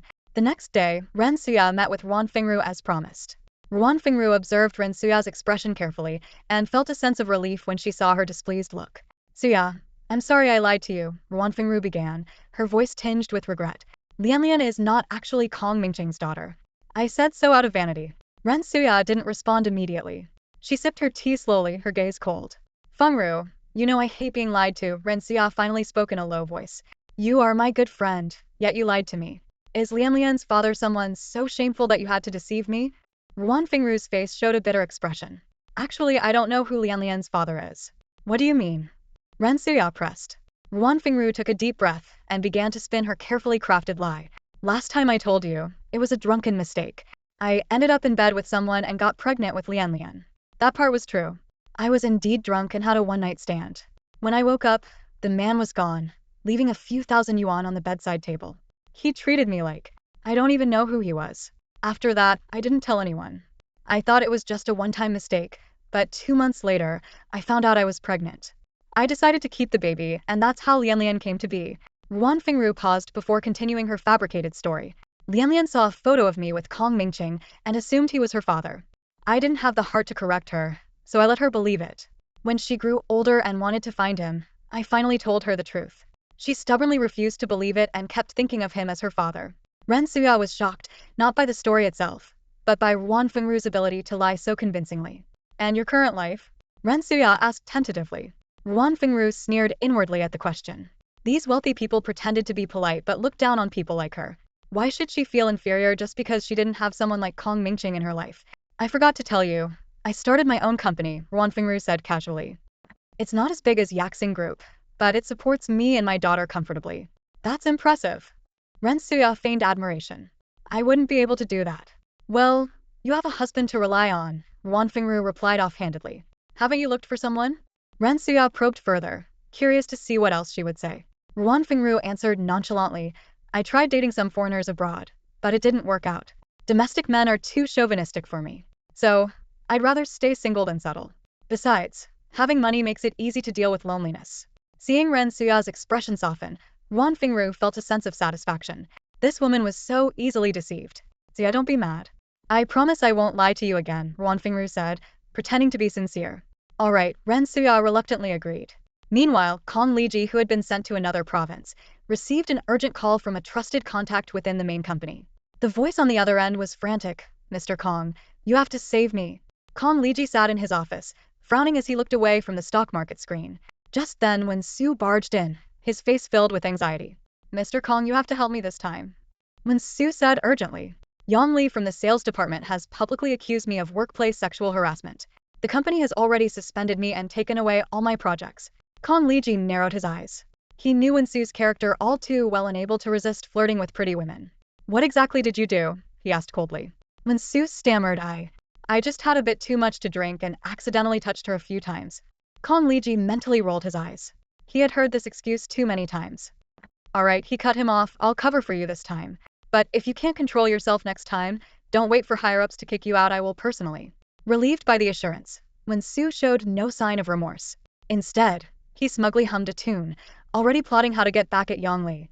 After sending Wen Su away, Kong Liji decided to take advantage of the situation to gauge the headquarters' stance on him. He picked up the phone and dialed the number of Su Yan, the HR director. "Director Su, what's the situation with Wen Su?" Kong Liji asked in a tone that demanded an answer. On the other end, Su Yan's lips curled into a disdainful smile. He knew Kong Liji was close to the chairman, who was currently weeding out some pests. "Mr. Kong," Su Yan calmly replied, "Wen Su has been temporarily suspended for workplace sexual harassment." "Director Su," Kong Liji tried to negotiate. "I know Wen Su. He's all talk and no action. Isn't there some misunderstanding here? Maybe you could have a chat with the female employee and resolve this quietly to avoid tarnishing the company's image. What do you think?" Su Yan rolled his eyes on the other end of the line, thinking that Kong Liji really had no sense of the situation. "Mr. Kong," he said firmly, "workplace sexual harassment is a serious offense. The evidence provided is conclusive, and this matter is not just internal anymore. If the police find it to be criminal, the company will terminate Wen Su immediately and blacklist him. There's nothing more I can do." After hanging up, Kong Liji's face darkened. He immediately contacted others to gather information, but the responses were alarming. Everyone was either too busy or claimed they couldn't help. A strong sense of crisis washed over him. Kong Liji quickly dialed Pan Song's number. "Pan Song, is something going on in the company? Have you heard anything?" Pan Song lowered his voice and said, "Mr. Kong, there is indeed something happening. If Wen Su asks you for help, you better not get involved." "What's going on?" Kong Liji pressed. Pan Song explained quietly, "Wen Su has really messed up this time. Yang Li has recently gotten close to Zhang from Yulin. Wen Su, that idiot, dared to mess with her. It's like he's asking for trouble." Kong Liji felt a sudden jolt in his heart, and his face turned pale. He finally understood why everyone was avoiding him. Mr. Zhang had just made a ruthless declaration to destroy Wen Su, and anyone who dared to help Wen Su would be making an enemy of Mr. Zhang. On the other end of the line, Pan Song repeated Mr. Zhang's words verbatim, then lowered his voice to warn, "Mr. Kong, you better stay out of this. If Mr. Zhang finds out..." He deliberately dragged out his words. "You know what kind of temper he has." Kong Liji's face turned from pale to ashen, as dark as soot scraped from the bottom of a pot. He gritted his teeth, thinking, "Damn it, Wen Su has really screwed me over this time." Seeing that Kong Liji hadn't responded, Pan Song cautiously asked, "Mr. Kong, you haven't helped that guy, have you?" Kong Liji clenched his fists, suppressing his anger, and forced out a response. "I understand." With that, he abruptly hung up the phone. Pan Song looked at the disconnected call and let out a long sigh of relief. He turned to Qin Quan, who was standing nearby, and asked with a flattering smile, "Secretary Qin, did I handle that well?" Qin Quan stood up, patted Pan Song on the shoulder, and said coolly, "Not bad. Keep it up." "Yes, I'll strive to do even better," Pan Song nodded repeatedly. After Qin Quan left, Pan Song collapsed onto the sofa, wiping away non-existent sweat from his forehead. He thought to himself, "Mr. Kong, I'm sorry. I have a family to take care of, so I can't go down with you. I had no choice but to let you take the fall." Pan Song frowned, a question suddenly popping into his mind. If they had dug out such a deep undercover like himself, why not just eliminate everyone in one go? Instead, they chose to do this. It gave him a peculiar feeling. It seemed like they were toying with, no, mentally torturing Mr. Kong. This thought made Pan Song shudder. He murmured to himself, "What kind of grudge is this? Mr. Kong is, after all, the son-in-law of Chairman Ren. Isn't Chairman Ren going a bit too far? Even in revenge, there should be a limit." Meanwhile, after receiving the news, Kong Liji immediately started damage control. He decided to throw Wen Su under the bus and contacted Mr. Zhang directly, handing over evidence of Wen Su's illegal activities as a goodwill gesture. When the call connected, Mr. Zhang's voice came through, dripping with sarcasm. "Huh, Mr. Kong, such righteousness. I thought Wen Su was your man?" Kong Liji swallowed his discomfort and righteously declared, when Sue was just a subordinate in my department, not someone I consider my own. He stayed in line under my supervision. But once I left, he turned into a scumbag. Such a person, especially one who disrespects women, must be severely punished. Mr. Zhang laughed. Well said, Mr. Kong. On behalf of my woman, I thank you for your righteousness. It's nothing, Kong Liji replied humbly. Mr. Zhang then asked, when will you be back in Haisher? Let's play golf when you have time. Sure, after the new year, Kong Liji answered. Alright, let's arrange it then, Mr. Zhang said before ending the call. After the conversation with Mr. Zhang, Kong Liji exhaled deeply, feeling relieved. He thought to himself, sacrificing a useless pawn for some benefits was totally worth it. His earlier unease vanished, and he started humming a tune. Checking the calendar, he noticed that the new year was approaching, and after another week or so, he could go home for the holidays. However, Kong Liji was unaware that the news of him selling out when Sue had already spread among his close associates. This time, no one informed him of this development. Meanwhile, the final exam at Haisher No. 1 High School had just ended. Ren Ran returned home, only to be greeted by a pungent smell and the sound of chaos in the living room. She walked in and was stunned by the scene before her. Her two cousins were dressed in her custom-made clothes, adorned with jewelry given by her grandparents. 3 of her male cousins were swinging golf clubs, smashing the Lego sets she had painstakingly built over months, scattering pieces everywhere. Her uncles and their wives were lounging with their feet up on the coffee table, smoking without a care. Her aunts were leisurely eating fruit and snacks, acting like they owned the place rather than being guests. The whole house was in disarray, a complete mess. As soon as Aunt Lee saw Ren Ran, she rushed over like she had seen a savior and exclaimed, "Miss, you're back." The people in the living room turned their heads in unison at the sound of the commotion. When Ren Ran appeared at the doorway, everyone's faces lit up with smiles, as if they had rehearsed it countless times. "Xiao Ran is back," Aunt greeted warmly. "It's so late. You must be tired. Come sit down." Second aunt immediately followed up, turning to Mrs. Lee with instructions. "Mrs. Lee, get Xiao Ran a glass of juice." However, Ren Ran ignored their feigned kindness and directly asked Mrs. Lee, "Where's my mom?" "Madam is at the hospital," Mrs. Lee replied in a low voice. Ren Ran's heart sank, and she urgently asked, "What happened?" Mrs. Lee glanced at the people in the living room, hesitated for a moment, and then said, "Sir's younger sister's son pushed Madam down the stairs." "How's my mom? Why wasn't I informed immediately?" Ren Ran asked, a flash of anger in her eyes. "You were taking an exam, and Madam didn't want to disturb you," Mrs. Lee explained apologetically. Everyone in the living room heard Mrs. Lee's words. Uncle immediately spoke up, "Ran Ran, don't listen to her nonsense. Your mom accidentally twisted her ankle and fell down the stairs." Aunt quickly chimed in, "What's your motive, you servant? Trying to sow discord in our family." Cousin Kong Lin, while fiddling with her bracelet, smiled and said, "Ran Ran, we all saw it. Auntie fell by herself, and Xiaoyi just happened to run by. Xiaoyi didn't push her. If you don't believe it, you can ask Auntie yourself." Anger surged within Ren Ran. Her mother was in the hospital, yet these people were here enjoying themselves, smiling as if nothing happened. But her mother's condition was more urgent. She would deal with these people later. She immediately called Ren Suya's phone, only to hear it ringing from outside the door. Ren Suya returned home with the help of a caregiver. Ren Ran rushed forward, asking with concern, "Mom, how are you?" Aunt Kong Meixiang quickly explained, "Ran Ran, don't worry, it's nothing serious, just some bruises." Ren Ran glared at Kong Meixiang and the boy behind her, Zhang Yi, coldly saying, "Nothing serious? Would it be serious only if she were crippled?" Kong Meixiang's face turned sour at the outburst. "How can you talk like that, child?" Ren Ran retorted without hesitation, "If you don't like my words, then stop doing disgusting things." Kong Meixiang wanted to say more but was stopped by her husband. Ren Suya patted Ren Ran's hand, signaling her not to worry and to first deal with the situation inside. As soon as she entered the living room, Ren Suya saw the mess. She knew the pain in her body was nothing compared to the immediate need to deal with the people in front of her. "Sister-in-law, how are you?" "Sister-in-law, we were so worried about you." Her two sisters-in-law immediately stepped forward, feigning concern. Ren Suya coldly laughed inside. If they were truly worried, why were they here eating and drinking, not even making a call to inquire? She had finally seen their hypocritical nature clearly and responded with a cold face, saying nothing.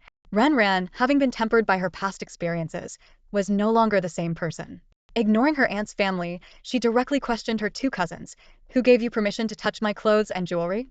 Kong Lin and Kong Yu were stunned. In the past, they would take whatever they fancied, and their third uncle and aunt never stopped them. As for Ren Ran's opinion, it never mattered. After all, Ren Ran had plenty of things. Giving them a few wouldn't make a difference. A flash of anger crossed Ranan's face as she coldly stared at her aunt, who was speaking in a condescending tone. Why are you making such a fuss over some worthless things? Why are you getting so worked up? Ranan smirked inwardly. How could this self-righteous woman have the nerve to say such things? She retorted sharply, Auntie, your words are getting more ridiculous by the day. If someone steals from you, should you smile and thank the thief? If it's so worthless, then why steal it in the first place? Her aunt was left speechless, her face changing colors as she struggled to respond, unsure whether she was too angry to speak or simply had no rebuttal. At that moment, her other aunt interjected with a fake conciliatory tone, Ranan, we're all family here. What's yours is ours. There's no need to draw such clear lines.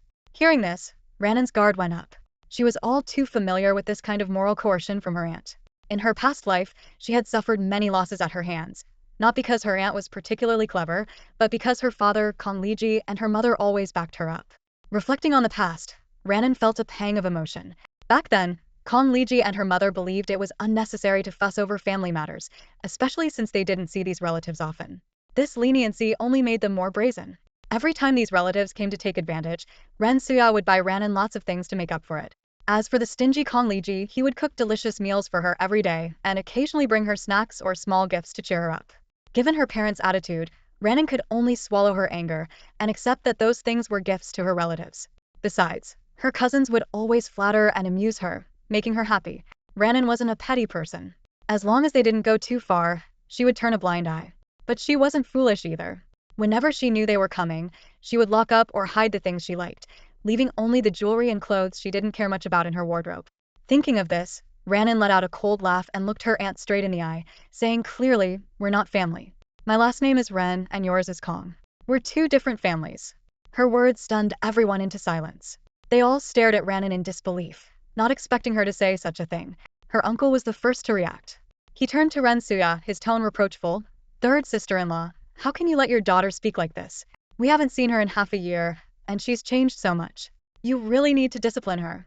Her other aunt quickly chimed in, and her eldest uncle put on an authoritative air. Ranan, your words are hurtful. Third sister-in-law, you need to discipline her. Imagine how heartbroken Liji would be if he heard this. Her eldest aunt sighed, looking worried. Everyone expected Ren Suya to step in and smooth things over as she always did for the sake of family, even if it meant wronging Ranan. They watched her with eager anticipation, waiting for her to scold her daughter. Under everyone's gaze, Ren Suya spoke slowly, her voice calm but firm. My daughter is right. Our last name is Ren, not Kong. We're not family. Then, turning to Kong Lin and Kong Yu, her tone suddenly became stern. Take off the clothes and jewelry you're wearing and put them back where they belong. Her words hit the Kong family like a sledgehammer. They stared at Ren Suya, eyes wide with disbelief, as if seeing a stranger. Even her sister-in-law's family couldn't help but shudder, sensing that something was amiss. The maids, including Aunt Li, were equally shocked, but a hint of relief flickered in their eyes. After so many years, the lady of the house had finally stood up for herself. Her other aunt's voice wavered with uncertainty as she stammered, Third sister-in-law, you must be mistaken, right? Ren Suya's face was cold, her eyes sharp as knives.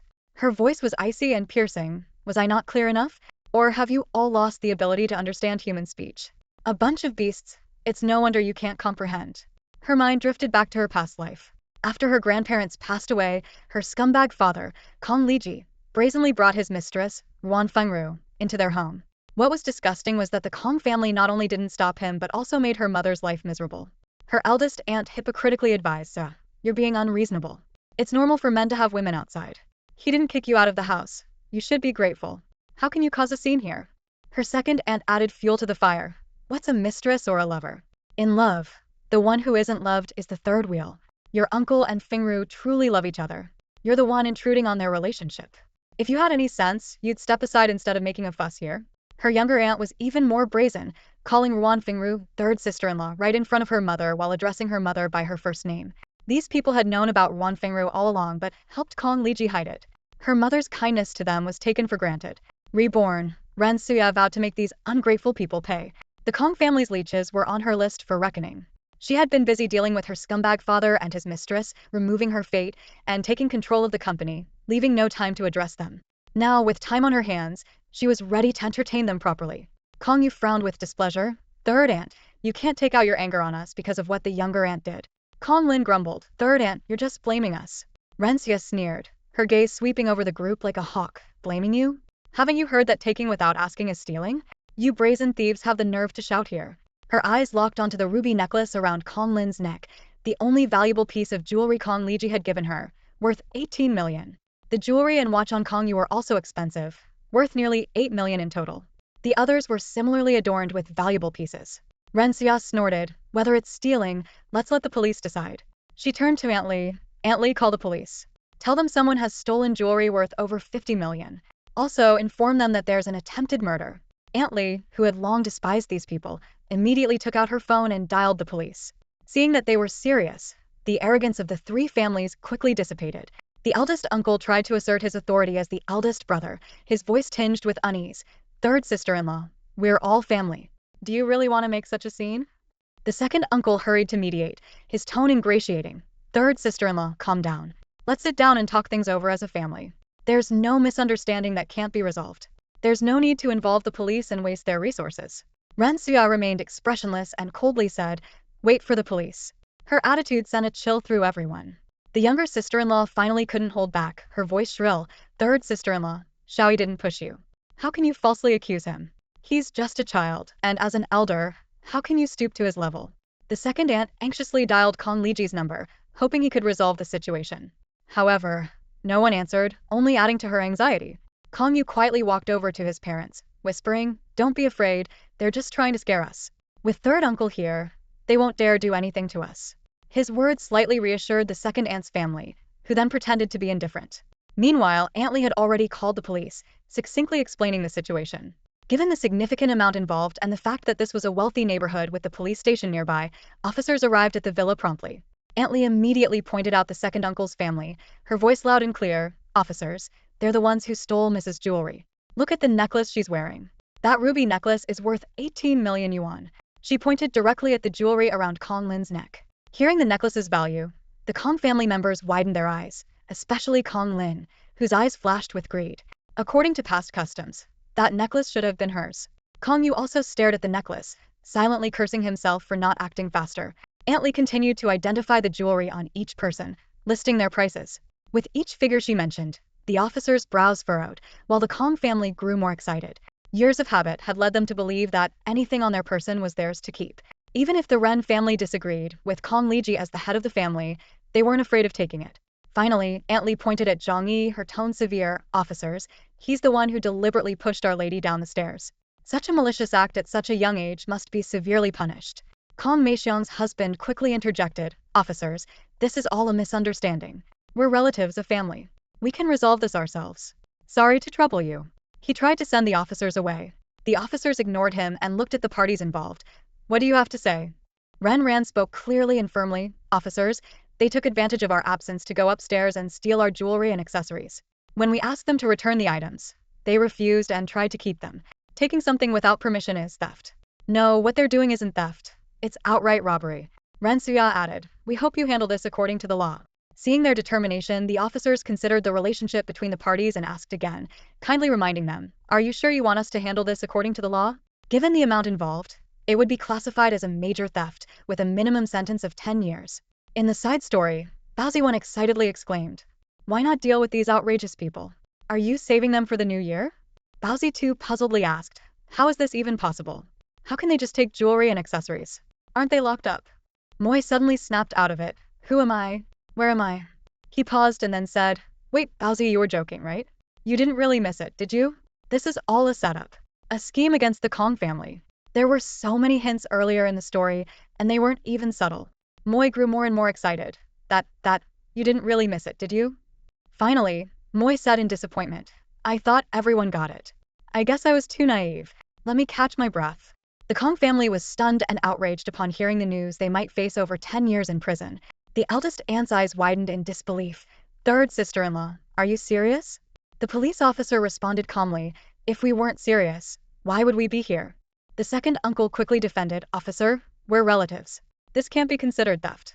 Besides, no thief would act so openly. So this doesn't count as stealing. Ran scoffed and retorted bluntly, you're right, second uncle. This isn't theft. It's blatant robbery. She then signaled to Aunt Li, who understood immediately. Aunt Li spoke up accusingly, officer, these people are awful. They deliberately pushed Madame down, sent her away, and then went upstairs to seize the valuables. When we tried to stop them, they shoved us aside. She rolled up her sleeve to reveal clear bruises on her arm. Look, This is from when they pushed me. The Kong family immediately protested. Nonsense. Officer, don't believe them.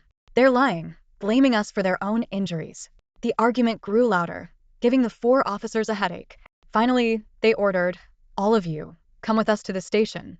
The Kong family stared in disbelief, unable to comprehend how things had escalated this far. At that moment, 80-year-old cousin Kong Shao suddenly erupted in anger. Like a tiny dragon, he charged at Ren Ran, swinging a golf club. I'll kill you, you wicked woman. Ren Ran hadn't expected Kong Shao to lash out. Seeing the club aimed at her head, she quickly stepped back. A young officer reacted swiftly, grabbing the club from Kong Shao. Let go. Kong Shao yelled, but Ren Ran had already steadied herself, glaring coldly at the brat. She thought to herself, this little troublemaker not only ruined her Lego project that took months to build but now dared to attack her. If the officer hadn't intervened, the consequences would have been dire. Under Ren Ran's icy gaze, Kong Shao instinctively let go of the club and hid behind his parents.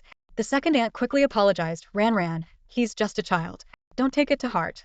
Ran Suing, overhearing this, felt her blood pressure spike. He's just a child? What about you adults? If anything happens to my Ran, I'll make you pay. Mom, calm down. Ran gently reassured her mother, holding her hand. She knew Kong Shao was spoiled and didn't respect anyone.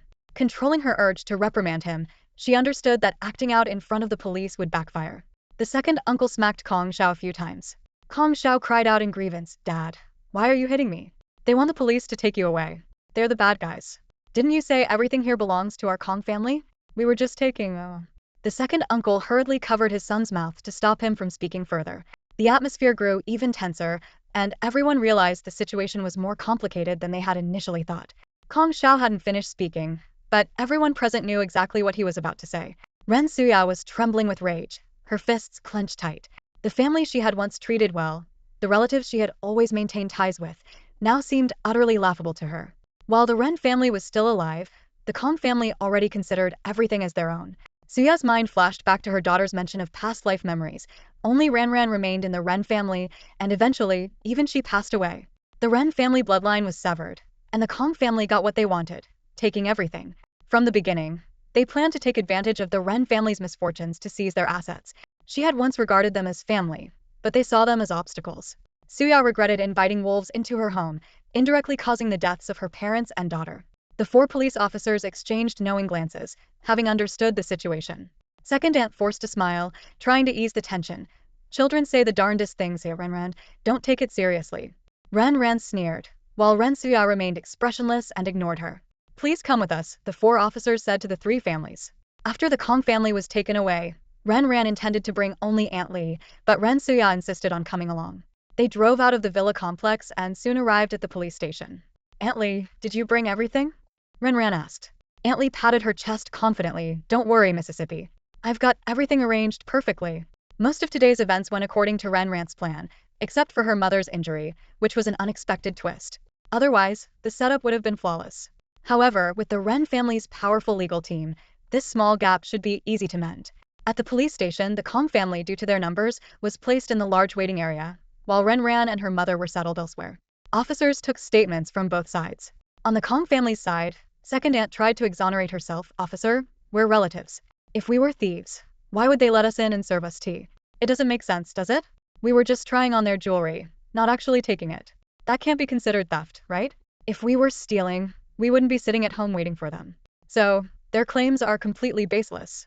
After listening to their statements, the officer asked, do you have anything else to add? They shook their heads. Second aunt, still uneasy, asked, Officer, in our situation, this doesn't count as theft, right? The officer responded, if what you're saying is true and you receive their forgiveness, there shouldn't be a big issue. However, if they can prove you had the intent to seize and occupy their property, you will be held legally responsible. Hearing this, the Kong family sighed in relief, feeling somewhat reassured. As soon as the police left, Kong Lin pouted and complained, this is so unlucky. I've never been to a police station before. Dad, when third uncle comes back, you must get him to give me that necklace. I really like it. Thinking about returning the 18 million yuan necklace, Kong Lin felt very reluctant. Kong family's eldest son smiled and reassured her, don't worry, I'll talk to him. The second son, though disgruntled, kept silent, planning in his mind how to divide the benefits once the third son returned, ensuring the amount wouldn't be less than the eldest son's share. In the other room, the officer questioned Aunt Li and another maid in detail about the situation inside the villa. Ren Suya was asked about the incident that led to her falling down the stairs. The officer reminded them that if they claimed it was intentional, they needed to provide evidence. I saw that child push the lady with my own eyes, the maid said firmly. Are you sure? The officer asked. Yes, I'm sure. Please describe the incident in detail, the female officer requested. Xiaowei recounted the situation in full detail. Just then, there was a knock on the door, and the officer who had been questioning the Kong family entered. Ladies, we've just heard their side. They claim they were merely trying on your clothes and jewelry, and are now willing to return them. Since no damage was done, would you prefer an apology and let this matter go? Or, the officer trailed off, looking at the mother and daughter. Before Ren could speak, Aunt Lee skillfully placed several USB drives in front of the officer. We have evidence proving they were blatantly stealing. The officers watched the videos one by one. The first video showed Aunt Lee and several maids blocking the Kong family at the bedroom door, stating that Miss had forbidden anyone from entering. The footage clearly recorded the Kong family's arrogant behavior, pushing Aunt Lee and the maids to the ground and forcing their way into the room. The second video, taken inside the bedroom, showed the Kong family rummaging through belongings as if no one was there, almost coming to blows over jewelry. They ignored Aunt Lee's attempts to stop them and made outrageous claims. The third video showed Ren returning and demanding they return the items, which they refused. These 3 videos were enough to prove their actions were blatant theft, not just trying things on. The officers fell silent, realizing their initial thought of settling the matter peacefully was now difficult. Aunt Lee then produced another video. Officer, this is evidence that Zhang Yi intentionally pushed the lady down the stairs. Please take a look. The video clearly captured Zhang Yi's malicious act from multiple angles. All of this was thanks to Ren's foresight. She had installed hidden cameras inside and outside the villa, providing 360-degree surveillance to gather comprehensive evidence. This meticulous planning allowed them to capture Zhang Yi's wrongdoing clearly from various angles. This is the injury report. Aunt Lee carefully placed the document on the table, signaling the officers to review it. Several officers silently flipped through the thick stack of evidence, their expressions growing increasingly grave. They had intended to exonerate the Kong family, but the overwhelming evidence left them speechless. In the silence, one officer finally spoke up with difficulty. Are you really planning to pursue this to the end? Yes, Ren replied firmly. Just then, there was a knock at the door. When it opened, an officer led in 3 sharply dressed professionals. Leading the group was Gao Ying, flanked by a renowned lawyer from Haisher and his assistant. They're here, Ren nodded slightly. Gao Ying walked forward gracefully, smiling, Madam, young lady. The tall, imposing lawyer took out his business card from his suit pocket and politely said, Officers, I am the attorney representing Ms. Ren Suya and Ms. Ren. I will be handling all matters from here on. It turned out that on the way over, Gao Ying had already handed all the evidence to the lawyer and explained their true intentions. Attorney Zhou understood the situation well and was more than prepared to face the Kong family. Attorney Zhou followed 2 officers into the lounge. The Kong family merely glanced at him, uninterested. The eldest aunt eagerly asked the officers, When can we leave? The kids are tired. The second aunt chimed in with complaints. The officer calmly replied, Please be patient. The matter isn't resolved yet. How is it not resolved? The eldest aunt fumed. We already returned the items. What more do you want? The officer replied sternly, Returning the items doesn't resolve the issue. According to our investigation, you are now suspected of robbery. What? The Kong family was stunned, unable to believe their ears. The eldest uncle glared. What did you just say? You initially said it was theft. How did it become robbery? The eldest aunt angrily shouted. Are you police officers taking bribes to frame us?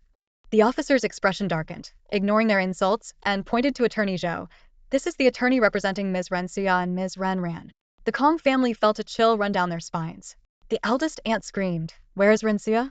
Bring her out. How can she treat her family like this? How can she be so heartless? The eldest uncle quickly ordered the second uncle, Call Lao San and tell him to control his wife. The second uncle repeatedly dialed Kong Liji's number, but couldn't get through. Sensing the worsening situation, Kong Meixiang's family quietly distanced themselves. Officers, can we leave? We didn't take anything, they asked cautiously. The officer regretfully shook his head. You can't leave either. Before they could ask further, Attorney Zhou explained your son Zhang Yi is suspected of intentional assault. Given his young age, as his guardians, you are legally responsible. Kong Meixiang and her husband anxiously defended their son. She fell down on her own. What does that have to do with us?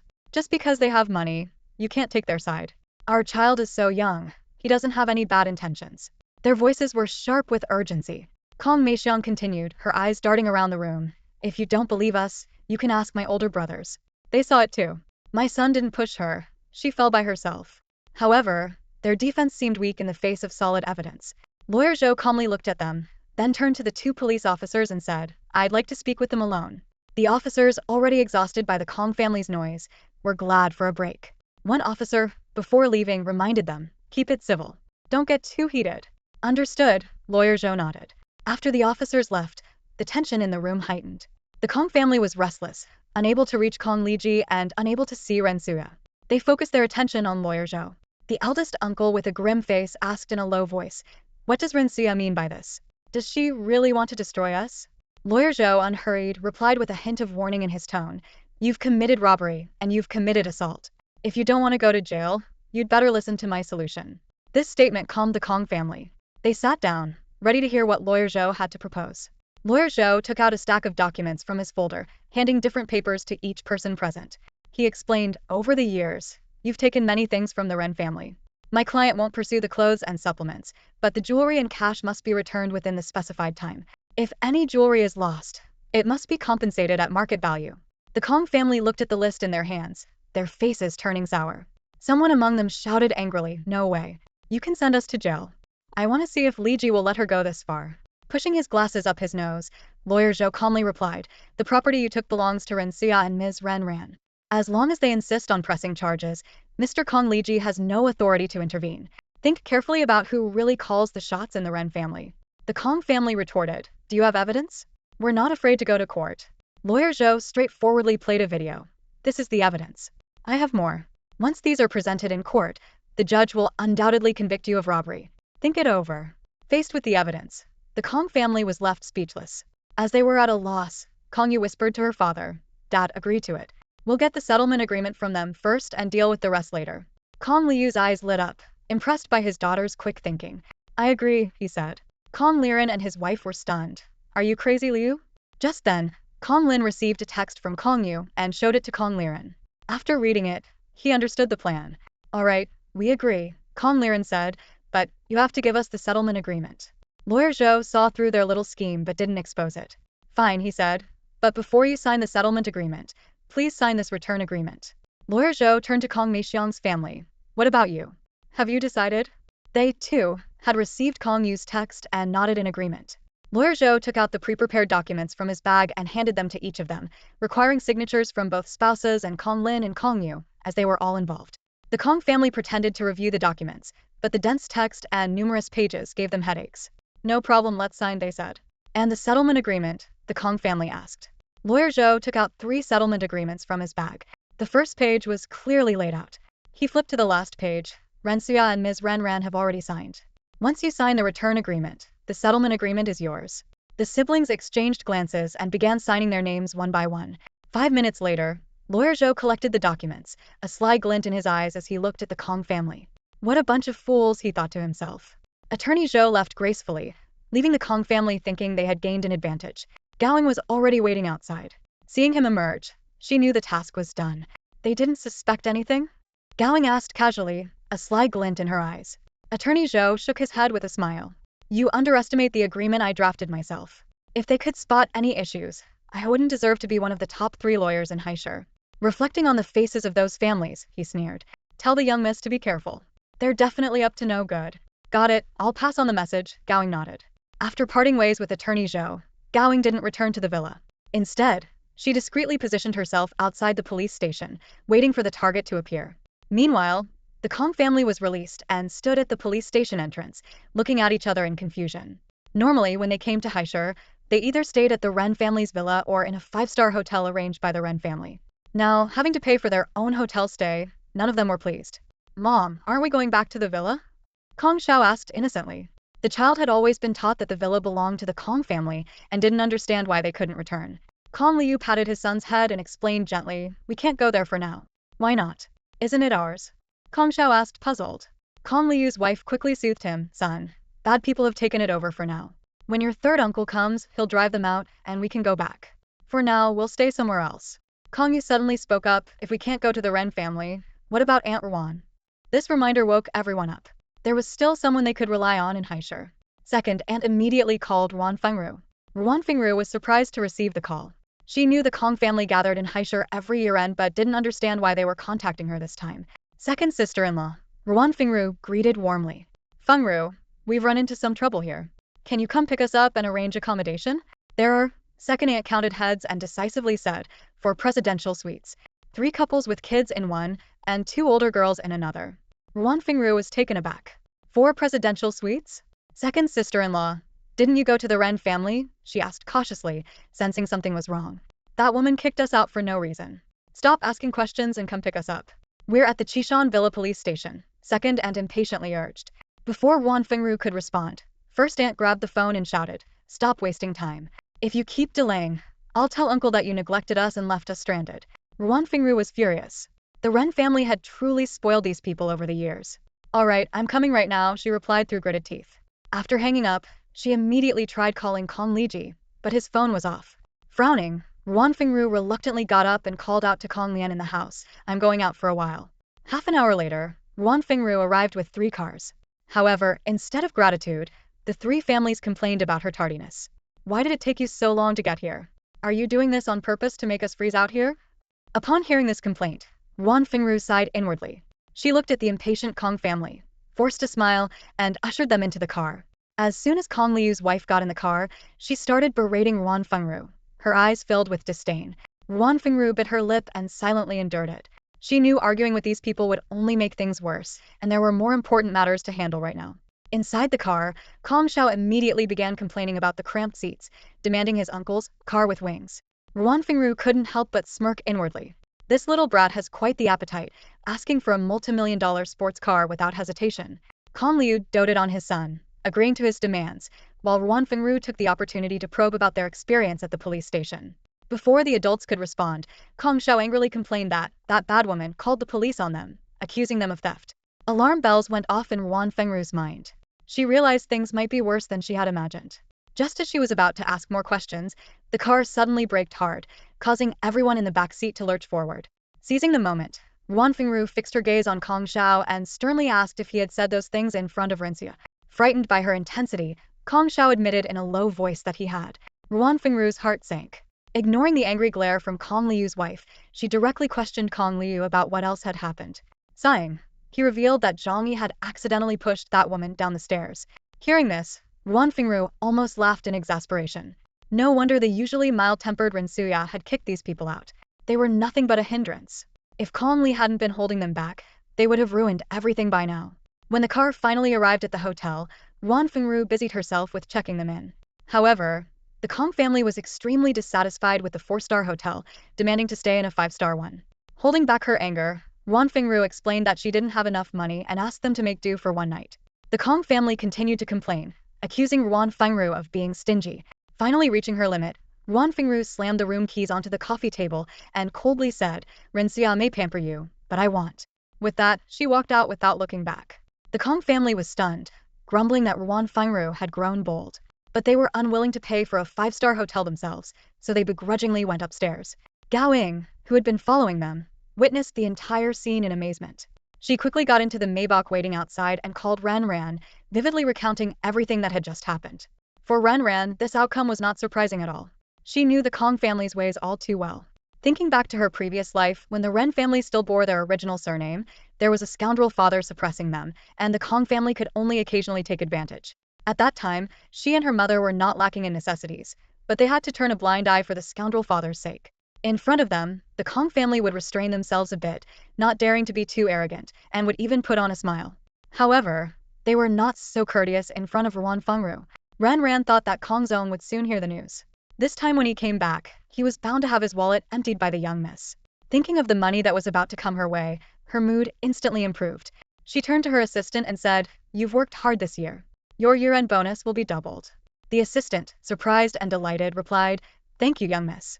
Meanwhile, Kong Liji had just gotten off the plane and was frowning at his shattered, non-functional phone. He hailed a cab and made a detour to the mall on his way home. Not only did he buy a new phone, but he also had the store clerk pick out 2 pieces of jewelry from a nearby accessory shop before leaving with the bags. After reinserting his SIM card, a flurry of messages and missed calls flooded in, mainly from his older brother and the others. A sense of foreboding settled in his chest. His brothers typically didn't call so frequently unless something had happened. He immediately called back, Big brother, what's going on? Kong Liren answered the call, immediately launching into a grievance. Third brother, your wife had us all sent to the police station. What? Kong Liji's voice rose sharply in surprise. Knowing his wife, he was certain she would never do such a thing. What happened? Sensing Kong Liji's displeasure, Kong Liren felt a pang of guilt but still exaggerated the story. What else could it be? Lin Lin and the others just wore Ran Ran's clothes, and she got upset and wanted to have us arrested and thrown in jail. Kong Liji only half believed his brother, knowing all too well his tendencies. Where are you now? At the villa or a hotel? At the hotel.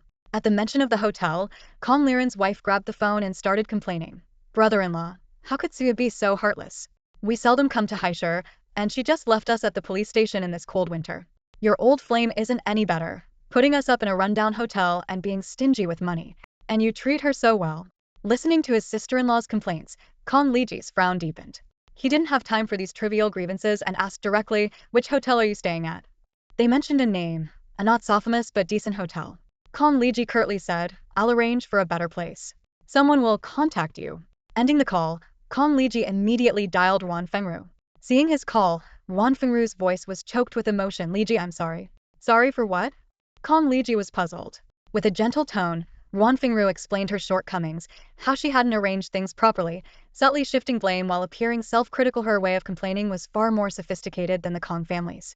After listening, Kong Liji didn't get angry. Instead, he felt a pang of sympathy. He knew very well what kind of people his sisters-in-law were. You've worked hard. I'll take you shopping later. Buy whatever you want. Okay, Wan Fengru responded shyly, then shifted the topic. Liji, Suya driving them out this time must mean she's really upset. Kong Liji's frown deepened slightly, realizing the situation might be more complicated than he had initially thought. That kid Zhang Yi pushed Suya down the stairs. The words hit Kong Liji like a sledgehammer, making his heart skip a beat. He nearly jumped out of his seat, his forehead veins throbbing with anxiety. What? How is she? He demanded. Wan Fengru's voice came through the phone, tinged with unease. She has multiple soft tissue injuries, and it seems her leg is hurt too. It's not looking good. She paused before continuing. Also, your niece and sister-in-law tried to take Ran Ran's 80 million yuan necklace and some other jewelry worth millions. Ran Ran is quite upset. Kong Liji's face turned ashen, his anger boiling within him. He cursed inwardly. These troublemakers. I told them to come tomorrow, but they showed up early. When I was around, I could keep things under control, even mediate minor disputes. Now, after such a big incident, they still act like they've done nothing wrong. He immediately called his assistant. Cancel the hotel arrangements. Although the assistant didn't understand why Mr. Kong suddenly changed his mind, he could tell from his tone not to ask questions and complied immediately. The Kong family, still expecting to move to a luxurious hotel, was in for a disappointment. When Kong Liji rushed back to the Chishan villa, he was greeted by an eerie silence. Switching on the lights, he was shocked to see the mess, shells and peels strewn everywhere, cigarette butts scattered on the carpet, his daughter's meticulously built Lego sets in ruins, golf clubs toppled over. The place looked like it had been ransacked. Li, he called out loudly. Li emerged from the adjacent nanny's room, noticing Kong Liji's dark expression. She cautiously explained, Madam and Miss said not to clean up. The old house was informed and has taken them away. The old master and old madam are very angry. Kong Liji felt a sinking feeling, knowing the situation was dire. Li turned and retrieved a box from the living room shelf, filled with jewelry. Kong Liji recognized these pieces as belonging to his wife and daughter.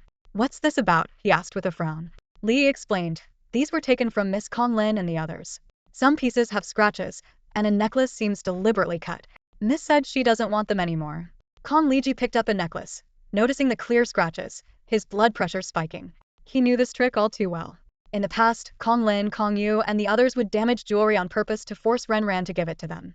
As he continued sifting through the box, he found the 80 million yuan ruby diamond necklace, and his barely contained anger flared up again. He instructed Li to clean up the house and immediately drove to the Banshan villa. Upon arrival, he suppressed his fury and forced a smile as he greeted Wang Yi. Are Suya and Ran Ran asleep yet? Wang Yi politely replied, Miss is asleep, but the young miss isn't. Just as he entered the house, a maid hurried over. Sir, the master wants to see you in the study. Feeling apprehensive, Kong Liji knocked on the study door and, after being granted permission, carefully entered. Ren Hongru stood by the floor-to-ceiling window silent. This silence made Kong Liji even more uneasy. Liji, has our Ren family ever wronged you? Ren Hongru's voice was eerily calm. Kong Liji, thinking it was about today's incident, quickly responded, No, the Ren family has been incredibly kind to me. Ren Hongru turned, his wise eyes locking onto Kong Liji. You're a smart man. I don't want to ask too many questions. Suya is my only daughter, cherished and never wronged. She went against me for you, wholeheartedly supporting you and even showing kindness to your family. As your wife, has she been adequate? More than adequate, she's exceptional. No one could do better, Konliji immediately affirmed. Ren Hongru continued, I haven't minded the benefits you've given to your family over the years. I only hoped they would appreciate Suya and treat her well. This is a father's love for his daughter. But how has your Kong family treated her? My silence doesn't mean ignorance. I didn't want to make things difficult for her. You, as her husband, what have you done? Kong Liji knew his father-in-law's temperament well. The calmer he was, the angrier he truly felt. Ren Hongru's composed words felt like knives piercing Kong Liji's heart. Dad, I'm sorry. I won't let this happen again. Kong Liji apologized in a low voice. Ren Hongru didn't respond, merely waving his hand. Kong Liji dared not say more and retreated. He wanted to go to the bedroom but found the door locked. For the first time he was shut out. With no other option, he turned to Ren Ran's room and knocked gently 3 times. Inside, Ren Ran was sitting on the sofa. Hearing the knock, she smiled slyly. The fat sheep has arrived, she thought. How should I slaughter it? Where should I start? As Ren Ran was still deep in thought, the door was knocked again, and the voice of her negligent father, Kong Liji, followed. Ran Ran, are you still awake? Ren Ran responded unhurriedly, her tone clearly tinged with anger. What do you want? Hearing that his daughter was still awake, Kong Liji continued. Dad needs to talk to you. After a brief silence, just when Kong Liji thought his daughter wouldn't respond, the door suddenly opened. Ren Ran's cold face appeared behind the door, and she asked indifferently, what's the matter? Seeing his obviously upset daughter, Kong Liji tried to soothe her. Ren Ran, don't be mad. Ren Ran didn't reply, turning around and walking back into the room to sit on the sofa. Kong Liji followed her in and began to explain. Dad apologizes on their behalf. He'll make sure to teach them a lesson. How about I get someone to rebuild your Lego set? Seeing that his daughter was still ignoring him, Kong Liji continued to coax her. I'll buy you new jewelry to replace what they broke, okay? Ren Ran finally spoke, ruthlessly exposing her father's sweet talk. Dad, stop lying. That necklace worth 18 million is one of a kind. Where are you going to find an identical one? Realizing he had misspoken, Kong Liji quickly corrected himself. I misspoke. I'll get you an even better one, alright? I'll have my assistant buy it for you tomorrow. Noticing a slight softening in her daughter's demeanor, Ren Ran's expression eased a bit. Alright, but it has to be more expensive. That necklace was the first expensive gift you ever gave me. Kong Liji quickly reassured her, don't worry, I'll give you gifts more often. If you like, I'll have that necklace repaired so you can keep it. Ren Ran snorted haughtily. I want to keep everything else too. I won't let them have anything. Don't think I don't know what my cousins are up to. Alright, it's all up to you. You keep everything. We won't give them anything. Kong Liji agreed, though he felt a pang of distress, just to placate his daughter. Ren Ran pressed on, Dad, that's secondary. What angers me the most is that they bullied Mom. How dare they push her down the stairs? And they even had the nerve to deny it. Uncle and his family blatantly lied, saying it was Mom's own carelessness. Seeing his daughter's eyes redden with anger, Kong Liji held her hand and soothed her softly. Don't be mad. I'll make sure your mother gets justice. Ren Ran looked at her father with trust. Dad, I believe you. You won't let me down. Mom and I are the closest to you, right? Of course, Kong Liji affirmed firmly, though a flicker of hesitation crossed his eyes. Get some good rest. After leaving the room, Kong Liji called his assistant to arrange for an assessment of the damaged jewelry, then went to the guest room to rest. After he left, Ren Ran picked up a wet wipe and repeatedly cleaned the hand her father had held, then threw the wipe into the trash. Early the next morning, Kong Liji personally cooked breakfast for the family. Ren Hongru had little to say, but it was clear that the old lady of the Ren family was not pleased with him. Mom, I'll take breakfast up to Suya. You all go ahead and eat. When Kong Liji walked into the room carrying the breakfast tray, Ren Ran was diligently applying medicine to her mother. She didn't even look up, as if she hadn't noticed his presence. Kong Liji's gaze fell on Ren Suya, and his heart tightened. Her arms, back, and legs were covered in bruises of varying sizes, and there was a bandage wrapped around a wound on her forehead. Seeing his wife in such a pitiful state, he finally understood why the entire Ren family looked at him with such anger. Ren Suya was the apple of her parents' eye. Her injuries had enraged them, and naturally, everyone else in the family was upset as well.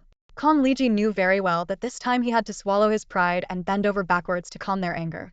But thinking about the near acquisition of Yaxing Group, he suppressed his humiliation. Suya, I'm sorry. I promise I'll make this right, Kong Liji said, feigning concern, his eyes reddening as he tightly held his wife's hands, as if he wished he could bear the pain for her. If it weren't for the fact that the mother and daughter had already seen through his true nature, his performance today might have fooled anyone else. Ren Suya sighed softly, thinking to herself, these people, I've given them my all and have a clear conscience, but they are your family. I won't do anything to them. I just hope you understand that my compromise and patience are all for you. I know, I know. Kong Liji replied, tears welling up in his eyes, pretending to be moved. After breakfast, Kong Liji headed straight to the hotel where his family was staying. As soon as he got out of the car, his assistant's call came through. Mr. Kong, the total value of the damaged jewelry and clothing of your wife and daughter has been calculated. It's 150 million. How much? Kong Liji thought he had misheard. The assistant repeated, the total loss is 150 million. This includes 2 antiques, a Ming Dynasty porcelain piece and a Song Dynasty jade hairpin. Kong Liji was very familiar with these 2 antiques. They were gifts from the old Mrs. Ren to his wife. Usually, he could complain to his wife and get her to overlook such things. But recalling her cold attitude today, he could only grit his teeth and accept it. Send the damaged jewelry for repair. Find similar replacements for the jewelry and clothing, but don't exceed the original prices by too much. The assistant reminded him, Mr. Kong, previously, we could charge this to the company's account. Now, with the main company involved, we don't have that authorization. You'll have to pay out of pocket. Pick out the items and charge them to my personal account, Kong Liji said through gritted teeth. He knocked on his elder brother's door, having already informed them in advance. As soon as he entered, the 3 families were gathered in the suite. The moment they saw him, they began to complain. Third brother, we were really innocent this time. Your wife went too far. We are your family after all. No matter how angry she was, sending us to the police and making us pay back the money was too much. It's like she doesn't consider us family. Uncle, I want a car, the one with wings. Shut up. Kong Liji roared, and the others finally noticed his grim expression.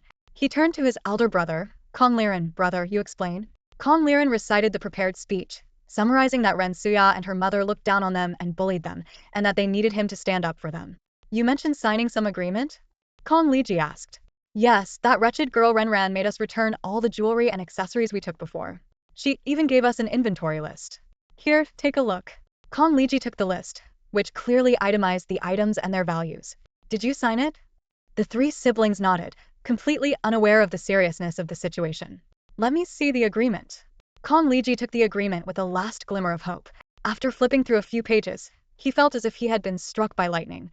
He lifted his head, his gaze as cold and sharp as a knife, his voice low and menacing. You all just signed it like that? Kong Liu looked puzzled but responded casually, third brother, we signed it. So what? It's no big deal. You're here, aren't you? Just say a word to your wife and Rananthe'll definitely listen to you. Kong Liren echoed, exactly. We're all family. You have the final say. If they listen to you, this agreement is just a piece of paper. Kong Meixiang, sensing something was off, cautiously asked, third brother, is there a problem? Kong Liji almost laughed out of frustration. He coldly eyed the group, inwardly cursing their stupidity. Did they really think the Ren family still revolved around him? How dare they act so presumptuously in front of his wife and daughter? Problem. Kong Liji's eyes were piercing as he looked at the 3 of them. Go back today and return everything you've taken from them. What? The Kong family members stared in disbelief. Kong Meixiang was stunned, stammering, brother, what did you say? Kong Liji stood his ground. Since you signed the agreement, return what you took. Why should we? We're not giving anything back. Kong Liu retorted angrily. Once given, it's ours. Why should we return it? Third brother, what are you doing? Just talk to Themthiri, your wife and daughter. Others chimed in. Kong Lin grumbled, brother-in-law, we've already lost so many things. Where are we supposed to find them now? This is unfair. I won't give her anything back. She has plenty, why take ours? Kong Lin's son added, Uncle, you're Ranan's dad. Just say the word, and she'll listen to you. The clamor made Kong Liji's head throb. He finally snapped, shouting, everyone shut up. The room fell silent instantly. Kong Liu cautiously probed, third brother, is there really no way? Kong Liji's face darkened, feeling an intense loathing for these people for the first time. He wished they would disappear. He suddenly erupted, roaring, who the hell told you to push Rinsuya? Kong Meixiang instinctively pulled her son behind her, trembling as she tried to explain, brother, Xiaoyi didn't do it on purpose. He's so young, how could he possibly? Her words died under Kong Liji's icy stare. Kong Liji's gaze was like a dagger as he looked at Kong Liu and the others. She ended up in the hospital, and you didn't even follow, not even a call? Why are you defending this little brat? He pointed at Zhang Yi, his eyes filled with a murderous intent. The terrifying expression scared everyone in the Kong family, especially Zhang Yi, who burst into tears. Shut up! Kong Liji barked. Zhang Yi's tears froze, and Kong Meixiang quickly covered her son's mouth. Everyone was trembling, not daring to make a sound. In the Ren family, Kong Liji always played the humble servant, forever smiling. But in front of his own family, he could show his true colors. In the Ren family, anyone could be offended, except Ren Suya. His daughter sided with her, and even Ren Hongru and his wife doted on her. If they hadn't done something so foolish, he could have smoothed things over, sweet-talked Rensuya. His daughter would be easy to handle, and he could leave the old man to Rensuya. Ultimately, as long as Rensuya was placated, everything would be fine. But this time, he knew deep down that Rensuya was utterly disappointed in him. If he didn't show some stance and instead sided with these people, he'd never get back into the boardroom. Years of effort, so close to success, ruined by this bunch of idiots. If this situation isn't handled well, not only will their days be difficult, but he won't have it easy either. Kong Liji knew he was facing the cunning Ren Hongru. Over the years, he had been meticulously acting in front of Ren Hongru, finally gaining his trust. Now, with this incident, if not managed properly, all his efforts might go down the drain. He calmly analyzed the situation. No matter what, they had to return the items as per the agreement. Ranin and the Ren family didn't lack these things. It was a matter of pride. If they didn't let them vent, he would find it impossible to survive in the Ren family in the future. Kong Liren gathered his courage and cautiously spoke, "Third brother, it's not that we don't want to return them, but many of the jewels have been given away or sold." Kong Liji responded without expression, "Then return them at the original price." Kong Liu added, "We don't have that much money." Kong Liji wasn't buying it, and his tone was icy. "I've given you a lot of money over the years, and you've also received plenty of benefits from the Ren family. If you truly can't come up with the money, then sell the houses." Eldest brother's family has 3 houses, second brother's family also has 3, and fourth sister's family has 2. Hearing about selling the houses, the 3 siblings were immediately anxious. They protested in unison. "We can't sell the houses. Those houses are for Xiao Xiao's future marriage. We can't sell them. We'd have nowhere to live." Seeing them still bickering over trivial gains, Kong Liji was furious. They clearly didn't grasp the gravity of the situation. He coldly warned, "If you don't sell, don't expect to get another penny from me, and forget about keeping your businesses running." Watching his siblings' distressed faces, Kong Liji took a deep breath, calming himself down to patiently analyze the pros and cons. "This is only temporary. I need to give the Ren family an explanation. If we don't show our sincerity and satisfy them, I won't be able to take over Yaxing Group. Once I take over Yaxing Group, won't there be more houses in the future? They're angry right now, and I can't speak up for you. Once we show enough sincerity and Suya calms down a bit, given her character, she won't really keep those things. She'll return them to you." He continued, "If you stubbornly refuse now and anger the Ren family, making Suya completely disappointed in me, it will be very difficult for me to take over Yaxing Group. Only by taking over Yaxing Group can I lead the Kong family into high society, and our entire family can truly achieve a higher status. If you still want to enter the upper circles and be admired by others, listen to me now. You have to give something to get something, understand?" After this analysis, the Kong family's attitude began to soften. Kong Liu's wife, feeling uneasy, asked, "Brother-in-law, will we really get them back in the future?" Kong Liji looked down on his sister-in-law's short-sightedness but still assured her, "Not only will you get them back, but they'll be even better than before. I promise you, as long as I take over Yaxing Group, you'll have everything you deserve." Kong Meixiang, who had received fewer things from the Ren family compared to her 2 brothers because she was married off, was the first to express her support. This incident was caused by her son, and she didn't want her third brother to despise them. "Third brother, I believe you. When I get back, I'll gather all the items and make up for the lost ones at the original price. If I don't have enough money, I'll sell the house to make up for it. I won't let you be embarrassed." Kong Liji looked at her with satisfaction, his anger towards her dissipating. Seeing her take a stand, Kong Liren and Kong Liu had no choice but to follow suit. Kong Liji instructed, "You should return home for the new year, and it's best to send all the items before then. Remember, the sooner, the better. Only then can the Ren family see our sincerity and understand our intentions," helping them to calm down. Reluctantly, they agreed. Kong Liji directly ordered, "You should leave today." The 3 families didn't dare to disobey. After handling this side, Kong Liji went to see Ruan Fengru. He didn't have enough money on hand and needed to get it from her. Ruan Fengru warmly welcomed him in and asked with concern, "Is everything sorted out?"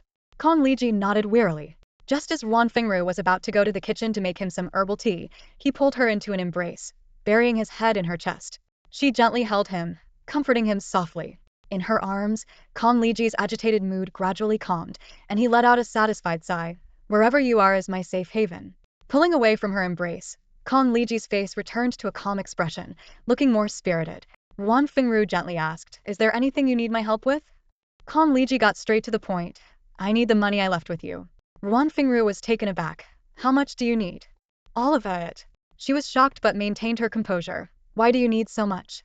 Did something serious happen?" Kong Liji explained, "They damaged a lot of Suya and Ranin's jewelry, as well as 2 antiques. We need to compensate them, totaling about 150 million. Hearing this amount, Ruan Fingru's brow furrowed deeply. The last time he had already spent over 100 million on that mother and daughter, and now he needed so much more. Over the years, aside from daily expenses, most of the money they had gotten from the Ren family would be used up. She felt reluctant and a sense of unease, as if something was slipping away. Ruan Fingru was hesitant but still nodded obediently. I'll transfer the money in the next couple of days. Her mind was racing, recalling every detail of past events, the sense of unease growing stronger. Li Ji, I feel like something isn't right, she tentatively said. If we return the money, will that old fox Ren Hongru really let you into the board so quickly? What if he keeps testing you? How long will you have to wait to get into the board? In a few years, Ranan will be grown up. What if he comes up with other plans? Kong Liji narrowed his eyes slightly, signaling her to continue. A ruthless glint flashed in Ruan Fingru's eyes. Actually, there's a better way to get you into the board as quickly as possible. Kong Liji pondered. You mean? Ruan Fingru nodded slightly, her gentle gaze resting on Kong Liji. She whispered softly, as long as those two are gone, the Ren family will be ours. Her voice was as smooth as silk, yet carried an undeniable determination. Ren Suya lacks decisiveness, and Ren Yan is too young to take on any significant responsibilities. When the time comes, you'll be in control. Kong Liji frowned in thought and Ruan Fengru continued. Even if you're not in the company right now, it doesn't matter. The achievements you've made over the years and the loyal followers you've nurtured are your assets. If anyone disobeys, just fire them. A flash of ruthlessness crossed her eyes before she returned to her gentle demeanor. In fact, if possible, I hope the entire Ren family disappears, especially Ren Suya. She paused and added, as for Ren Yan, we can spare her life. She might bring good fortune to our daughter and support our new home. Ruan Fengru's tone grew deeper. If they all die, it will surely affect her. With a bit of careful planning, we can make it happen without anyone knowing. Kong Liji fell into deep thought, his brow furrowed. Ruan Fengru didn't rush him and continued softly, we didn't dare act rashly before because we lacked the power. Now, you know the company's personnel and operations inside out. There's no need to worry anymore. Sensing Kong Liji's hesitation, she struck a nerve. I understand you want to enter the board of directors through Ren Hongru's arrangements and take over Yaxing Group legitimately. But the current situation is uncertain and unfavorable to us. Lowering her voice with a hint of unease, Ruan Fengru said, I have a feeling that Ren Hongru doesn't want you to take over Yaxing. This statement was like a key, unlocking the doubts in Kong Liji's mind. He stared sharply at Ruan Fengru and asked coldly why. Ruan Fengru calmly explained, in the past 6 months, you've gone from being the general manager of the main company to the head of a branch, and now you're an out-of-proven staffer. Each step seems reasonable but leaves an unsettling feeling. It feels like you're being pushed out of control. She paused before continuing, regarding your brother's incident. Ren Hongru was already disappointed in you, and now with this happening, he will be even more so. There's no way he'll let you into the board anytime soon. That's the first reason. Watching Kong Liji's expression change, she knew her words were having an effect. She pressed on second, Ren Yan is getting older, and we aren't getting any younger. How long can we keep up appearances? This reason struck at Kong Liji's core concerns, and his expression visibly wavered. Taking a deep breath, Ruan Fengru hesitated before revealing the third reason. Third, I suspect. Suspect what? Kong Liji pressed. Ruan Fengru seemed to choose her words carefully before softly saying, Suya doesn't love you that much. It might just be a woman's intuition. Impossible. Kong Liji denied outright. To him, Ren Suya's feelings for him had been unwavering for decades. How could she not love him? She had almost quarreled with Ren Hongru over his matters. On this point, Kong Liji felt Ruan Fengru was overthinking. Hearing his denial, Ruan Fengru secretly scoffed. Men never liked having their charm questioned. She chose not to argue further and shifted the topic. Liji, our time is really running out. I've already successfully placed the talismans near them. With their influence and our meticulous planning, we are bound to succeed. She then asked, by the way, how have they been recently? Kong Liji replied, I've been away a lot lately, so I'm not entirely sure. I did hear from Aunt Li and Aunt Wang about their health. The old man and woman have had some minor ailments and seem less spirited. Ren Yan is fine, but as for Suya. At this point, Kong Liji's eyes suddenly widened, as if he had thought of something shocking. In an instant, a flash of realization crossed Ruan Fengru's eyes. She understood that the near-fatal accident might be linked to the talisman she was wearing. That seemingly harmless charm was subtly affecting the surrounding energy field. Ruan Fengru nodded slightly, quickly organizing her thoughts. Ren Rant's luck was at its peak and couldn't be easily shaken in the short term. Ren Hongru was equally well fortified. Ren Lao Tai was slightly weaker. She turned to Kong Liji, her voice soft yet laced with temptation. Liji, this is our chance. Once the talisman's influence deepens, we can make our move. With our plan and the talisman's effect, there's no way they can survive. She painted a picture of a bright future, Then we can be together openly, and you'll become a true elite, no longer needing to pander to anyone. Kong Liji frowned, hesitating. The risk of failure made him waver. If their plan was exposed, facing the crafty Ren Hongru, they would have no chance. Years of enduring humiliation might go up in smoke. Under Wan Fingru's gentle persuasion, Kong Liji finally nodded. I'll follow your lead. But we must proceed with caution. Everything hinges on this. Wan Fingru agreed. We must not let them become suspicious now. The money needs to be ready, and the lower our profile, the greater our chances of success. Thinking about her funds tied up in investments, Wan Fingru felt a headache coming on. She regretted, if I had known this, I wouldn't have invested recently. Now the funds are stuck, and withdrawing early will definitely incur losses. She silently cursed the Kong family for dragging their feet. Kong Liji then noticed Wan Fingru's flushed cheeks and asked with concern, do you need something? Wan Fingru playfully glared at him and placed his hand on her burning forehead. Why are you running such a high fever? Kong Liji exclaimed in surprise. Wan Fingru weakly explained, it might be because the weather suddenly turned cold, and I didn't keep warm. I had a low fever last week, took some medicine and got better, but it relapsed. Running around arranging things for the Kong family the other day got me chilled again. The two spent an entire day together, and Kong Liji hurried back to the hillside villa before 4 p.m. Wan Fingru then contacted her investment manager, expressing her desire to withdraw her investment. The manager advised, Sister Wan, the project you chose has great prospects and has been steadily rising. Selling now would be a pity. It will be hard to buy back in later. Seeing Wan Fingru's hesitation, the manager tentatively suggested, Sis, are you short on funds temporarily?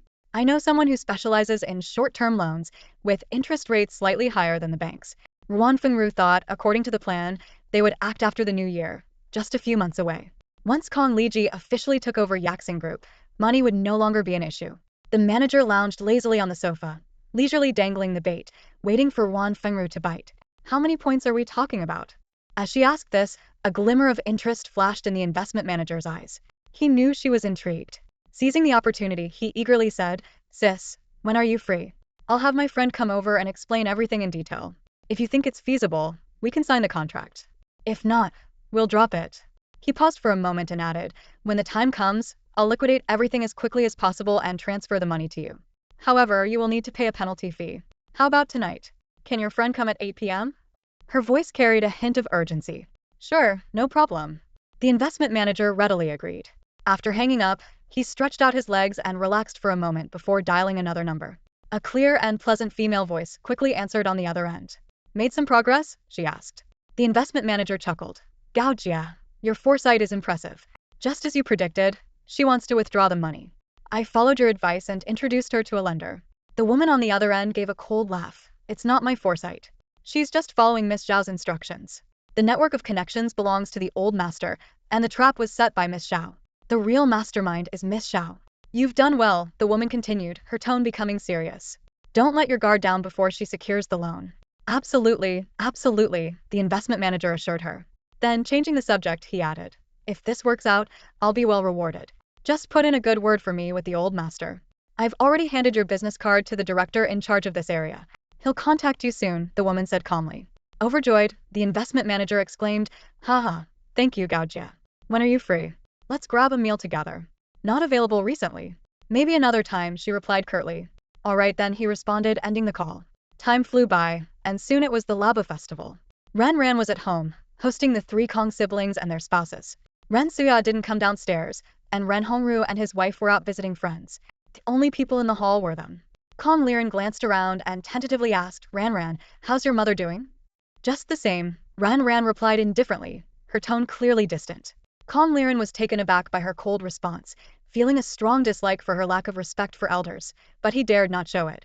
Before coming, his third brother had repeatedly told him to swallow their pride and avoid conflict. Kong Liu forced a smile and asked, where are your grandparents? They're out visiting friends, Ren Ran replied coldly. Oh, I see, Kong Liu said awkwardly. Ren Ran coldly surveyed the 3 couples in front of her. This time, they didn't bring the younger generation. Only Kong Lin and Kong Yu were present. These 2 were around her age, and the 3 of them used to play together often. The Kong family had planned for the older generation to speak on their behalf to Ren Hongru and his wife, apologize to Ren Suya, and then have Kong Lin and Kong Yu try to placate Ren Ran. If they could avoid paying compensation, that would be ideal. If you have something to say, just say it, Ren Ran said, crossing her legs and letting her cold gaze sweep over the 3 families. It had to be said that the Kong family's brains and acting skills seemed to have been inherited from that scoundrel of a father. Although they were trying hard to hide it, the anger in their eyes was barely suppressed, making their forced expressions look both awkward and ridiculous. Kong Liren, enduring the pain, handed over a pile of items. These are the things we've taken from you over the years. We're returning them now. The lost items have been converted to cash, which is in this card. The other two families reluctantly returned their items as well. Ran glanced at Gaoing and said calmly, check these. Gaoing, along with several maids, began inspecting the items one by one in front of them. With each item revealed, the Kong family's expressions grew darker, as if pieces of their flesh were being cut away. Another maid verified the amount in the card and transferred all the money out. Miss Xiao sneered, a hint of disdain flashing in her eyes. She had long seen through her father's manipulation behind the scenes. The goods and money had arrived in such a short time, undoubtedly his doing. It's getting late, so we won't keep you for dinner, she said decisively, standing up without even glancing at them, and headed straight upstairs. Kong Liren and the others were furious but didn't dare show it. Just as they reached the door, they heard Rinran's clear voice from inside the house. Sell those things and donate all the money. Used stuff is too filthy. Kong Lin, Kong Yu, the two aunts, and the aunts' faces turned extremely ugly. This girl was clearly humiliating them on purpose. As soon as they left the villa, the Kong family could no longer hold back their anger. Kong Liren spat fiercely in the direction of the villa and cursed, dogs relying on their master's power. The eldest aunt said angrily, they knew we were coming, yet none of them stayed home and just let a junior meet us. They completely disregard the Kong family. Don't be angry, big brother, the second uncle consoled. Once the two old ones are gone and the third brother inherits Yaxing group, we'll teach that disrespectful niece a lesson. She needs to learn her place.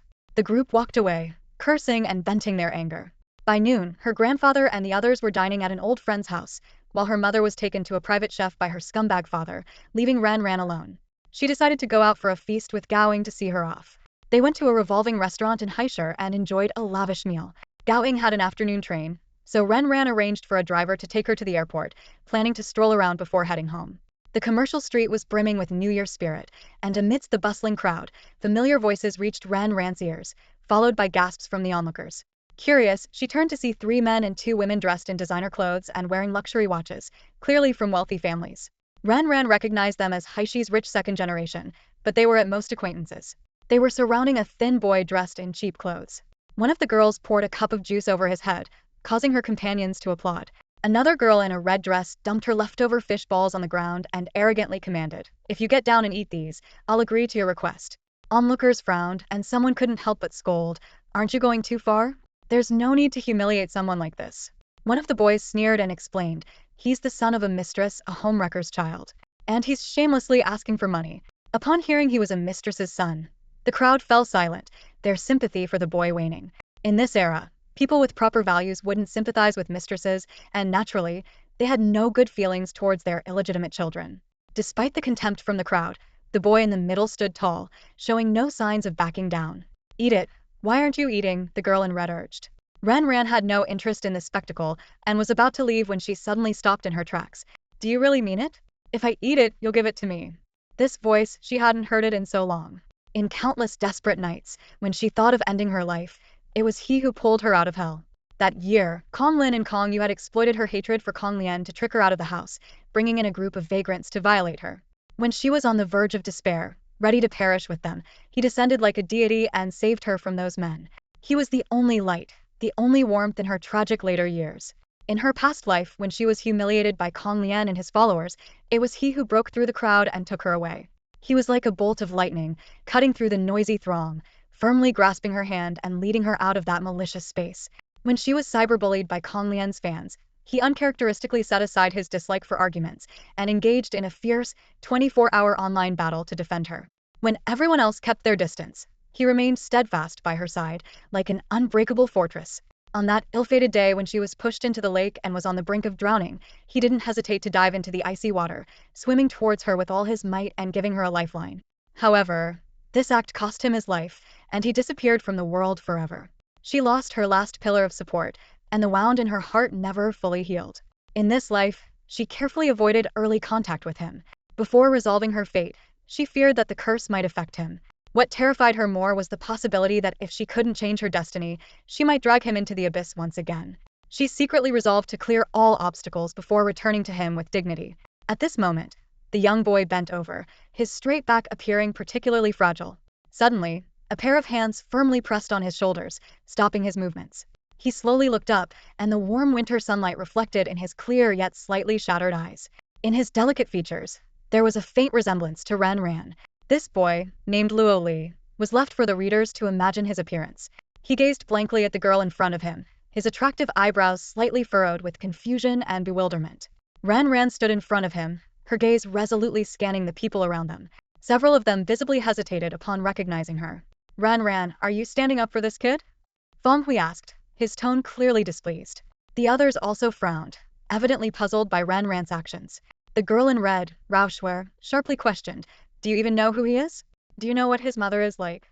Before Ran Ran could answer, another girl, Du Xian, interjected. His mother is a homewrecker, a shameless mistress, and he is the disgusting result of her immorality.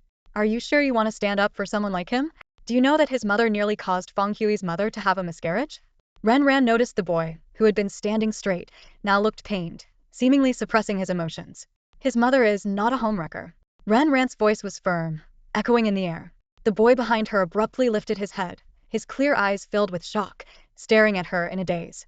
Everything around seemed to blur, except for the girl in front of him, who remained vividly clear. Ran Ran didn't give them a chance to speak further. She looked directly at Feng Hui and said, you should know what kind of person your father is better than I do. Go home and ask your parents about what really happened back then. Who was truly innocent in all of this? If anyone is guilty, it's not him or his mother. Your mother has no right to treat him this way, nor do you. With that, Ran Ran naturally took the boy's hand and led him through the crowd. He followed her obediently, like a puppet on a string. When they reached a secluded place, Ran Ran finally stopped. She carefully looked at the boy, whose head and body were covered in juice, giving him a disheveled yet fragile beauty. Ran Ran took a handkerchief from her pocket and gently wiped the juice from his face. Why did you help me?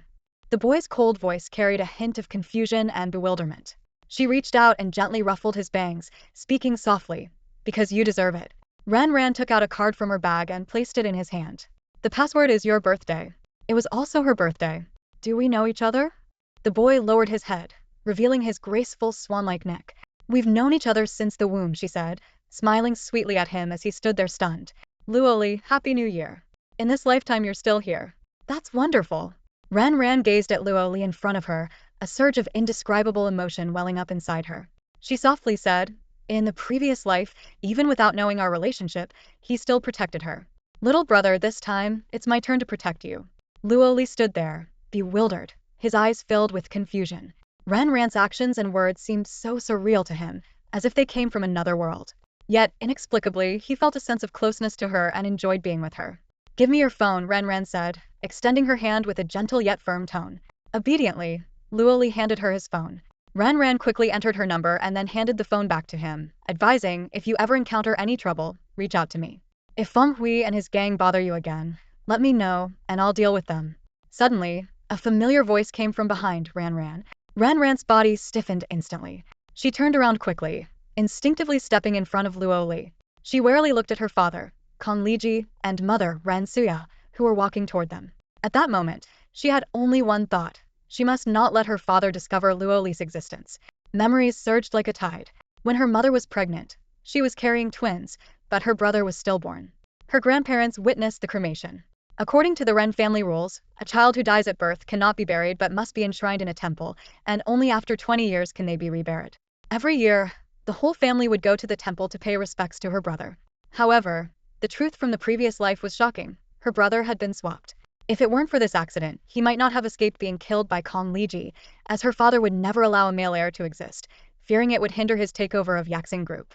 Over the years, her mother had been unable to conceive again, all due to her father's secret machinations. Ran Ran learned this astonishing secret long after from Kong Lian. Kong Lian didn't reveal the truth out of kindness, but wanted to plunge her into a deep abyss of pain and guilt because Luoli had just sacrificed himself to save her. Kong Lian's words still echoed in Ran Ran's ears. Ran Ran, let me tell you a secret.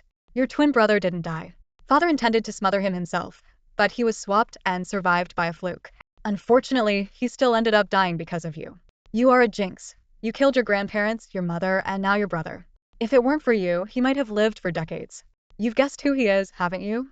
Yes, he is Luoli. It was you who killed Luoli, your brother? Suppressing the turmoil in her heart, Ran Ran turned to Luoli and whispered, Go quickly, Don't look back. Despite his confusion, Luoli obediently left.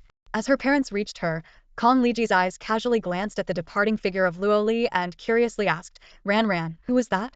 Just a classmate, Ran replied calmly. Ren Suya didn't suspect anything, but Kong Liji scrutinized the direction Luoli had gone with a probing gaze. He smiled and said, Ran, your mom and I are open-minded. If you like some boy, we want to pose it. Ran sneered inwardly. During such a crucial time in high school, when other parents were urging their children to focus on their studies, her father was encouraging her to date, showing no concern for her grades or future. Annoyed, Ren Suya lightly hit Kong Liji a few times, glaring at him disapprovingly. She's still young. What are you talking about as her father? Kong Liji quickly raised his hands in surrender, pretending to plead for mercy. Not wanting her father to linger, Ran suggested, It's getting late. Let's go home. She took her parents' arms and led them away. After they were gone, Luo Li emerged quietly from around the corner, watching their retreating figures with a look of confusion and curiosity in his eyes. Watching the family of three walk away, Ran's clear eyes held a hint of obscured light. Her gaze lingered for a long time, as memories of the New Year period replayed in her mind. She had accompanied her grandfather on visits to many elders in Haishur. Whenever her sixth-place achievement in the math competition was mentioned, the elders were full of praise. Ran knew well that in families like theirs, academic success was not the sole measure of ability. But excellent grades were undoubtedly a significant calling card in the circles of the wealthy second generation and a consideration for future alliances. During this time, Kong Liji had been constantly at Ren Suya's side, carefully trying to win her favor. Ran noticed her mother's attitude gradually softening, giving Kong Liji hope. Even her grandparents' attitude towards him had noticeably eased, and Ran herself no longer deliberately distanced herself from her father. Everything seemed to be moving in a positive direction. On the 5th day of the Lunar New Year, Ran's phone suddenly rang. It was a call from Su Zhaoyin. Miss Ren will set off tomorrow and the plane is expected to land around 6 p.m. I've brought both Taoist Master Taishu and Taoist Master Qingxian, Su Zhaoyin said with undisguised excitement. Finally, I can leave that godforsaken place. You have no idea how terrible it was, nothing but mountains every day, and it was hard to get a decent meal. My stomach. Ran listened quietly to Su Zhaoyin's complaints, her lips curling into a smile. Her good mood wasn't out of schadenfreude but because there was finally hope for her fate to change. 300,000 in your account tomorrow, Ran said succinctly. On the other end of the line, Su Zhaoyin's tone instantly shifted to one of joy, his grievances turning into gratitude. Miss Ren, you're so generous. If you ever need anything done, just call me. Ran chuckled, thinking to herself, this guy really hit the jackpot, making 10 years worth of money in one go. Just after she hung up the phone, Aunt Wang hurried upstairs to inform Ran that Gowing had come to visit, bringing important news. Miss Ren, this is information from the people tailing Wan Fengru, Gowing said gravely. The amount of money Wan Fengru borrowed far exceeds her initial investment. The extra funds were traced to an overseas account, but these accounts are heavily encrypted and transferred multiple times, making it hard to track the final destination. Ran listened intently and then asked, has Wan Fengru met with Kong Liji recently? Not since they last met before the New Year. They're like parallel lines with no intersection, Gowing replied truthfully. Ran thoughtfully turned the stuffed toy in her hands and instructed, keep monitoring her, especially anyone she comes into contact with, whether they're friends, family, or strangers. After Gowing left, Ran immediately went to find her grandfather, Ren Hongru. She detailed the investigation findings and voiced her concerns. Grandfather, given Wan Fengru's miserly nature, it's unlikely she would spend such a large sum casually. This money is very suspicious. What do you think? Ren Hongru didn't answer directly but instead asked, how long until the anniversary of the car accident that took your grandparents' lives in your previous life? Ran's heart tightened as she carefully recalled the timeline of her past. That year, at the year-end party of Yaxing Group, her grandfather had handed over the company to Kong Liji. With her grandfather's support and the network Kong Liji had built over the years, he quickly established himself in the group. Her grandparents attended the Qingxi Mountain banquet for the last time as the chairman and his wife of Yaxing Group, planning to embark on a world tour. On their way to the airport, they had that fateful car accident. Her grandparents died on the spot, and their driver, Uncle Wang, survived but lost his legs and remained in a coma. From that car accident, Ran's life turned upside down, and Kong Liji finally revealed his true, sinister nature. In this lifetime, Grandpa never handed over the Yaxing Group to my scumbag father. He's still scraping by outside, and logically, he should be biding his time, not acting rashly. However, an unexpected discovery shattered this facade of peace. Ran frowned as she voiced her suspicion. Wan Fengru suddenly transferred a sum of money to a mysterious overseas account. This money is like a fishbone stuck in the throat, impossible to ignore.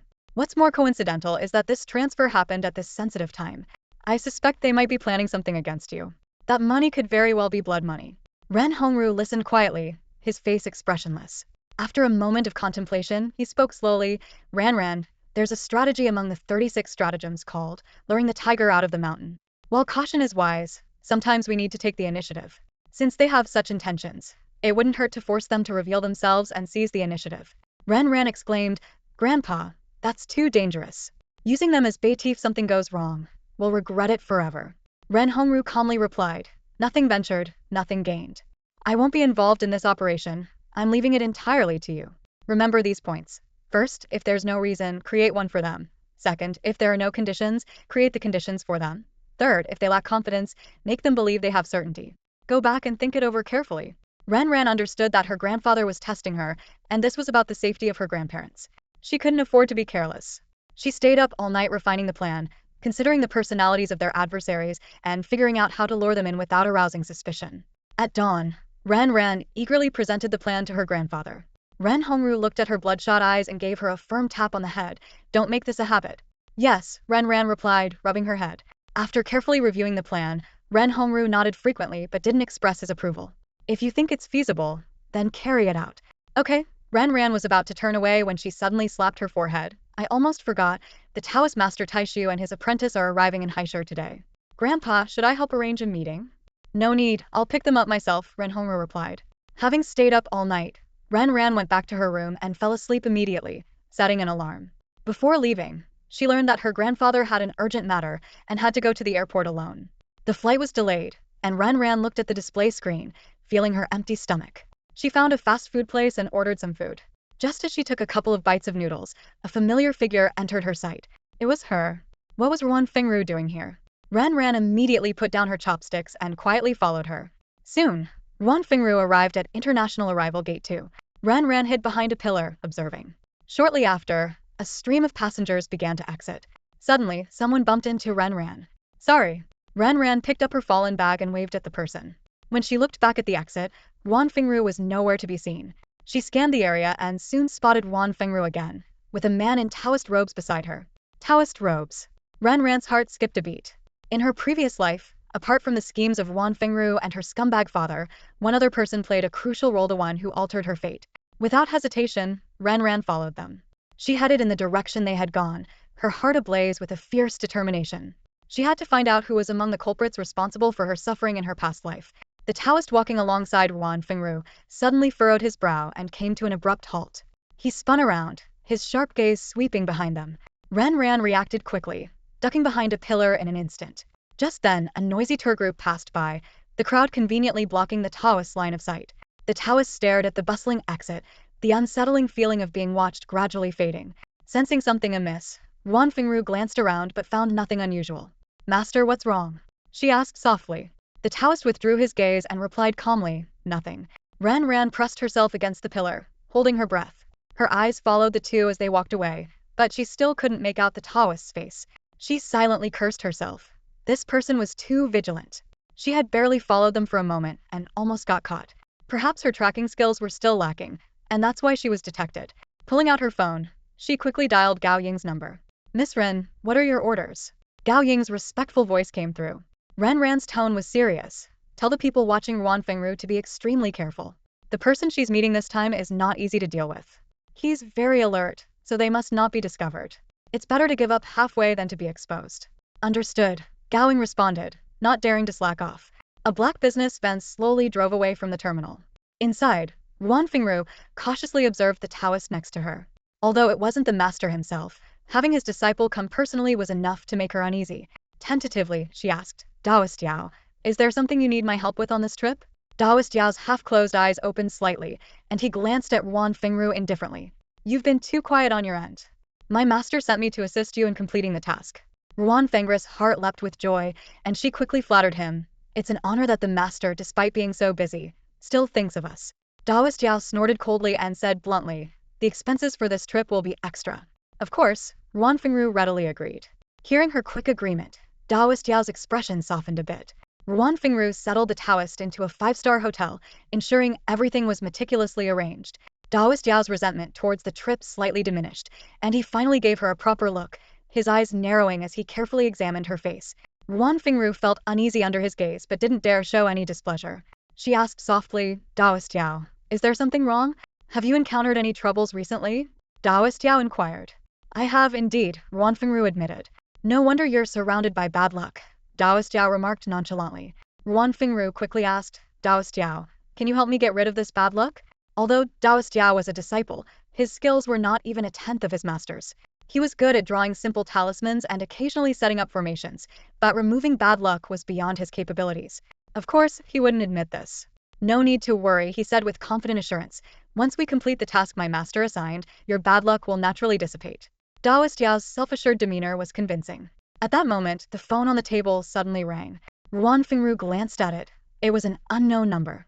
Without thinking, she hung up. But the caller seemed determined to reach her and dialed again. This time, Ruan Fingru answered, her tone tinged with impatience. Who is this? Hello, ma'am. This is High City First People's Hospital. Do you know Kong Lian? Came a stranger's voice from the other end. Ruan Fengru's expression changed instantly, her voice filled with worry. What's happened to my daughter? The sudden ringing of the phone shattered the silence. Ruan Fengru picked up, and a steady voice came through the receiver. Your daughter was kidnapped by a criminal. But don't worry, the police have rescued her. She's now receiving treatment at our hospital. Ruan Fengru's heart tightened for a moment before she breathed a sigh of relief. She responded urgently, all right, I'll be there right away. After hanging up, she turned to Daoist Master Yao, her face full of apology. Master Yao, something happened to my daughter. I need to go. Master Yao waved his hand indifferently, signaling her to go ahead. Meanwhile, at the airport arrival gate, Ren Ran had been waiting for over 2 hours for the flight from Lhasa. Despite the crowd, Ren Ran's eyes immediately locked onto a figure exuding an ethereal aura. Su Zhaoyin waved excitedly at Ren Ran, while Daoist Master Taishu nodded slightly in greeting. Hello, Master. I'm Ren Ran, she introduced herself politely. Qing Xian, the young Daoist, exclaimed cheerfully, Ren Ran, my master is here. He can solve your problem right away. Ren Ran smiled and nodded. The group got into the minivan. Ren Ran initially planned to take them to the large apartment where Qing Xian had previously stayed, but Daoist Master Taishu spoke up, Comrade Ren Ran, could you please take us to Yuqing Temple? Despite its remote location in the outskirts of Haishur, Ren Ran readily agreed and instructed the driver to change the route. Ren Ran's phone suddenly buzzed with a notification from Gaoing. She opened the link, and the latest news flashed on the screen. A shocking incident occurred in our city. A criminal attacked pedestrians indiscriminately with a knife, injuring 5 innocent citizens. One of them, a high school senior, was severely wounded with a slashed neck and is in critical condition. The news included several pictures and videos, one of which clearly showed the criminal holding a high school student hostage. It was Kong Lian. Ren Ran couldn't help but recall her own unfortunate past life, filled with daily troubles and life-threatening incidents every couple of weeks. Now, this misfortune had befallen Kong Lian, and she wondered how long Kong Lian could survive under such circumstances. As Ren Ran was deep in thought, another message from Gaoing arrived. Ruan Fengru has parted ways with that Daoist. The attached photo showed a middle-aged Daoist in robes dining at a Western restaurant, the same one Ren Ran had seen at the airport. Ren Ran turned to look at Daoist Master Taishu, who had his eyes closed in meditation, then shifted her gaze to the young Daoist Qing Xian and handed over her phone. Take a look. Do you recognize this person? Qing Xian scrutinized the image before shaking his head. No, I haven't seen him before. He's not from my generation. My master might know him. He's been secluded in the mountains, rarely going out and only knowing a few fellow disciples. Curious, Su Zhaoyin leaned over to take a peek and asked, is he the one changing your fate? Possibly, Ren Ran replied, though she wasn't entirely sure. Qing Xian handed the phone to his master. Master, do you recognize this person? Daoist Master Taishu slowly opened his eyes, his wise and discerning gaze falling on the phone screen. Master Taishu stared at the screen for a long time, then slowly shook his head. I don't recognize him. As soon as he spoke, a wave of disappointment washed over the group. But his next words sent a chill down their spines. He is not the one. A look of surprise flashed across their faces. Representing everyone, Su Zhaoyin asked the question on their minds, Master, how do you know he isn't the one? Master Taishu's sharp eyes fixed on the man's hands on the screen, a glint of wisdom evident in his gaze. His hands are too delicate, he explained. Someone who can defy fate is no ordinary person. This man's hands are tender, his face unfamiliar, and his mannerisms awkward. Clearly, he hasn't been in the Daoist sect for long. Young Daoist Qing Xian immediately agreed, fully trusting his master's judgment. Master is definitely right. Ren Ren also believed in Master Taishu's words. She asked eagerly, Master, how can we sever the fate? Master Taishu stroked his graying beard, pondering for a moment before replying, I see that your fortune is continuous and long-lasting. There's no need to worry. It's them who should be concerned. Changing fate is an extremely malevolent act, and the heavens do not allow it. It can be hidden for a while, but not forever. You've already disrupted their plans. If they try to affect your fortune again, they will face backlash. The master squinted at the Daoist on the screen and added, he is likely a mere pawn. An idea flashed in Renran's mind, and she asked, Master, did you foresee their next move and come here because of that? Master Taishu slightly shook his head, then nodded. Young Daoist Qingshan quickly explained, Master is here to help you overcome this calamity. This calamity likely comes from them. As the head of the Orthodox Daoist sect and the vice president of the Daoist Association, Master has the responsibility and duty to cleanse the sect of traitors. Renran suddenly understood. Master Taix's visit was not only for her but also to purify the Daoist sect and eliminate the traitors, uncovering the mastermind behind it all. This goal aligned with hers. She thought to herself, the mastermind knows her birth date and time, who knows if they will strike again. Matters of the Daoist sect are beyond ordinary comprehension. Their methods are unpredictable and difficult to detect once they act. This time, she could disrupt their plan because she had memories from her past life and could identify key figures to track their movements. If they changed personnel, she would lose her advantage and be unable to stop them. Renran realized that only by finding the mastermind could she truly rest easy. As long as that person remained hidden, she would have no peace. Master, are there many people in the Daoist sect with such abilities? Renran couldn't help but ask. Master Taishu raised one finger. 4 are known, 1 is unknown. Hearing there were 5 people, Renran gasped. Before she could speak, Master Taishu explained, the first was my master, who has passed away. The second is Lingshu from the Maoshan sect, who has been in deep cultivation for 10 years without leaving Maoshan. The third is Daoist Zhengyang from the Chuanshan sect. The fourth is myself. The fifth, the mastermind, is unknown. His voice was calm and steady. Su Zhaoyin suddenly interjected, could the mastermind be Daoist Zhengyang from the Chuanshan sect? Before Master Taishu could respond, young Daoist Qingshan angrily retorted, even though I don't like the Chuanshan sect, Uncle Zhengyang is a good person. He is the president. There's no way he could do such a thing. Su Zhaoyin muttered under his breath, better not jinx it. It's easy to fall into a trap. Young Daoist Qingshan didn't understand the joke, but he sensed it wasn't something good, and he immediately puffed up with anger, saying, it can't be Uncle Zhengyang. Renran merely smiled silently, watching the childish little Daoist. He couldn't help but think about how this kid, years later, would turn into a stern, pretentious charlatan. Time indeed changes people. After escorting the guests back to the temple, Renran tried to arrange a meeting with his grandfather, but Daoist Taishu gently declined. Meanwhile, at the First People's Hospital in Haishur, Ruan Fengru had been shuttling between the hospital and the hotel for the past few days. She had lost a significant amount of weight, her face pale and weak. Though her daughter was out of danger, if the knife had gone just a bit deeper, she might not have survived. Just as she left the hospital, Ruan Fengru received a call from Daoist Yao. I've calculated it. Tomorrow is an auspicious day for the ritual. We must leave tonight and act tomorrow night, Daoist Yao ordered. All right, Ruan Fengru replied briefly. This concerned her future, so she dared not be negligent. That evening, Ruan Fengru personally drove Daoist Yao out of Haishur. Those secretly monitoring them immediately reported to Gao Ying. Upon their arrival in the small town of Xichang, they checked into a local guest house. Gao Ying quickly relayed the information to Renran. Miss Ren, they've arrived in Xichang town. Xichang town. Renran exclaimed. This obscure little place was actually where the Ren family ancestral home was located. Renran immediately instructed them to continue the surveillance, promising a generous reward afterward. She then contacted the young Daoist Qingshan and briefly explained the situation. Less than 10 minutes later, Qingshan called back, informing them that they would also head to Xichang town the next day. The following day, Renran, along with Gao Ying and the Taishu master-disciple duo, discreetly traveled to Xichang town in a regular van. They chose to stay at an inn opposite the guest house where Ruan Fengru was staying to facilitate monitoring. As night fell, the town became silent. At exactly 11 o'clock, Gao Ying alertly woke everyone up, there on the move. The group quietly followed. Half an hour later, Ruan Fengru and Daoist Yao arrived at a cemetery and quickly found the Ren family ancestral grave. Daoist Yao looked around and clicked his tongue in admiration. What a place. Too bad it won't be for long. With that, he began to dig. 10 minutes later, a small hole appeared in the ground. Daoist Yao carefully took out a box covered with yellow talismans from his backpack. Just then, a cold wind suddenly blew, sending chills down their spines. Ruan Fengru felt as if the surrounding gloom had grown even heavier. Ruan Fengru couldn't help but rub her arms as she glanced around. In the moonlight, the shadows of the trees swayed, and the occasional rustling sounds created an eerie atmosphere that made her feel uneasy. Her gaze fell on the wooden box in Daoist Yao's hands, and she asked curiously, Daoist Yao, what is that? Daoist Yao chuckled mysteriously and replied, this is something good, something that can help you achieve your dreams quickly. Ruan Fingru stared at the wooden box for a moment, suddenly feeling a sense of discomfort, and quickly looked away. Daoist Yao carefully placed the box, covered with yellow talismans, in front of the grave. He then took out a handful of copper coins from his pocket and buried them in 4 different positions around the grave. After completing these preparations, he placed the box into a pre-dug hole and covered it with soil. Once the hole was filled, Daoist Yao took out a small bottle from his robe and poured out some pre-prepared fresh blood, sprinkling it around while chanting incantations. Suddenly, a cold wind blew, causing Ruan Fingru's hair to stand on end. She looked nervously at Daoist Yao. Under the moonlight, Daoist Yao's face gradually turned pale, resembling a corpse that had crawled out of a grave, exuding an aura of eerie coldness.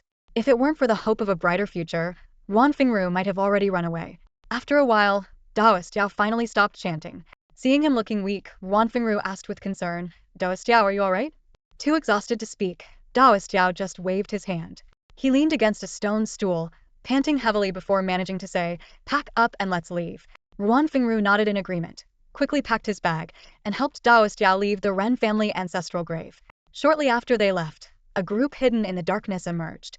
4 figures approached the ancestral grave, and the leading Daoist Tai Su carefully inspected the surroundings. He then turned to the young Daoist Qing Xian and said, "Qing Xian, dig up those items." Following the positions, Qing Xian accurately unearthed the copper coins that Daoist Yao had buried earlier. He left the final spot untouched. Daoist Tai Su personally squatted down, carefully dug up the soil, and retrieved the pitch-black wooden box covered with yellow talismans. Moonlight shone on the dark wooden box, and a chilling aura lingered above the grave, seemingly obscuring the moonlight. Qing Xian glanced at the talismans on the box, his face grave, and couldn't help but curse. "This is too malicious." Gowing asked curiously, "Master, what is this?" Her eyes were filled with both fear and curiosity. Before Daoist Tai Su could respond, Qing Xian angrily explained, "This is called a ngui, an extremely malevolent object." He detailed the process of creating a ngui, using a newborn baby, draining its blood, separating its skin and bones, sealing it in a jar, and drawing blood talismans to set up a 7-killing soul locking array to trap its soul. The souls within this array would suffer nightly torment, generating powerful resentment. The stronger the resentment, the more powerful the ngui becomes. Qing Xian continued, "The person who placed this here intends to use the ngui's resentment to affect the Ren family's fortune, causing chaos and unrest. At worst, it could lead to deaths and madness within the Ren family, or even the extinction of their lineage." He analyzed, "The mastermind behind this must be desperate for a quick resolution, as creating a ngui is no easy task. The child must be born on a een year, een month, een day, and een hour, ideally a girl. Finding a baby that meets these criteria is difficult. The other party has undoubtedly invested a lot in this." The array set around the area was designed to amplify the resentment in the infant ghost's heart. Daoist Master Qing Xian finished speaking, his face dark and his brows furrowed. Ren Ran's gaze fell on the pitch-black wooden box, and she couldn't help but sigh inwardly. She knew that uncovering the mastermind behind these events was not only a matter of her own survival, but also crucial for protecting innocent lives. If such a ruthless individual wasn't dealt with swiftly, countless more would suffer in the future. As Ren Ran surveyed the eerie surroundings, she rubbed her hands together unconsciously and asked, "Daoist Master, it hasn't affected the Ren family's fortune yet, has it?" "No," Daoist Master Tai Su replied. "If it had been unearthed half a month later, it might have been a different story." As he spoke, he quickly took out various ritual tools from his bag, yellow paper, a brush, and cinnabar. In less than a minute, he had drawn several talismans and carefully affixed them to the pitch-black wooden box. The moment the yellow talismans were attached, Ren Ran seemed to hear a piercing scream in her ears, though she couldn't be sure if it was just her imagination. Daoist Master Tai Su then carefully wrapped the wooden box and placed talismans and copper coins at 4 points around the Ren family ancestral grave. After completing these tasks, Ren Ran noticed that Tai Su's energy seemed noticeably depleted. Seeing this, Qing Xian called out worriedly, "Master." Tai Su waved his hand, indicating there was no need for concern, then turned to Ren Ran and said, "Take this with you." He continued, "To set up this array, they needed to manipulate the feng shui of both your parents' ancestral graves." "Where is your father's ancestral grave?" "In a village under Huangling County," Ren Ran replied. "We'll go there tomorrow," Tai Su said. Ren Ran, thinking of the various actions of the Kong family, couldn't help but ask, "Daoist Master, if we don't thoroughly cleanse that area, will we still be affected here?" "Yes," Tai Su answered succinctly. Gowing noticed that despite this response, the young lady remained calm and showed no signs of disappointment. The next day, the group of 4 headed to Huangling County, arriving by nightfall. Ren Ran recalled her last visit 5 years ago and noted the significant changes in the county. While she vaguely remembered the location of the Kong family ancestral grave, she had Gowing conduct a detailed investigation to ensure accuracy. Late at night, a car quietly drove into a small village. The surroundings were silent, with only the occasional bark of a dog breaking the stillness. Due to the narrow road ahead, they had to continue on foot. The village had a mountain designated for burials, its summit dotted with graves. As they approached the graveyard, the surrounding atmosphere grew noticeably heavier. The four climbed to the mountain's peak and found the Kong family ancestral grave. Ren illuminated the tombstone with a flashlight, seeing her estranged father's name and confirming their location. Daoist Master Tai Su and Qing Xian began closely inspecting the area around the grave. Qing Xian dug at 4 points but found nothing after a while, scratching his head in confusion. This is the right spot. Why isn't there anything here? Tai Su stepped forward, picked up a pinch of soil, and said, "Stop digging for now." "Master, did I make a mistake?" Qing Xian asked. Tai Su shook his head. "You didn't make a mistake. But there's nothing here." Qing Xian remained puzzled. Gowing interjected, "Did we come too early?" "No." Qing Xian immediately refuted. "They've set up a yin-yang 7-kill formation, with 1 yin and 1 yang, placed at the ancestral graves of both sides, and it must be done simultaneously." Qing Xian said confidently, "So there's no way this place doesn't have it." He continued explaining, "This formation centers on the Ren family, with the deadly core placed at the Ren family ancestral grave. This side is secondary, supporting the other. While the relatives here will be affected, it will only be a temporary disturbance, not life-threatening. Since they've already placed the core there and even used something as sinister as a ghost infant, there's no way they haven't placed something here too." As he spoke, Qing Xian scratched his head in confusion, his brows furrowed. Seeing this, Master Tai Su sharply knocked on his disciple's forehead and said sternly, "Your skills are lacking. When we get back, you'll copy the complete Daoist formation manual 10 times. "Ah!" Qing Xian cried out in dismay, but Master Tai Su ignored him and turned to look at Ren. At this moment, Ren was in shock, completely bewildered. It wasn't just her. Even Gowing was equally stunned. They weighed their options in their minds. Was it more likely that Master Tai Su had made a mistake, or that there was an issue on their side? Rationally, they knew the latter was more probable, but emotionally, they wanted to believe it was the former. Ren opened her mouth to speak, but the words wouldn't come out. "Master, could it be that you—" Seeing this, Qing Xian spoke up. "I might make a mistake, but my master definitely wouldn't, so." The implication was clear. Master Tai Su said gravely, "Miss Ren, it's best if you ask your mother about this." Ren nodded in agreement. "All right." To be safe, Master Tai Su carefully searched the surrounding area. Once he was sure, the group quietly left the village, unnoticed by anyone. Back in Haishur, Ren dropped Master Tai Su off at Yuqing Temple before heading back to the villa on the hillside. "Aunt Wang, where's my mom?" Ren asked as soon as she entered. "Miss, she's in the backyard greenhouse reading," Aunt Wang replied. Ren headed straight to the greenhouse. Even in the cold winter, the greenhouse was a riot of colors, adding a touch of brilliance to the bleak season. Ren Suya sat in a wicker chair, holding a book, with the gentle winter sunlight casting a soft glow around her. The scene was so beautiful that it felt almost wrong to disturb it. Ren walked into the greenhouse and cleared her throat softly. Ren Suya looked up at the sound, a gentle smile spreading across her fair face when she saw her daughter. Ren. "Mom." Ren stepped forward, thinking to herself, how could such a wonderful mother, who is as devoted to love as a young girl, do something like that? She couldn't bring herself to believe it. Ren Suya, feeling a bit uneasy under her daughter's gaze, touched her own face. "What's wrong? Is something amiss?" Ren shook her head and then asked, "Where's Dad?" "He went out," Ren Suya replied, her tone cooling slightly at the mention of her husband. She then asked with concern, "What's going on with you?" Ren found it difficult to speak. Asking this question felt like doubting her mother's character and marital fidelity. But she had to know the truth. Taking a deep breath, she mustered the courage to ask, "Mom, Dad was your first love, right?" "Yes," Ren Suya replied, puzzled. "You know that, so why are you asking now?" Steeling herself, Ren asked directly, "You've only been intimate with Dad, right?" Ren Suya was stunned, her eyes widening in disbelief. Why are you asking this?" Seeing her mother's expression, Ren felt a pang in her heart. Could it be that her mother really? "Did you hear some gossip somewhere? Why are you asking such questions?" Ren Suya asked irritably. Seeing her daughter's confused look, she couldn't help but lightly tap her on the head. "My biggest regret in life is that the only person I've ever been intimate with is your father, that heartless man," Ren Suya said with a mix of frustration and helplessness in her voice. "Mom, are you saying that you've only ever been with Dad?" Ren asked again, furrowing her brows. "Yes," Ren Suya nodded affirmatively. Noticing her daughter's expression, she asked, "What's wrong? Do you wish I had been with many people?" "No." Ran Ran shook her head and recounted everything that had happened in the past few days, emphasizing the situation with the formation. How dare they? Ren Xia trembled with anger, her voice rising unconsciously. Back in university, I helped her so much and thought I hadn't offended her in any way. Yet she wants to wipe out our entire family. Ren Ran explained this our family doesn't just mean us. It would also affect others. Their methods are extremely sinister and malicious. Mom, some people are just born evil. It's not like they'll be grateful just because you're good to them. Ren Ran tried to comfort her mother. What's important now is to get to the bottom of this. Ren Xia raised her hand solemnly and said, I'm not lying to you. I've only ever been with your father. That time I got pregnant with you was my first time. Ren Ran believed her mother wouldn't lie to her, but the problem seemed to stem from that incident. Do you remember what happened that day? Ren Xia shook her head and recalled, I was drunk and hazy. Can't remember much. When I woke up, your father and I were in the same bed.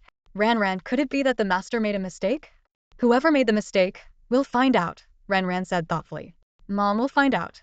Are you thinking? Ren Xia guessed her daughter's thoughts. Ran Ran nodded in confirmation. They both set off to find Kong Liji's room, intending to get a hair sample. However, the room was spotless, and any hair they found was unusable. I'll pull a few strands when he comes back tonight, Ren Xia suggested.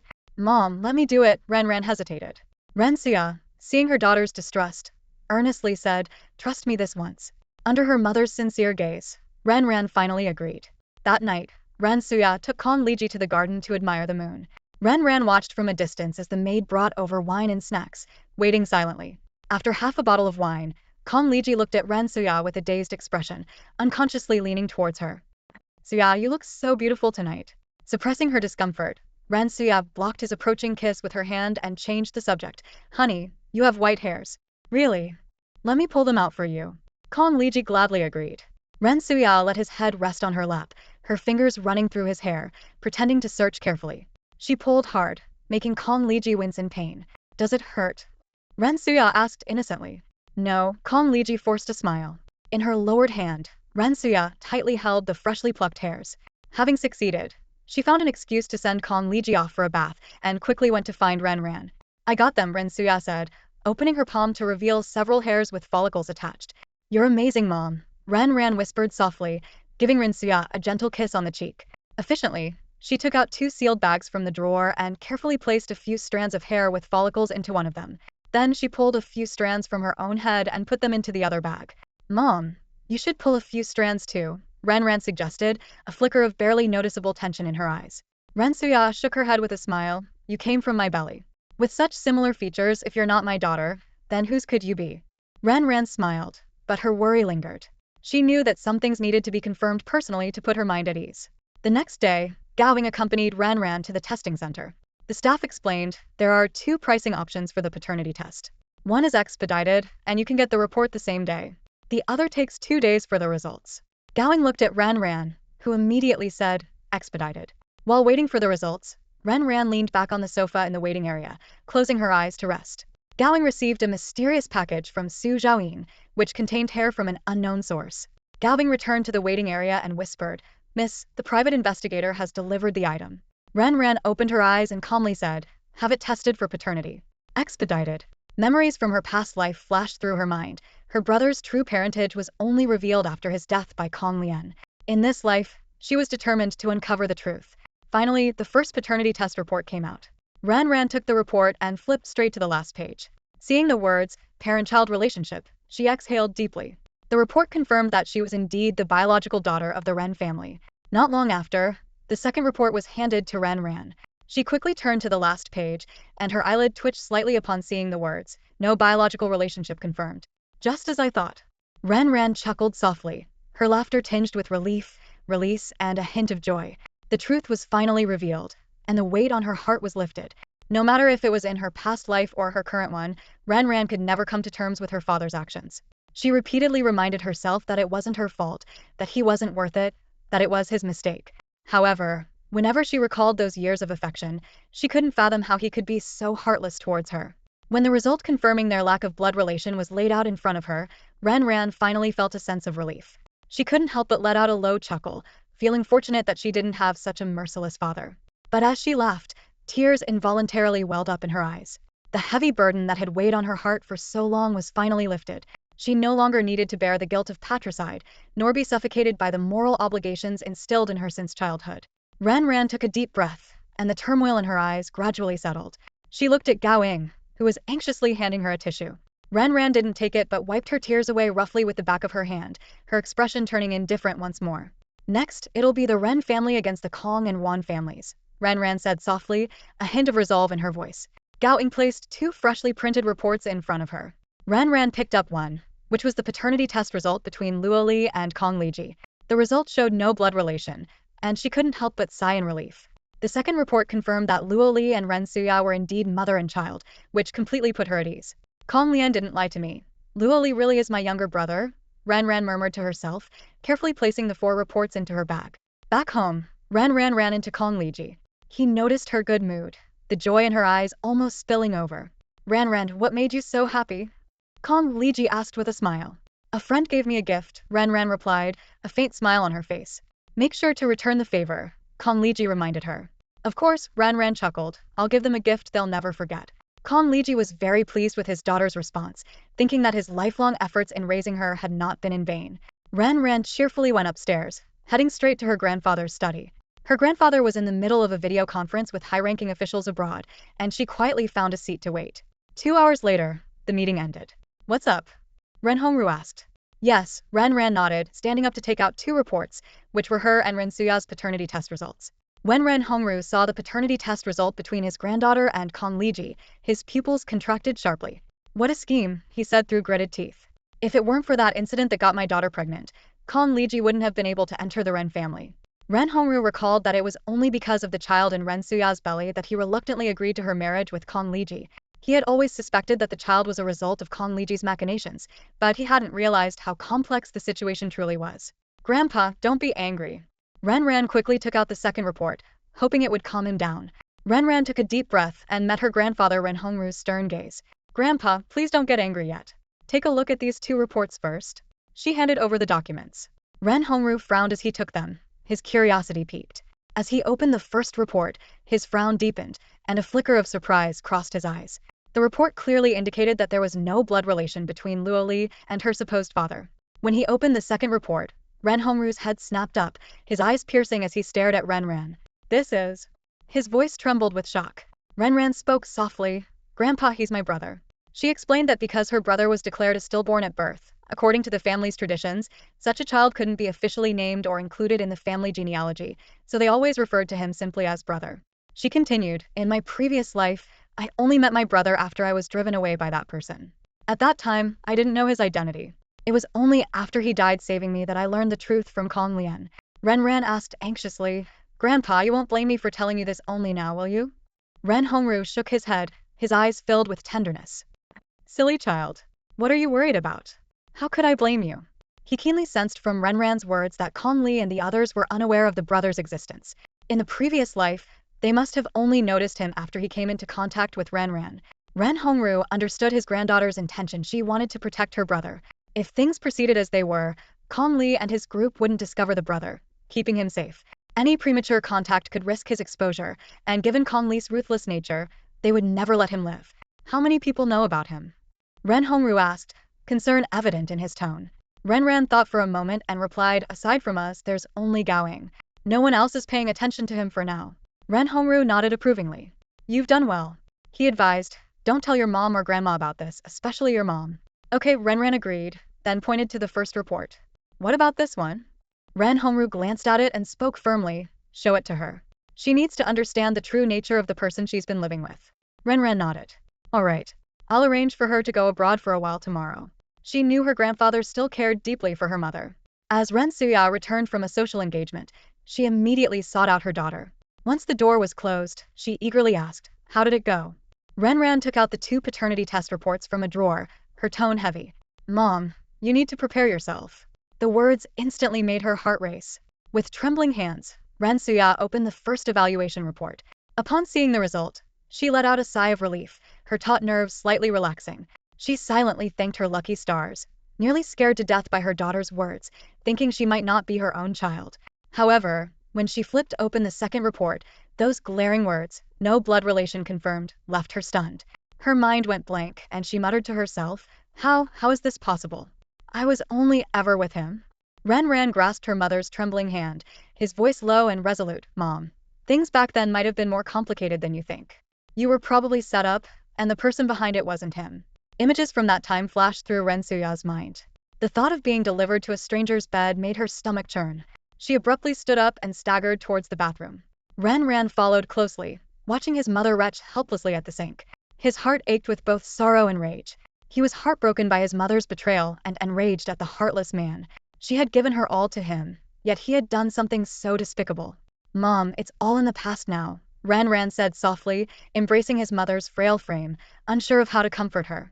Choking back tears, Rensia said, Ren, it's not in the past for me. I can't stand to see him for even a moment. I'm afraid I won't be able to resist confronting him, asking why he did this to me. She laughed and cried simultaneously, finally collapsing weakly onto the cold floor. Ren knelt down, holding his mother's hand firmly. This isn't your fault. You can't let their evil make you think you're the one to blame. The wrongdoers are always those with malicious intent.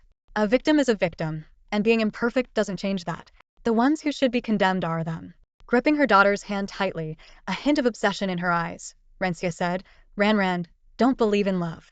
No matter how much you love, never fully trust it. I'll remember, Ren nodded solemnly. Satisfied with her daughter's promise, Ren Suya finally let go of her hand. That day, Ren Hongru sent Kong Liji on a 3-day business trip. The assignment seemed like a juicy bone, and Kong Liji was overjoyed, thinking his recent performance had finally won over his father-in-law. By the time Ren Suya received Kong Liji's text, he was already at the airport. She glanced at it, a flicker of hatred in her eyes. That night, Ren saw Ren Suya and her grandmother off as they left the country. Standing at the airport, she watched the plane taxi and disappear into the night sky. Having ensured her family's safety, she took a deep breath, ready to return to the battlefield and finish what was left undone. 3 days later, Kong Liji returned, laden with gifts. As he was about to go upstairs, he overheard 2 maids talking in the stairwell. I thought Miss was accompanying the old lady for a trip, but it turns out she went for medical treatment. I just saw the young miss crying. It looks pretty serious. Really? I noticed the old lady wasn't in the best spirits recently, but I didn't think it was this bad. Hearing this, Kong Liji's heart leapt with joy, thinking the plan had worked. He didn't listen further and headed upstairs. Initially planning to go to Ran's room, he changed course towards the study. As he was about to knock, he noticed the door slightly ajar and heard voices inside. Grandpa, is Grandma really okay? Ran's voice was filled with worry. Don't worry, she's fine, Ren Hongru reassured her. Suddenly, Ran's voice turned tense. Grandpa, what's wrong? Nothing.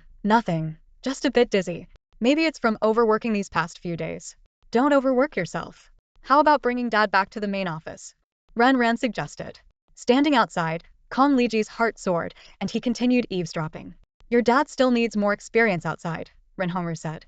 Ran, after your college entrance exams this year, come work at the company during the summer to get familiar with our business. What?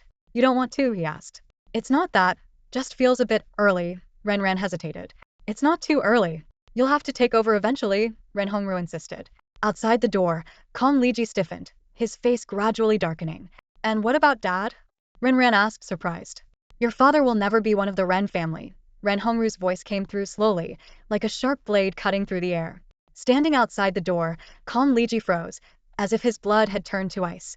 A long-suppressed anger began to stir in his chest, like a volcano on the verge of eruption. For years, he had endured humiliation in the Ren family, carefully pleasing everyone and working diligently in the company, all to avoid any dissatisfaction. Yet, despite all his efforts, to this old man, he was still an outsider. Ren Hongru continued, Your father is capable, but I don't trust him to run the company. His family is a mess, and there's no guarantee they won't bring trouble into the business. The company belongs to the Ren family. It's your grandfather's legacy.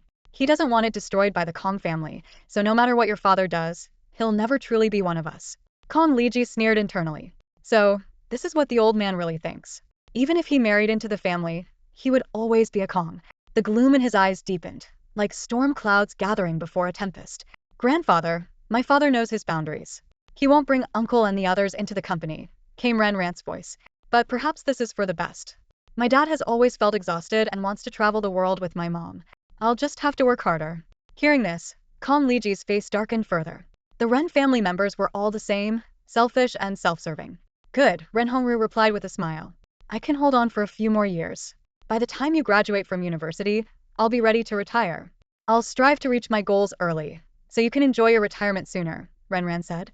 Kong Liji's cold gaze was fixed on the slightly open door. After a long moment, he turned and left, his eyes filled with murderous intent. Meanwhile, in the study, the grandfather and granddaughter watched his departing figure on the surveillance screen. They exchanged a knowing look and smiled. The fish had taken the bait. Suppressing his anger, Kong Liji still placed the gift in Ranran's room, saving another gift to present to Ran Hongru later. He thought about calling Wan Fengru but restrained himself, realizing this was the hillside villa, not his own Qishan villa. At dinner, Kong Liji had composed himself, acting as if nothing had happened. He remained respectful and dutiful to Ran Hongru and doted on his daughter. The atmosphere at the table was warm and harmonious, with no trace of the underlying tensions. Ran silently admired his acting skills and patience. It was no wonder he had succeeded in deceiving everyone in his past life. Dad, the research in Handong province is almost complete, Kong Liji said, waiting until Ren Hongru had finished eating to follow the predetermined plan. You stay there for now. When the time is right, I'll bring you back to the main office, Ren Hongru replied dismissively. Hearing the insincerity in his words, Kong Liji smiled and responded, all right. 5 days later, Kong Liji returned to Handong province, and Ren Ran went back to school. However, Kong Liji did not head directly to Handong province. Instead, he took a detour back to Haisher to find Wan Fengru. Seeing the unexpected visitor, Wan Fengru immediately sensed something was wrong. Kong Liji wasted no time and got straight to the point. I just got word that the old man plans to groom Ren Ran to take over the company. Wan Fengru was not surprised by this news. Kong Liji's face darkened, and he said through gritted teeth, we can't let that old man stay. How are your arrangements coming along? Everything is set. Let's proceed, Kong Liji said in a deep voice, his sharp gaze sweeping over Wan Fengru's face. Noticing her unusual expression, he asked, is there a problem? Wan Fengru hesitated before speaking. I think we should wait a bit longer until the master. Before she could finish, Kong Liji impatiently interrupted, don't worry, it's already starting to take effect. The old woman is receiving treatment abroad, and he's been mentally exhausted recently. His tone carried a hint of satisfaction as he continued. Don't you want your daughter to escape her misfortune sooner? Mentioning her daughter, a wave of fear washed over Wan Fengru. Memories flooded her mind. Her daughter was weak at birth, often ill during childhood. When her mother took care of her for half a year, she accidentally broke her leg. Her father died in a dispute with someone from a neighboring village. These successive misfortunes led her to believe the villagers' words and seek out a fortune teller who revealed her daughter's terrible fate. Wan Fengru herself had a hard time conceiving, and giving birth to Kong Lian had greatly weakened her. The doctors subtly warned her that it would be difficult to conceive again, making this child the only bond keeping her marriage with Kong Liji intact. Otherwise, the child might have already been abandoned. To change her daughter's fate, she had traveled far and wide, encountering numerous frauds but also a few genuine masters. One master guided her to spend over 5 million yuan on a precious talisman for peace. Unfortunately, this talisman could only ensure 10 years of safety, and she needed to do many good deeds. After 10 years, misfortune would return unless fate was altered. Luckily, as the 10-year deadline loomed, she met a second master capable of altering fate. This year marked the 10th year, and if they failed to change her daughter's fate, the consequences would be dire. At the end of last year and the beginning of this year, her daughter experienced a series of misfortunes, indicating the talisman's power was waning. Time was running out, but Wan Fengru still had reservations. She wanted to wait until the secret formation buried in the Ren family's ancestral grave reached its peak before taking action. I need to think it over, she said, hesitating. Meanwhile, on the first day of school, Ren Ran arrived at the school gate on time. Coincidentally, Kong Lian's car also stopped at the entrance. Zhao Yi and others saw Ren Ran and excitedly greeted her. Kong Lian got out of the car, her sullen eyes fixed on the cheerful group. Suddenly, a middle-aged woman's shout broke the peace. Xiaoba, don't be afraid. Ren Ran and her friends turned around to see a large dog charging towards them. In an instant, repressed memories flooded Ren Ran's mind. It was shortly after Kong Liji had driven her out of the house. She was penniless and didn't even have an ID card. When she tried to borrow money from friends, no one would help her because her reputation was ruined. One day, a kind lady bought her a hot dog. Just as she was about to take a bite, a crazed large dog lunged at her, not only stealing the hot dog but also biting her arm. Although the dog's owner apologized and compensated her, the excruciating pain was unforgettable, leaving her with a deep fear of large dogs. Seeing the dog about to pounce, Ren Ran froze in place. Rationally, she knew she should move, but her body felt paralyzed. Not far away, Kong Lian noticed this scene, her eyes gleaming with excitement as she silently prayed, yes, bite that bitch to death. Kong Lian's eyes were fixed ahead, silently praying, bite her. Go on, Xiaoba, bite her. The dog owner was shouting desperately, her voice hoarse, but to no avail. The massive Tibetan Mastiff charged forward like an arrow, its claws scraping the ground with a piercing sound. Gua Tunguen reacted swiftly, sidestepping just in time. The other two followed suit, dodging to the side, but Ren Ran seemed paralyzed with fear, rooted to the spot. Lin Xiaoyi, seeing this, didn't hesitate and dashed forward, pulling Ren Ran behind her. The Mastiff, however, seemed oblivious to them, rushing past like a gale and heading further away. Kong Lian noticed this and felt a mix of anger and frustration, cursing inwardly, "Useless dog, can't do anything right." She had hoped to see Ran Ran in a pitiful state today, but the dog showed no interest in them. As the Mastiff drew closer, Kong Lian suddenly realized she was the one in real danger. Much like Ran Ran earlier, she began to frantically move aside, trying to clear a path for the useless dog. However, just as the Mastiff was about to pass her, it suddenly changed direction and lunged at Kong Lian. Its fierce expression looked as if it had spotted a juicy bone. "Ah!" Kong Lian screamed in terror, her face pale with fear. She instinctively tried to back away but lost her balance and fell. The Mastiff seized the opportunity and bit down on her outstretched arm. "Ah!" A heart-wrenching scream pierced the sky as blood gushed from Kong Lian's arm. The surrounding students were stunned, too scared to move. "Help! Help me!" Kong Lian cried out desperately, seeking assistance from those around her. But faced with the ferocious Mastiff, no one dared to approach. The dog owner arrived, panting heavily, and pulled on the leash with all her might, but the Mastiff's strength was overwhelming. Even with help from the school security guards wielding batons, it took considerable effort to finally pull the dog away. Kong Lian lay weakly on the ground, multiple bite wounds across her body, scratches even marring her face, leaving her in a pitiful state. Teachers arrived at the scene, and a student quickly called for an ambulance. "Oh my god, this is horrible. Isn't that Kong Lian?" Someone recognized the victim. "She almost got mugged while shopping recently. And now this? She's really unlucky." Others were less sympathetic. "Serves her right. Karma for all the bad things she's done. A daughter of a mistress, full of lies. Who knows where her money comes from? Come on, maybe she earned it through hard work." Another tried to defend her. "Haha." A boy let out a suggestive laugh. A girl scoffed. "You might dislike her, but don't spread disgusting rumors." Ren Ran watched Kong Lian lying on the ground, and memories of her past life flashed in her mind. She had been in an even worse state, bitten over 10 times, with stitches in her arms and legs. Back then she had no one to help her, and the dog owner didn't want to compensate her. It was only because she was determined to fight back that the owner reluctantly offered some money to settle the matter. Justice is served, Ren Ran thought to herself. She's getting what she deserves. In my past life, I bore the brunt of what should have been her suffering. In this life, it's time for her to face her destined fate. As Yuan Fengru was still contemplating whether to take immediate action, she received a call from the school. Her heart sank, and with trembling fingers, she answered the phone. "What happened?" Kong Liji asked anxiously, his face filled with worry. Lianlian was bitten by a rabid dog that suddenly appeared at the school gate. "She's been taken to the hospital," Yuan Fengru said quickly, striding towards the door and grabbing her car keys. Kong Liji instinctively followed but suddenly stopped at the doorway. He hesitated for a moment and said, "Fengru, I won't go. Call me when you get there." Yuan Fengru turned to look at the man standing a few steps away and suddenly realized that this short distance felt like an insurmountable gulf. For over a decade, no matter what problems they faced, he could never be there for them right away. He could only make secretive phone calls, never daring to show his concern openly. She had to handle everything on her own, and at this moment, she felt utterly exhausted. "Okay," Yuan Fengru replied softly, stepping into the elevator.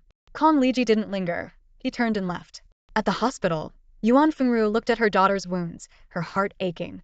Lianlian's old injuries on her neck hadn't healed, and now she had so many new ones.